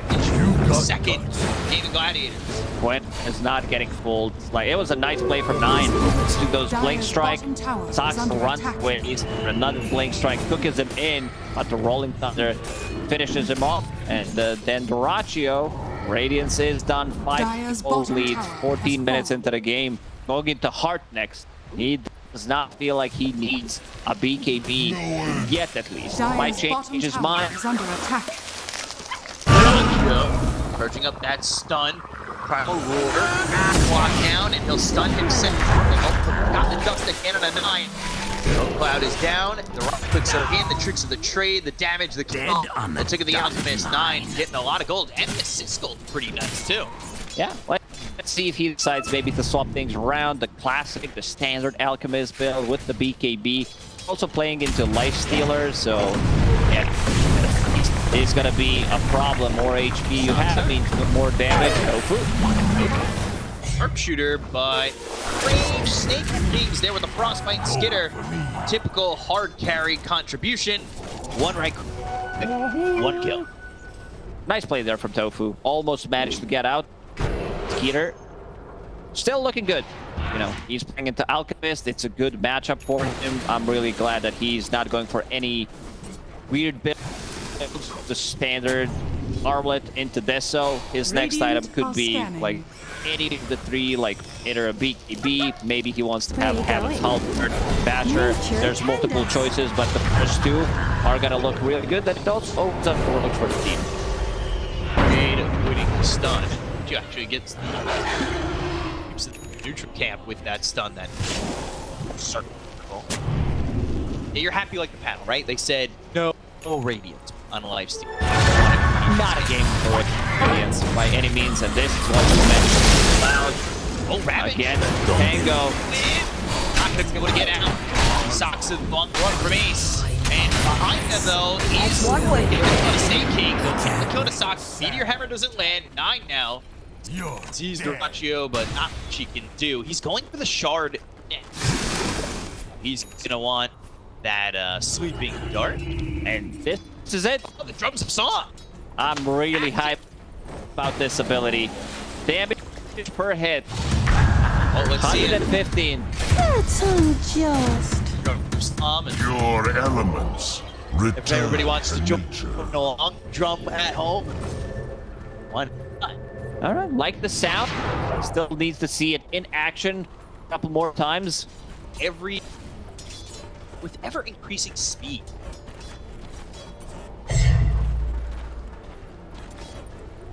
A 4K net worth lead.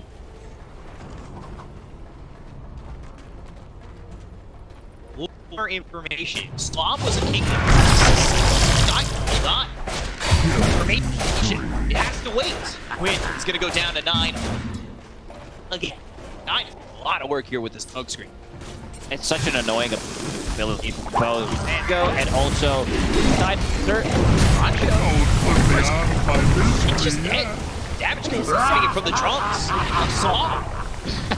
Now you can continue with what Slum is. I'm really interested. Okay, so Slum was a king. It was a society divided into castes. Families like the House of Ambry making up part of the important landed caste. A royal menagerie of wondrous beasts was kept by its king. Okay, a lot of fancy words. Yeah, menagerie. For my master. So there. Radiant's bottom tower is under attack. I read all the shell doesn't land. By the way, Mech picked up your snap. You'll have some ability coming in from your Snapfire offlaner. We've seen.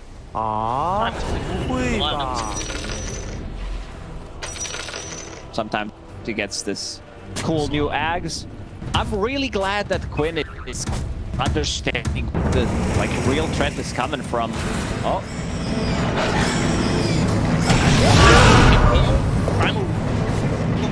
Is not going to be able to connect. Back goes, and now roll hits, impetus shot. He's stunning him up. Ravage on a 2. Meteor Hammer to follow it up, and that's going to be extra lockdown. 33 and Saksa, they both fall. And that's 2 goals for Gaimin Gladiators. Talked about his itemization. 4-staff Pangolier. This might be the first one. Maybe someone in Herald bracket did buy it accident, but he needs to get out of this cloud. It's either this or BKB for himself. Still not enough. The damage from 9 that these duels taking here. Oh, on the edge. We saw the one. The stun. I don't think you're gonna have the mission. But Snake King still running. This is a Chris Maiden. Radiant's bottom tower is under attack. And get healed. Attendants. Stunning and big pull. Big smash. And another kill on Sansa. Putting his best. Should be able to at least get Celery. Now the look over as the sweeping dart hits on a Duraccio. Your hammer from base. Not gonna land. Quick scene. 33 with the drums. You saw him from the high ground. He was just the drummer boy up and while supporting his team. He's cheering. He's telling them to try and win this fight. As the freezing field comes in on this from snaking up Duraccio. Meteor Hammer from 9. Drop down right onto the outfit. Another the rage and get the kill onto the out. Now that leads down to 1K. Ooh, I don't know if this heart was a good pickup. He definitely need the BKB in that fight. I'm sure you're playing into Beastmaster's Roar, so something you don't like to play into. Maybe he thought that he can get away with it. With the heart, he's gonna be unkillable, reset multiple times. That region kicks in. He goes with the chemical rage. Ace. We're on Thunder. Now the mech popped by Saksa. She can survive. Rolling Thunder actually get on a Skitter who's gonna pop the rage and got the frostbite through onto Tofu. They can kill there onto the Hoodwink. By the way, they got themselves drums on Crystal Maiden. So She wants to join the band. yeah. Can we get drums? We have drums. Song at home. Go. Drums have been. It's interesting. The drums of bombs on getting iPad. The drums of endurance now feel like a Toshiba head. Radiant are scanning. Come on. Oh no, it's gonna call it. Rocket one more time. Where's the combo? The smoke screen down. Duracchio's gonna die here tonight. Oh man, this is looking really rough for Gaimin Gladiators. They did like have an extremely good start on Duracchio. Yeah. Radiance 12 minutes into the game. 1 minute, he only managed to farm one item with Radiance, so still on top of the network, but every single time he dies with all that network, he feeds a lot of gold to the enemy team. You're going hand to hand. 10 charges already on this Deso for Lifestealer, and he is just the rest of the gold away from KB. 9 trip to the trade of what is expected.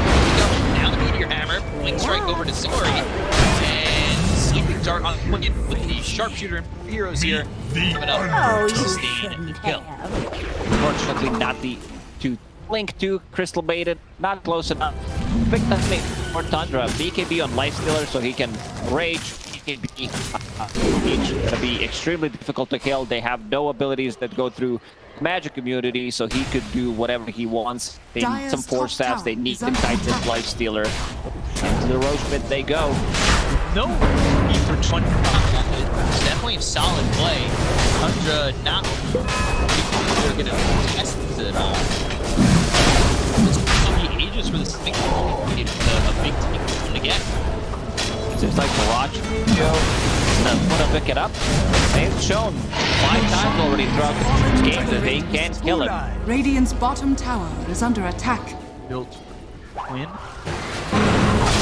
2 components. That would be 33, so BKB from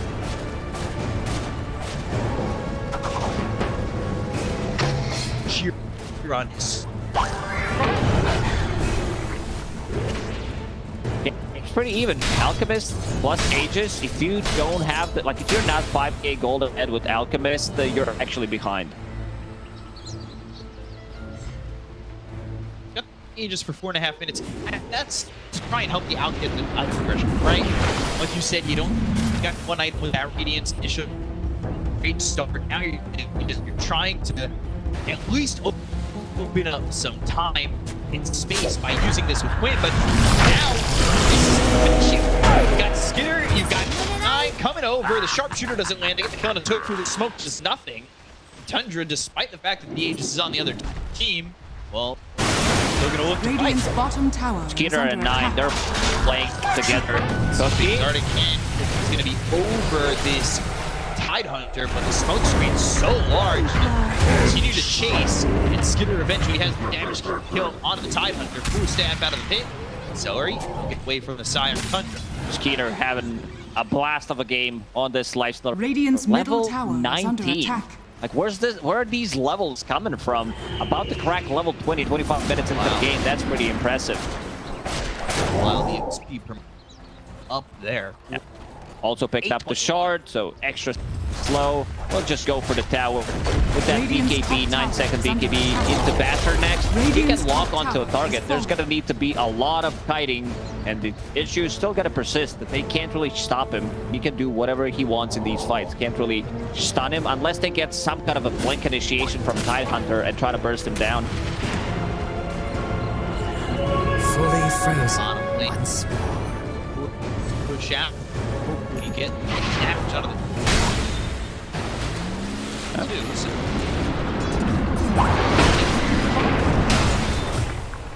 You see the shard for Sox's.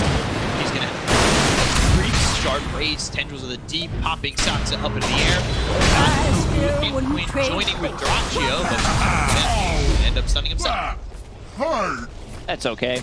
Has a BKB coming for him. And also Quinn adjusting his item build. Was thinking about Aghanim Scepter, wanting to scale, but something that I mentioned is nothing that goes through magic immunity, so Dispatcher is going to be very helpful dealing with the Lifestealer.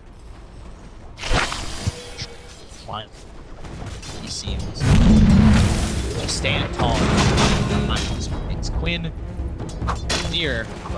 Been moving around. Not immediately went through these heroes. 9 pace. There's smoke screen down. Get out of the smoke screen. Frostbite now on this. That rolling thunder, and they're under a sentry. 9. Get out potential of the D coming in from Ace. And strike away. Can he find an escape? The trade? No, not gonna get to the low ground.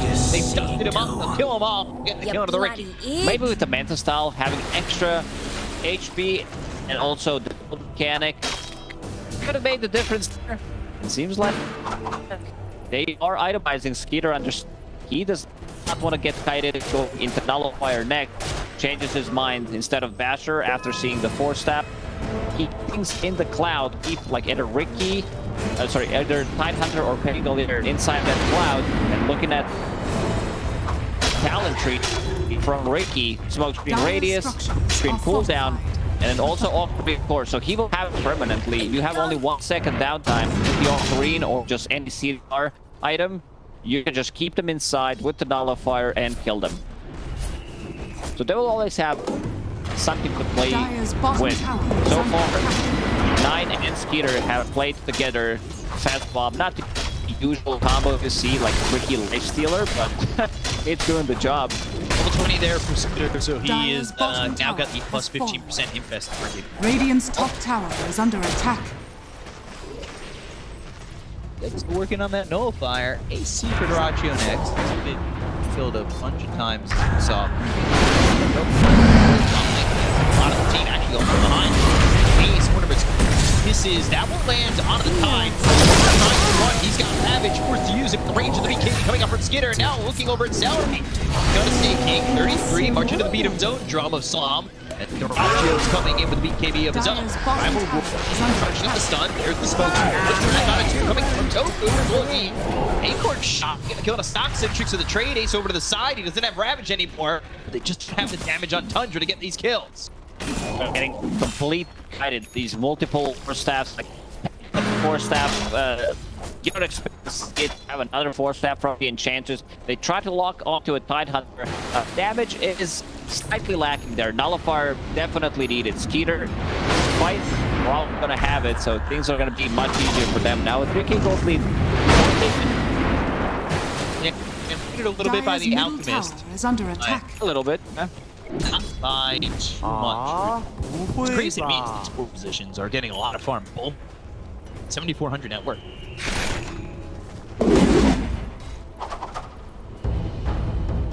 See, Chant. 200 there. Snapfire. Let's get started.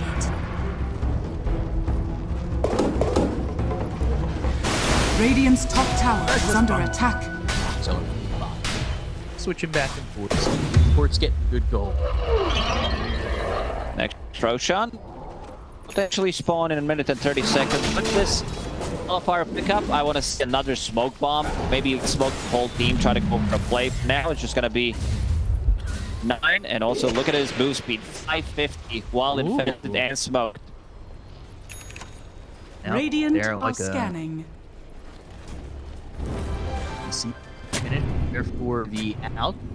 And wrap around. There's a smoke. Get Gladiators themselves, and they're headed towards the Roche pit. Huh?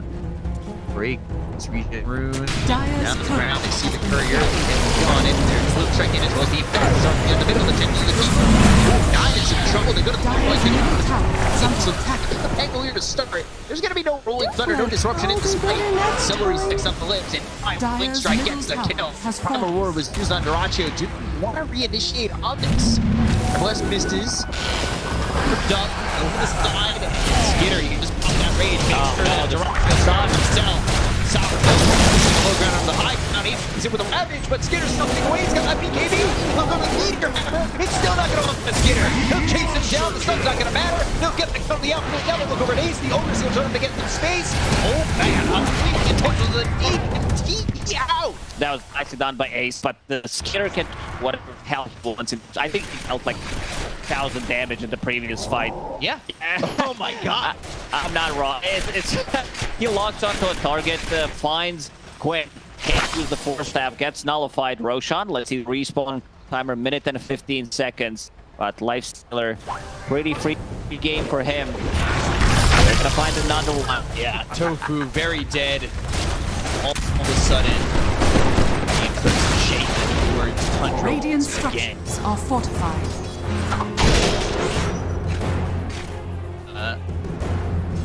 Kept this game close considering the outcome. And how much Tundra. My vigor was never in question. Did we see damage dealt by heroes? I don't think Garage managed to like pop off completely in this game. 18,000 playing around the assets, considering the amount of network that he has, but also compared to Lifestealer, 30,000. Going into Aghanim next, at least that's what's queued up on Skeeter. So blowing the cooldown on Infest, and also you disarm enemies if you infest them, amplifying your self-regen. I love that he picked up BKB as his third item. It's just rage into BKB, rage again, never gets stunned. 10. You're the positioning. Gladiators, I feel like feeling the need to have to go, and that's exactly what they're gonna do. 5-man smoke. Tied though, without Ravage for another 33 seconds. Really need that control. 9 is zooming, 550 again, and look at his cast range. Ether lens, Psychic Head, Blink Strike across the whole screen, half a screen for Sleeping Dart. Tough game. You're waiting. I know they're gonna need Ravage, waiting for Tundra to come over towards Roche. And also going for Ags, by the way.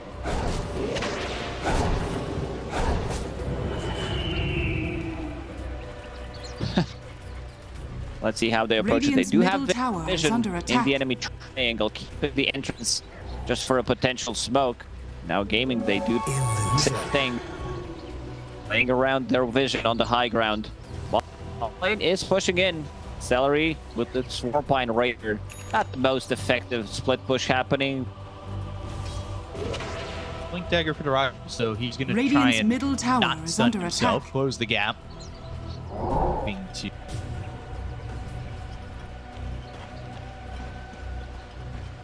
So, tricks of the trade, pocket Ricky strat maybe coming out. Check your pockets recently? Yeah, nothing inside of them. No Ricky in there? Nothing. Okay. Quinn next. This game is kind of fighted up. Nobody really willing to. Knowing that Roche is a big tension. So they can hide inside. Like, I want to see Snapfire, Ags, Ricky with the Aghanim Scepter, Infect, just meme it up completely. And then in the back, just 33 drums of Slam. All the way back behind him. Another smoke from Gaimin. It's 9. Smoke fixes the trade up into the high ground.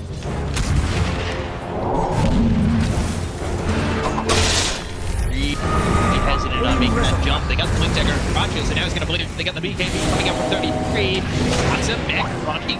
It's burning him. He not even going to die here to the Rachio. They've got the Ricky up to the high ground. A little bit of trouble here. Ravage coming in. Ooh, nothing. One. It hit the Ricky, I believe. That was not really what they wanted, though. They go to one of its teams from the high ground. Go for the Shark. Really look at the kill out of the hood. Buyback comes out. 8 hit the high ground. Snake King. He's going to die here.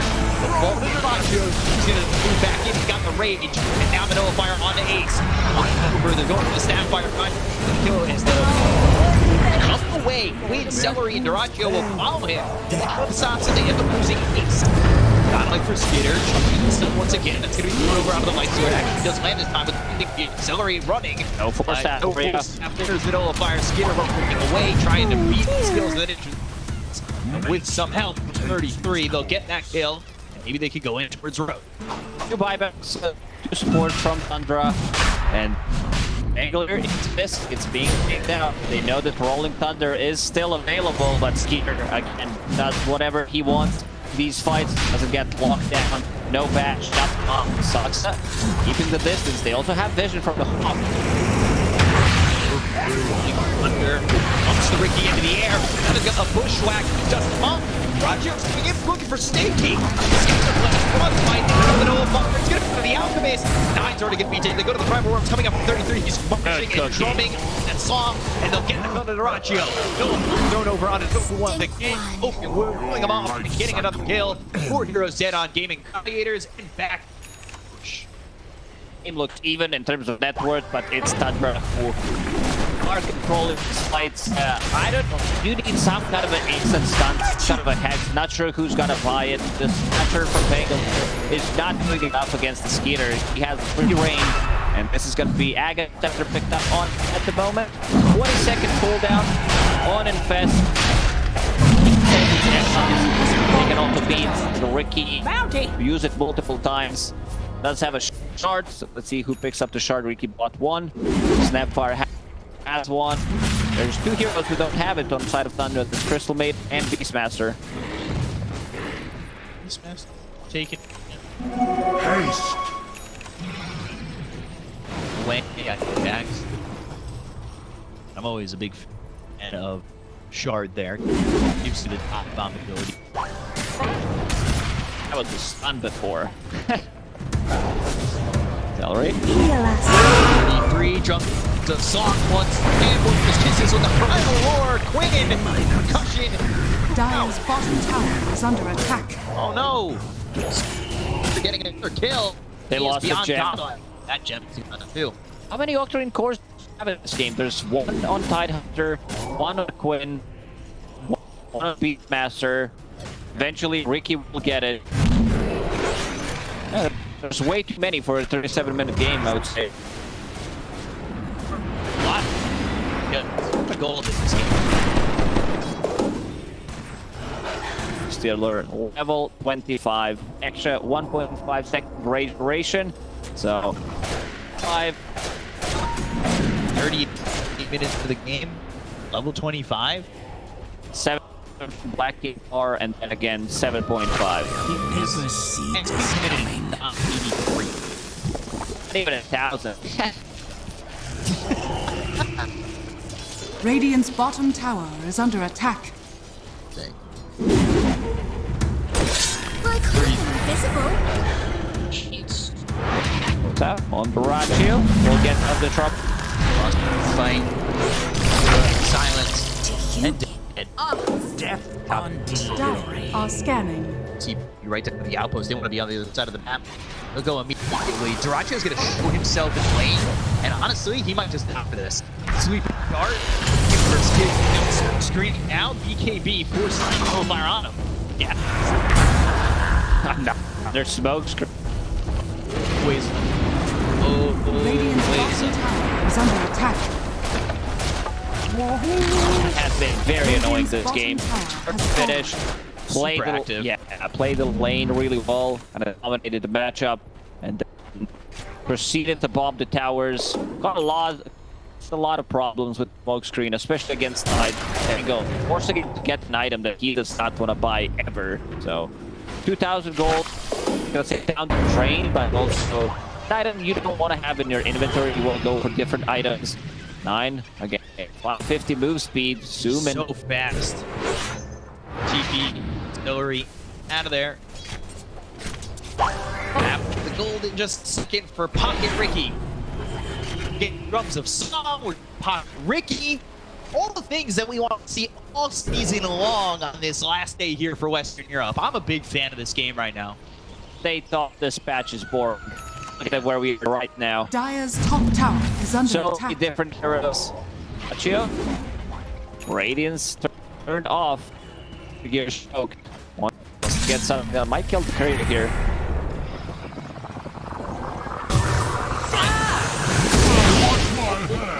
Oh, the fog. King wrapping back over. Frostbite. Forcing up A.K.A. That's super value. While Skidder's getting a kill and win. Help from 9. Little infest bomb.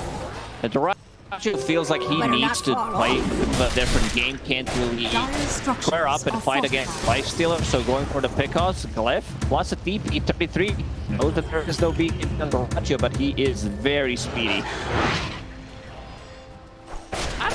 don't know what to think about this runs. It doesn't feel like it did much. Sure, it's like damage over time. You're sitting there getting some heals as well, but I feel like if he went for just a standard item build, the outcome would be the same. Right. It feels like it's consistent. Walk break.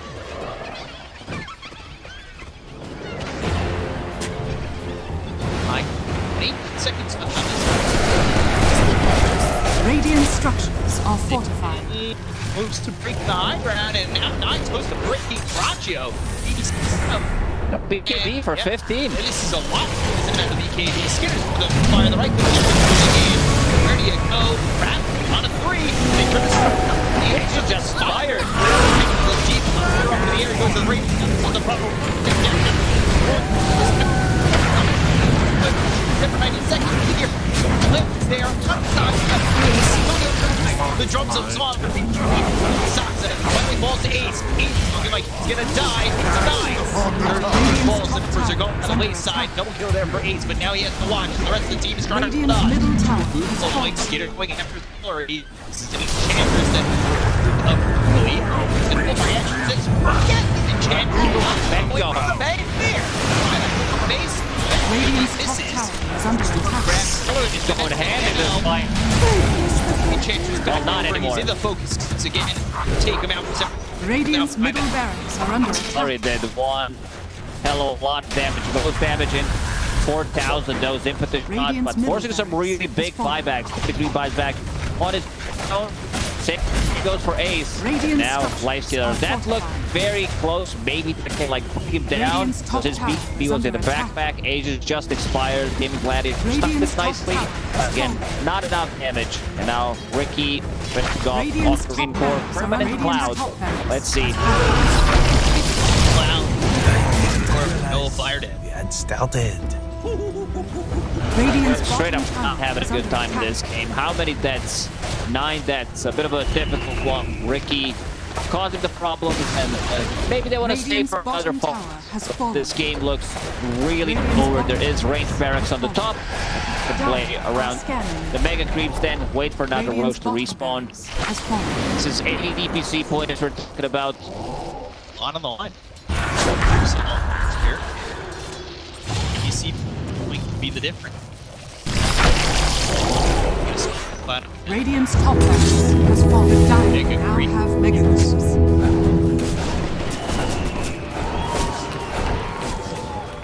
4 minutes into the game, 1,000 net worth.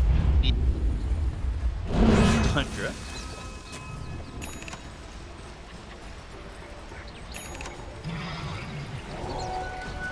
Gladiators. Shift, enter, GG enter. I don't think there's a comeback in this game. They can try to play it one more time, maybe surprise Lifestealer. Skip so far that he will have buyback in the next like 30 seconds. Finished off Eye of Scotty, so even more slow. Penta Edge Sword slow as well. The heroes are not gonna move.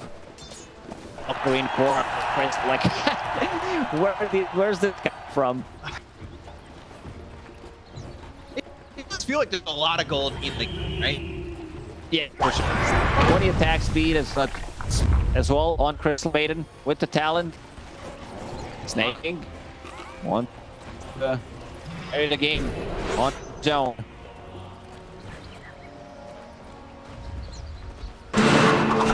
Shard. They kind of hope still, right? Smoke cloud. Yeah. Payless and Ricky just sitting there quick. Can he get out? This time? Yes, he can. Able to run away. Shot. 9. Gosh, primal work from such a distance. Well, here your roar is Durachi on with the BKB and the don't fire on him. He start. KB was tricks to trade the infest.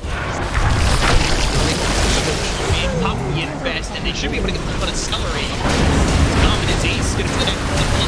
Your Hammerlands out of the Crucible. Durachi gonna come in, trying to get a kill here on the Sakura, but he's gonna port out the high ground. And they've got the control. They have the full fire. The all GG. and Tundra will take game number 1 over Gaimin Gladiators. Man, Peter, what is this lifestealer? I know it's just the right clicks, but it's also itemization, some invest. He played with Rookie, and also not dying a single time, finishing the game with 14-0-15. Both him and 9 were all over the place, just playing together. 9 dominated this matchup mid-Rookie.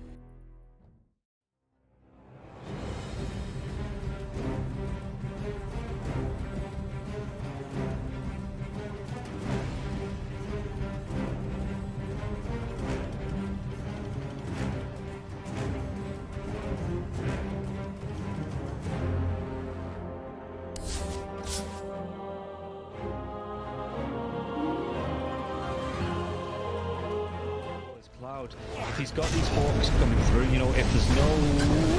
We'll come back to this as they get the dive on, and everything I was saying is now inconsequential because Cloud has gone down, so Kami has to move away from these multiple kisses. There is still that buyback for the Beastmaster though. Let's see. He wants to get himself back into this. The dive onto the back lines into the vortex as well. There's going to be a real nice dismember. The host comes. Nice save. Though he saves it. Cloud gets himself back into this now, and Kami is losing so much time. Kami's going to go down. They do get the kill onto Leffington there as well. So Mira with that freezing field, Mira will go down. Going down to the hooks. Yatsuro's still in that push roll. He's getting them back. They get the buyback out from the poaching Storm Spirit. Everybody from the side of Hydra. They don't want to be giving this one up now as well, but they take down Leffington once again. That's the dieback on the Disruptor, and Yatsuro, what can he do? The hook, it's going to be blocked mid hook. This is the dieback on the Cloud. Cloud, can he get himself away from this one? He's still being harassed up by Collapse. One more right click, he goes down. That is going to be the Beastmaster dead for 115 seconds, and now the chase is on for the rest of the side of Hydra. This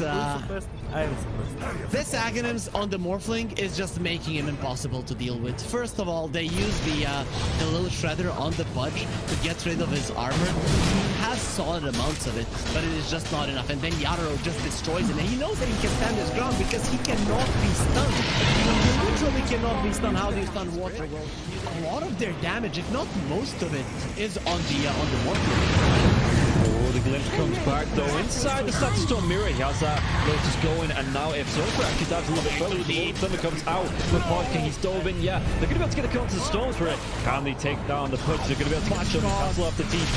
He's going to be dead. The Storm Spirit though, he has brought back, and they've got no kinetic field, no Static Storm. And like you say, they're even going to be able to get a lockdown onto Cloud. Everybody inside of Hydra, they just overextended, and we praised them in the first game for respecting the power of Team Spirit here, but Hydra might have just lost the heads a little bit, and the buybacks, they're going to be forced out, but I don't know if it's going to be enough to defend the space with the Pudge being down, with no Static Storm for the next 27 seconds. Spirit, what can they get from this? Diving Warwick though, they're going to be able to get it. They get two, they do! They take them down, the cookie comes out, the Yatoro, freezing field, they might lose Happy. Is this the dieback? They do the break the Linking Sphere though. Morphlin. Law wants to come right back into this fight because you have the boots of travel to do it. It might take him a little bit longer now. Well, the boots of travel though, so he's going to have to use the blinks to just do it by foot, it seems. Level 25 Storm with a Beastmaster, so much damage. They're going in for the Morphling. He doesn't have a buyback. No, he gets. Do they get the kill? He goes down. Warwick has to go down though. It's going to be him left alive. No, it's not. The creeps are pushing in. There's no buybacks available on the side of Hydra, and this is going to be 4 heroes, even with the death of the Morphling. No way Warwick defends this. It's pretty much over. They don't have the glyph. The game is over. They gave it their best. Hydra, they made Team Spirit work for it. The team that is most likely going to be at the top of Eastern Europe DPC Division 1.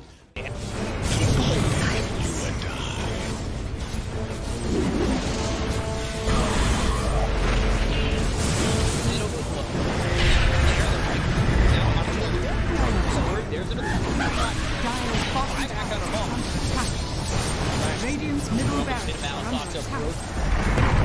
Radiant's middle barracks has fallen. Want to commit. There's just not enough damage. Crimson Guard, Atrophy Aura, Rubik's Fate Bolt, all this damage reduction. Let's see the combo. In a Palace, strong in by the Disruptor, and now we're going to be hitting the win. It's back up once more. In a Palace, and Sumail is in it. They'll lose him in mind control. Right back towards tomorrow. Trying to run from everybody on the side of Gaimin Gladiators. Radiant's middle barracks siphoning and getting back into the base. Has fallen. Alive. Yeah, I think when it's time to call it, it is time to call it. They have no business left in this. And didn't get the tether off or something. I think it got broken. Either way, I like the ghost up to purchase. That was pretty heads up, but we are back and there's a smoke action. There's the 23 divide looking right to end. here. They're going in on Q. There's the hit. Okay, get that hit off. 123. Knocked. What damage? He's dead. Oh my god. Nothing. Less than 10% of his health. I mean, I'm assuming that's just the game. That, yeah, 100%. There's no point in talking about the rest AU of it. picks it up.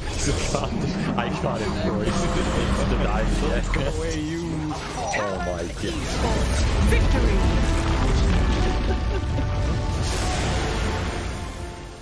We finally get to see them have a little bit of lead. They need to have good vision, good execution. We're down up on high ground. Bulbica, Red Panda, this would be huge if we can find it. Setting Storm before the Tombstone. Not bad. Stone for Lulu. He's thrown now over the there. Starting to drop down. I love TK control at the moment. He does manage to get that one away. And the Supernova down. TK barely surviving. And it's going to be one down as White Album to dodge, to hide away. The heal's coming in. They hoping for a save, but the PKB is out, and they're going to jump onto him. He has to back away.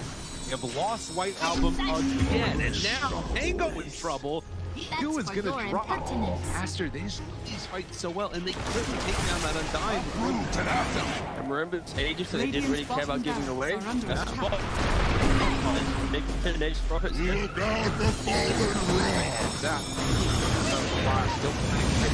Stun is out on the today. Didn't have a BKB available. Bulbica dropping low. The 10th toss back in. They have another off Bulbica. Doesn't look like it because the black hole is there. That's on the agent. He doesn't have multi to come back away. And Aster, they might take full advantage. Move. Radiant's bottom Rax has fallen. Up the bottom. Finally, Aster full advantage. They're building. Radiant's middle tower is under attack. Oh, just for a brief second. Well, there it is. Back again with the higher network. When you click on the L, it's not really an inspiring network. Blink, BKB, Radiant. You might be able to get on top of a hero, but that's not the shot. That's able to 100-0 here. Like even this Undying inside Scatter Storm, about able to then get off the slash column from away. Back, they have that trying to keep him alive. Makes the move, and again, into this fight without Monet here. Pretty good for them. Right album, but now Monet is out now. A lot of trouble, but maybe one. He managed to kill him. Okay. All right. Pops ulti. Now the turn. Punching. Really get away. Sort of survived that first salvo. Very strong. Supernova down, pops the PKB. Ooh, he's just caught here. They want to get the kill. That's really himself up. And now the chase. The avalanche, the toss. Thinks he's going to give up his life also. This is in Monet. He's way too strong. This might just be the full set of racks going down bottom. Aster, way too strong for Ares. Like Ares the GB. Oh, they're done. Okay. I was wondering. It looked like it was that type of game. Yeah, it kind of was. It's like a game where you're an out, not really ever been in the league. Victory. He hasn't really never protected himself.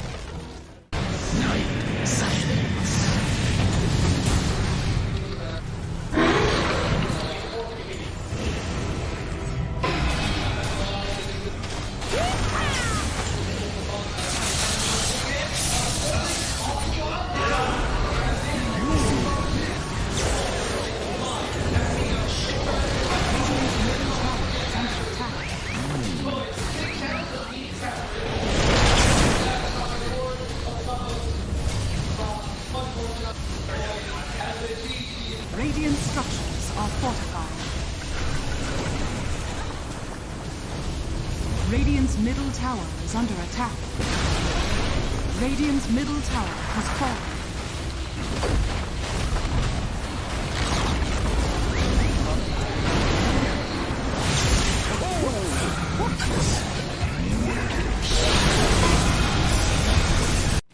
Boom.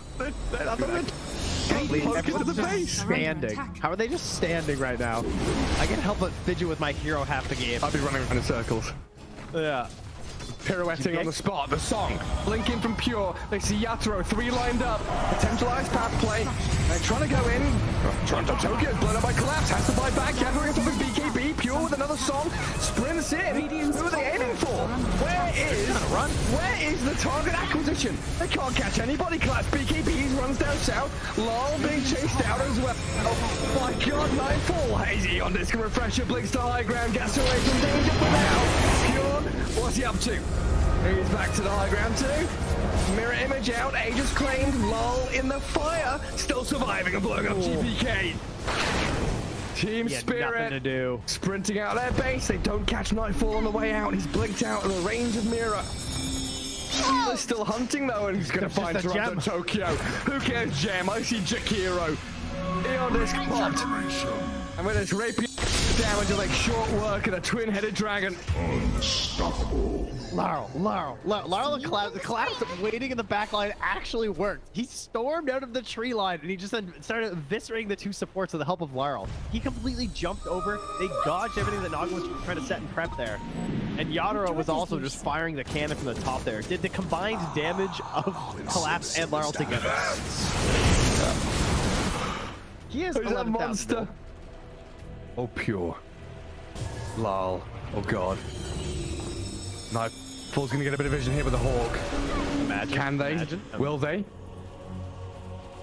They have to do something kind of crazy. They're gonna be losing their base pretty soon.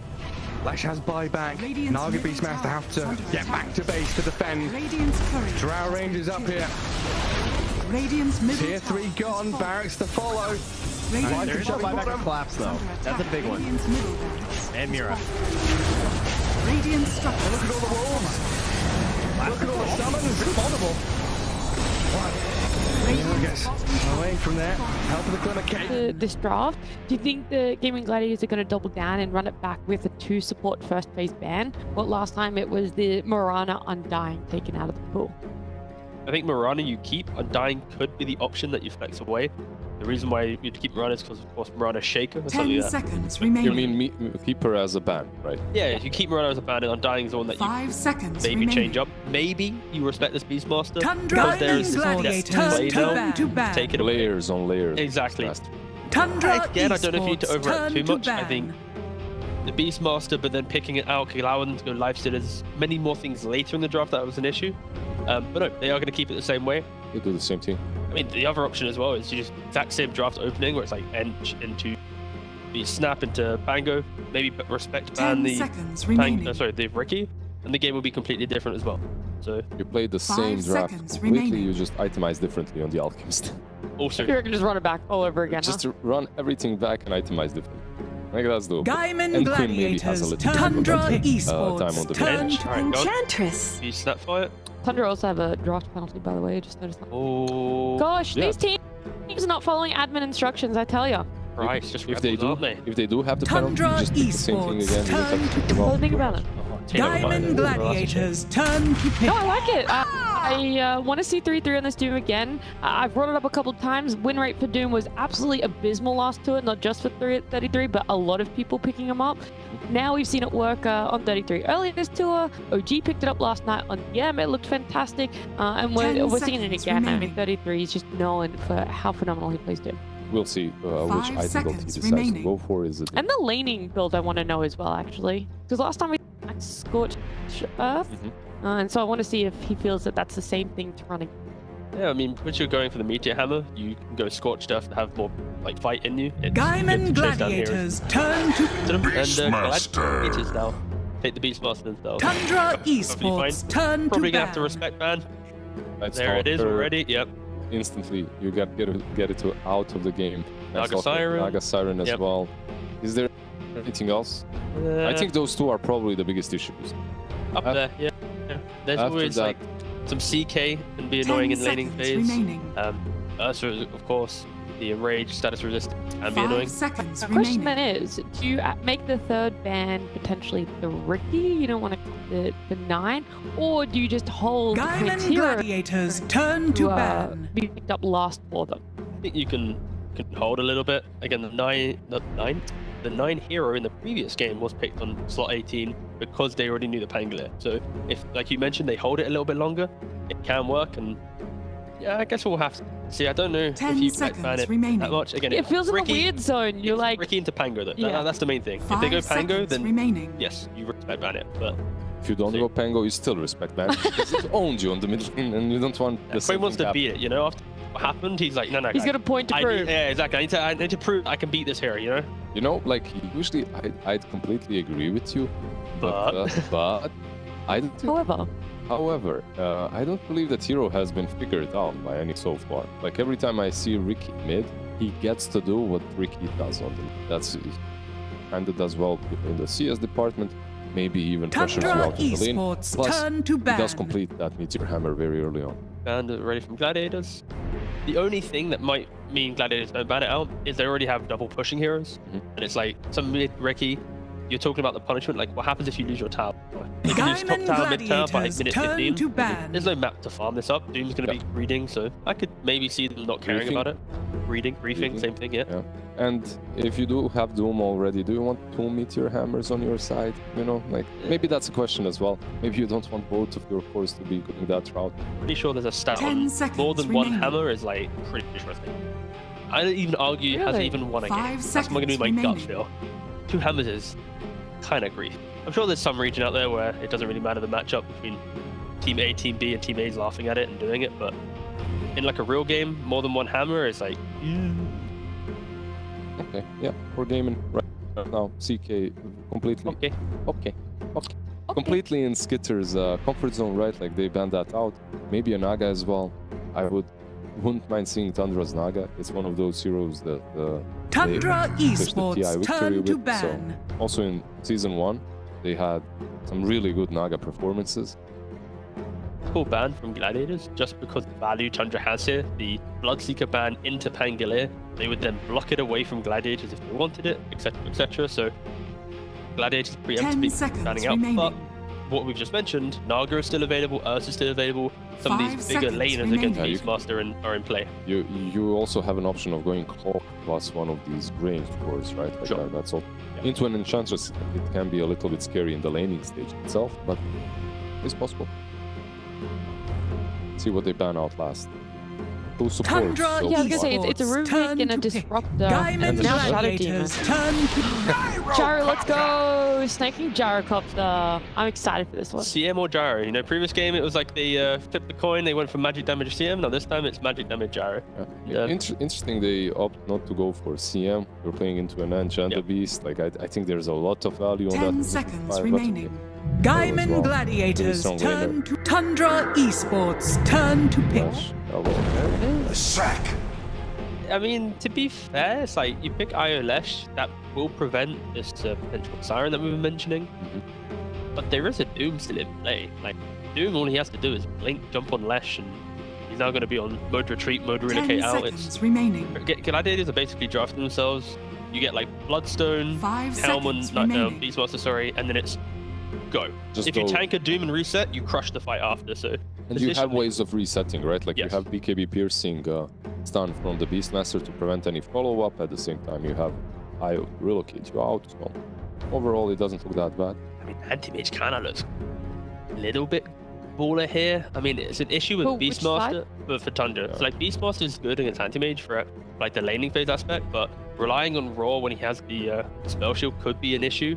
On top of that, you have the Gaimin bomb Gladiators on Ashrak, turn to They go for it. Was banned out in the last game There you as go. well. They snatched it up this time around.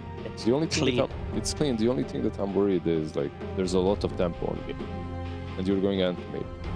You most likely will be going for the same build that we've seen before. I was gonna 10 say, seconds Gaimin remaining. Gladiators have come up against Tundra picking AM. They went that Vanguard Radiant seconds build, remaining. so They lost as well. Yeah, Tundra won with it and Gaimin lost against it, but they've done it. They played against it before, So I'm going to assume that there have been takeaways for them. They know what tempo to try and hit or what timings to try and shut this thing down. Yeah, in this game, it should be Fury into Manta for the anti-mage, but then you can Manta and annoy the Beastmaster over the draw aspect.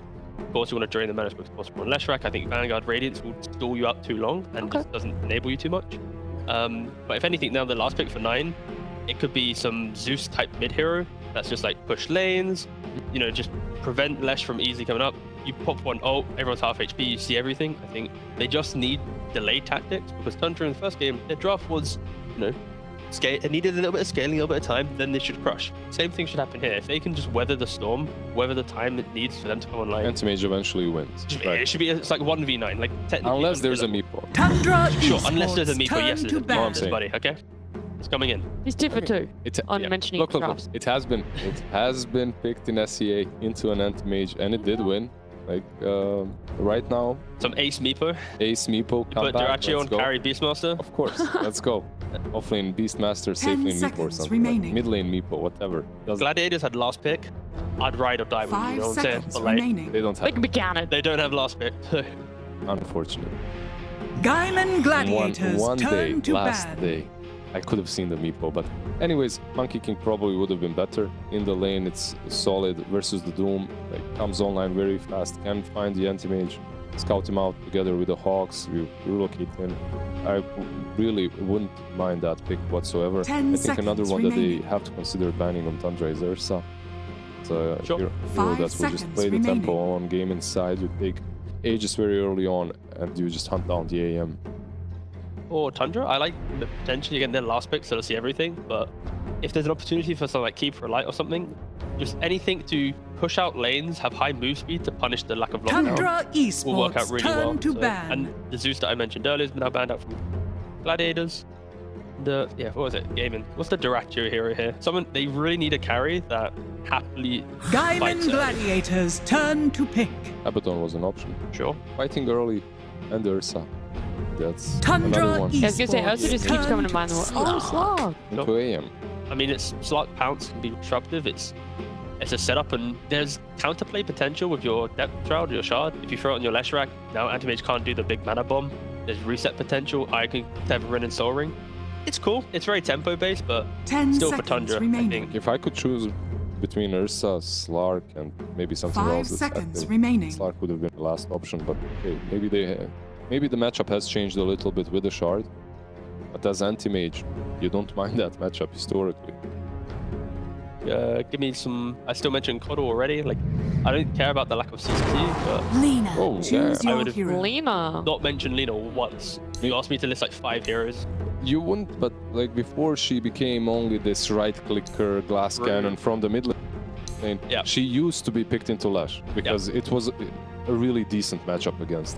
So out of all the heroes they go back to the most broken one in the last season, but I don't believe it's going to be built the same. Like, this will be a different thing. Yeah. How is the Lesh-Lena matchup historically, though? You say it has favored Lena, but why? Like, what gives her the advantage? You outrange him, you just right-click him. Okay. It's very difficult. You also outpush the lane very easily, so it's hard for him to just dominate the lane the way he does versus many other heroes on the mid lane. T2, do you like Tundra? Do you like the cannons that they picked up for themselves? Do you like in the whole lineup? Yeah, I think if Gladiators haven't got like second Roshan around like minute 25 and they're occupying all game, I don't see their draft having a nice time as it goes later. And I think Tundra will just be able to replicate game 1, and I think Anti-Mage has got a relatively free game. So yeah, AM should just kind of clean sweep the game. I feel they're continuing to innovate on Tundra. Like another draft in which they find something different, like this Lena on the mid lane.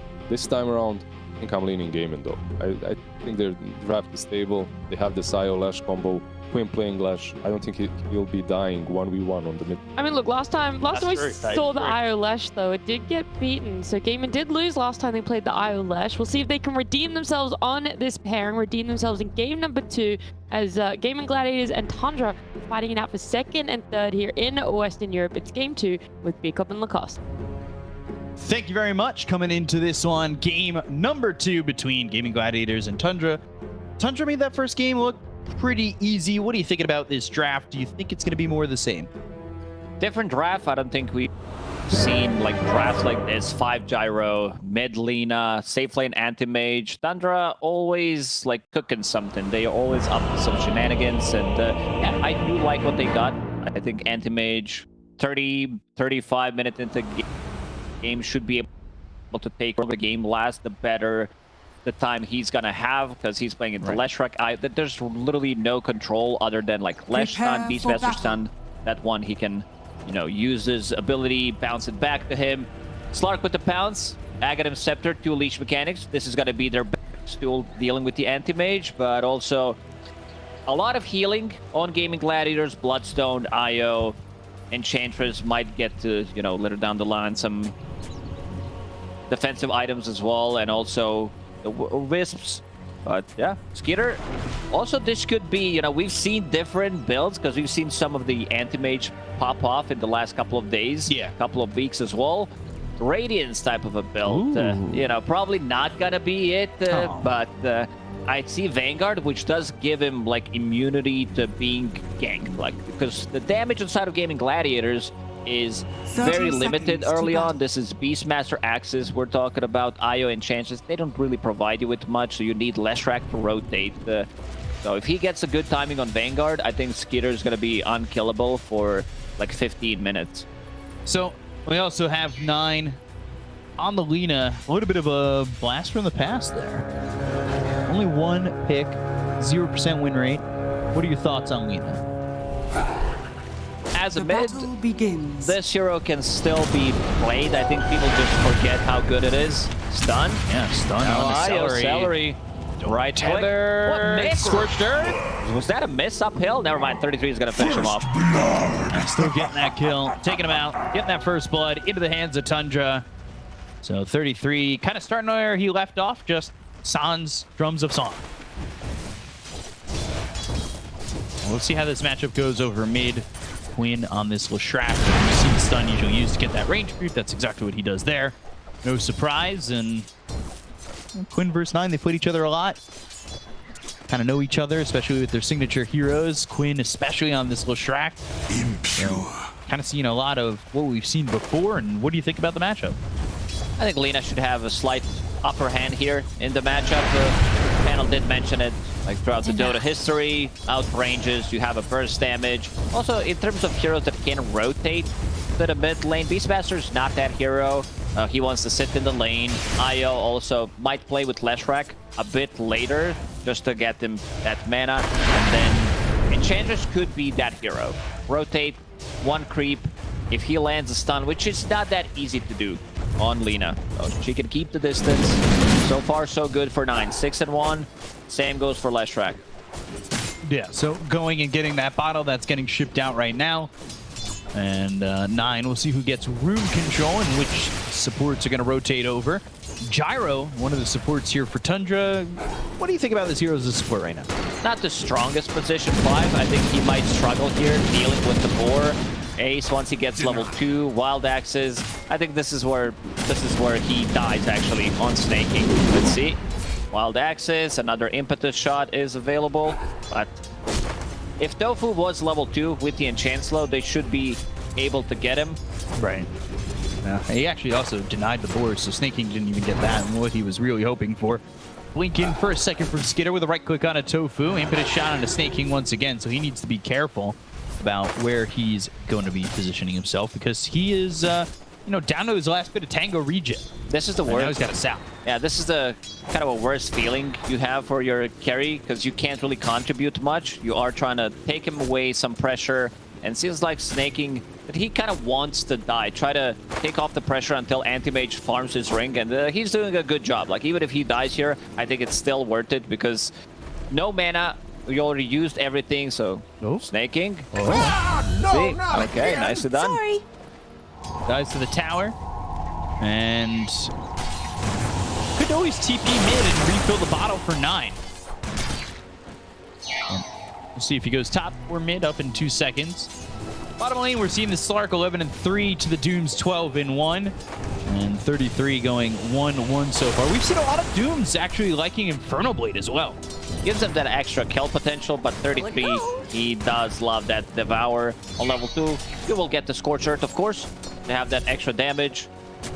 And if there's like one player you don't want to give first blood to, that's definitely 33. If he's off to a good start, things are going to be much more difficult. This Rocket Barrage not really dealing damage. Ragio got him. Gonna die here to 33. Like you said, don't give him first blood. And well, he's also gonna get himself third blood. Great start for 33. At this top lane, Rocket Snaking, trying to harass as much as possible. Cookie will land. Celery's gonna go down. Double. Radiant's bottom tower is under attack. I'm picking up boots on Sox. This lane's going really well. Balance leash, but is that really worth it? Not really doing much of anything there. 2 picks. Doesn't matter if it's Radiant or Dire. 33 will get the kills, will get the dubs. Now, again, Scorched Earth is available. Dyrachyo needs to be careful. One, if Cookie lands, and there's going to be constant harassment on him. We've seen him also struggle in the laning stage a bit. There's the Cookie landing. Dark Pack pounce, leashing onto the Doom. He's trying to survive on 33. Tower shots. Oh, surviving with just 20 health. That feels real bad as they kill this Slark again. He does not have TP, so this is a long walk back. It comes down to his itemization. Because he got the first blood. Snaking.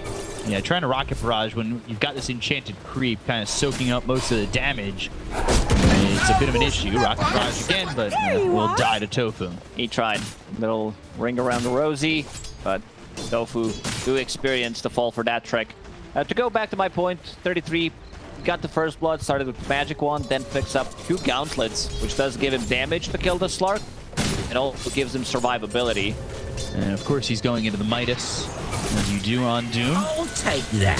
With the extra bit of gold, he is already off to a great start. Again, bottom. It's going to be another kill. Yeah, Celery's dead here, and it's just this combination of Cookie with Scorched Earth, and he took that 1 point in the Infernal Blade. We'll see how that works out as the enchant slows down Snake King. They've got the Centaur War Stomp, and Snake King's looking pretty dead as Tofu gets another kill. He's on a killing spree, so these side lanes are bloodbaths right now. They are, but the good thing is he is dying. Skeeter's getting the free farm, sitting at the top of the CS at the moment. Finish off his lane, he's another 250 gold. We see Celery at dying bottom. TP's mid, plays with Quinn a little bit more. He's gonna respawn 9. Seems like he's not going to be able to pick it up. Already know that Ragio is wrapping around. Oh, Scorcher with bringing him out again. 33's not making kill streak. They've just shut down his Slark. It's just not a good exchange. You're getting kills on the gyro, but you're losing your Slark. This will be getting killed. And that's a good one. And that's something they really need for Gaimin Gladiators. They need to be added with those supports. Radiant's bottom tower is under attack. Tofu with the full wraparound. This is going to be a tower. No points in Diabolic Edict, but 3 heroes hitting it, plus Enchanted Creep, also providing extra armor. This is big. Like, this is the type of a play that's going to get back you into the game, because the bottom lane is a disaster. Slark 0-3-0, sitting at 20 CS. He's also sitting at level 4, which he just got. It's so Doom is tough. 6. After this one creep, Doom is going to be level 6, and he can run him down. Yeah, so you just Cookie, Doom, Scorched Earth, go, right? No reason to do anything other than that. Just continue to shut down the Slark. They've got Quinn coming over. Pounce doesn't even land on the 33. He's on the run. Cookie. Not level 6. Cookie onto the high ground. They're going to need some rotations if they look to keep him alive. But Infernal Blade and 33 still dealing with Pulse Nova damage coming in. 9's rotating over. And now Quinn with the haste on the run. On the other direction, and they'll keep 33 alive. That was nicely done by both Zaxa and 33. Finds the right angle, gets him to the high ground. So this haste rotation from Quinn, not successful. Rachio level 4. Doom just got that level 6. This is just, where do you farm? You're going to try and go to the jungle, but I don't know. It's a little surprising that Anti-Mage only has 200 more gold than him. Because Slark has died 3 times. Anti-Mage has died no times. They killed the tower on the mid lane. Yeah, I guess that some gold extra there. gold from that. Maybe they picked up more bounty runes. I'm not sure. Just making stuff up. Could be true, though. Just because you're guessing doesn't mean it's wrong. I used to do in math class all the time. 9. Ether Lens. Going to be the next item for him. Dyrachyo does hit that level 5, but 33 is about to hit 7. And if they find this Sark, the idea is just to doom and go, but got the scan. They know somebody's under the tower, and Sark is just kind of hiding away, looking to get some experience where he can. Toxic coming over, Dark Pack use, and Dyrachyo now needs to run into the trees. On the creep wave the other direction, while Snake King top lane. They've got Ace, they've got Quinn and Celery, and they'll get another kill out of the Gyro, continuing to make his life a living hell. This is also going to be another tower for Gaimin Gladiators. These rotations are paying off. Soon Celery will be level 6. For now, just going to be playing with Quinn, getting the most out of the weapon. Also, good timing on Mech. On position 5, 12, 13 minutes into the game. Considering that he got doomed so early on, got that level 6, they still couldn't find a kill on it. So Dyrachyo is doing an okay job doing how he's landing. He is covering towers. Talk about 9, but he can be rotated on first. Being knocked over. He's level 8. Snaking here is only level 4, and Quinn that Bloodstone. Staying with his Lishract and Cookie, no creep. And running with the homie mid on him, but these out of time are not going to follow. So, and now they're going to miss. They're on 5. They're going to die. Give him the chance. And use his career. So that Midas isn't going to be in his door. And I'm gonna go for Bush. That's a big right there, because and the minus and 30 seconds to use it. This landing, bring it over the for him. Or lockdown now. Give me triangle to need vision. And okay, go to the Luna Blade, Dragon Slave, but Tofu not the kill again. Starting with those whatever kisses and heal up his attendants. This is one thing. Here the rocks and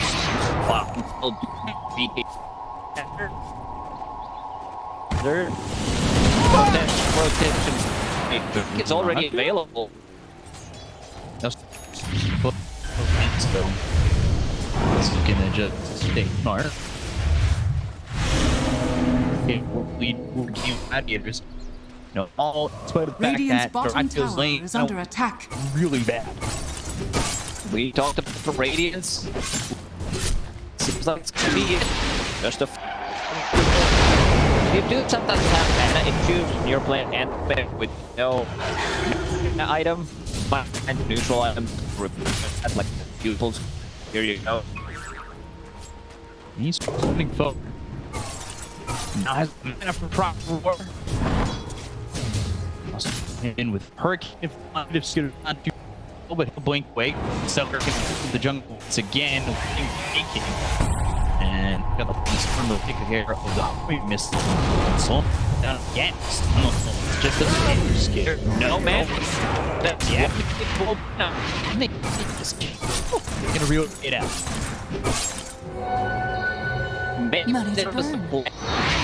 With Mana Void, because Mana Void now like stuns AoE. It also speeds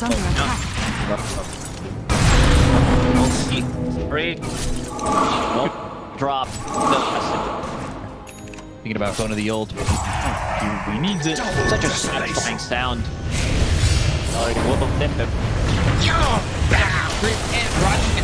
The leech, the kill.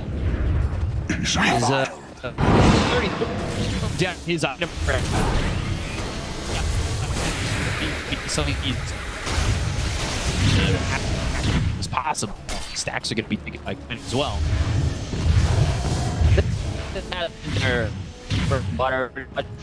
Last track, keeper and go.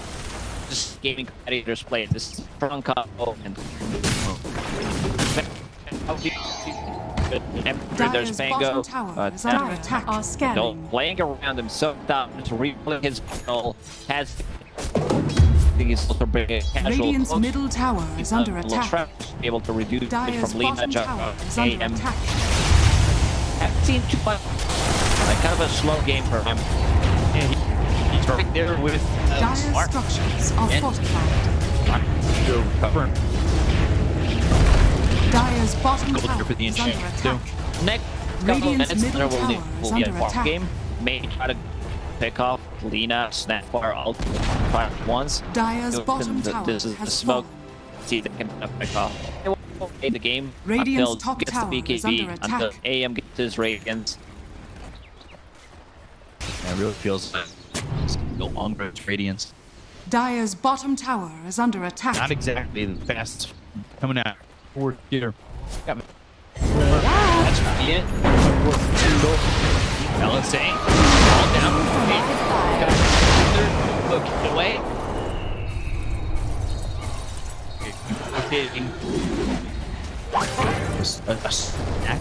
Radiant's top tower is under attack. That's it. Gladiators. Lane bottom lane. Everything else is kind of gone real well. Rachio, even though at horrible start level 4, a couple minutes into the game, did manage to recover, keeping with the ball, has more has his own. Wants to be able to get some extra gold from that going into the Fusel Blade, and knows that he has this protection. IO, real. Maybe that's going to be enough for him. Uses the and Well, nine on the run, but he goes into the open. And he's trying to get. There's nowhere to go. Up in a body bag. Rachio gets on a 9, and it's just not like a good game. It's not the lead vault, that's for sure. Bit of a rough one. They can play the long game. It's just much advantage you're going to lose because on track is get out aggressive. They're playing Ace, so where Ace has been pretty, I would say, from the laning stage. That's about it. Continue to farm up level 11, about to all the Overlord about to be finished. That's me. Got a single hero to deal with him. Level that comes in. Jeez, we're able to kill Rachio or over. They just have not been able to catch him since the dude they used over bottom to try and kill him once before. It's just there's no more of a really good Dire's at the top moment. tower is under attack. Radiant's bottom tower is under attack. Radiant's bottom tower yeah, has fallen. looking very happy about this. Now for 4 hits. All broken clock. Hit shard. It's a very green 5, like you're getting the train. I think Shiro works out so well. Lean up the shard of her own. That Dire's means top tower has fallen. extra damage coming up from else. Clean a little bit. Looks like they're up. Tied to the impurities. Have no smoky. No smoky. But kind of aware of the fact that we're grouped together. Finally, get up to the secret realm. It's a slow one. Yeah, it's really slow. Meanwhile, now Aegis is up Gaimin Gladiators. So they got a 5k. They're slow. He got a second life on Quinn. It's not the black Radiant's bottom tower but it is working well. Oh, we're getting Gladiators in 30. Now, with Guna Blade, but he's been up 33. The trick is around trying to keep damage. Not really damage down. He's in trouble. Let's help out. Like even Mage links in. Ooh, that one get.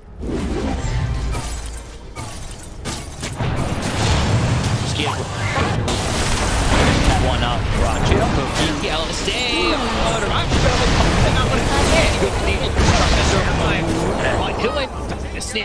All down. Just Dire's middle tower is under attack. really weird. We haven't seen it being used, so it's something level. Going after in when he uses that some space with the stun. There's relocate out. And Ace is waiting on the background with an ancient thunder. They need to go to the top, try to take the outpost back. Also Slark in a minute. There's the move and where he wants to go. Go for the mage. It's a slow game for Tundra. Against the formulate some sort of counter. Nature's blasted core. Push. Hey, combo. Still Gaimin Gladiators. It's a lot more of this ring. Dire's middle tower is under attack. Don't see it being worth at the end of the day. It's ready to be proven wrong. Ain't getting there. Stops at T33 again. Turn on the course, stop out. Dire's middle Dive tower out. He is under had the attack. scorched earth throw the high ground and out of harm's way. Pop. Charge on it. Dire's Now Aurora on a snake. Just respawn. Flash call. Dire's middle tower is under attack. Is struggling with the Dire's farm. Both structures Skitter are and fortified. 9 farming same spot. So 9 need to leave. Understand. Skitter needs to go already. Dire's middle This is tower is Radiance. under attack. Finished. Meanwhile, in the esports that I have on Tundra, 1.23 of Gaimin Gladiators. It's Ravens changing in this Dire's game middle mode. tower is under attack. It's got much pressure. They've already lost so much advantage. And Dire's middle tower has fallen. Just get it working in quickly. Like it can't pick off to go for like one side. There's so much. He's mine. I would mech in like I don't know where he's the farm from. This is being ridiculous.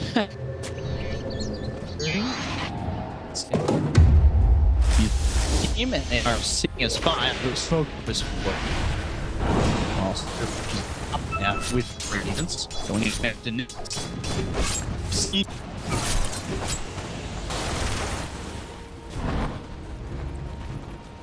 A game from being so far behind, spent in our first 35-40 minutes farming.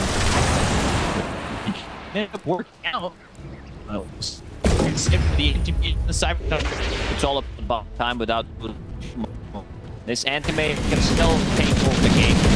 All he needs is 3-4 items. It's not.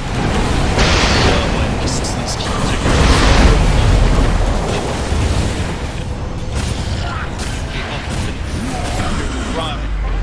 It landed up.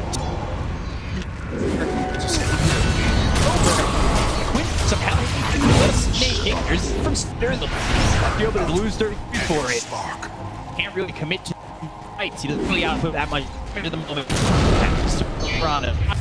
Dire's bottom tower is under attack. Make a problem where they get blocked. We'll kill things. Map as much as possible. We need those items. AM show the lane.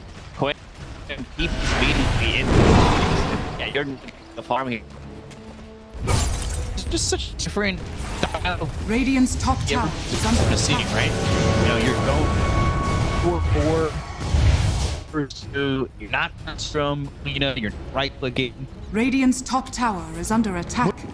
It just does damage or like you. But this is for Medina, so it's gonna take time to build things up. Go too well. He lost in early towers. A bit of a difficult game for 9, and also the team really helped. He's the one getting authority. He's the one farming the easy spots. Goes for 2. This also a lot of space on that play for himself, especially when 33 plays it. He's that also almost always has like top 3 board. Wow. Super ready, of course. Over Dragon. Gives you in the he had 21 charges they committed. didn't even bring Radiant's it down. bottom tower is under attack. No drum slam stuff. We'll have that in charge on pounce, leech on these heroes.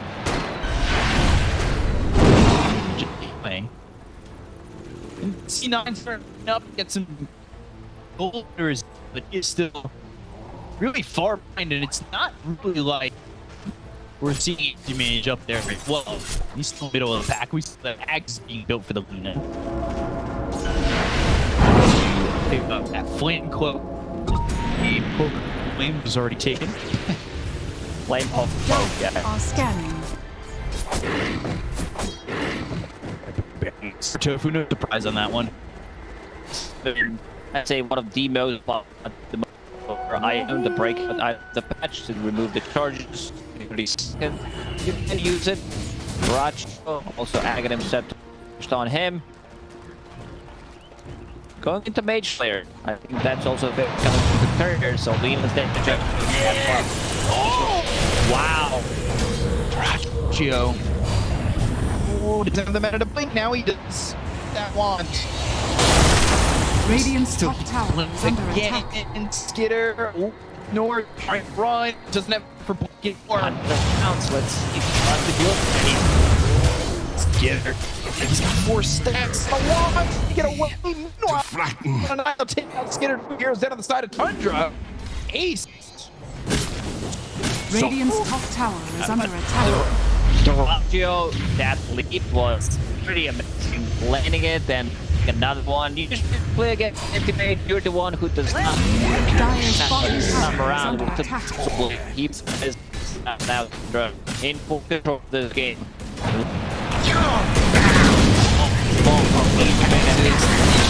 The damage, the kills is all going right. The sword now. Dire's bottom tower is under attack.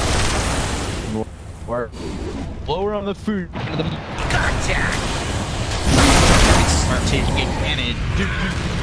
Oh, but really here to follow up. Absolutely going forward. Maybe they can just kill the first blade. Moving it right here. Looking for the stop. Put a blade off to the gates. Nice. 33's gone. Returns from Matthew. If you're other than anti-mage, I would say they call you right now, but they might want to try to pump it one more time. I don't know if he didn't catch Baracho with Laguna Blade, if he was not in range to cast it. Yeah, they're going for time. Trying to fight. Radiance doesn't do it because the Nova. This is great. Final.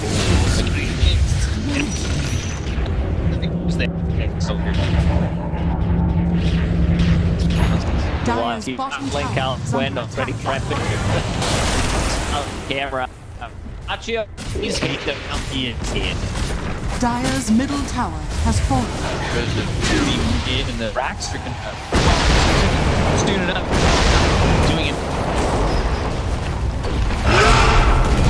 Dire's middle tower can't pull back into the leash. Another kill on a snake. King 15.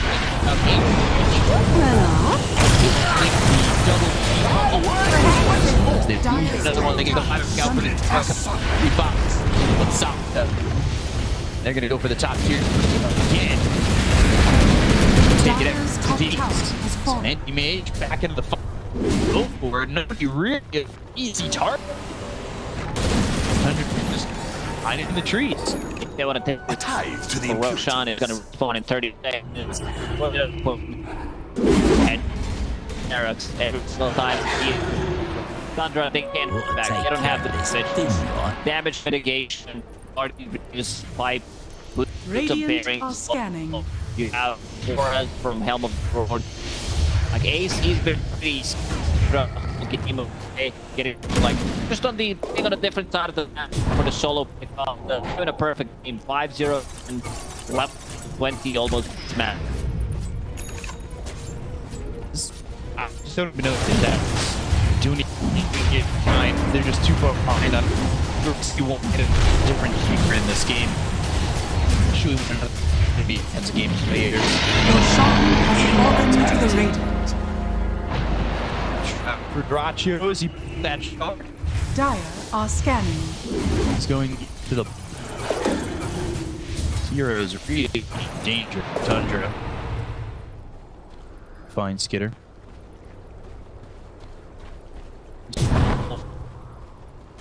Go. Reduce spell damage left back. Like it's sent it a lot. Find the time. Yep. Relocating and Skitter blinking. Another he's got sending north. Oh. High. He's also not getting the AM. We're trying to get something. Radiant's bottom tower is under attack.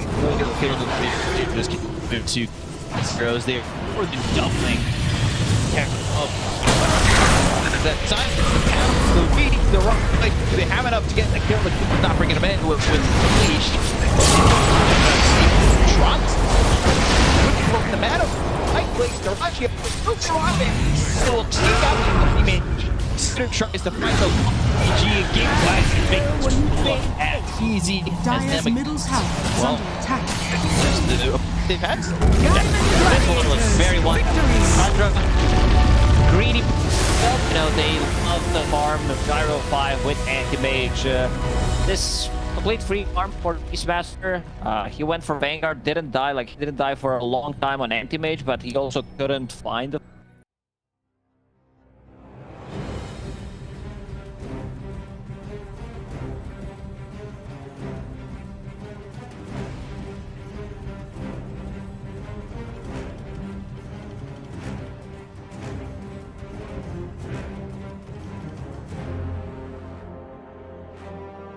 Cloud. If he's got these hawks coming through, you know, if there's no...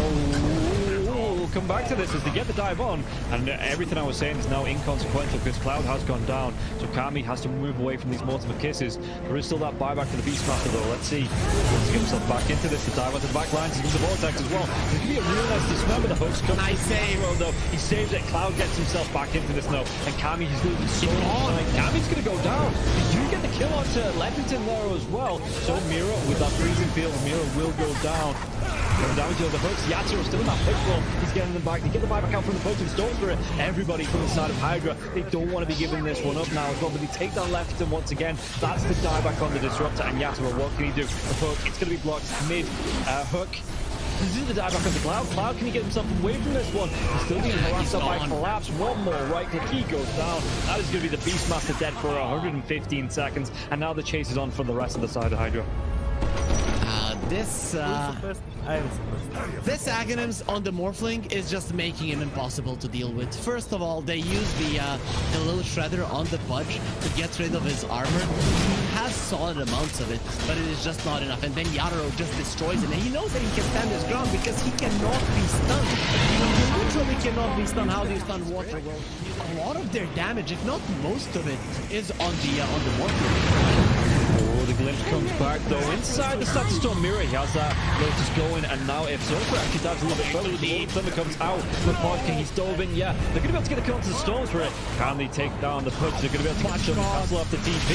He's going to be dead. The Storm Spirit, though, he has brought back, and they've got no kinetic field, no Static Storm. And like you say, they're even going to be able to get a lockdown onto Cloud. Everybody inside of Hydra, they just overextended, and we praised them in the first game for respecting the power of Team Spirit here, but Hydra might have just lost the heads a little bit, and the buybacks, they're going to be forced out, but I don't know if it's going to be enough to defend the space with the Pudge being down, with no Static Storm for the next 27 seconds. Spirit, what can they get from this? Diving Warwick though, they're going to be able to get damage. They get two, they do! They take them down, the cookie comes out, the Yatoro, freezing field, they might lose Happy. Is this the dieback? They do break the Lincoln Sphere though. Morphling. Bilal wants to come right back into this fight because he have the boots of travel to do it. It might take him a little bit longer now. No boots of travel though, so he's going to have to use the blinks. You know, they just do it by foot, it seems. Level 25 Storm with a Beastmaster, so much damage. They're going in for the Morphling. He doesn't have a buyback. No, they get Do they get the kill? He goes down. Warwick has to go down though. It's going to be him left alive. No, it's not. The creeps are pushing in. There's no buybacks available on the side of Hydra, and this is going to be 4 heroes, even with the death of the Morphlin. No way Warwick defends this. It's pretty much over. They don't have the glyph. The game is over. They gave it their best. Hydra, they made Team Spirit work for it. The team that is most likely going to be at the top of Eastern Europe DPC Division 1.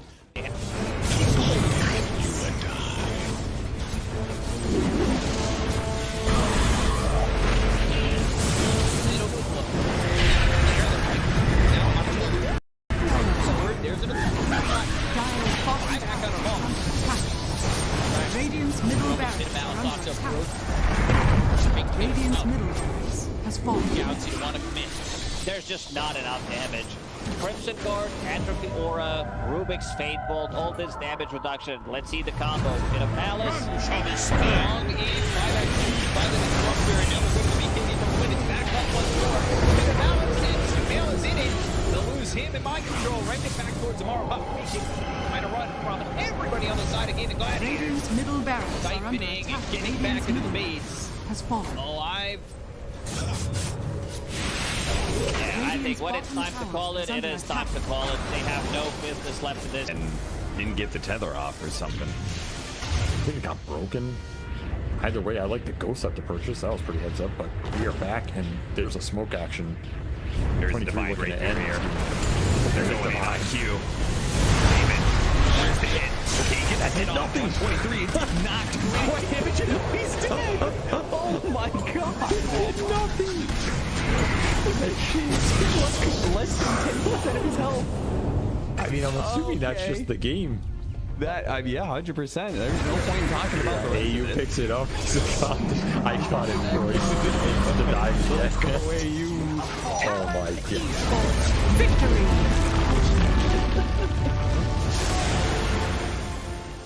We finally get to see them have a little bit of lead. They need to have good vision, good entry to engage. We're down up on high ground. Bulbica, Red Panda, this would be huge if we can find it. Static Storm before the Tombstone. Not bad. Stun from Ooredoo. He's thrown now. There. Starting to drop down. I love TK controls for the moment. He does manage to get that one away. And the Supernova down. TK barely surviving. And it's just going to be one down as all White Album to dodge, to hide away. The heal's coming in. They hoping for a save, but the PKB is out, and they're going to jump onto him. He has to back away. They have lost White Album again, and now Tango in trouble. Who is going to drop Aster? These fight so well, and they quickly take down that Undying. And remember, it's ages, so they didn't really care about giving away. That's what. Big finish for it.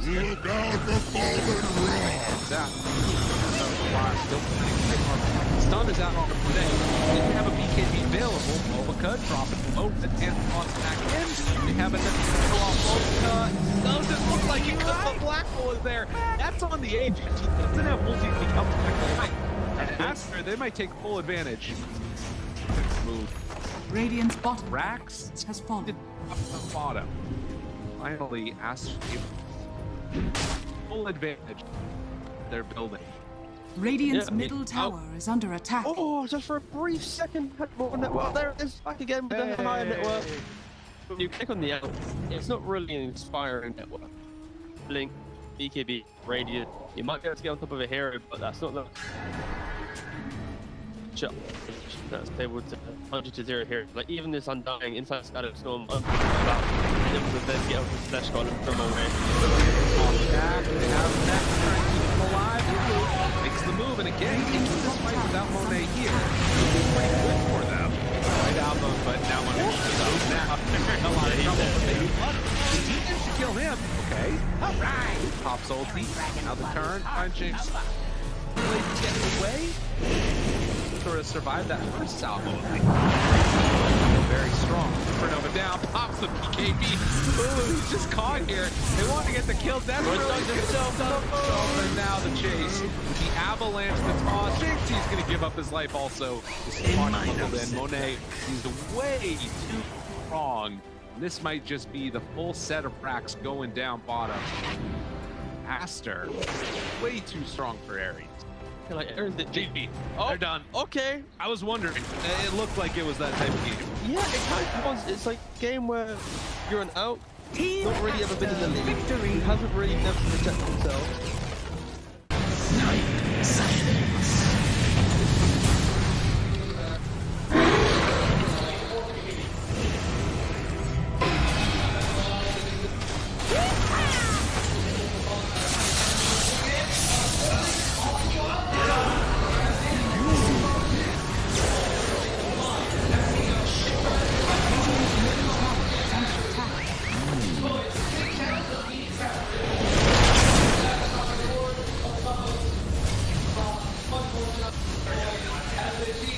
Radiant structures are fortified. Radiant's middle tower is under attack. Radiant's middle tower has fallen.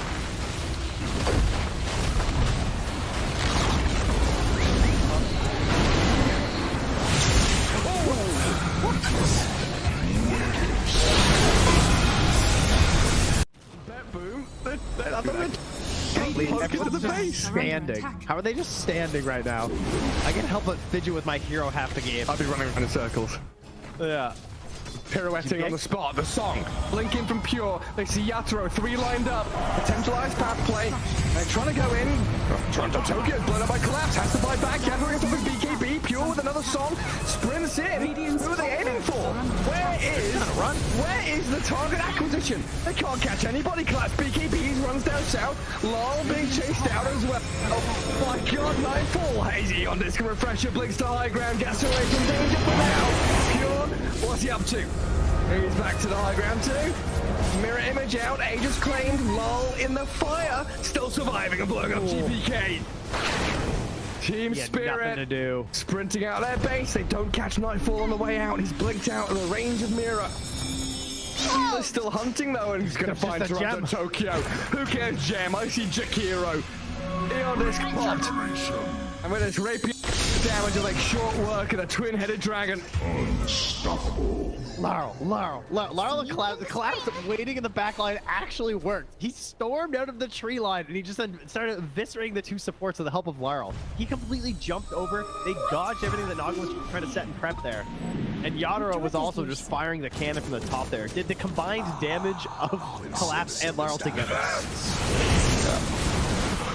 He is a monster. Oh, Pure. Lol. Oh, God. Nightfall's gonna get a bit of vision here with the Hawk. Imagine. Can they? Imagine. Will they?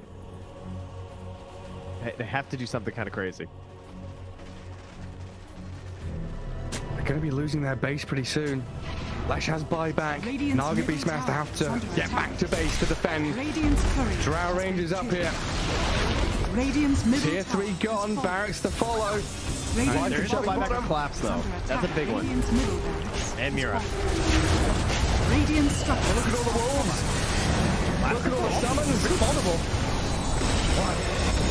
Yes. Away from there. Help of the Glimmer Cave to jump in from Lol. Disruption self-save. Barracks taken out. Lol. Oh, tries to fight. Nightfall. He'll just pop, but he can't get any control of Lol.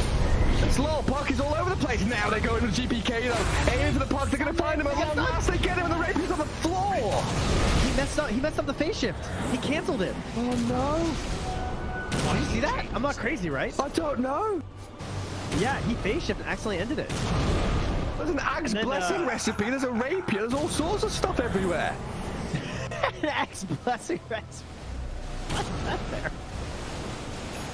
Okay. Not sure what the story on that one is.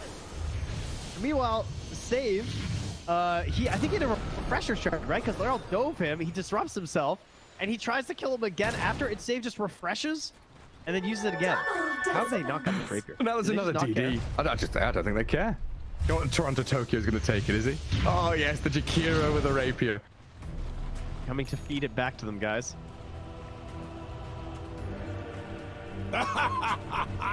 My goodness. There's Mega Creeps on one side. Top lane Barracks still standing on Team Spirits. We're waiting for next Roshan, Trent. I don't know. I don't know. I feel like BetBoom have a such a good chance of winning these fights right now. Gaimin Gladiators turn later to on ban. as well. It's had no one to play with. I think the Lina was the biggest issue. We discussed it a little bit, we touched on it a little bit. I think the Lina should be left alone. Let her have some hibernation. Yeah, I don't think anyone's going to be turning eyes to her, but it just makes me wonder then if Doom actually 10 seconds remaining. kind of in this weird zone where you want to take out Brute, but you want to get the 5 seconds remaining.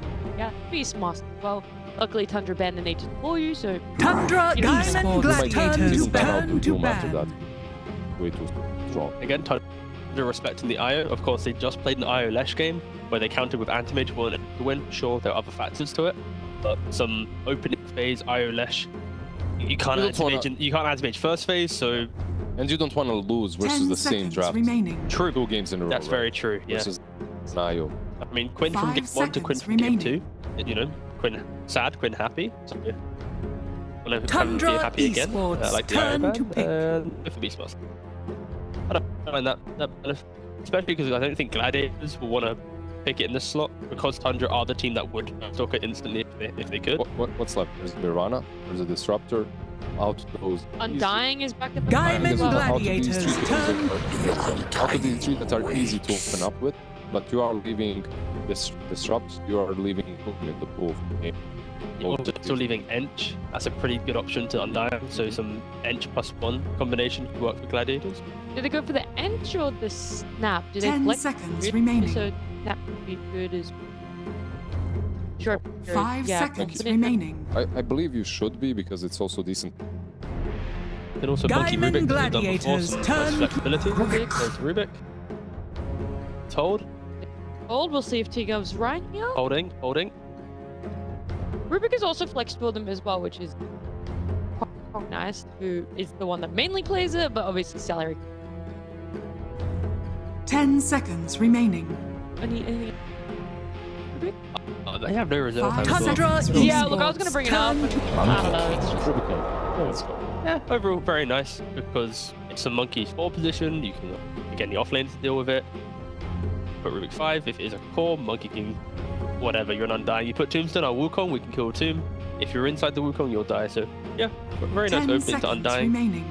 Yeah, Tundra still, they can go for some, if they really wanted to, some like remaining. random. This is uncomfortable because you can't just do like first phase drought here. Yeah. Because it's like, this could just be double supports, 3 cores now counter you. Yeah, that's the problem. When you hit them with the Monkey this early on, you're messing with all their strategies. Like right now, you're thinking Doom offlane. Yeah, we can pick Doom, but then the Monkey is a core. Sure, let's see. Doom is picked. If I was gaming, just rotate the Monkey onto that safe lane, make a lane easy for him with another 5 such as Edge, dominate the Doom completely. It's a solid option for them. Or 10 seconds another remaining. option is they'll put the Monkey on the position 4 that they've done before, and another 5 seconds remaining. Yeah, if you're Tundra, I think you might even need to look at supports a lot in the second phase. Some Disruptor ban that we mentioned already. Yeah, not really Snap ban, but like Disruptor needs to be banned here for sure. Gaimin There was another hero that I was thinking Gladiators about, but turn I've to already lost ban. track of it. It's fine, might come back to me. Eventually, we'll keep talking because potential support opening, right, for Gaimin Gladiators, and the advantage is overall last pick 2, so they can hold this monkey flex for as long as possible. But let's say they want to shift it to safe. What is the laning map? Doom? Does it handle itself well? What, there? Monkey? Yeah. 5 for seconds sure. Like remaining. versus the Doom, he should do quite all right. Tundra It also Esports depends on the turn to position ban. 4 and position 5 that you get on the Monkey. We're seeing that there with the ban from Gladiators, right? Like we just saw a Slark lane get completely slaughtered by a Doom plus Snap.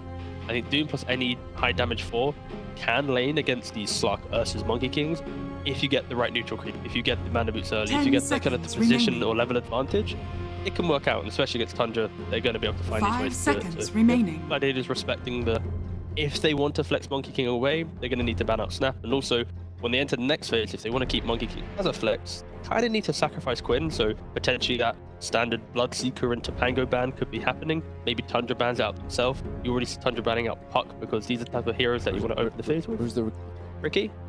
Don't see it. You don't see him? No. He's gonna get picked up. Gaimin Gladiators Surely not. turn I to think ban. No. No? I was going to try and make a squeak, but I think it sounded good on stream. You did do a little bit of squeak. Did it come through? I heard it. I panicked. I did it for like a microsecond. I was like, maybe we shouldn't do that. Everyone's just got the volume turned up. He's like, what the hell just happened in my ears? It was good enough. Like, if your Doom is not buying a Meteor Hammer, maybe a Ricky 10 seconds once remaining. again is possible. Tundra Gaming, Esports, turn to ban. Bangalore, that's an option for them once it. Gaimin actually ran out the disruptor. Because of that flex that I mentioned with Monkey King, it's like they can't open the phase of Disruptor because then it's like Monkey is carry, and then there's no reason to be picking Monkey here. So this drafting pattern, I should have realized it earlier, like you need to pick your mid. They rarely pick offlane here just because of the value that Ace has in the draft. When he gets to do this like last phase Underlord, Christ, that'd be horrible. Like last phase Underlord or something. Which was banned out, by the way. Like they are very aware of the Ace like something. Yeah, we've had some Underlords. The one he won with was with Watson's SF, right? Didn't he win both Underlords he picked up? What was the second one? I forgot. The second one? They won 2 Underlords, yeah, but overall, like, it was usually picked into these summons as well, right? Like Lycans. Yeah. Versus these heroes that want to just constantly push. It's definitely a great candidate. Yeah, not only because of the ultimate Malice, obviously, put the Lycan in a cage, Firestorm, but pretty funny this pick situation here because Tundra, they don't need to ban Pango technically because Gladiators have one more ban and it's like they ban Bloodseeker, Tundra can just pick Ricky as a response. If they don't ban Bloodseeker and they ban Ricky, you got the Bloodseeker as a response. So Gaimin Gladiators turn to ban. The mid lane, Gaimin that is, right? Yeah, what if they pick up the Pango and then move it to off lane? We won't see the Pango. I'm just. It's an option. I was just trying to counter what his argument was about leaving something. Yeah, it would have been cool if they left it in just because they had multiple options, but maybe they don't want to pigeonhole themselves down like. Gaimin Gladiators maybe they want to go different route and Tundra they do, so Esports they respect turn on to it. keeper We get to see Cuddle. Yeah. This is the thing, right? Like you can pick a 4 that you don't really know. Is it a 4? Is it offlane ace? Is it mid lane as well? And if you do it like that, the Monkey King is still kind of hidden. You're not showing your cards at the moment, at least. But for Gaimin, I'd still like to see some offlane of the light. You can follow up with the Monkey 4 there. 5 seconds pretty sure remaining. Majority of the time it's been offlane, Ace, right? Like yeah. I know that they have been able Tundra Esports turn to I feel like there is very high. Go there. That's where. Unless it's the perfect Monkey King.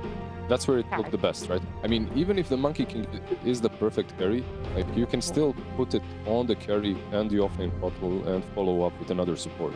That's doable. 10 seconds remaining. Hoodwink for Tundra there. Gaimin Gladiators turn to Undying is gonna be sucked. And Dragon Knight coming out. Probably most likely a 9. They can play it carry if they want to, but realistically it is just making sure their draft is stable. When Gladiators have this response pick, 10 seconds DK goes mid if Portal flexes there, DK time in the game now. As well. That's a possibility against the Portal to do well, yeah.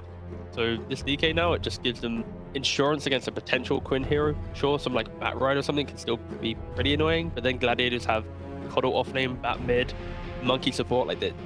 Looks a little bit skirmishing, so Tundra will just need to chill and farm once again. One hero when I see Doom and DK always comes to my mind is Bersaw. Like we've seen it today, it didn't really work out that well. I don't think it would fit Gaimin's draft that well as well, but... Why not? Why don't you think it would fit into it? They just need a bit more, I think, out of their mid or offlane situation, some different sort of a front line. What did we see in the Chinese region? You have this Timbersaw and suddenly... Tundra Esports turn to why is it different at least? Like Timber, he goes in and you kinda can ignore him. Do whatever you want with everyone else and skip the Timber. Batrider, you cannot... You can't ignore him. If he goes in, lassos the target, you need to respond to that initiation by him. So 5 that seconds makes maybe remaining. a little bit better. Gaimin need to ban out Spectre here.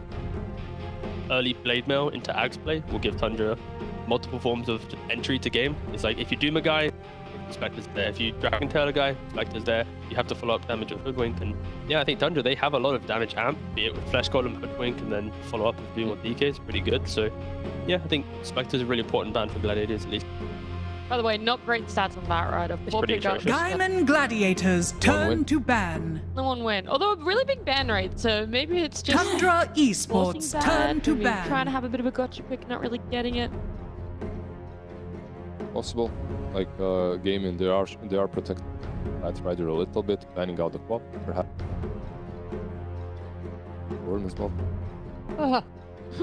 I mean, Quap's just a good old-fashioned Quap Quap destroys Batrider. Yeah. And right now his bat pick is meant to be the hero that dictates the entire game early on, gives Kotal entry to the fight, shoot by bots BKB. A Quap, one dagger, Tundra boom, no slow, no delay. turn to As pick. well, right? If Skipster is playing that safe lane, Abaddon wasn't it? I think they probably banned out the two best heroes versus everything that game. With the Abba and with the Quap. Not only are you good versus Strider, the Aquatic Shield, amazing versus all of them. 10 Plus seconds it's, remaining. Pretty good position 1 at the moment. If you want to roll the deep. 5 seconds remaining.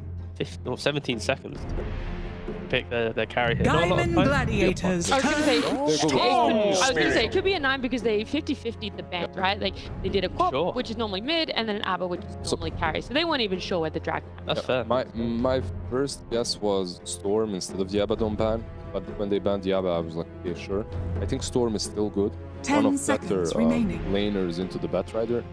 He has been buffed since the last time. 5 seconds This remaining. matchup as well. Like, Storm is, I believe, better here. Plus, you have a hero that jumps on top of Kotal. If Monkey King is a carry as well, follow him through the trees.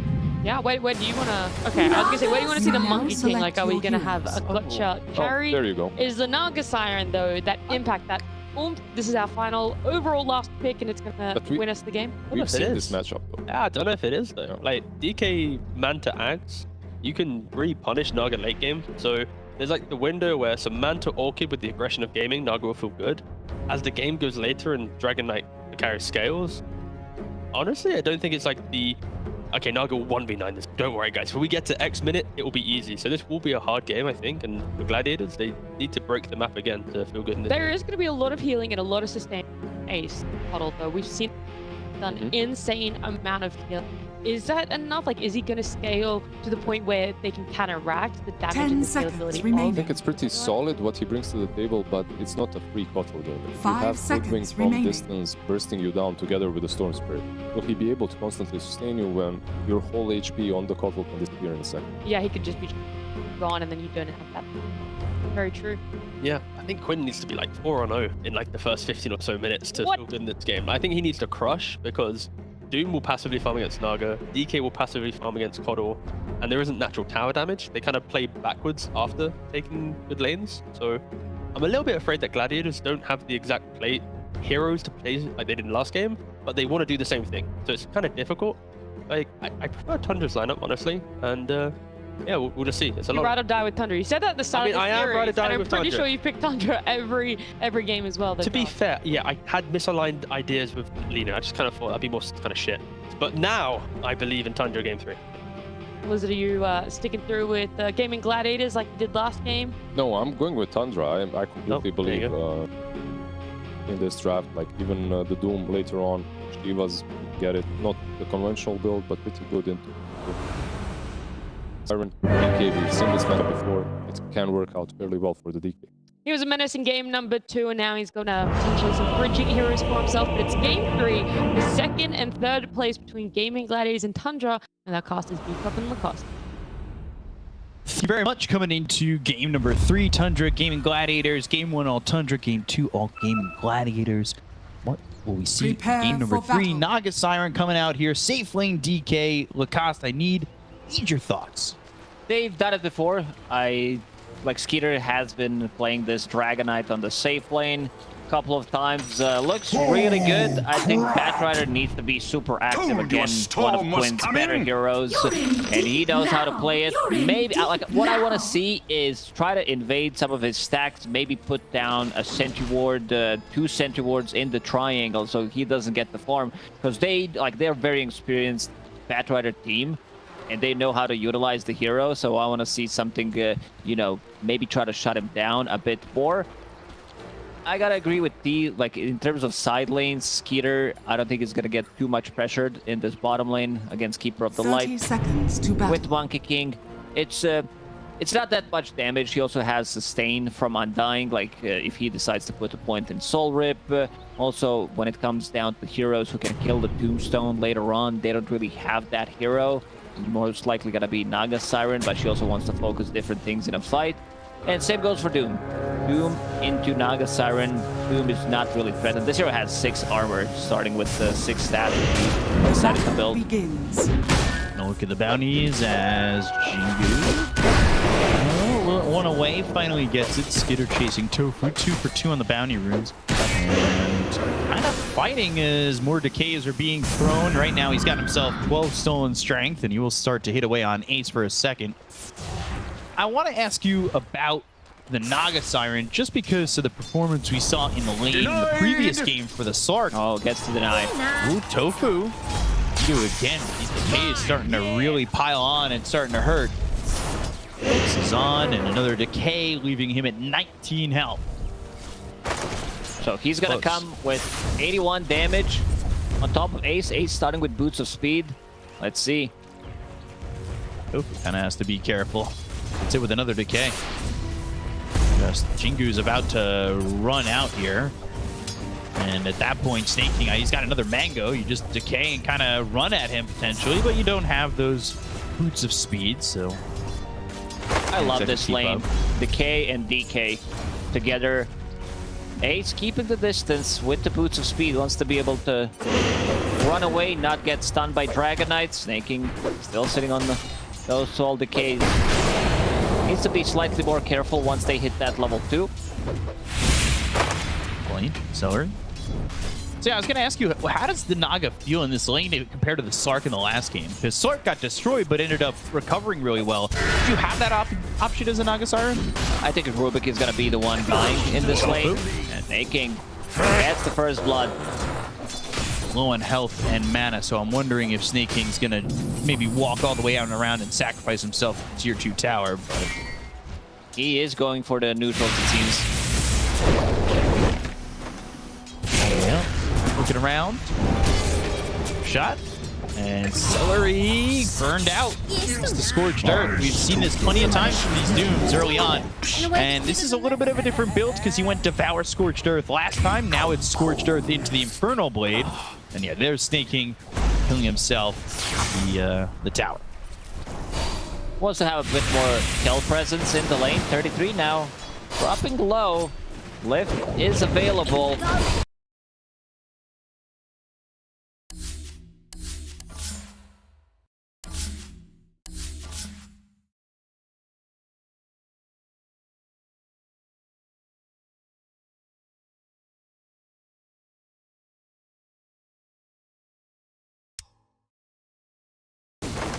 Need to hit it at the same time, so no 125 gold for him.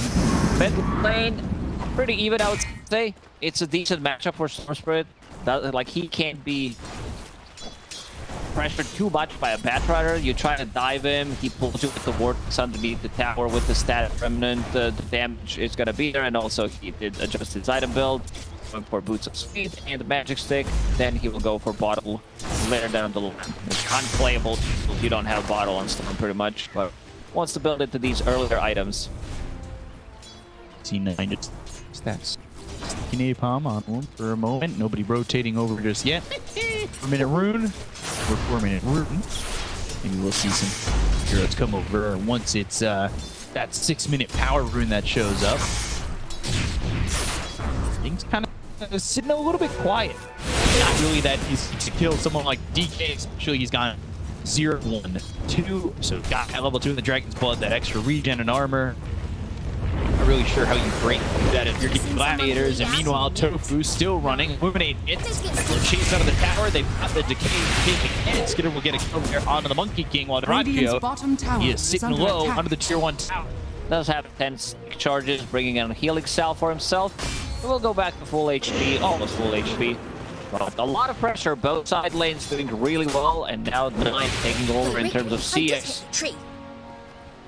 22. Kind of keeping it close. Acorn shot again. This is a big problem. Telekinesis throwing stocks out of the tower. But just constantly sitting here with no help. You don't you only need to stop him from getting the last. Kill will do. I didn't mean not to kill him if there's no opportunity, but hopefully if he's sitting at 50% HP, he's not gonna get close and try to last hit. A great start on this side lane. Try to get the 6 before he joins back to the mid lane. A lot of lockdown here because he got that Tofu jumped to. Radiant's bottom get tower hit. is under Just attack. chase down Tofu towards the tower. He's got that breathe fire to get the kill though. They'll stun, but yeah, there's a bunch of near the tower. Skeeter will have power threads available once Courier respawns. Great start, Tundra. He's standing tall in scorched dirt. Now they've landed the bushwhack. Achio again, he is constantly under half health in this lane. Did he use Ogre Smash, or am I tripping? I don't think I've seen a successful Ogre Smash being delivered. I mean, you could maybe with the bushwhack. It's level 2 bushwhack, so that's 1.8 seconds. Ogre Smash. Last one in. And 9. Zach hits 5 ball lightning all the way away. So he will survive there. Radiant's bottom tower is under attack. Do not get that first lasso. They needed a bit of extra something. Man, 33 is destroying this matchup. Level 5 now puts another point in Scorched Earth, so that's going to be even more damage. Achio needs some kind of a sustain. This time there's a lot of bounty runes there. Sorry, picking up 1, picking up 2nd. We're thinking about maybe giving the Quinn, but Quinn kind of need them. I have a decent amount of farms. We have 40 CS. We'll hit 7-8 minute boots of travel timing, so he can help the side lane then. While this is going well for 33 in the top lane, he's also dropped down Meteor Hammers onto the tower, so he really just wants to put the pressure on the tier 1 tower and shut down Doragio's lane. And I mean, for the most part, stopping him from CSing is enough. Exactly what they're doing. He's got just as much net worth as the Undying. Again. So, just Meteor Hammer, but also dodges some of the CS. Ready with TP if they decide to dive. Now sitting in the mid lane, still 30 seconds cooldown on that lasso. He got rid of the stun. He went for the speed aura. Pretty bad. Wanted to see him use more of it. Radiant's bottom tower They got is some under vision. attack. They do see 9. They do see the sun dying. Tofu coming over. And up in the trees, he's going to continue to spot them as well. Doesn't have lasso for the moment. 9 looking to pick up an ace rune, and so he's going to deny that. So, I mean, Gaimin Gladiators, they bring towards every single time. 6-8 minutes into the game, they want to secure the runes for Quinn. They know that he can pop off easily. Bottom lane, Dragon Knight is nicely, not really threatened unless there's gonna be a rotation from Batrider. Last so available with Straddle being delivered. So we could see him TP bot after pushing out the wave and try to get a kill on Dragon. He's got those bots. Meanwhile, Trez Wand bottle here for 9. And he sits behind Quinn by about 700 gold. Only 9. A really good lane for himself, but ultimately at the end of the day, being successful for Quinn, and with those boots of travel coming through towards bot. Lasso eliminating Prime Spring down on Skitter, Dragondale. He was trying to survive, so ripped, and eventually they will get his kill. The first good rotation from Batrider, kind of difficult to defend against it unless you have a deep reward. And Gaimin Gladiators, they already prepped for it. They have a sentry, the scouting's up. This makes Quinn's rotations much easier. Is now while that's happening, it's a little bit of the same. Bracio's lane has gone not plan. They're gonna need a bailout here from Quinn and Ace. Don't sting up these bottom like, get the full duration. Tofu still CS. 9 not happy about it. See if they recognize Radiant's it. bottom tower is under attack. Or just keeping vision on them. 3 is going to move over towards Mix. They've got this Mage Hammer, though. Use the Elder Dragon form. And drop down some damage. If they use one more meteor, couple right clicks from Dragonite, that's a dead tower. And they need to defend this. He leaves their whole jungle open with Darachu already having a lane. It's a bit of an issue, so they'll start to come over. They'll charge up the Illuminate. And Meteor Hammer again drop down off it. And that will be the tower gone. Saksa getting credit for that.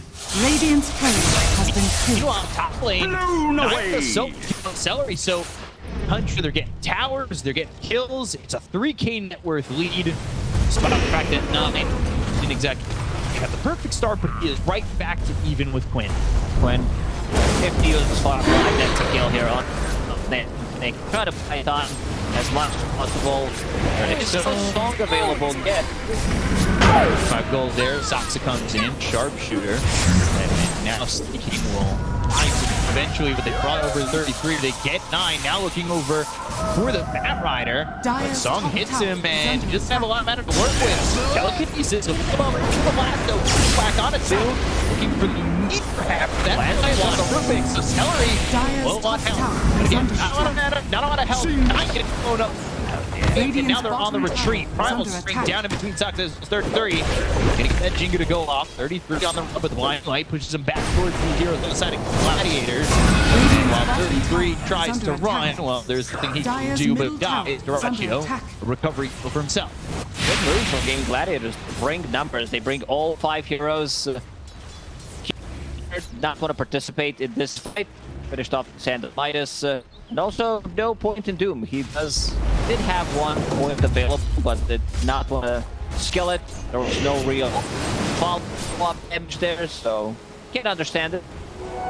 Keeper the Light is the type of a hero like the offlane one that builds in auras. This is Guardian Greaves that's going to be Radiant's bottom by him. tower is under attack. Be their sustain. In terms of ganking, Gaimin Gladiators will need to utilize Lasso when making stacks for himself in the triangle. Again, BKB time, and that's a big one. Radiant's bottom tower has you know about Rubik still Scorched Earth. Like, potentially. Going to damage coming on the next fight. He's able to survive. It's a great spell. So into the Witchblade. And we'll see if he'll be able to activate after that, because you can see in terms of whereas he's at the bottom of the list.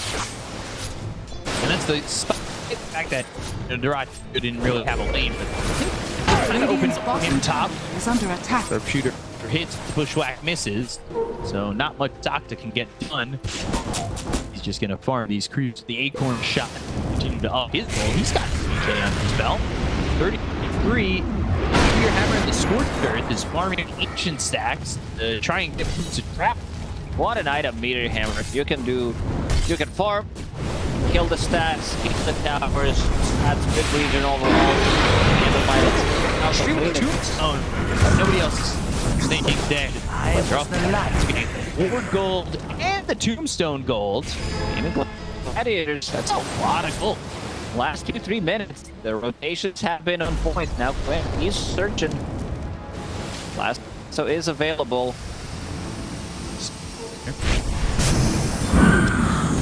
Radiant's was used. Saksa is trees, but Quinn burning down Bushwhack on 0. They've got telekinesis. That's the strike. Placed on that anchor clip, and Aids will get the kill on the Saksa. So Gaimin Gladiators are first 7-8 minutes. Every instance feels to be falling right into place. Yeah, definitely.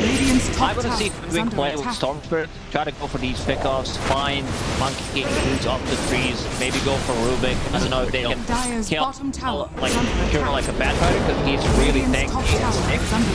There's more time. Roger is not afraid to get involved. Early on. He's getting, like, he's close to the team. If they use Doom, he's there to pop Song of the Siren. They drop the Tombstone, Song, kill it. Very good to disengage, and now they feel like they're much stronger because they do have aura compared to the enemy offlaner who only has Midas. I mean, not only, he's on top of the network. Sharpshooter! Straightened. That's catching strays here. Getting that kill. Radiant's middle tower is under attack. Celery's kind of been on it. He spell steal, control. Radiant structures are fortified. Sometimes I feel like Rubik's kind of lack. They don't get the levels that they require, and he's level 8 right now. Things are going great. There's some really good spells to steal as well, whether he steals the power from Storm to set things up. Up to the bush land. Well, Vortex, Meteor Hammer's taking the lamp, didn't pull the right, and he's coming in with the Luminous, got the tombstone, looking over and taking Ball Lightning on top of Ace to the left. Oh, don't really want to give up his tombstone, but it will be 125 gold there for Celery, and Tofu's in the trees. He knows where Skitter's at, and they'll retreat off the game. Finally, 33 gets Doom online. 15 minutes, 40 seconds. I don't think I've seen Doom that... Like, I guess he just doesn't need it. He feels like they're taking a different fight with the Scorched Earth. He also wants to have Devour maxed out. King did disconnect. Game pretty even in terms of net worth. See Doom trying to go for Boots of Travel. They feel that they need to split the map a little bit more. Play with the Storm Spirit. You zip. You TP, moving from trees, then you can go for any kind of pickup with these 3 heroes. Any hero will die. Pre-BKB. Batrider still getting closer to it. 1,000 gold away. Connect to the game. Oh, 1,000 gold on that BKB. Hex for Ace. Esportsbet.io odds 1.60 for Gaimin Gladiators. They're the favorites, while the underdogs at the moment 0.34 for Tundra. What do you think? Is it that favored towards Gaimin Gladiators with where they're at the game right now? I still do like Tundra's draft. I mean, this is Naga Siren. He's in the middle of the pack, slowly taking over. Manta Style now finished, but I like Dragon for all count this hero. Like, even against Naga Siren and the illusions, while he gets his suddens, definitely can't keep up with the arm of Naga Siren. Maybe we can't the minus, you can be up there, but we'll have to see. Let's go to plus things. We think this is Tundra favorite. Go to plus and esportsbet.io. Clutching heads right now. About same implied odds. So Ace leave, yeah, moving off that Hex Q to an Octave. Keeps it that way. Expecting a little bit of a change in items at times. And not working with Lasso yet. He's not going to ball lightning and TP away from the side of Gaimin Gladiators. Bottom lane. Minus cooldown. BKB. BK is also going near the BKB. So timings. We'll see if they line up here to the side of Tundra. They've got triple BKB right now. Triple BKB, double minus. So this lineup is going to scale nicely. Under attack. Smoke. They can also TP with Boots of Travel if there's something TP to jump. They caught him. Telekinesis for a second. Swordbind, bounce strike, avoiding it. Doxa though. Ooh, the Flame Break pushed him away from the sharpshooter of Celery. Nothing doing just yet. Well, Skitter. Elder Dragon Form still has about half the duration remaining on it. At 8th line. Looks like it will be that commitment into the offering for their faced. I'm just hero that Keeper of the Light plays with Chakra Magic this time around. There's no Terror Blade, no Pango, no Emperor's Spirit, nothing that kind of gives like Batrider's okay-ish with Flame Break and Firefly, but it's not like wow or anything. It's Radiant's Gladiators is under attack. A1 big chunk of gold, 33. Let's see how he reads this one. Radiant's courier has been run up north. Oh! Gosh! Beautiful. It's not even close. Never out. Out. So, my eyes. Man. Thought he did not go and walk far enough north, but he did at the right time, exact right moment. So, Rajo and the Boots of Travel. Get that free no! They will find themselves 30 victory, but now he's on the run. Bushwhacked for the save. Song's there. Got ball. Now, they're setting up, trying to get a lasso. Ball hitting over here. Look at the song. Wukong's command. Staking 33 standing. Wukong's command is skipping for the team, and now they're going to grab the shot. Throw the Illuminate out. Down. Celery dies. Aster falls. Quinn drops. Second dead. Trying to get violence with the vortex. Going in eighth. Fighting white. They still get themselves a third. Double kill. 9. He's on the run. He doesn't have a lot of to work. So the Primal Spring and the damage from Braccio ends up being a 3 for 2. Good trade for Tundra. If that comes in like half seconds earlier, later, they would be able to catch Batrider. Song would not connect, and then they would need to commit inside Wukong's command. This is not the biggest, like Wukong's. It's only position 4. Nice War Stomp gets him out of the trouble. And then Bushwhack as well is keeping things alive. Dragonite, this is his first keep. He comes into a fight, but still, like, you see that he's gonna be dropping relatively low, fighting inside Wukong's, Nagasaren with the illusions. And the displacement's been a flame break, and tower is under attack. It's gonna be annoying. It's gonna be fun. You can see this fight. 9 with no automatic, also still gets his kill on Ace.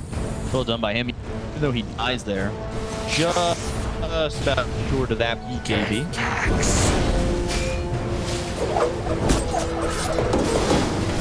See what he can accomplish.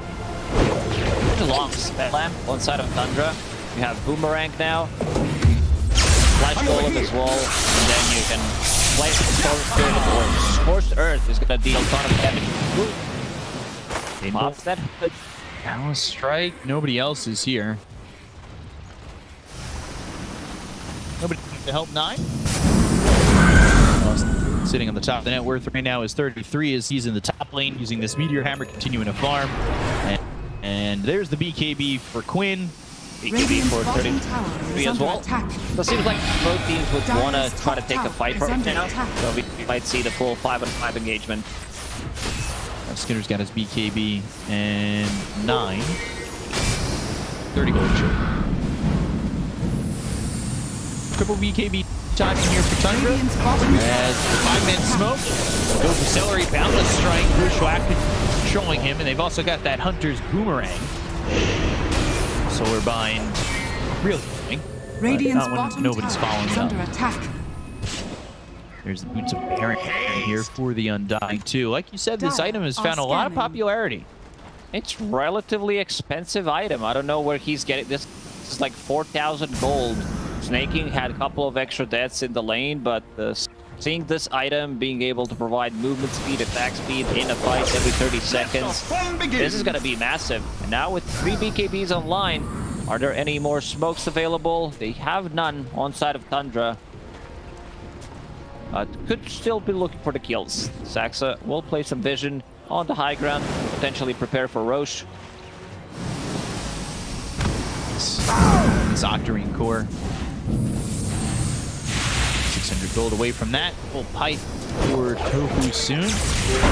Bushwhack missing, but they still have the Hunter's Boomerang, so they'll use the Vortex with the Sharpshooter. They get the kill to Celery. 33 is nearby. Quinn. He's got BKB, and he's trying to just find a lasso here. 9, Vault Lightning, Balance Strike, Meteor Hammer. And it's not enough of a deterrent, but Sox is solar bound and running slow. Skipper comes in with the Dragon Tail. They dropped in the Wukong's command, the Hunter's Boomerang again. There's the Tombstone. Guardian Greaves are popped by Ace. He's on the back lines. They've got the lasso. It's on the 9 into the hands of Araccio, and they should get themselves a trade. Do Tundra want to fight anymore? They still have Doom. They'll go to the song. 33, solar bound as well. Anybody here to follow up? Dragonite ready with the Blink Stun. Yeah, looking for it. Araccio, Bushwhacked, and now they've got the Doom. It's onto the Naga Siren. This goes horribly for Gaimin Gladiators after the song. That's not what you want to be giving up. Lasso was already used, and they don't have anything that goes through Magic Immunity. After the Lasso is down, both BKBs on Doom and Dragonite were available, and 33 immediately TP's bottom, goes back to farming. Now he has another Blink Dagger for himself, so that means another tool of initiation with the War Stomp. This is a big kill, yeah, because Nagasaren just died, and he's trying to go for the Butterfly next. Let's see how they're gonna itemize, whether there's gonna be some kind of a MKB later down the line, coming out from Dragon Knight. For now, opting to go for Aghanim Scepter. Manta style most likely be very annoying against this Keeper of the Light, both supports as well. Spitter 4, 1 and 5.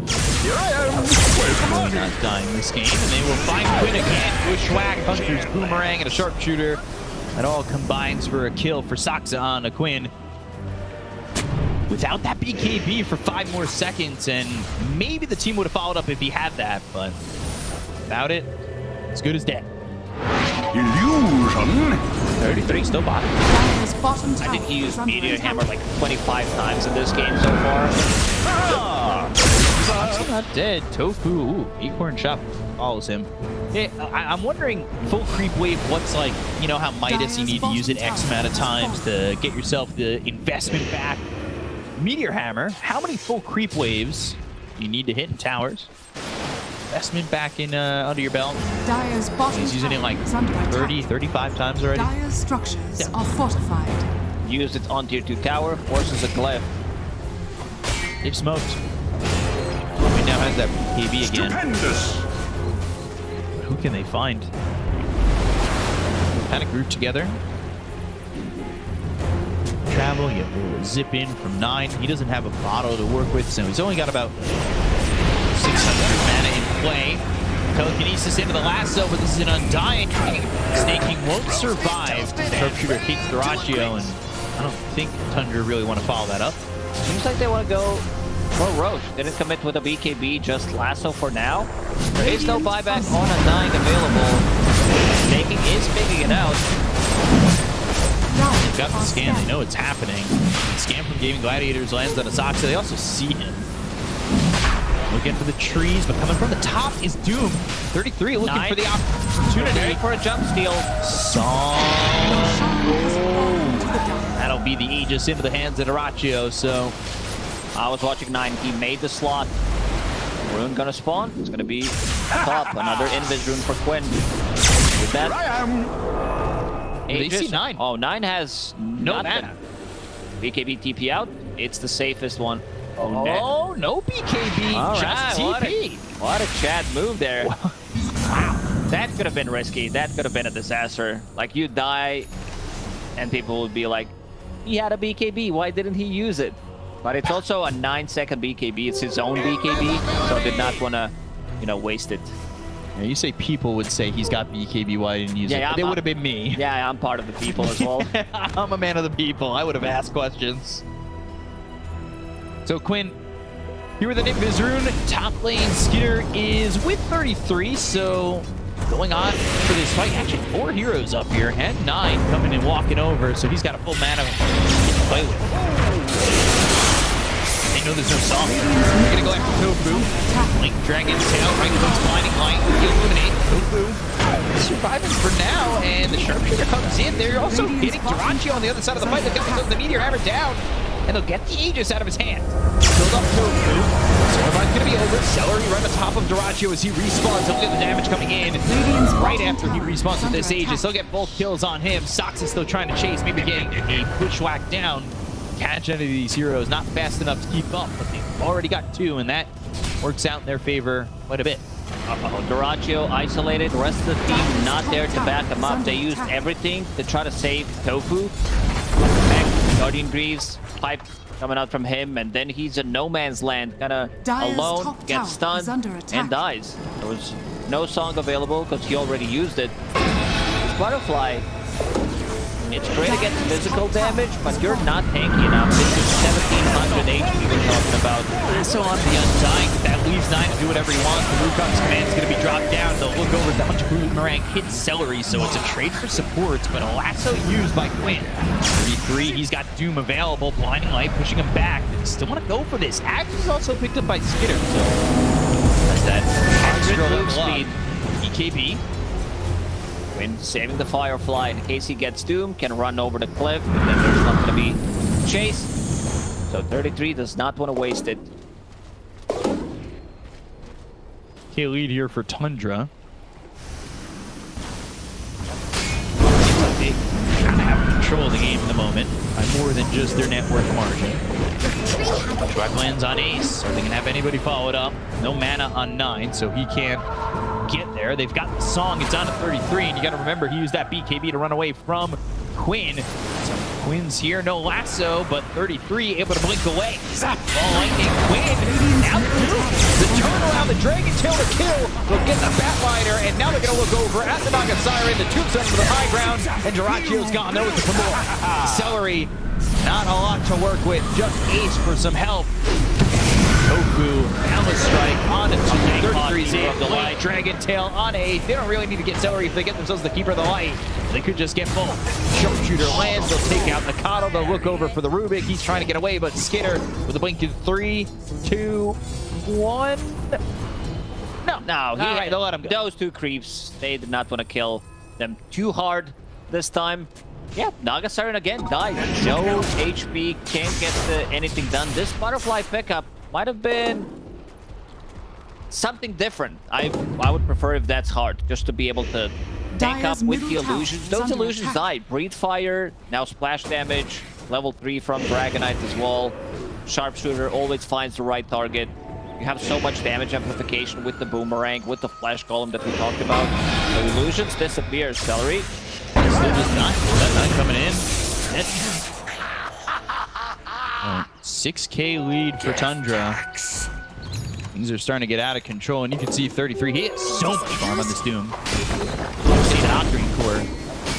Seen it time and time again. Him being on top of the network, kind of carrying the game for Tundra whenever he plays Doom. About to crack that level 20. I think we say that quite a lot. Octarine, of course, minus 35 seconds. Doom cooldown. 33 and Doom at the top of the net worth. Name a more iconic. Skitter going MKB. He's level 20 now too.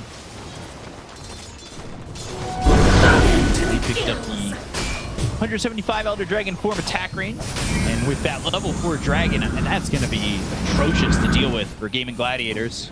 Wait until he gets Manta Style. For now, wants to be able to deal with this evasion from Butterfly, and also Storm is holding on to Enchanted Quiver and going for Revenant's Broach. So that's going to be a way to pierce through the evasion. Oh no, Ace, not again. Yeah, standing still with the Illuminate, and he is very dead. Told you a storm was coming. Like, it's a bit of a difficult game for Keeper of the Light. You're playing into so many gap closers. Storm Spirit on top of it. 33 has Doom available. Silence, Song, TP. And that'll be it. TP from 33. The TP bottom. Storm Spirit could have maybe tried to go for the play BKB Zip. Maybe he did better math calculation than I did. So would not have enough for Zip. Now 33 finds another one. Schwack connects. This is another kill here for the side of Tundra. They are just getting them one after the other. Really just not great for Gaimin Gladiators in the situation they're in at the moment. Peter killing his younger brothers, those two Drakes. MKB about to be finished, just 500 gold away. I'm really worried for Gaimin Gladiators now. All 3 of these games have been, for the most part, very one-sided. 83% win rate. Gaben says, I would even push it maybe more. 90, 91, 92. Revenant's Broach for 9. I don't know see too often. True Strike. That also gives Radiant's him courier has been like killed. Great solo kill ability. And what's the cooldown on it? 25 seconds. So you also have True Strike from Enchanted Quiver that like one hit. Maybe they decide to swap things around now that the Doom picked up the shard. So he could be the one like also initiating with the Infernal Pledge. So you have guaranteed blink stun on Naga Siren. For now, he is keeping the Ogre Shield Totem. He wants to get out of the trouble. Can't really blame him. This item is way too powerful. I'm seeing it in action. Trying to come back here, and Quinn boots travel, BKB Octarine. The one you're worried about is Jirachio. Ooh, they go to the lasso. They got themselves the connection on a 9, and they blow him up. real fast. Battle Strike, Primal Spring. This is going to be a second for sure. And Snake King's dead. Soxen 33 need to get way out of that. I was looking at their cameras while this was happening. Bit of a beard scratch from 9. Snaking. It's like, oh, no, not again. So this type of a kill puts him back into the game. Ratio finally finishes off his heart. It's going to be Hex on the menu for Keeper of the Light. That's going to be their instant initiation other than the Batrider. Roche is up in a minute 30. Gaimin Gladiators kind of controlled the tempo of the game while they took out 9 and as well as this Undying. I have to see it as Refresher's next on the list for 33. And okay. That's it. Sells the Meteor Hammer. It has done the job. Served its purpose. Slightly used item. I think you like considering how many times you used the item, you should get less than 50% gold for him. What, give him the Pawn Stars treatment? Yeah. Hey, I'm gonna have to have my Meteor Hammer expert come in. Ah, you know, this thing's been used. It's actually a forgery. Best I can do is 20. How much were you looking for? Oh, 50,000. Tofu going down. 33 getting the kill. Yeah, best I can offer is $5. Radiant's next on the bottom agenda tower is under attack. Where's that for? That was for 9. Might need to get a different item if he like dies one more time. If he's not holding the Aegis in the next fight, like might consider Eon this. Radiant's bottom they tower can't burst is him. under attack. We've seen it already a couple of times. Lasso with the Hex pickup. That is getting close. This is going to be another layer of control for him. Radiant's middle tower is under attack. Oh, Snaking. Oh, he spots it. Just on the edge. And here they go. Radiant's middle tower for this is under Roche, attack. but the Gladiators, I think they kind of have to respond to this, but I don't know if they're going to be quick enough. Arcane Rune for 33 of, that is Doom. 57-second cooldown. Okay. So nothing. 3 is also going to pause the game after they pick up that Aegis and the Shard. Someone needs to deal with the bottom lane. Few catapults. There was Naga Siren Illusion there. Tower already down to half HP. Duraccio in the last couple of minutes has been doing a good job. Lucky they got this pause, because if you're looking, 9 just pinged out the Aegis. Both 9 and Skitter are walking out of the pit. No rush. We'll pick it up. Make it slowly. They don't even have the slots, so maybe 9 thinking Skeeter's gonna pick it up, but I think I would prefer if Storm is the one getting it, because he's much more easily bursted in these fights.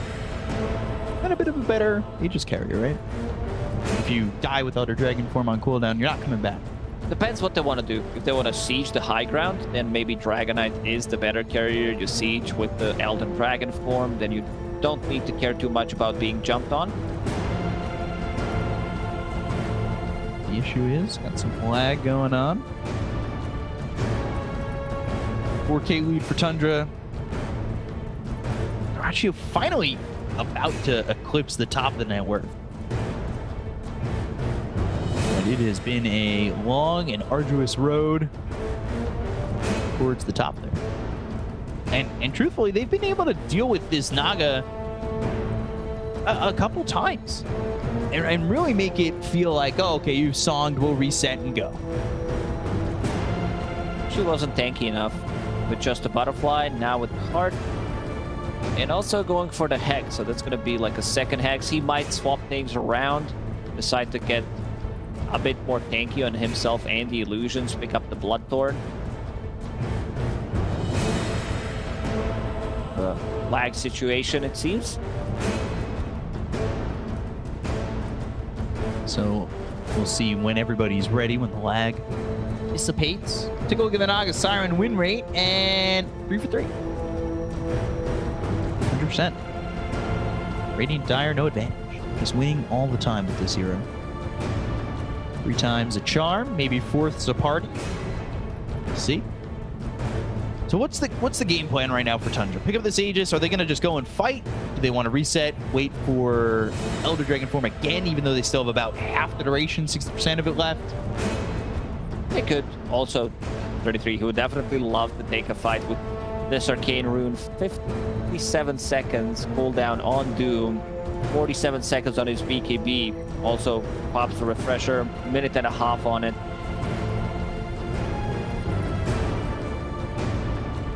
Black Dragon or Skitter. Can you tell the difference? Refresh his VMix as well. He's gonna be good to go. Yeah, this one's bigger. Big fan of it. It's the Red Eyes Black Dragon. We're gonna go back to some Yu-Gi-Oh! I think we squeezed every centimeter of it out of the juice that we had, out of the fruit of our Yu-Gi-Oh! Jokes. That's fair enough. Looking at these net worths, you know, 9, he's participating quite a bit. Found himself 8, 4, and 8, but not like he's got a lot of gold. I guess compared to Quinn, they're both kind of in that bottom realm of cores. More of it on 33 and Skitter. I guess 9's kind of just taking a back seat in terms of farm priority in this game. Kind of hard to find the farm if you have Doom taking over the map. Same goes for Skitter, so someone needs to sacrifice a bit of their own farm. Let's see the Aegis. It's still there. Someone needs to pick it up. It's gonna be Skitter in the end. There they go. Wink in. The silence. Oh no. That is overzealous. 33. You can see him giggling to himself. Maybe a little bit too far. He knows that there's vision. This is pre-casted Sight of Wise from Ace, and he's gonna get another one. Hoodwink will also drop. So not the best fight out of the pit, out of the pause, and that works out for Gaimin Gladiators. So now they're gonna have to wait for both these heroes to come back up to utilize this Aegis, and we were saying it during the pause. Braccio now top of the net worth. And that pause definitely helped out with how the things are gonna be played out. If he jumps in, gotta use that sight immediately. We have a glimpse of vision on him. Gotta get some farm for himself. Level 20 Batrider, 2 Flame Break charges, Blinding Light, so they can reposition them, like choose how they want to take a fight. If the BKBs are down, Baracchio's still alive. What Song of the Siren? And of course, Quinn going for a bit more of a scaling build as a Batrider. Witchblade Radiant's finished. top tower is under attack. Shard being delivered. Radiant's top tower So is full. Sticky Napalm upgrade, Flaming Lasso no longer disarms you. Every other attack applies a stack. Excellent. Give me an expert Braccio to try and survive when the onslaught comes in. And it was just a second ago, a 4K net worth lead for the side of Tundra. That is gone. Radiant's A lot top of gold in tower is the under last attack. minute or so. It's completely picked up for this Naga side. Looking for Tofu jumping through the trees. Well, this'll work. And unable to be contained. Also try to scout him out Radiant's with the courier. top tower Look is at under snaking. attack. He is the boar himself. Flying one. So Gaimin Gladiators kind of dropping the ball off that Aegis. They still want to play aggressive with this. I feel like maybe there's some hesitancy, especially after 33 kind of blown up in that last fight. Real fast, too. Might consider also getting E on this for himself. Replenish that Hand of Midas. There's still room to grow. Aghanim Scepter as well. Overwhelming Blink. Can't be farmed enough ever on Doom. There's way too many items you can buy. Gladiators with the stall in time right now. Just continuing to up that net worth lead. Ace is going for the Aeon Disc. He's a little ways out of that. They finally get themselves this Wraith Pact for Monkey King. Goku's been farming this bottom lane a lot. Dire's middle tower. He's still behind the Undying. Behind his own Rubik as well. Radiant's top tower Celery's just been sitting top too. Dire's middle tower. Looking to take the tier 2 tower over mid. Hard to fight into Dragon Knight with the Aegis. Radiant's bottom He's building tower into the is under Satanic attack. Backdoor Dire's protection. They'll middle get the tower tower. has fallen. Only Radiant's one top outer tower tower has remains here for the side of Gaimin Gladiators, and Dyrachyo will also get himself a tower in the top lane, and that's going to be the tier 2 gone for Tundra. Dyrachyo again split pushing the map every single time. There's 2 lanes pushed in by him. 30,000 at the moment. Has Witchbane for himself. Great item against Storm. Like even Dragon has decent amount of mana. Even Doom 1.5k at the moment. So great item pick up. Great way of dispelling things as well. Move that Breathe Fire. A little bit nervous. That Elder Dragon Form's running out in a second. Still holding the Aegis for another minute or so. Soda's just been parked here. He hasn't moved in a while. Maybe they could spot him. They are starting to pincer. Take up the Courier vision maybe on the way back. Until TP. Never mind. He'll get out of the trouble. Like we've been saying, he's been near bottom too. So they now both surpass the supports of Tundra, who really haven't been able to farm. They're looking for the Aeon Disc on the Undying. The Hoodwink wants Force Staff. But the farm priority is certainly on 33 and Skitter for the moment, and nobody else.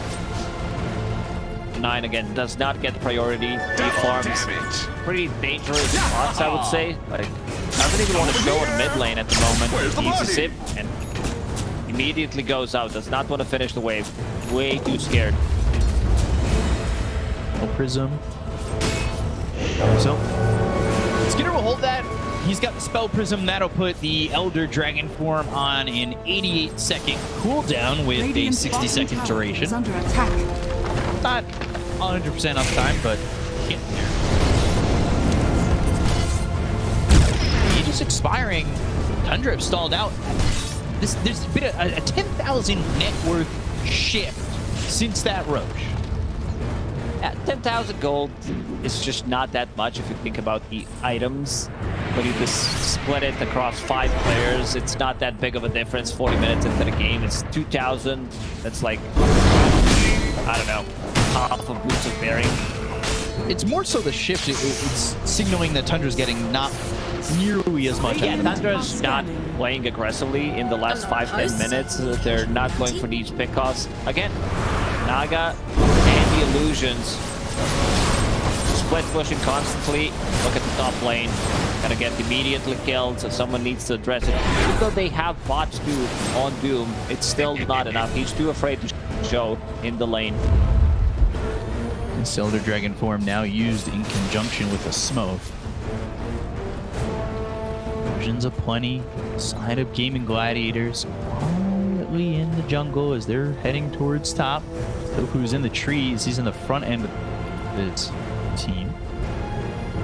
It's Quinn. It's Quinn and this Bat Rider. Tombstone to the high ground. They're going to get a kill here immediately on the Bat Rider. Sharpshooter doesn't land. Celery on the run. He does not want to buy back. And 33 searching. War Stomp linking. There's the Dragon Tail. They'll get themselves a second. Their Tundra fight. Tundra win that exchange by getting 2. TP's out, but again, still pressure coming into the top tier 3. 33 not afraid to use Doom. Radiant's top tower is It's under on attack. 80-second cooldown at the moment, holding the Ascetic Cap. Talked about the Spell Prism that Skeeter is holding. Finally going into Manta style. This is the big one. You get the Spell, Bloodthorn, Spell Ensnare, and also... Level 25? Yeah, just put those dragons in the middle of a fight. Navigate, slow down, find where Ace is standing, try to get a jump with the Storm Spirit and Ace. Also, he was thinking about getting the Aeon Disc, buys Glimmer Cape for himself. Talking about the Ags next. 233. He's trying to the refresher. They've got themselves Footbox Command. They're trying to find themselves the Naga. The Russo. Boom. It's under Dyrachyo. Saksa is going to be the casualty here, but he'll be the sacrificial lamb to get this kill out of the Naga. And now looking over at Tofu. The Wukong's runs out. So does his HP. Celery comes in. Ace also here. Blink Dragon Tail reflected with a Lotus Orb. Got a tombstone down, and Blinding Light trying to keep this Rubik alive as Quinn TP to the bottom tier 2, and they do a good job of getting the Rubik out of harm's way. I was looking at Ace throughout the entirety of the fight. He manages to deal with the Storm Spirit, Hex, Guardian Greaves. If he gets dusted, pops the Guardian Greaves. Glimmer Cape hides, has a setting cap as well. Not a difficult one for Storm to jump on top of him. Might need a gem to be able to keep the constant vision. Otherwise, it's going to be dispelled. And 33 uses that pressure. One more Doom. Now they're chasing. Now they're finding another one. To win 33. There's the Lotus Orb reflecting, stuns, and Lasso on a 33. He's got that Aeon Disc that he just put together, so even if he's starting to get locked down, he'll have a little bit of extra time. You go to the Hex, they'll flame break him towards the rest of his team and steal the Scorched Earth, but I don't think he really cares. He's getting out with his life. Another flame break. Roshan. Good respawn. He's gonna respawn, yeah, in 50. Running low on mana. He does have like Witchblade, upgrade, Revenant's Brooch. BKB doesn't provide him with mana. Kaya, Lincoln Sphere. It's not much. Like his mana pool is relatively limited.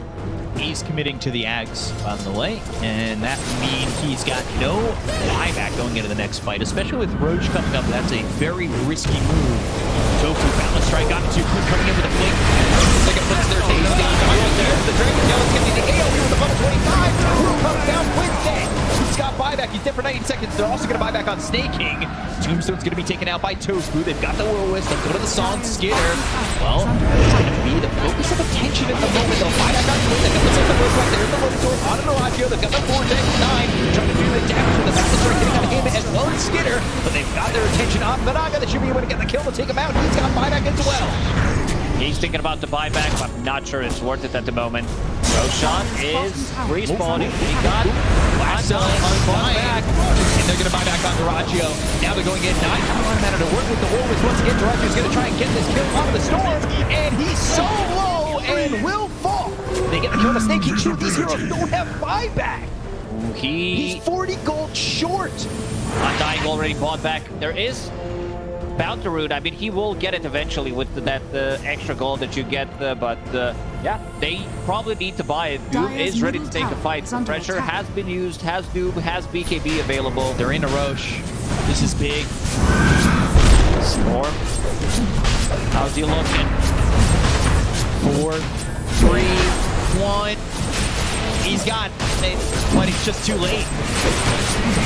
Play here, Duraggio ball back, so he's going to be holding on to an Aegis, and that means second life.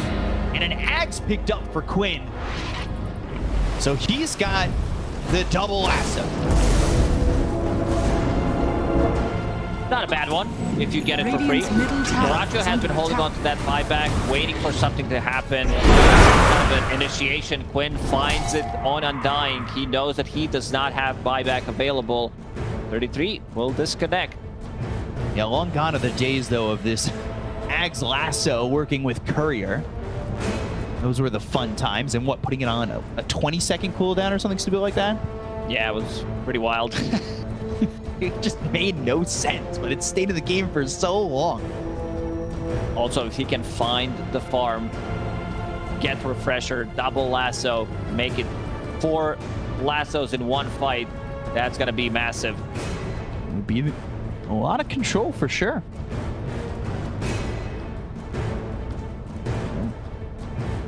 Even game. Now that Ag's Blessing, that gold gets calculated. It's just actually for Quinn. I spoke a little too soon. I thought Duraggio was going to take it. It's his buyback on cooldown. Both of them did buyback. I guess Duraggio is tankier, but also maybe he did not want to get rid of bots or whatever. Not sure what the thinking here was. He can also save people with the song, so if he's holding the Aegis. Interesting. We'll see how it pans out. Yeah, because they've been able to easily kill Duraggio at times, which is very scary. We'll see what they can do. Ready? G. 3, 2, 1. Back into the game. 32 to 23. Radiant's top tower is under attack. 48-minute game on our hands right now. 33 AoE Doom now available. Eats that Aghanim Scepter. Still has buyback. Buyback is very costly, almost 3,000 just to be able to get back into the game. Zorb also looking for Aghanim Scepter himself. That Lotus Orb is not going to reflect anything on him. The AoE Pull, AoE Doom, AoE Dragon Tail Stun. Is there anything else AoE that they need to have in this game? Why not make it all?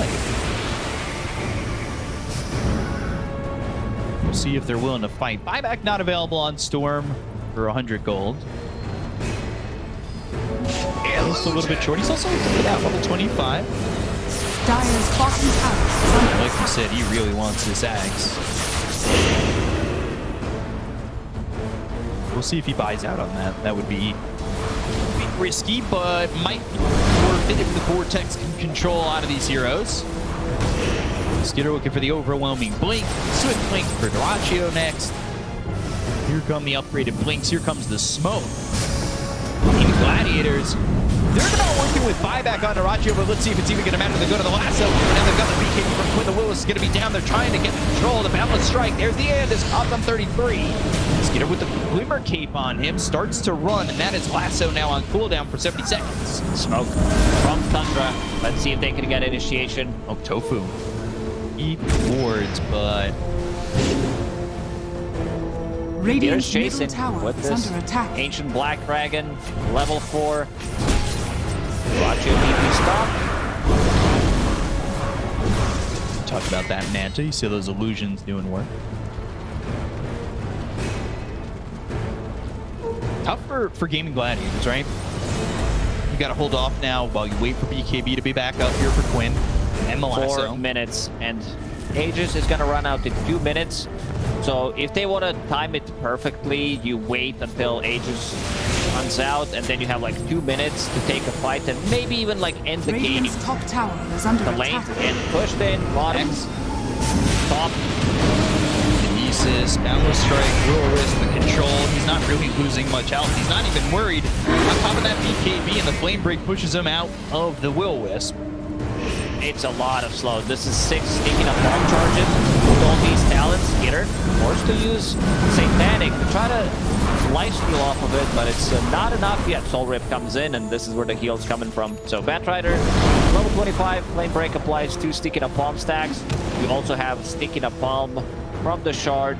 Then you have Enchanted Quiver, Witchblade. There's just so much slow, so much overtime damage. So Doraccio, he had Swift Blink queued up. He doesn't have buyback because he bought back earlier, didn't get the Aegis, and now he's got Ags and Shard at the same time. Radiant's bottom tower He wants to is reel under in. attack. He wants to heal up with Song. He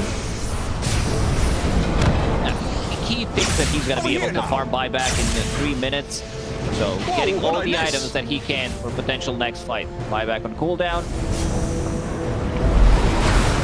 Max Blessing, so like a full buy out there. That's the big one. Like Aghanim Scepter, when you can use it on Magic Immune units. Storm zips in. You use it on him if you proc the Lincolns before that. Or just Doom running in. Oh, we're looking 51 minutes. Still far away from tier 5 items. But with the way the pacing of the game has gone, might end up seeing it. Aegis is looking like it's not going to be used to play aggressive to finish the game. Instead, it is going to expire in the next 30 seconds. We'll see if Tundra are willing to play aggressive knowing the timing of this Aegis. I want to see them smoke. As it expires. There is none available at the moment. Maybe there's something on the courier, but both supports not holding it. Okay, so the courier got 1 delivered as we were talking. Let's try to see if they can time it. Aegis just expired.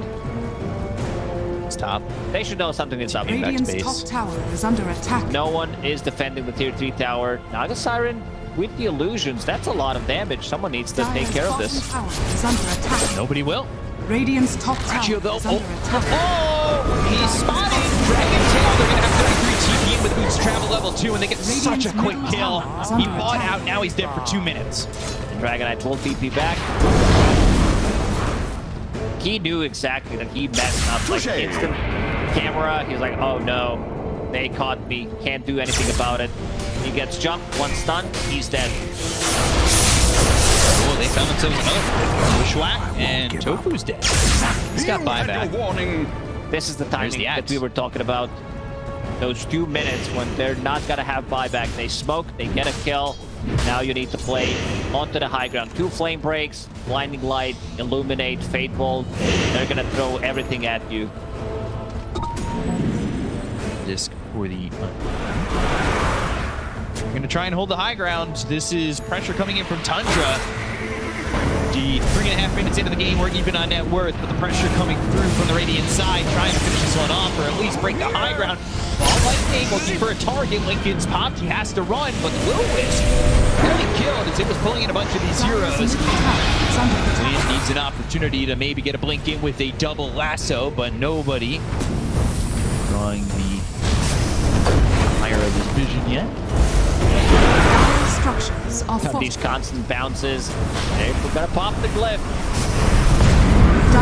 Still down. Skitter blink in. Dragon Taunt to these heroes, and now the look forward is the Doom. Just kills off Quinn. 2 minutes got buyback. Straight to the tier 4s. AoE Doom still running. Does have Refresher available. 15 seconds without Naga Siren. It's gonna be tier 4 tower. Let's see if they decide to focus the barracks instead. Another glyph, that's the last one. Now that Naga's up, we'll see if Quinn buys back, and we'll see if they are able to defend.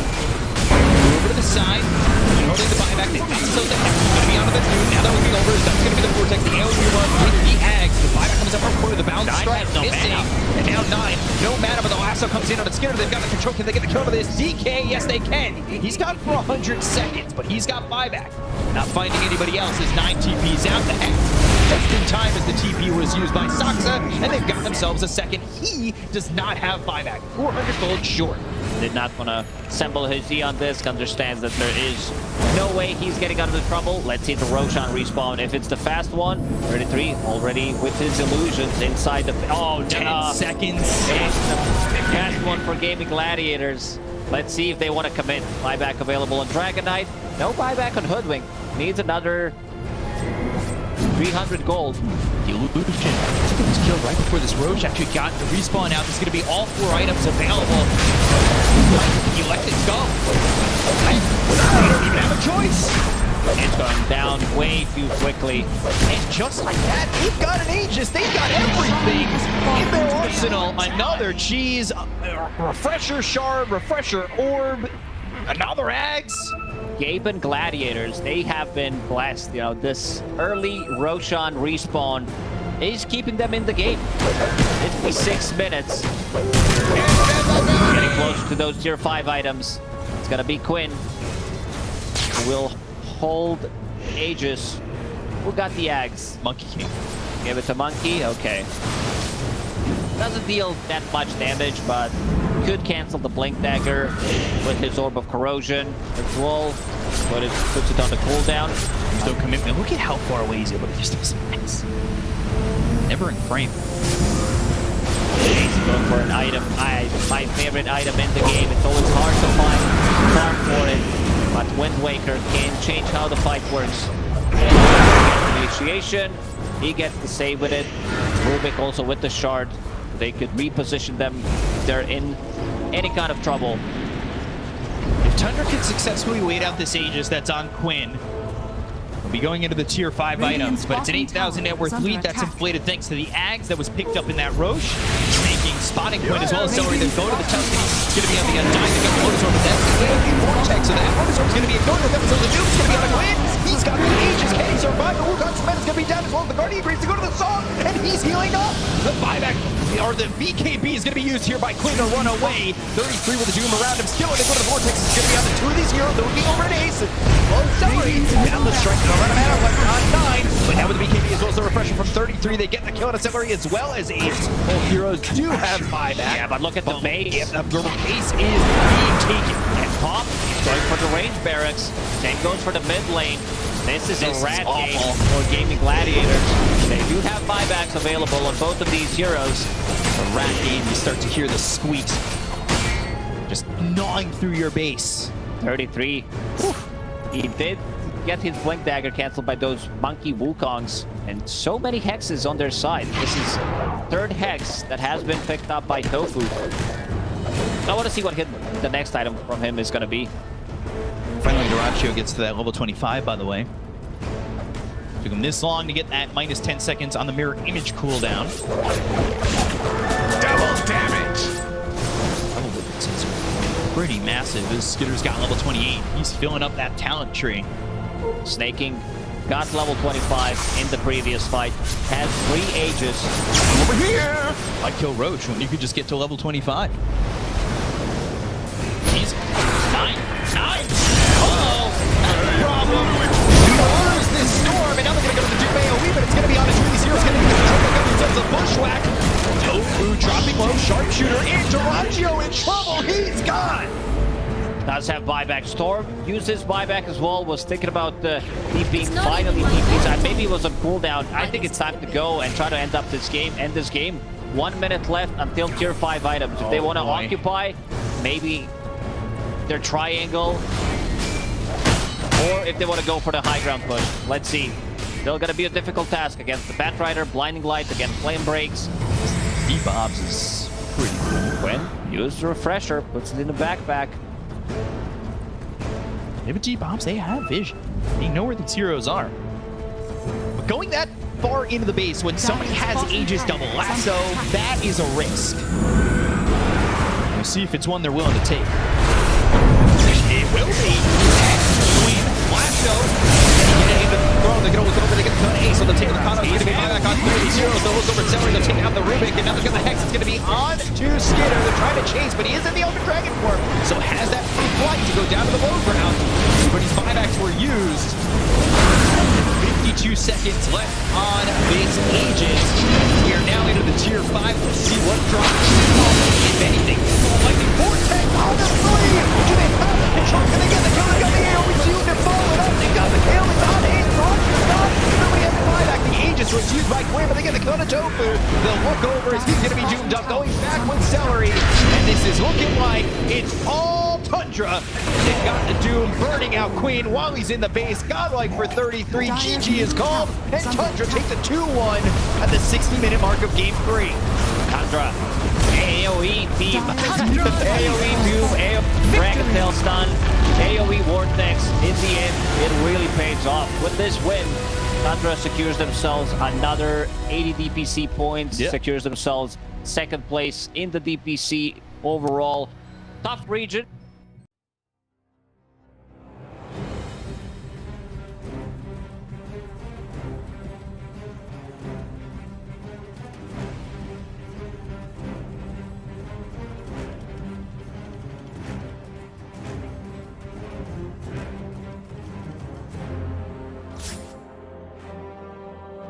Cloud. If he's got these hawks coming through, you know, if there's no... We'll come back to this as they get the dive on, and everything I was saying is now inconsequential because Cloud has gone down, so Kami has to move away from these multiple kisses. There is still that buyback to the Beastmaster though. Let's see. Let's get himself back into this. The dive onto the back lines into the Vortex as well. There could be a real nice dismember. The hooks come. Nice save. Though. He saves it. Cloud gets himself back into this now, and Kami is losing so much. Kami's going to go down. They do get the kill onto Leppington there as well. So Mira with that freezing field, Mira will go down. Coming down to the hooks. Yatsuo still in that push roll. He's getting them back. They get the buyback out from the potion stone spirit. Everybody from the side of Hydra. They don't want to be giving this one up now as well, but they take down Leppington once again. That's the dieback on the Disruptor, and Yatsuo, what can he do? The hook, it's going to be blocked mid. Hook. This is the dieback on the Cloud. Cloud, can he get himself away from this one? He's still being harassed up by Collapse. One more right click. He goes down. That is going to be the Beastmaster dead for 115 seconds, and now the chase is on from the rest of the side of Hydra. This Aghanims on the Morphling is just making him impossible to deal with. First of all, they use the little shredder on the Pudge to get rid of his armor. He has solid amounts of it, but it is just not enough. And then Yatoro just destroys him. And he knows that he can stand his ground because he cannot be stunned. You literally cannot be stunned. How do you stun water? Well, a lot of their damage, if not most of it, is on the Morphling. Oh, the glimpse comes back though. Inside the Static Storm mirror, he has that Lotus going, and now if Surfer actually dives a little bit further, the Thunder comes out. The Pod King, he's dove in, yeah. They're going to be able to get a count to the Storms for it. Can they take down the Pudge? They're going to be able to catch him, cancel off the TP. He's going to be dead. The Storm Drizzle, he has brought back, and they've got no kinetic field, no Static Storm. And like you say, they're even going to be able to get a lockdown onto Cloud, everybody on the side of Hydra. They just overextended, and we praised them in the first game for respecting the power of Team Spirit here, but Hydra might have just lost the heads a little bit, and the buybacks, they're going to be forced out, but I don't know if it's going to be enough to defend this base with the Pudge being down, with no Static Storm for the next 27 seconds. Spirit, what can they get from this? I've been worried though, they're going to be able to get it. They got two, they do! They take them down, the cookie comes out, the Yatoro, freezing field, they might lose Happy, is this the dieback? They do the break the Lincoln Sphere though. Morphling, Bilal wants to come right back into this fight because he have the boots of travel to do it. It might take him a little bit longer now. No boots of travel though, so he's going to have to use the blinks, just do it by foot it seems. Level 25 Storm with a beast, that's just so much damage. They're going in for the Morphling, he doesn't have a buyback. No, they get do they get the kill? He goes down. Warwick has to go down though. It's going to be him left alive. No, it's not. The creeps are pushing in. There's no buybacks available on the side of Hydra, and this is going to be 4 heroes, even with the death of the Morphling. No way Warwick defends this. It's pretty much over. They don't have the glyph. The game is over. They gave it their best. Hydra, they made Team Spirit work for it. The team that is most likely going to be at the top of Eastern Europe DPC Division 1.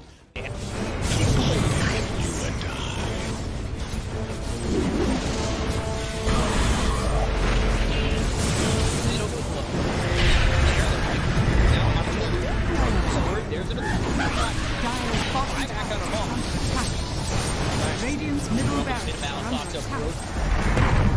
Radiant's middle barracks has fallen. Gauzy to want to commit. There's just not enough damage.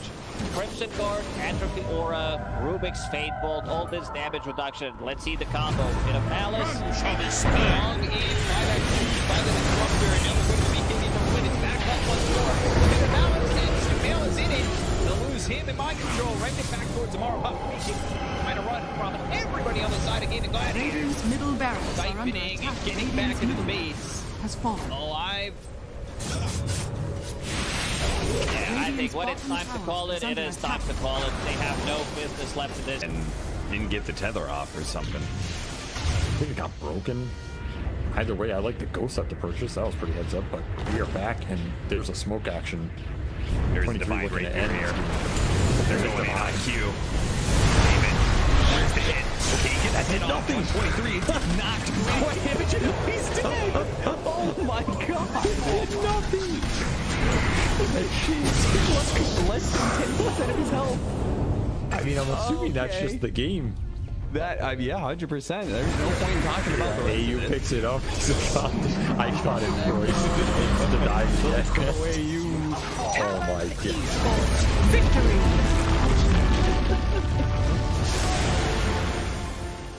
We finally get to see them have a little bit of lead. They need to have good vision, good entry to engage. We're down up on Hydra on Bulbaca. Red Panda, this would be huge if we can find a Static Storm before the Tombstone. Not bad. Stun from Ooredoo. He's thrown now over the Tombstone. There. Starting to drop down. I love TK controls for the moment. He does manage to get that one away. And the Supernova down. TK barely surviving. And it's going to be one down at his White Album to dodge, to hide away. The heal's coming in. So they hoping for a save, but the PKB is out, and they're going to jump onto him. He has to back away. They have lost White Album again, and now Mango in trouble. Q is going to drop. Aster, these fight so well, and they quickly take down that Undying. And remember, it's ages, so they didn't really care about giving away. That's what. Big 10 profits. Exactly. Fire still playing great hard. Stun is out on today. Didn't have a BKB available. Mobica dropping low and on back in. They have a Mobica. Doesn't look like it because the black hole is there. That's on the agent. He doesn't have multi to come back. And Aster, they might take full advantage. Move. Radiant's bottom Rax has fallen. Up the bottom. Finally, Aster full advantage. They're building. Radiant's middle tower is under attack. Oh, just for a brief second, had more network. There it is, back again with the higher network. When you click on the L, it's not really an inspiring network. Blink, BKB, Radiant. You might be able to get on top of a hero, but that's not the that's able to 100-0 here. Like even this Undying inside Scatter Storm, about able to then get over the slash column from away. They have that trying to keep him alive. Makes the move, and again, into this fight without Monet here. It's pretty good for them. Right album, but now Monet is out. Now they're in a lot of trouble. Maybe he needs to kill him. Okay. Alright. Pops ulti. Now the current punching. Really getting away. Sort of survived that first salvo. Very strong. Supernova down, pops the BKB. Ooh, he's just caught here. They want to get the kills. That's really himself up. And now the chase. The avalanche, the toss. Thinks he's going to give up his life also. Then Monet is way too strong. This might just be the full set of racks going down bottom. Aster, way too strong for Ares. Like Ares the GG. Oh, they're done. Okay. I was wondering. It looked like it was that type of game. Yeah, it kind of was. It's like a game where you're an out. Team not really ever been in the league. Victory. He hasn't really never protected himself.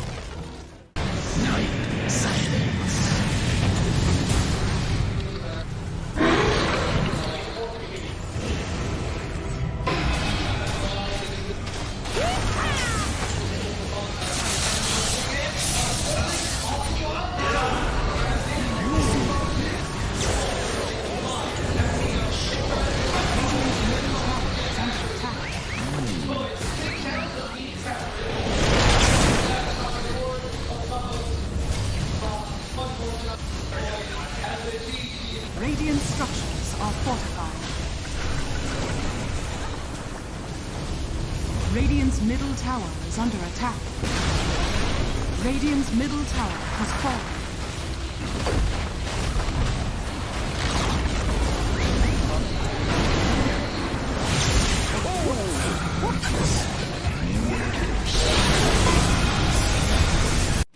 Boom. Standing. How are they just standing right now? I can't help but fidget with my hero half the game. I'll be running around in circles. Yeah. Pirouetting on the spot, the song, blinking from Pure, they see Yatoro, 3 lined up, potentialized path play, they're trying to go in, Toronto Tokyo is blown up by Collapse, has to buy back, Yatoro gets off his BKB, Pure with another song, sprints in, who are they aiming for? Where is the target acquisition? They can't catch anybody, Collapse, BKB runs down south, Lol being chased out as well, oh my god, Nightfall, Hazy on disc refresher, blinks to high ground, gets away from danger for now, Pure, what's he up to? He's back to the high ground too. Mirror image out, Aegis claimed, Lol in the fire, still surviving and blowing up GPK. Team Spirit nothing to do. Sprinting out their base, they don't catch Nightfall on the way out, he's blinked out in the range of Mirror. They're still hunting though, and he's gonna find Toronto Tokyo. Who cares, Gem? I see Jakiro.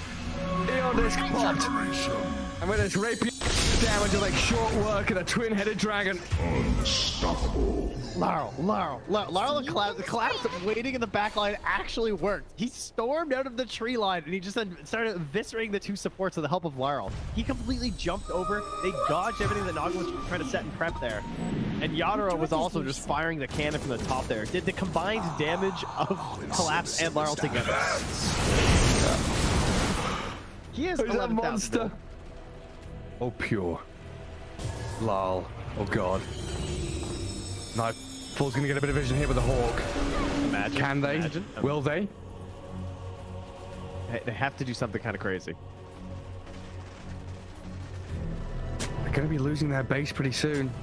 Lash has buyback. Naga Beastmaster have to get back to base to defend. Drow Rangers up here. Radiant's middle Tier 3 gone, barracks to follow. There's no buyback or collapse though. That's a big one. And Mira. Radiant structure. Look at all the wolves. Look at all the summons. It's vulnerable. Mira gets away from there. Help of the Glimmer K to jump in from Lol. Disruption, self-save. Barracks taken out. Lol. Oliver tries to fight. Nightfall. He'll just pop, but he can't get any control of Lol. It's Lol. Puck is all over the place. Now they're going with GPK though. Aiming for the puck. They're going to find him at long last. They get him and the rapier's on the floor. He messed up the phase shift. He canceled it. Oh no. Did you see that? I'm not crazy, right? I don't know. Yeah, he phase shift and accidentally ended it. There's an Axe Blessing recipe. There's a rapier. There's all sorts of stuff everywhere. An Axe Blessing recipe. What's that there? Okay. Not sure what the story on that one is. Meanwhile, Save, I think he had a refresher shard, right? Because Laurel dove him, he disrupts himself, and he tries to kill him again after it Save just refreshes, and then uses it again. How have they not got the rapier? Now there's another DD. I don't think they care. Toronto Tokyo's going to take it, is he? Oh yes, the Jakiro with the rapier. Coming to feed it back to them, guys.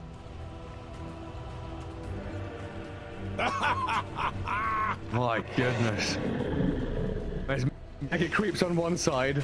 Top lane barracks still standing on Team Spirits. Are we waiting for next Roshan, Trent? I don't know. I don't know. I feel like BetBoom have such a good chance of winning these fights right now.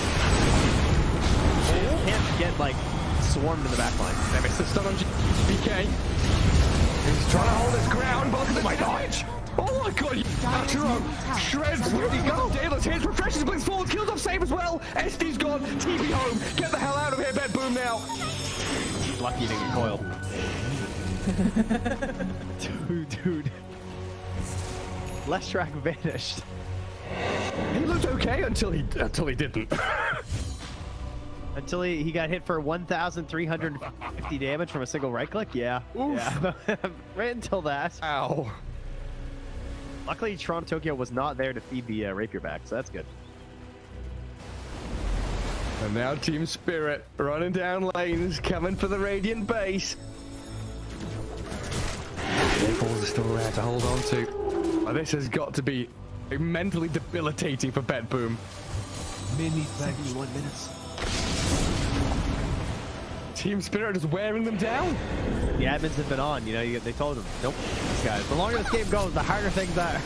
Well, it's like Moomiander was saying in that Seb documentary. This isn't Dota you're playing. This is a slogfest. You're gonna wait it out and play 60-minute games, long ass ones. There's a long line. Push go very far forward. He'll just from Mira, but the Undying will fall inside the Radiant base. As Mira gets off one last finger of death, and the turns will go through. They kill GPK. It's a dialect on the ledge. Naga now in trouble. Song of the Siren trying to buy him at a time, but Yatro moves forward, gets the damage in. Bill is dead. Oh god. It all comes crumbling apart for BetBoom now. Wait, back. They're on to Mira. The kill off Nightfall save though, and lol. He opens up on them. The howitzer is here. Massive 40 mil cannon just shattering into BetBoom. Drow saved by the rip. The soul of everyone dying. There's two. And she's called it over. Team Spirit. Look at him. Look at Mira. Oh my god. The shard to anybody who would listen at the Lima Major. Which, yeah, nobody's taken him up on it yet. But if you see a shard being picked up by any team that was at the Lima Major that speaks English, you could probably sort of it's good. This shard is actually I don't know how you get there. That's all.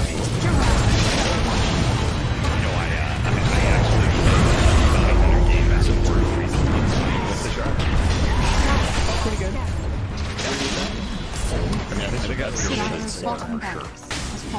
Oh yeah. Slark with that shard is crazy. It's actually a broken strat. If Jowly doesn't use it, still on top, he can take that. Maybe that actually needs to get back to the top. Shadow Walk his way back to the top. And then theoretically, 1,000 times, but because I say it and nobody I will say the other thing about Bounty Hunter, but we've got two different memes here. The Bounty Hunter shard, the Magnus Ags. He does have extremely high base armor, and again, he probably has the highest base armor, starting base armor in the game, which can make him really good at the laning phase for trading. First the highest. Terrible. Oh, yeah.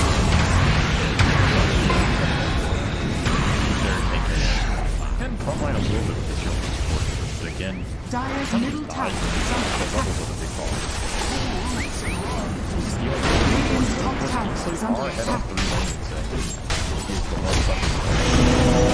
PSM FTX victory!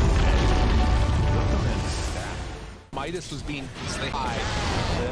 Buybacks are coming in. Amar realizes he can't do that kill TP, but eyes on the prize. Tundra trying to close this one out, close this series out with a quick 2-0 as they set their sights now onto the tier 4 towers. There is a buyback still on Spectre,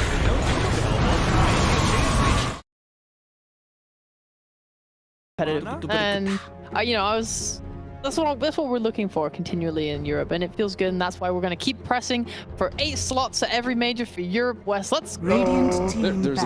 Guys, first, I just want to point out, how many times have you seen Tommy play, or Tiger play Dota without his glasses? What do you mean? Oh, what, his like little sports glass thing? Yeah. I don't know. I don't remember the last time. I don't remember the last time. Normally he still wears them during draft. You're right. This is weird. I don't remember the last time we haven't seen Tommy Tiger play with the glasses. Wow, you know the players' No, names? that's not cool. I'm just kidding. It'd be funny if you knew the copy pasta. Maybe that's why they picked Ogre that first. Oh, he wasn't wearing them? He wasn't wearing the glasses. Turn to pick. Misclick. It has happened before. But yeah, like what you said about Ooredoo, they're happy to stay in Division 1 at the same time. I really think it would be a shame not to see this team on a major. I think we're going to be absolutely spoiled no matter which team ends up going out of these two. I think we're going to be spoiled today in our tiebreakers. Game 1 draft on the screen. Brood taking out Doom, Tiny, Tango. So it leaves the Nature's Prophet, Death Prophet, Disruptor, Undying. What are you giggling at? Just phone is rumbling. Radiant team. Wow, so unprofessional is it? What can I do? It's Starbucks. Or something like that. I don't know. Yeah. Okay, cool. Completely unbranded coffee shop. Let's go. Unbranded. We're not sponsored by a coffee shop. It doesn't matter. All right. Anyway, it doesn't matter. Enchantress, cool hero. Seeing it pick up a little bit more steam here in this region, which I'm very happy to see. It is. They chose this over the Disruptor and Undying, which I do think is like the cool part, because I feel like Disruptor has opened up a lot more like pick-off style drafts. And Undying is something that like Ooredoo really like, because they compare it with their like Drow Rangers and stuff that they want to play on the safe lane. So it does give them the option to take it if they want. They can still do that. I believe Enchantress is strong, but if you want to, you can open up now with we've seen what Beastmaster today and Rubik. Disruptor as well is an option.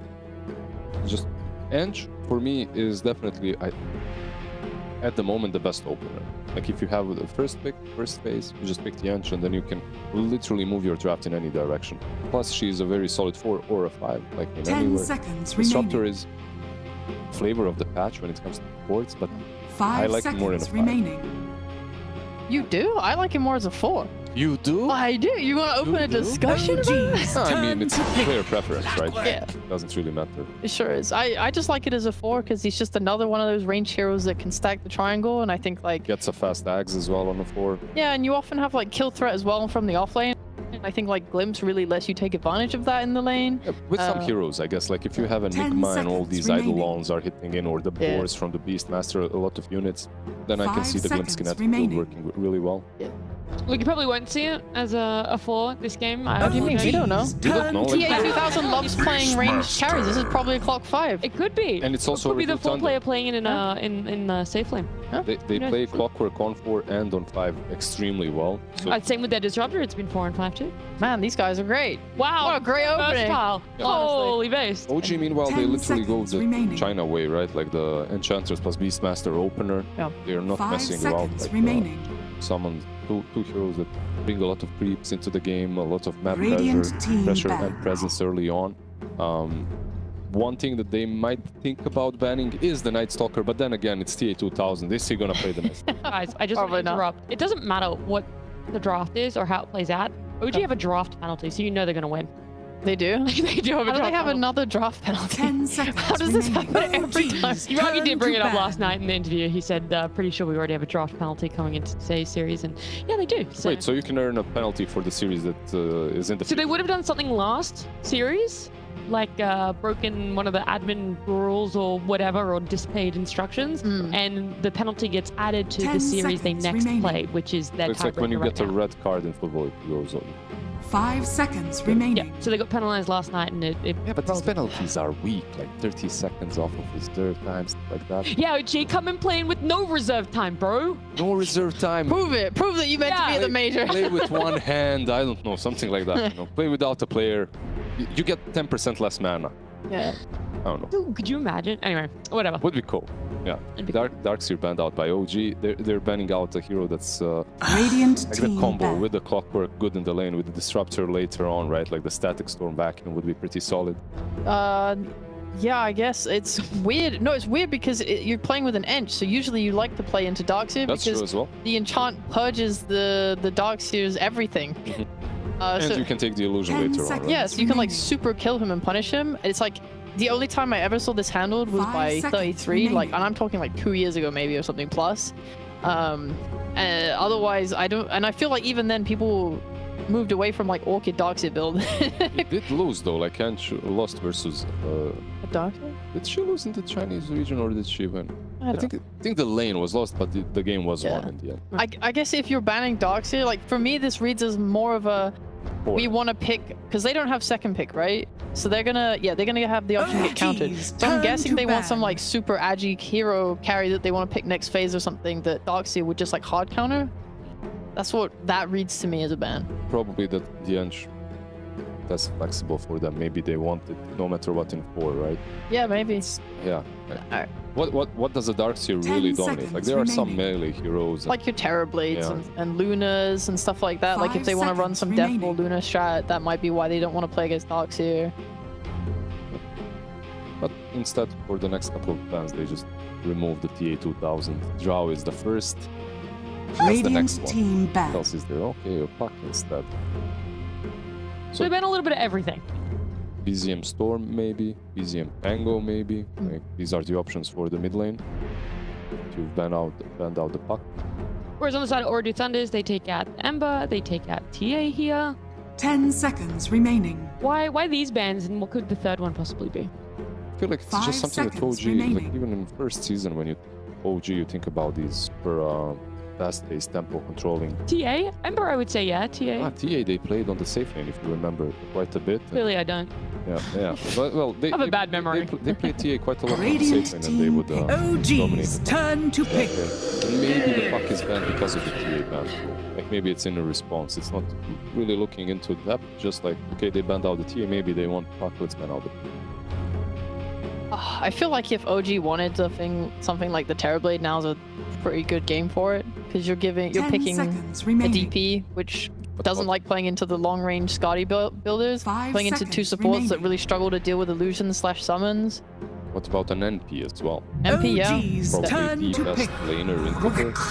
Yeah. Okay, they go with the Rubik first.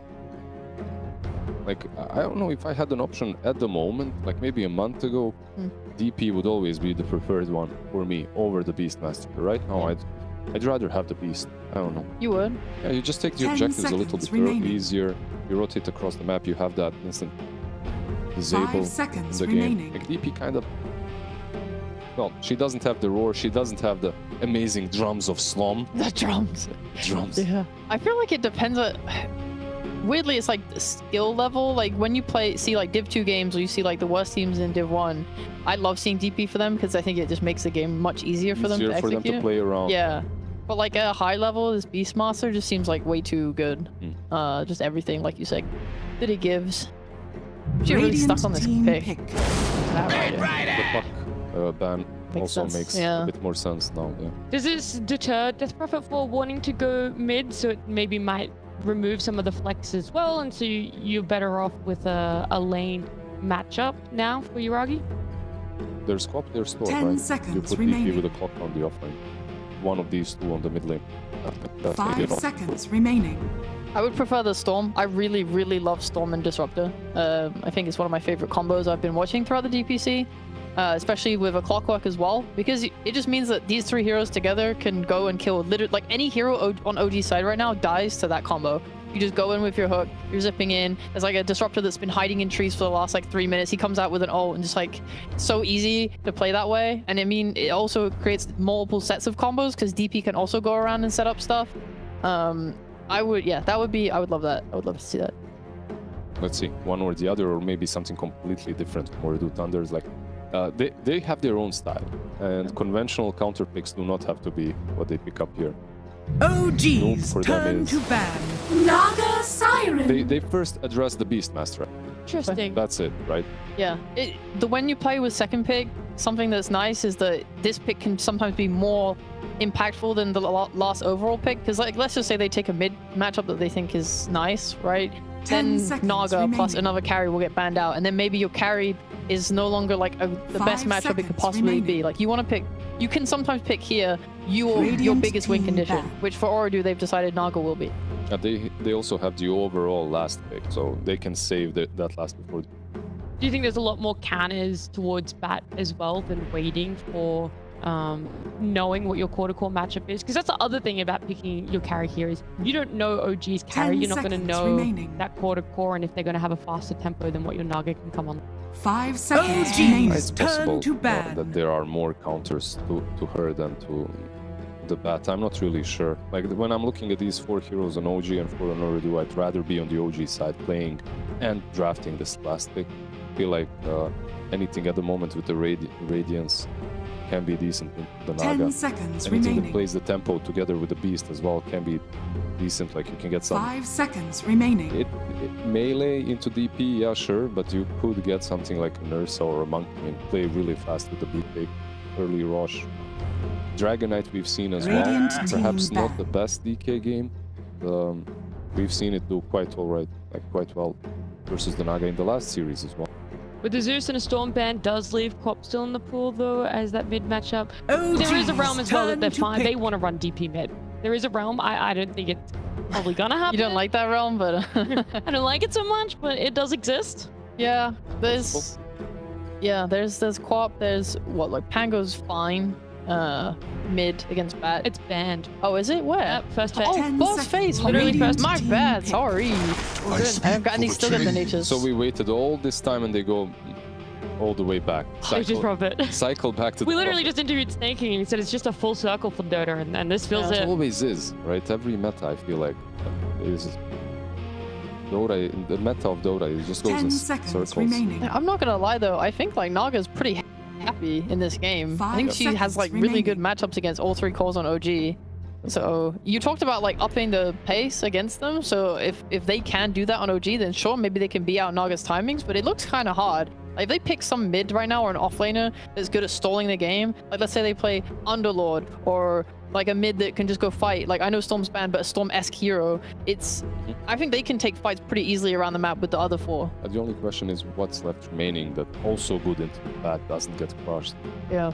That's perhaps my only problem that I'm seeing at the moment. Is Tiny? Oh, Tiny's gone. Tiny's gone. I see the Quap. Like that's probably the easiest one to go for. I was gonna ask when you said an offlaner that could still like Underlord, maybe a Tide Hunter as well. Just a nice big body in front of everyone. Yeah. So it's also pretty nice. Like why is this Tide also good? It's versus DEM and the Eng. Like you get a hero that can put his watermelon ass in front of the towers, defend against all these creeps. Like that's nice, right? At the same time, I still feel that OG have maybe a bit of an easier draft to play. It is on a faster tempo. You don't feel like they're on a timer at all? That, you know, if it goes past, let's say 40 minutes, it's very much all in favor of Ooredoo? No, I don't think they're on a timer. When you're playing with like 2 BKB piercing disables, you're like never really on a timer. Like there's ways for you to play. Yeah, and like nature scales really, really well into late game. So I'm like fine with their lineup, honestly. It's just more like when Naga hits her timing, I think Ooredoo will have then like the way to win the game. Maybe Tide is a little bit too slow. Like maybe their mobility between like DP and Tide and how they're like ult reliant could be pretty punished. That's probably my biggest weakness. Yeah. The playmaking on the side of Ooredoo Thunder is literally pop Exorcism, pop Ravage, and then wait for 2 minutes, do absolutely nothing. Yeah. Meanwhile, for OG, it's fight, 24/7. Just go. Yeah. Press the W key and keep running forward. We'll keep running forward into game number 1. It's OG up against Ooredoo Thunders, and our casters are Lyrical and Kezu. Thank you so much, Nat. I cannot tell you how excited I am to watch this game. Let's go. We've got a solid one. We're blessed today. A single best of 3. Yep. Winner goes to the major. The other team cries. Sadly. It has to happen. Somebody crying, but it's also going to be freaking hype for the people that win. Can you believe it? I can. As OT, I've been watching them like come up from Division 2. Right. Honest, they're very impressive, and they're so close to going to the major. OG kind of bouncing back right now. I do like what OG have going for them. There's a lot of tempo coming out with, you know, playing fast on the map. Already mentioned, you have Tide, DP. Can be very slow-ish and sluggish type heroes, so if OG get off to a good start, I think this map for OT, it could be very hard to play. And they have the perfect hero with their last pick, at least, to come up under those timings in the Nature's Prophet, and they just went for another one in the Tide. Just keep those alive. Those are some good parts about it, but could also be a little bit scary when we get to those later stages. And as we have seen in the first series, sometimes when people get nervous, these games get dragged out a little bit. So I think we're already into the game now. Game number 1, Ooredoo Thunder facing off against OG. Lots of good lucks, lots to have funs. Teams ready to pause. Little pause, what do you know? You know, we didn't have enough in the last series, but we only had like 2 or 3 later on. We have some more good lucks coming out as, I'm sure these teams are well aware and well accustomed. They've scrimmed each other a lot. Should all be very happy to be in this position, to be playing for the major.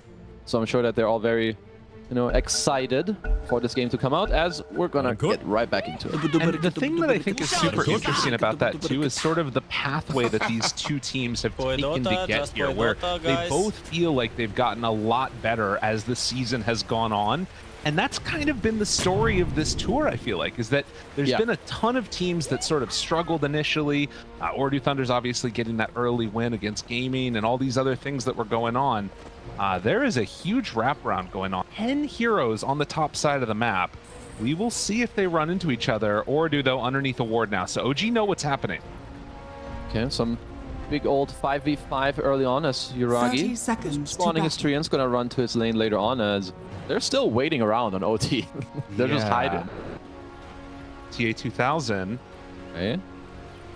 scouted there. They see him going on the side, and they're going for another wraparound of their own. So they're going to try and hold this, but coming in from the other side, Chu is there. Runs right into a couple of them. Can they chase him down? Woiter, he's in very far. Did he get blocked in by a couple of these Treants? The body blocks. They are solid, but will it be enough? It doesn't quite look like it. So OT, they are going to get away, it looks like, with maybe 3 bounty runes? 1, 2. Yep, should be 3. Well done. Could maybe think, okay, there could be some more pressure, but it's just people looking at each other. But OT, they do grab themselves 3 bounty rooms, which of course is very good for them. I have my eyes in this early game a little bit on Chu. I feel like this Bad Rider mid, they should really try to help him out. And with Nature's Prophet in a safe lane, perhaps he's going to be able to be freed up a little bit. Maybe you can get mid around the 3, 4, 5 minute mark. So that's something that I'm looking for. Well, and that is something I wanted to ask you about a little bit, was this Bat Rider versus Death Prophet matchup. We saw so much talking. The panel was speaking about, are they going to switch this up? Is this going to be a DP mid, or is it going to be switched to the off lane? What do you like about DP out of the mid in this game, and how do you think his matchup goes against BZM? So Death Prophet really doesn't like Bat. It's annoying in the lane. It's also annoying in the game because you get like pulled into a team and then you can get bursted. You don't really want to like randomly pop your BKB. For them, they shoved it into the mid lane in order to get this Tide Hunter, which is very good against the OG's heroes. Tide against Beast is great. You can't really get lassoed, you'll always break free. You're good against the Natures, but as we mentioned before, it is very slow with your own draft. So they need to get to this timing nicely, and then their draft will be A-okay. Right now, getting right on to Taiga, but they turn and try and find Kaori. Going to be able to find and pull him back. Another couple of punches is all they need, and they got First Blood. Taiga picks it up. Right, level 1 lift. This is why you don't always go for the same skill build, my friends. Be creative. Nice little bit of flame. I love that. Has to be. Yeah, it's good stuff. I've also been good times with sadness. But let's see, TA2000 already down to half HP and DM. Will be able to get that deny there as Carry tries to get a little bit of punishment. Runs right back into the lane. And it's going to put the hurt to Taiga a bit as they're pulling the creep with. Hey, he just wants to continue to body in this lane. I love that DM has a Ring of Bazilius down here to just spam out the Naga. Top lane, I think, should be good for OG. You have a lot of harass coming out with the Impetus. You have Treants. So early on, this is a lane where Tidehunter can struggle. It's a lot about how you get to this level 4, like pretty nicely, maybe with a Ring of Health. Then you're just going to be chilling in this lane. Get off to that hot start there and sort of sit in front of these towers. Yuragi is going to be much less effective with the movements around the map. We can peek back in briefly onto mid and what's going on there. 11-6 on the Death Prophet versus the 5-2. So the early laning at least going very much into Noob's favor.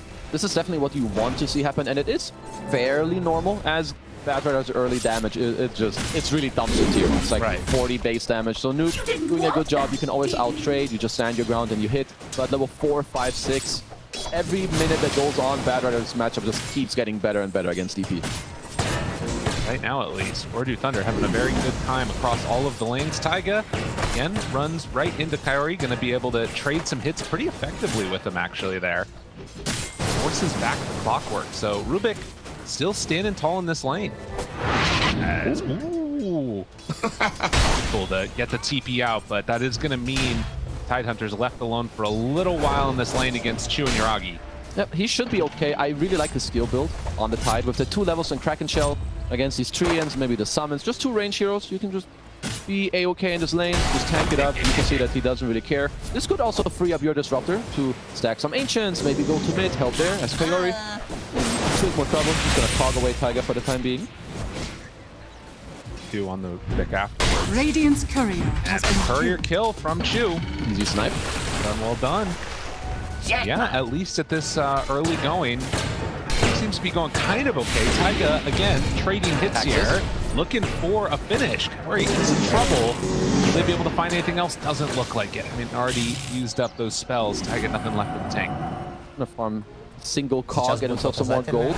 As DM, get his bottom lane once you get these arcanes on Beast. We've seen a big shift of these Beast matches. You don't just rush the helm anymore. You can buy these arcanes with the +4-second spam, the waves, and you can really start to create a lot of problems for these illusion heroes, like your Naga Sirens, your Terror Blades, and yeah, could be very annoying. Only 100 gold away. Mark, gonna get found in the river too. Yeah, lane up there, a little bit better for him. Oh, miss a pill! Oh! Able to survive through that one. But Yuragi trying to find him. He get in range. Okay. So teleportation used early here. Second cooldown. Well, down bottom, talked about those arcanes and the pressure they can put on. Taiga is going to have to back away from Kaori and TA2000. TM will back out of there. Doesn't quite have him yet, just the Bassi for him. Fan also when you steal net on these Naga Sirens, you pressure early on in the lanes. And I do wonder if Chu wants to eventually look to perhaps leave this lane, because we talked about the Tide. He has 2 levels on Kraken Shell. He's doing pretty fine, and this is around the timing where you can really look to play around BZM, especially when the enemy mid is a Death Prophet, something that is more volatile.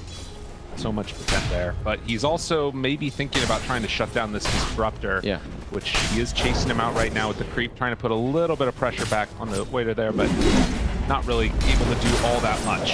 DM spams out the axes, and that moving in. Taiga trying to keep him away. Does have that lift, he needs to use it here, but saving it for the moment, and instead wanting to go for the all-in play for the kill. Are they going to be able to do it though? Another round of axes in just a couple of seconds. DM finds the finish. Taiga again living through it as DM survives. Just very nice man up as mid. Oh, hello. That is a big play. BZM gets brought down a little bit too late with that rotation from Chu. Ooh, that is big from Noob. Like, you get this level 6, you communicate with Omar, yo bro, commit. Also, look at his build, the double crown. He's gonna go for the Atos again with the magic wand and the siphons. He just baited BZM, and now their mid tower is taking quite a bit of pressure here. Back into it. That's not doing that much, but maybe with numbers. Oh, hello, Taiga's here and Yuragi. Yeah, they brought everybody. Chewy gets clipped back in, but that is going to be Noob fully healing off of everybody. They've already killed off Chew, but well, they have enough damage to bring them down through a second regen life. Really, really nice rotation by OG. You can just see why DP really hates these heroes. It's Taiga. Oh, it's in trouble. Kairi looks like he's going to be able to finally find him and try and bring him down, but no, gets away again. The battery assault not able to chase down that Rubik, and a bottle charge passed over for BZM. Glimpse, flame break, pushback. but it looks like with stick charges, he's going to be alive. Action-packed. Yeah, everyone just saving each other, TPing around. Yuragi's already TP'd twice on this map around, ended up being mid. Very nice move there. Has Wooter on the tide. He's just kind of chilling, has his arcane boost, pulling the side camp, gonna have more farm in the lane. So yeah, I would say that OT, in terms of the laning stage, they're doing a very good job. He keeps on finding. Those two have just been having like a fisticuffs battle, going at each other constantly.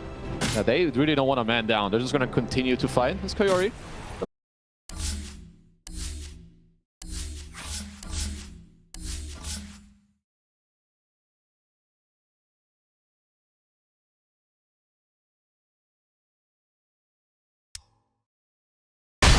For me, I can continue to play in this lane, as DM is getting closer to this dominant.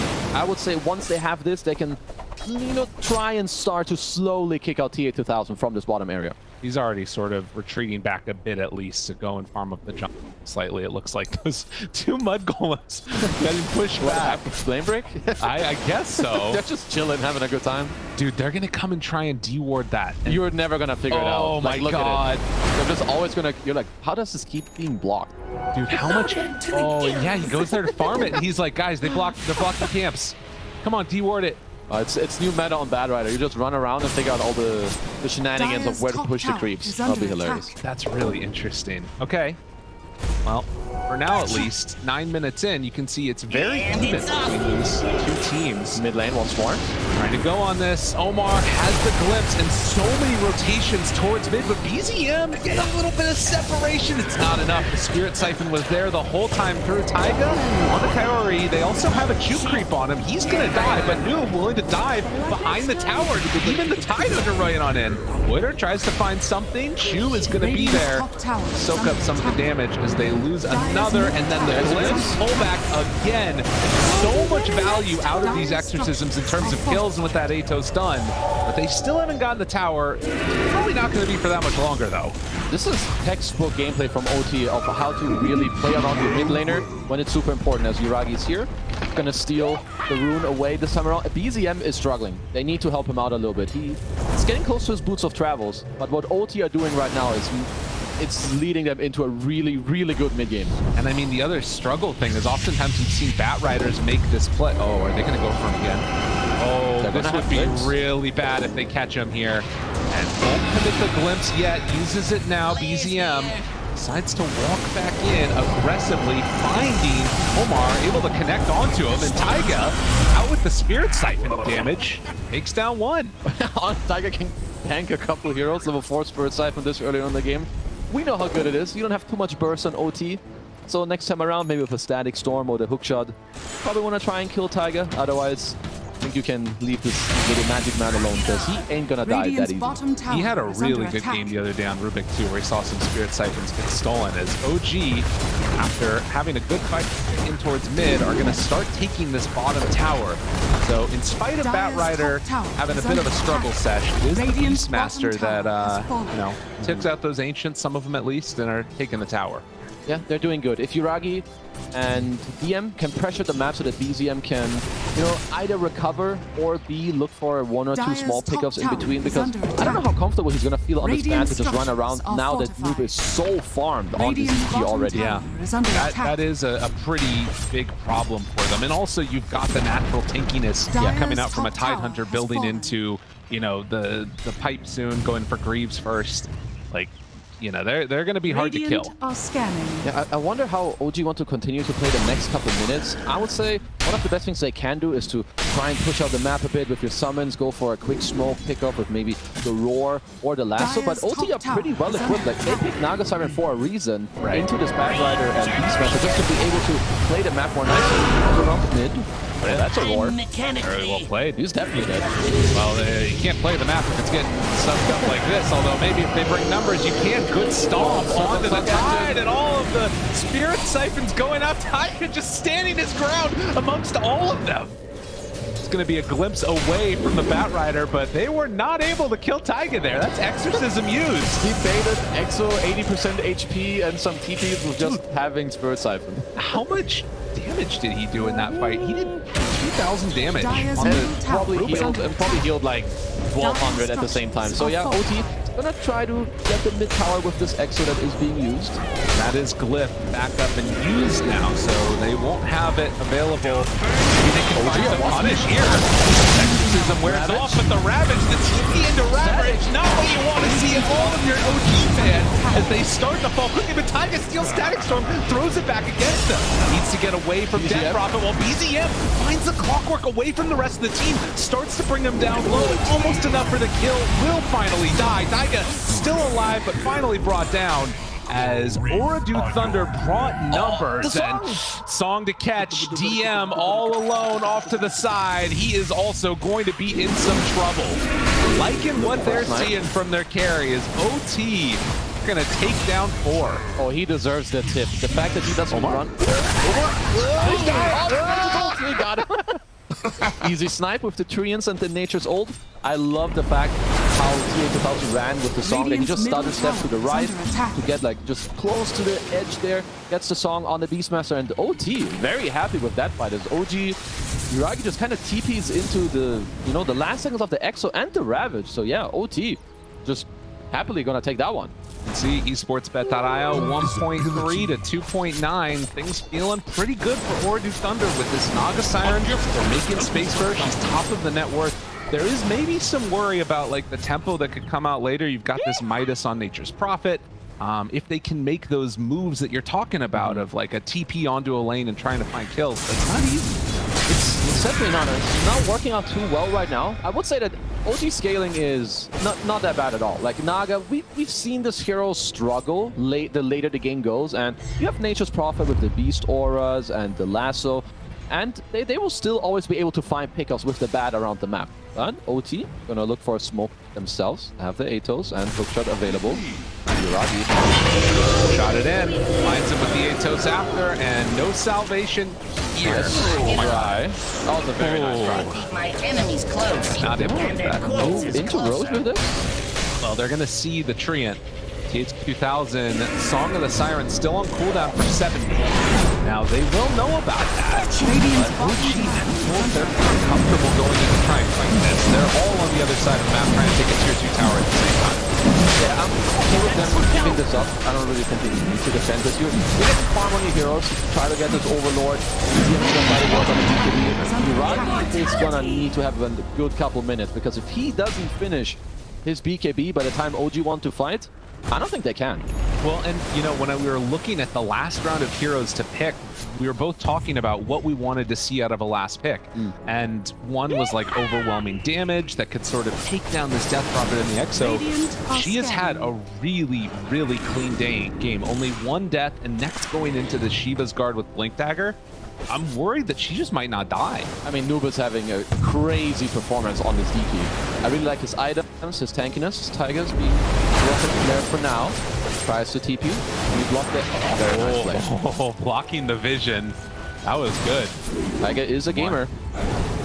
But again, when the highlights are you not dying to a Naga Siren, it's maybe a testament to some other issues going on. I mean, there is going to be a couple of things for OT where in the next minutes they're very strong. They have the Hood completed, they nearly have Greaves on the Tide, they can play the map with the Naga. OG need to get through this, try to get to their BKBs, and then aim for fights where, yeah, they're going to have to play a little more around the bat right. I feel like BZM has had a little bit of a silent game, but that's more because OT has just been playing very well. Yeah, they've been playing very fast, bringing a bunch of heroes there mid to try and enable Noob. So for Ooredoo then, do you think that you sort of try and send heroes back to deal with this bottom tower? We're seeing Tidehunter around here a lot, or do they just try and shove it down in and take tier 2s? I'm okay with Tide doing this, as long... They should do this until BP has Exo, and I think then you can look for a tower more aggressively. As TA2000, he's chipping down top, but there's no way OT should give up the bot tower. If OG stay here, you should just go here, sweep across the map, and kill them. Yeah, they cannot fight them right, is what it feels like, for sure. And a 2,000 gold lead as Greaves are now done. This is a really good timing for Ooredoo. Chu, I don't believe, is going to be able to solo take down or do anything where even with the TP incoming from Yuragi. I mean, this Tide is a huge problem. Wherever this guy is, it's OG cannot fight in that area whatsoever.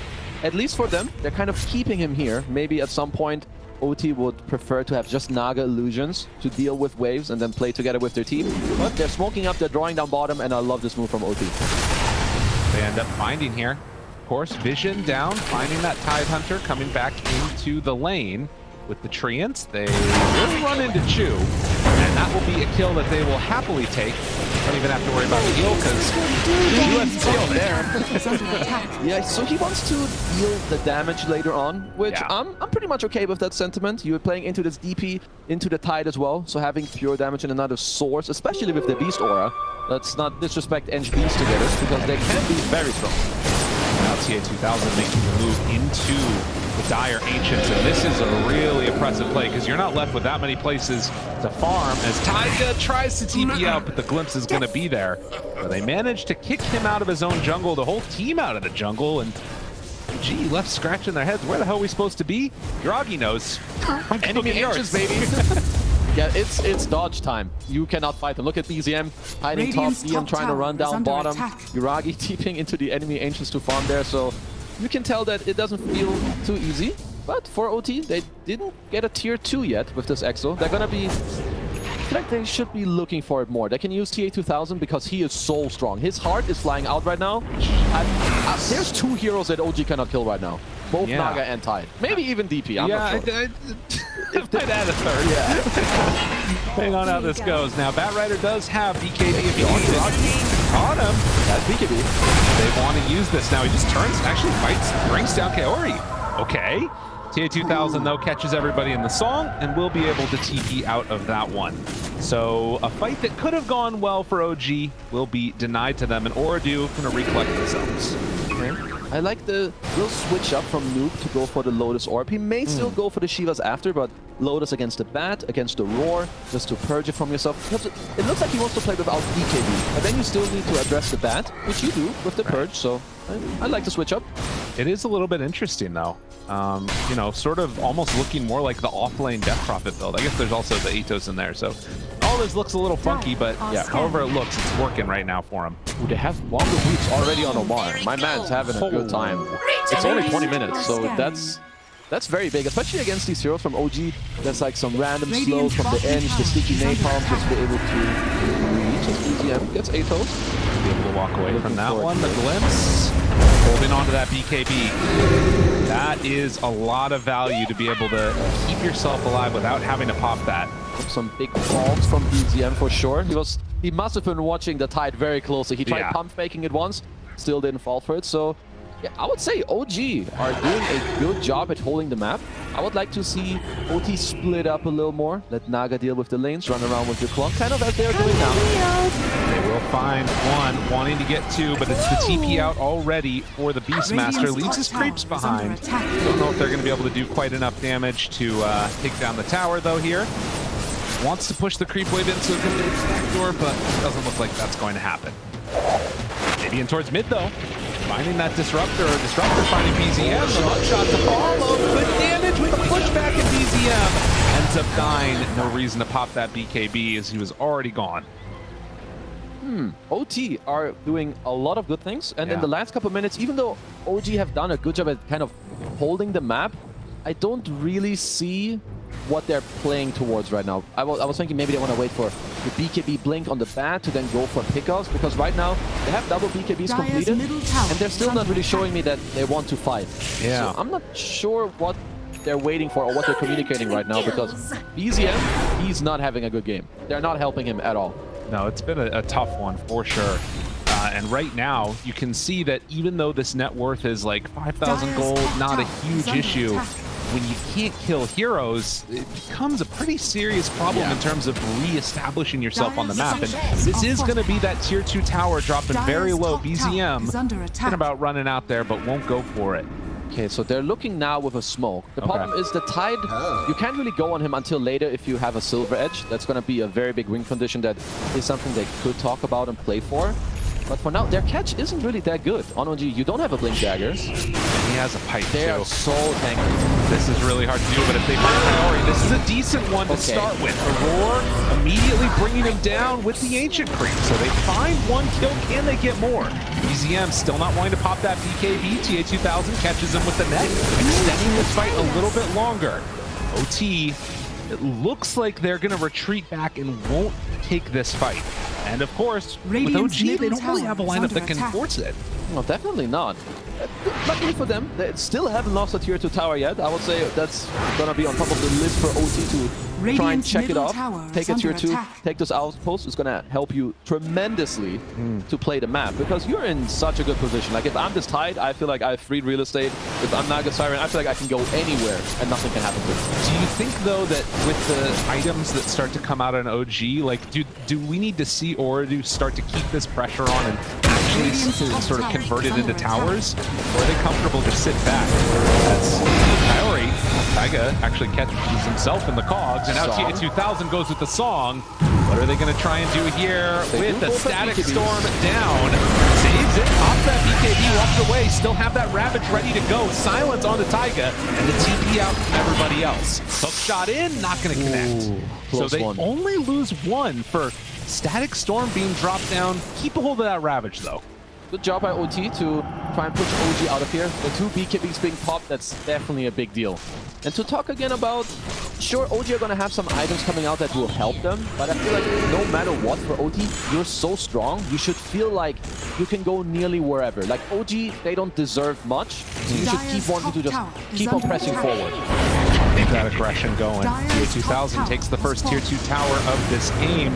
Well, now bottom, Treants are pushing it out, but the 4-stack TM, a little bit of separation there, but eventually they will have his number, although TP's out, barely gets out of there. Oh my god, he lives. And on the other side, Kaori goes down. Okay, Rocky tries to back away. He's gonna get that sprout on to Noob, and well, blink away, Taiga keeps himself alive. Choose in no man's land, but does have a 4-stack. Down bottom, they're taking that tower. Do take the tier 2, and he's stuck there for the moment. Tries to TP out, and he will manage to.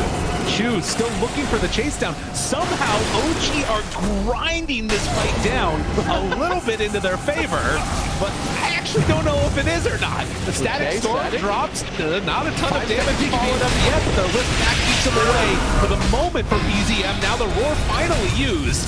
Rocky turns, wants to fight, punching away at the TA2000 and onto this Tidehunter. They have enough damage to beat that for so long, and finally, TA2000, the unkillable, gets brought down. What the hell was that fight, man? What even? Okay, so there was some stuff going on there. Kaori was in a triangle. He already died. The Noob ends up getting clipped. OG did a very good job in hiding this fight and holding their BKBs for like 20+ seconds. Yeah, that was really impressive to see.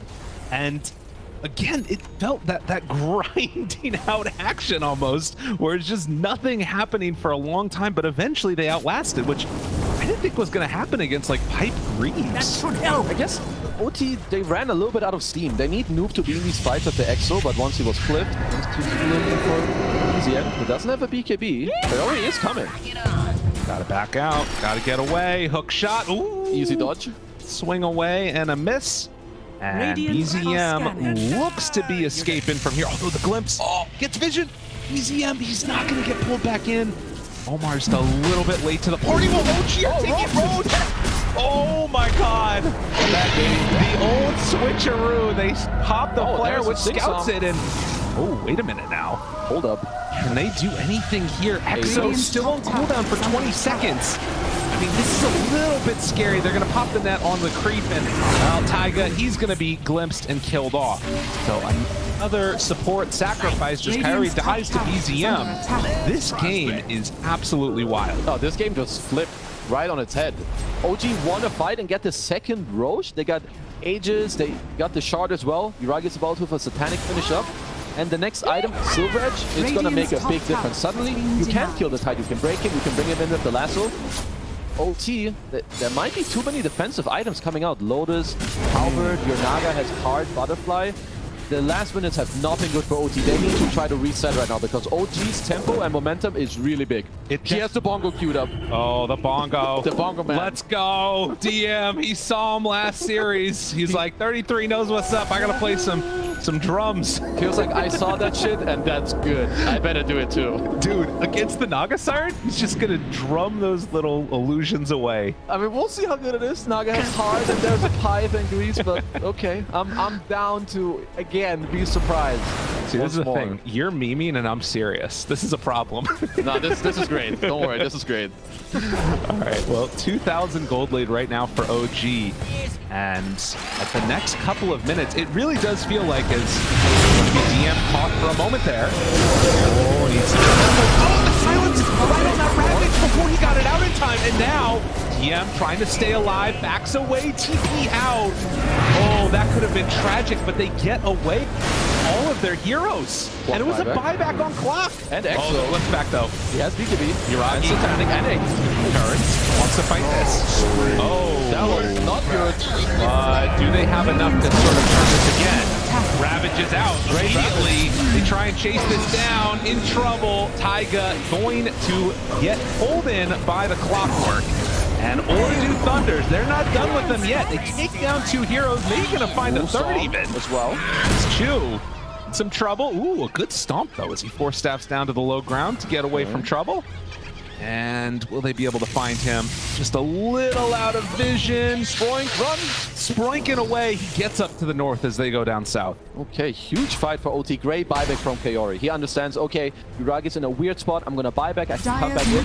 And it's definitely a mistake popping the Satanic and BKB before he died there. Perhaps, you know, you die with the Aegis, you come back up, but OT, they use it, win the fight, run down mid, and get the tier 2. And now it's Outpost time. Time to head on in there. You can see this Dota Plus win probability, 78% right now. Feeling very full of themselves.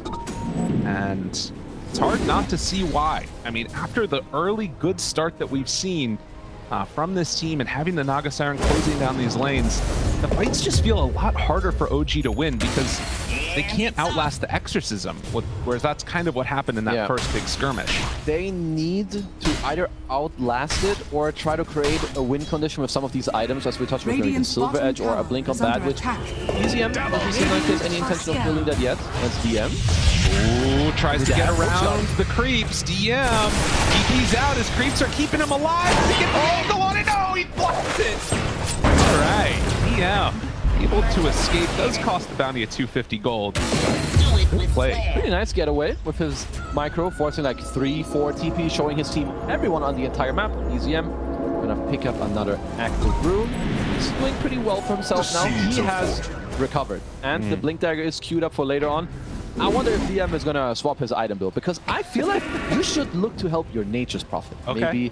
Maybe you go the other bongos. You buy an actual drums, or you buy an AC for your Nature's Prophet. Some stuff like that, but let's wait. This is new tech. It is new tech. I'm interested to see how it goes, because the other thing is, like, maybe it's that extra bit of damage that takes Death Prophet down that much quicker or something.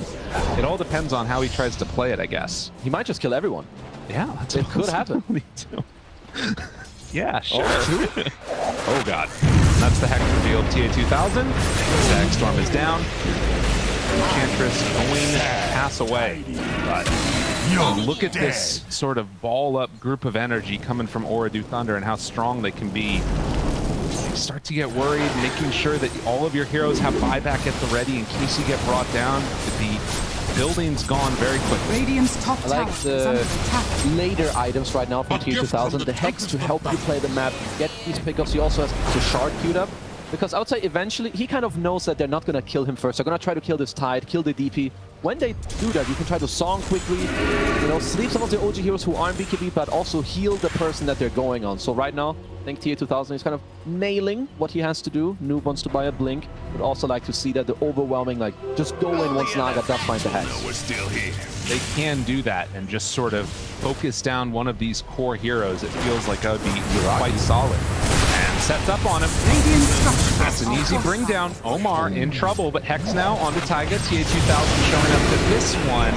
Will try and force staff and stay alive, but not going to happen. And the hook shot from downtown finds him. Does have the BKB at the ready. Saving it for the moment as he gets ready to BKB and then TP out. And that was Exo used too. Ooh, that was very close. Kaori, he sniffed him out with the rocket, against his TP, but Yuragi patiently waits with the BK and the secondary TP. Luckily, he's playing the one here that can still get out after you do get cancelled. Yeah, trying to get away. Does not want to get caught by this clockwork. Hookshot still on cooldown for 15 more seconds. And less than 1,000 gold separating these two teams. With what, 39 kills in They're looking on Noob. 32 minutes. Get him. Looking for that flame break. Push back. It's scary though. Ooredoo. Oh, hello. Just saying hello. Maybe we can find them with the tendrils of the deep. Trying to get a BKB charge. Yeah. Very easy with Tide. Get in there on 5 heroes. Hope they pop it. Right, exactly.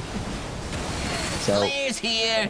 like we said, very even game right now in terms of the net worth, but the game state, it feels like everywhere TA2000 go, people just die. And speaking of which, really quick enough on the Hex there, I get able to dodge away from the trouble. EZM did swap up his build from not finishing the Octarine to actually getting this Blink Dagger, and they need that. The way that they need to fight is you blink in, you grab a guy, and you need to try and kill him. Especially when Roche is, you know, starting to respawn from 50 seconds from now. You need to start talking about these win conditions, how you want to play the fight, and at the same time, Yuragi is going to have the Silver Edge. So if you can combine these two timings on the Tide, it could really break the next fight. Of course, the biggest time. That's that. The drums of Schlom almost coming online. Gonna Schlom all over them. They got 400 more gold for the Beastmaster, and DM is going to be ready to go. I mean, in the Roche pit, I mean, that's a crazy amount of damage if everybody's grouped together and you get all of the drum actives on them. You're dealing a lot of damage, and you're healing at the same time. Oh, yeah. And the other thing is that on this team for Ooredoo, not a single hero with BKBs. That's something to consider. They're going to take all of that damage. Yeah, you only have the pipe. So there's going to be some type of, you know, help, but yeah, there's no BKB there. And there's going to be an even bigger timing later when you can double bongo. As Chu is queuing up the drums into the bongo boots himself. I feel like that was the real timing Tundra had in their game. The bongo. The double bongo. Oh, just start a band in the mid game. Nobody knows what we're talking about. That's good. That's good enough. Okay, sounds we good. have 2 other people that kind of know. Maybe. That's fair. Shout out to you 2 people out there. Well, Osh, 35 seconds till it's capable of respawning. As OG still splitting half of the map, and TA2000 does buy a BKB now. So that does solve some of those issues at the very least. We'll have to watch and wait and see if indeed fights go the way that they want. Also, an Aghanim Scepter being built for Disruptor, 1,200 gold away for the Disruptor Ags. That's also very big. We've seen this so many times, and this hero is just so good at all stages of the game. Always has something to play for, people to play with. So Omar is trying to make his way there as Schlom has been completed. And for OT, this next Roche fight, I hope that they're talking about buybacks, because if we look at how OG want to take the fight, I said it before, they need to like blow everything on one guy, kill him, and try to keep the fight going. If you have buybacks, that is a big deal against that. Okay, so one thing to keep in mind here, Ooredoo do not know about the drums yet. They don't know about this Beastmaster Aghanims. He's in a smoke, and they're heading on into this area. This is also the pivotal fight in terms of which way this game could go. If they get a good initiation off, it could be rough for them. Already popping that Wrath of Nature, but Ooredoo likewise, they are in an incredibly strong situation. Taiga on the cliff breaks the smoke there. That's a really good ward. Does he manage to get in there? Smoke broken on Noob. They catch vision for just a moment. Now backing away. Can OT find the right initiation on him? Looks like they won't quite be able to connect. They have a couple of really interesting wards too down here inside the Dire base, so they even see the Enchantress. Yeah. I like this TP from Yuragi. When there is this standoff where Roche is up, you can use the fact that you're so global in Nature's Prophet, TP bottom, try to push in the lane, force some reactions, and then maybe take back your own jungle as OT. I think they know. You need to make a decision soon. Maybe you have a jump mid, because otherwise you soon have to go down bottom. They're already pinging it. OT about that. Heading down. Will send Omar, so no Static Storm in this potential fight. As the rest of the team grouping together. Look at the ward they have. Can they catch him? Getting vision, see everybody. DM thinks about going. TA2000, he's in the pit right now. Throw out the rocket flare, BZM revealed for a moment. Maybe they try and catch the Disruptor off guard on the other side, but no, they're just going to take the tier 1 tower. So continuing to take these objectives. as Omar is stuck bottom. These wards for OG are a big deal. I mean, even for both teams around this area. There's 4 wards around this road pit. I would really like to see Yuragi buy out the Silver Edge because it gives you this next win condition in the fight where you then suddenly can kill the Tide first. I mean, he's holding a lot of gold, so, you know, you can spend some of it. Yeah, he's ready to go with this one. And of course, like we talked about, having this Nature's Prophet, it creates this other weird dynamic where Omar just has to stay down bottom. Now, that being said, he is farming up towards his Aghanim Scepter. Yeah. Almost has it done. And that could also make the difference in these fights. Roche is up. OG do see it. Have a hook there. Hook shot in. Looking for one. Lift after from Taiga. TM turns. Rabbit goes for it. Go to all of them. Wants the follow-up damage. They don't quite have enough yet. Taiga stolen. Hook shot backs away. They have Disruptor Aghanims. TM going to BKB TP out. Manages to escape. But with Exorcism popped, OT, you got to imagine they're thinking about the pit. Okay, Silver Edge has been purchased. No Ravage. Halfway Exo still. DM got his BKB used. Omar has this Ags. They see it though. Of course, with these wards in the area, they see everything that's going on OG. And they come in and contest Roche down to about a 3rd HP. Taiga starts spamming things out. They find 1 kill, but that's going to be the song. What's the follow-up though? Do they have any way to get out of this? They're going to find BZM. He is caught in trouble with the lift down. Taiga, no! He's getting left out low, but BZM able to survive through it. The save was there. Yuragi forced down to the other side. It's an AKB off, and there's the turnaround. OG find a couple more, but T2000 doesn't do too much damage. Can Yuragi Santos? He finds it there to the side. Still the roar is there for the save. And OG, they're going to take this fight. They're going to take Roshan. What a rundown. Another one. The saves coming out from Taiga, and OG come out on top with no buybacks needed. And another, just a classic DD after you win the Roche fight. It spawns right there. Yuragi can easily take that. They can look for more. Dispel using these fights of how they save each other. Continuous roars with the lifts out from Taiga as well. Beautiful. And that is the danger, right? Of course, you've got this Song and the Static Storm combo, but Rubik is still broken. I mean, Taiga just showing why it's so damn good. Oh, Radiant's what out of there. And then, of course, the Force Staff on the other side, right before that kinetic field gets up. He gets off the BKB. So, like, look at how low HP they are when they continuously save each other. Absolutely insane. And at the 37-minute mark, having taken that Aegis, and you see just the eventual beatdown that commenced, a triple kill for Yuragi. OG, they come out on top with this Aegis. Where does this leave us for Ooredoo Thunder? I mean, it still feels like they've got such great, strong heroes that are hard to bring down. Radiant are the problem is for them, it's maybe hard to kill the heroes, but their damage is starting to really taper off. Like, if we look at their items, it's very defensive. There's not so much damage coming out, but for OG, they are scaling so well. Yuragi has a DD bottle up for the next fight. He's going to finish up an AC. He has a Rapier queued up. I don't know if we're going to see that one come out.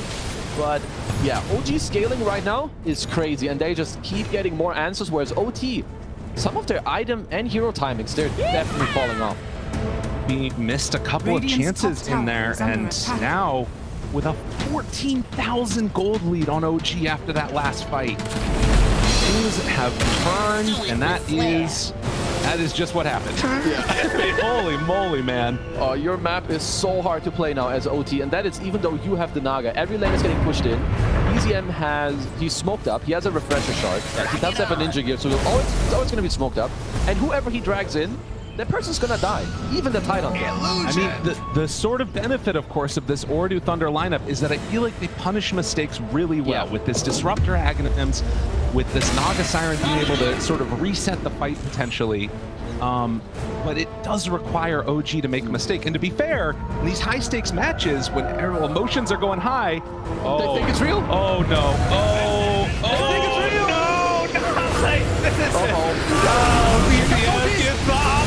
like this. You're dead. As the chase down is there. TA2000 with a TPOA. They find and kill that Disruptor, and now looking for more. A hook shot comes on out from Taiga. A double kill for Yuragi. What a brilliant bait. BZM doing them dirty. Gets 2 kills without even using Lasso. Now he still has 1 available. Has a refresher shard. If you're OT, you better think twice about how you're defending this base, because this is not easy.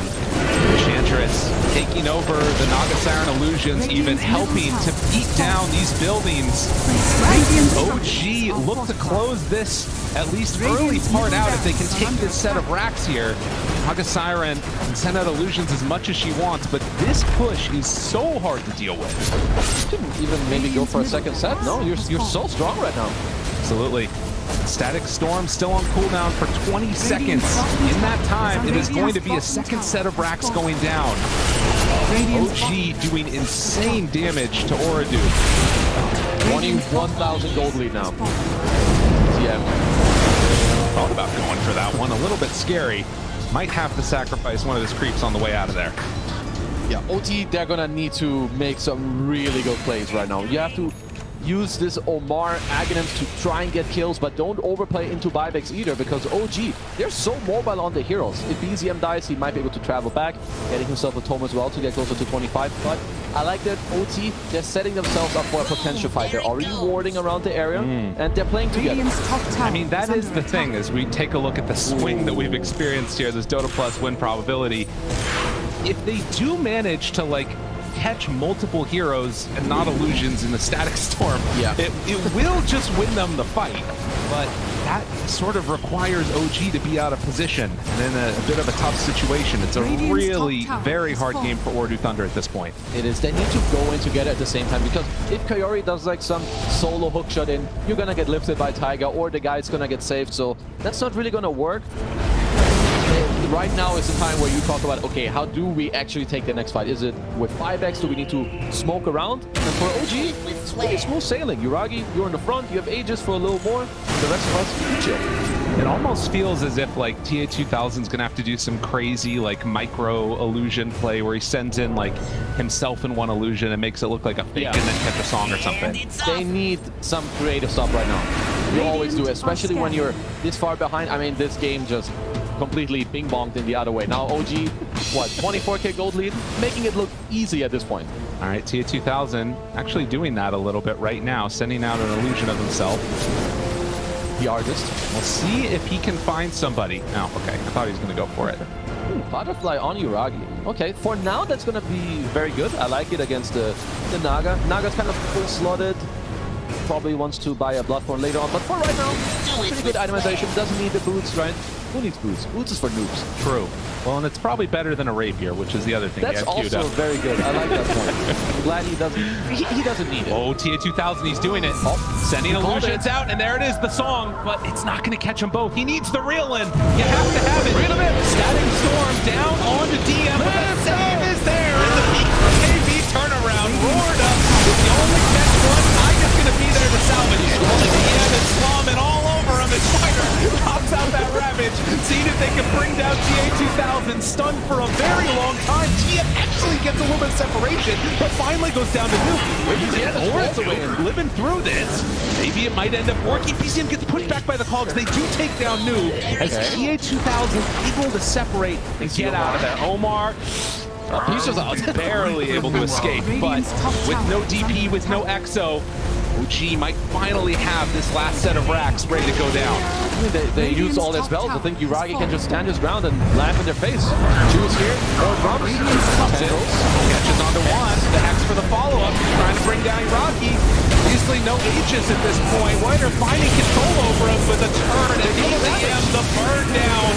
Yuragi survives through at least that first salvo, and now as the rest of the team groups together, OG, they're going to take game number one, trying to go to the major. Ooh, they really punched back in this game. I like that they were patient. You know, I was questioning, are they being too patient? What are they waiting for? But they were just waiting for the right opportunity, correct items. OT might be hitting themselves a little bit. I think they had a great timing in this mid-game.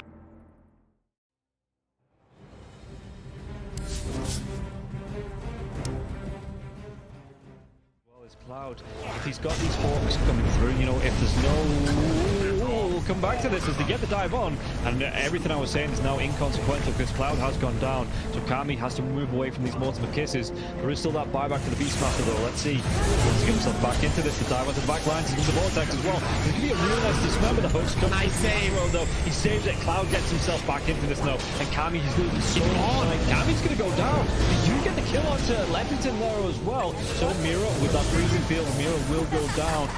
No damage to the hooks. Yatsuo still in that push wall. He's getting them back. They get the buyback out from the poach and Storm Spirit. Everybody from the side of Hydra. They don't want to be giving this one up now as well, but they take down Leppington once again. That's the dieback on the Disruptor, and Yatsuo, what can he do? The hook, it's going to be blocked mid hook. This is the dieback on the Cloud. Cloud, can he get himself away from this one? He's still being harassed up by Collapse. One more right click, he goes down. That is going to be the Beastmaster dead for 115 seconds, and now the chase is on for the rest of the side of Hydra. This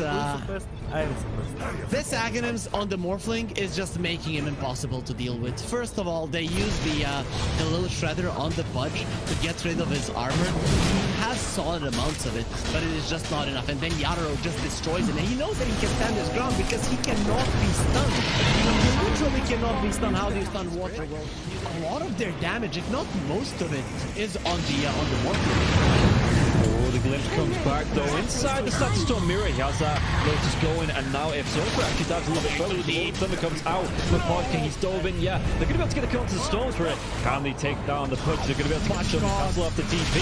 He's going to be dead. The Storm Spirit though, he has brought back, and they've got no kinetic field, no Static Storm. And like you say, they're even going to be able to get a lockdown onto Cloud. Everybody on the side of Hydra, they just overextended, and we praised them in the first game for respecting the power of Team Spirit here, but Hydra might have just lost the heads a little bit, and the buybacks, they're going to be forced out, but I don't know if it's going to be enough to defend this base with the Pudge being down, with no Static Storm for the next 27 seconds. Spirit, what can they get from this?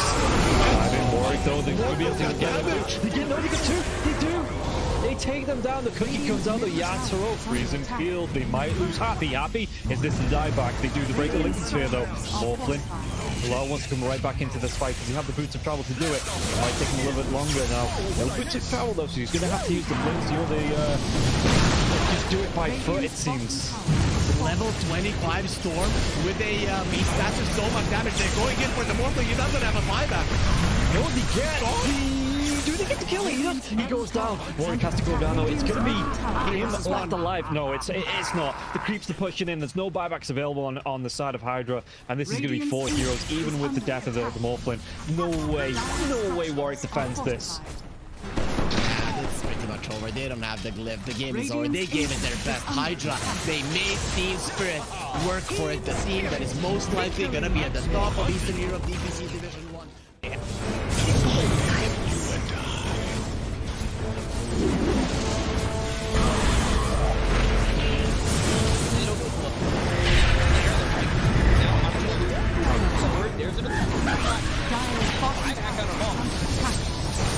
Radiant's middle barracks Radiant's middle barracks has fallen. Scouts, you want to commit. There's just not enough damage. Crimson Guard, Atrophy Aura, Rubik's Fate Bolt, all this damage reduction. Let's see the combo. Bit of Malice. Strong in by the Disruptor, and now we're going to be hitting from winning back up once more. Bit of Malice, and Malice in it. They'll lose him in mind control. Rent it back towards Amara. Trying to run from everybody on the side of Gaimin Gladiators. Radiant's middle barracks are under Siphoning attack. and getting back into the base. Has fallen. Alive. Yeah, I think when it's time to call it, it is time to call it. They have no business left in this. And didn't get the tether off or something. I think it got broken. Either way, I like the ghost up to purchase. That was pretty heads up, but we are back and there's a smoke action. There's the divide right there. They're going in on Q. There's the hit. Okay, get that hit off. 123. Knocked. What damage? He's dead. Oh my god. Nothing.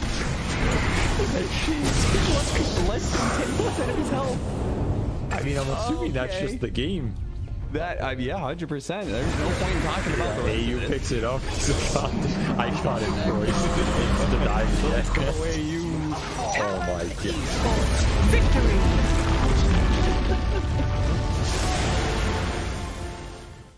finally get to see them have a little bit of lead. But they need to have good vision, good entry to engage. We're down up on high ground. Bobica, red panda. This would be huge if we can find it. Static storm before the tombstone. Not bad. Stone from Ooredoo. He's thrown now. There. Starting to drop down. I love TK control for the moment. He does manage to get that one away. And the supernova down. TK barely surviving. And it's just going to be one down at this. Oh, White Album, the dodge, to hide away, the heal's coming in. They hoping for a save, but the PKB is out, and they're going to jump onto him. He has to back away. They have lost White Album again, and now Tango in trouble. Who is going to drop Aster? These fight so well, and they quickly take down that Undying. And remember, it's ages, so they didn't really care about giving away. Make the 10 ace profits.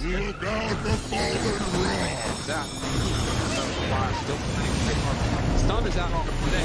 Didn't have a BKB available. Bobica dropping low and on back in. They have a Bobica. Doesn't look like it because the black hole is there. That's on the agent. He doesn't have multi if he comes back to light. And Aster, they might take full advantage. Move. Radiant's bottom Rax has fallen. Up the bottom. Finally, Aster full advantage. They're building. Radiant's middle tower is under attack. Oh, just for a brief second, had more network. There it is, back again with the higher network. When you click on the L, it's not really an inspiring network. Blink, BKB, Radiant. You might be able to get on top of a hero, but that's not the shot that's able to 100-0 here. Like even this Undying inside Static Storm, able to then get up to Slash Golem from away. They have that to try and keep him alive. Makes the move, and again, into this fight without Monet here. Pretty good for them. Right album, but now Monet is out. Now they're in a lot of trouble. The team should kill him. Okay. Alright. Pops ulti. Now the turn. Punching. Getting away. Sort of survived that first salvo. Very strong. Supernova down, pops the PKB. Ooh, he's just caught here. They want to get the kill. That's really and now the chase. The avalanche, the toss. Thinks he's going to give up his life also. Then Monet is way too strong. This might just be the full set of racks going down bottom. Aster, way too strong for Ares. Like Ares the GP. Oh, they're done. Okay. I was wondering. It looked like it was that type of game. Yeah, it kind of was. It's like a game where you're an out. Not really ever been in the league. Victory. He hasn't really never protected himself.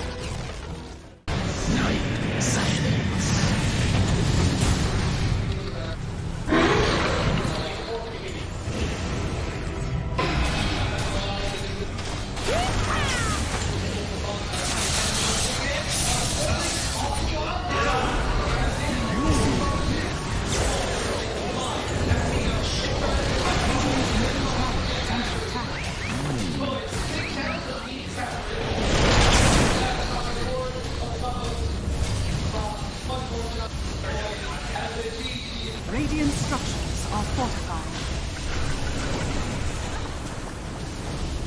Radiant's middle tower is under attack. Radiant's middle tower has fallen.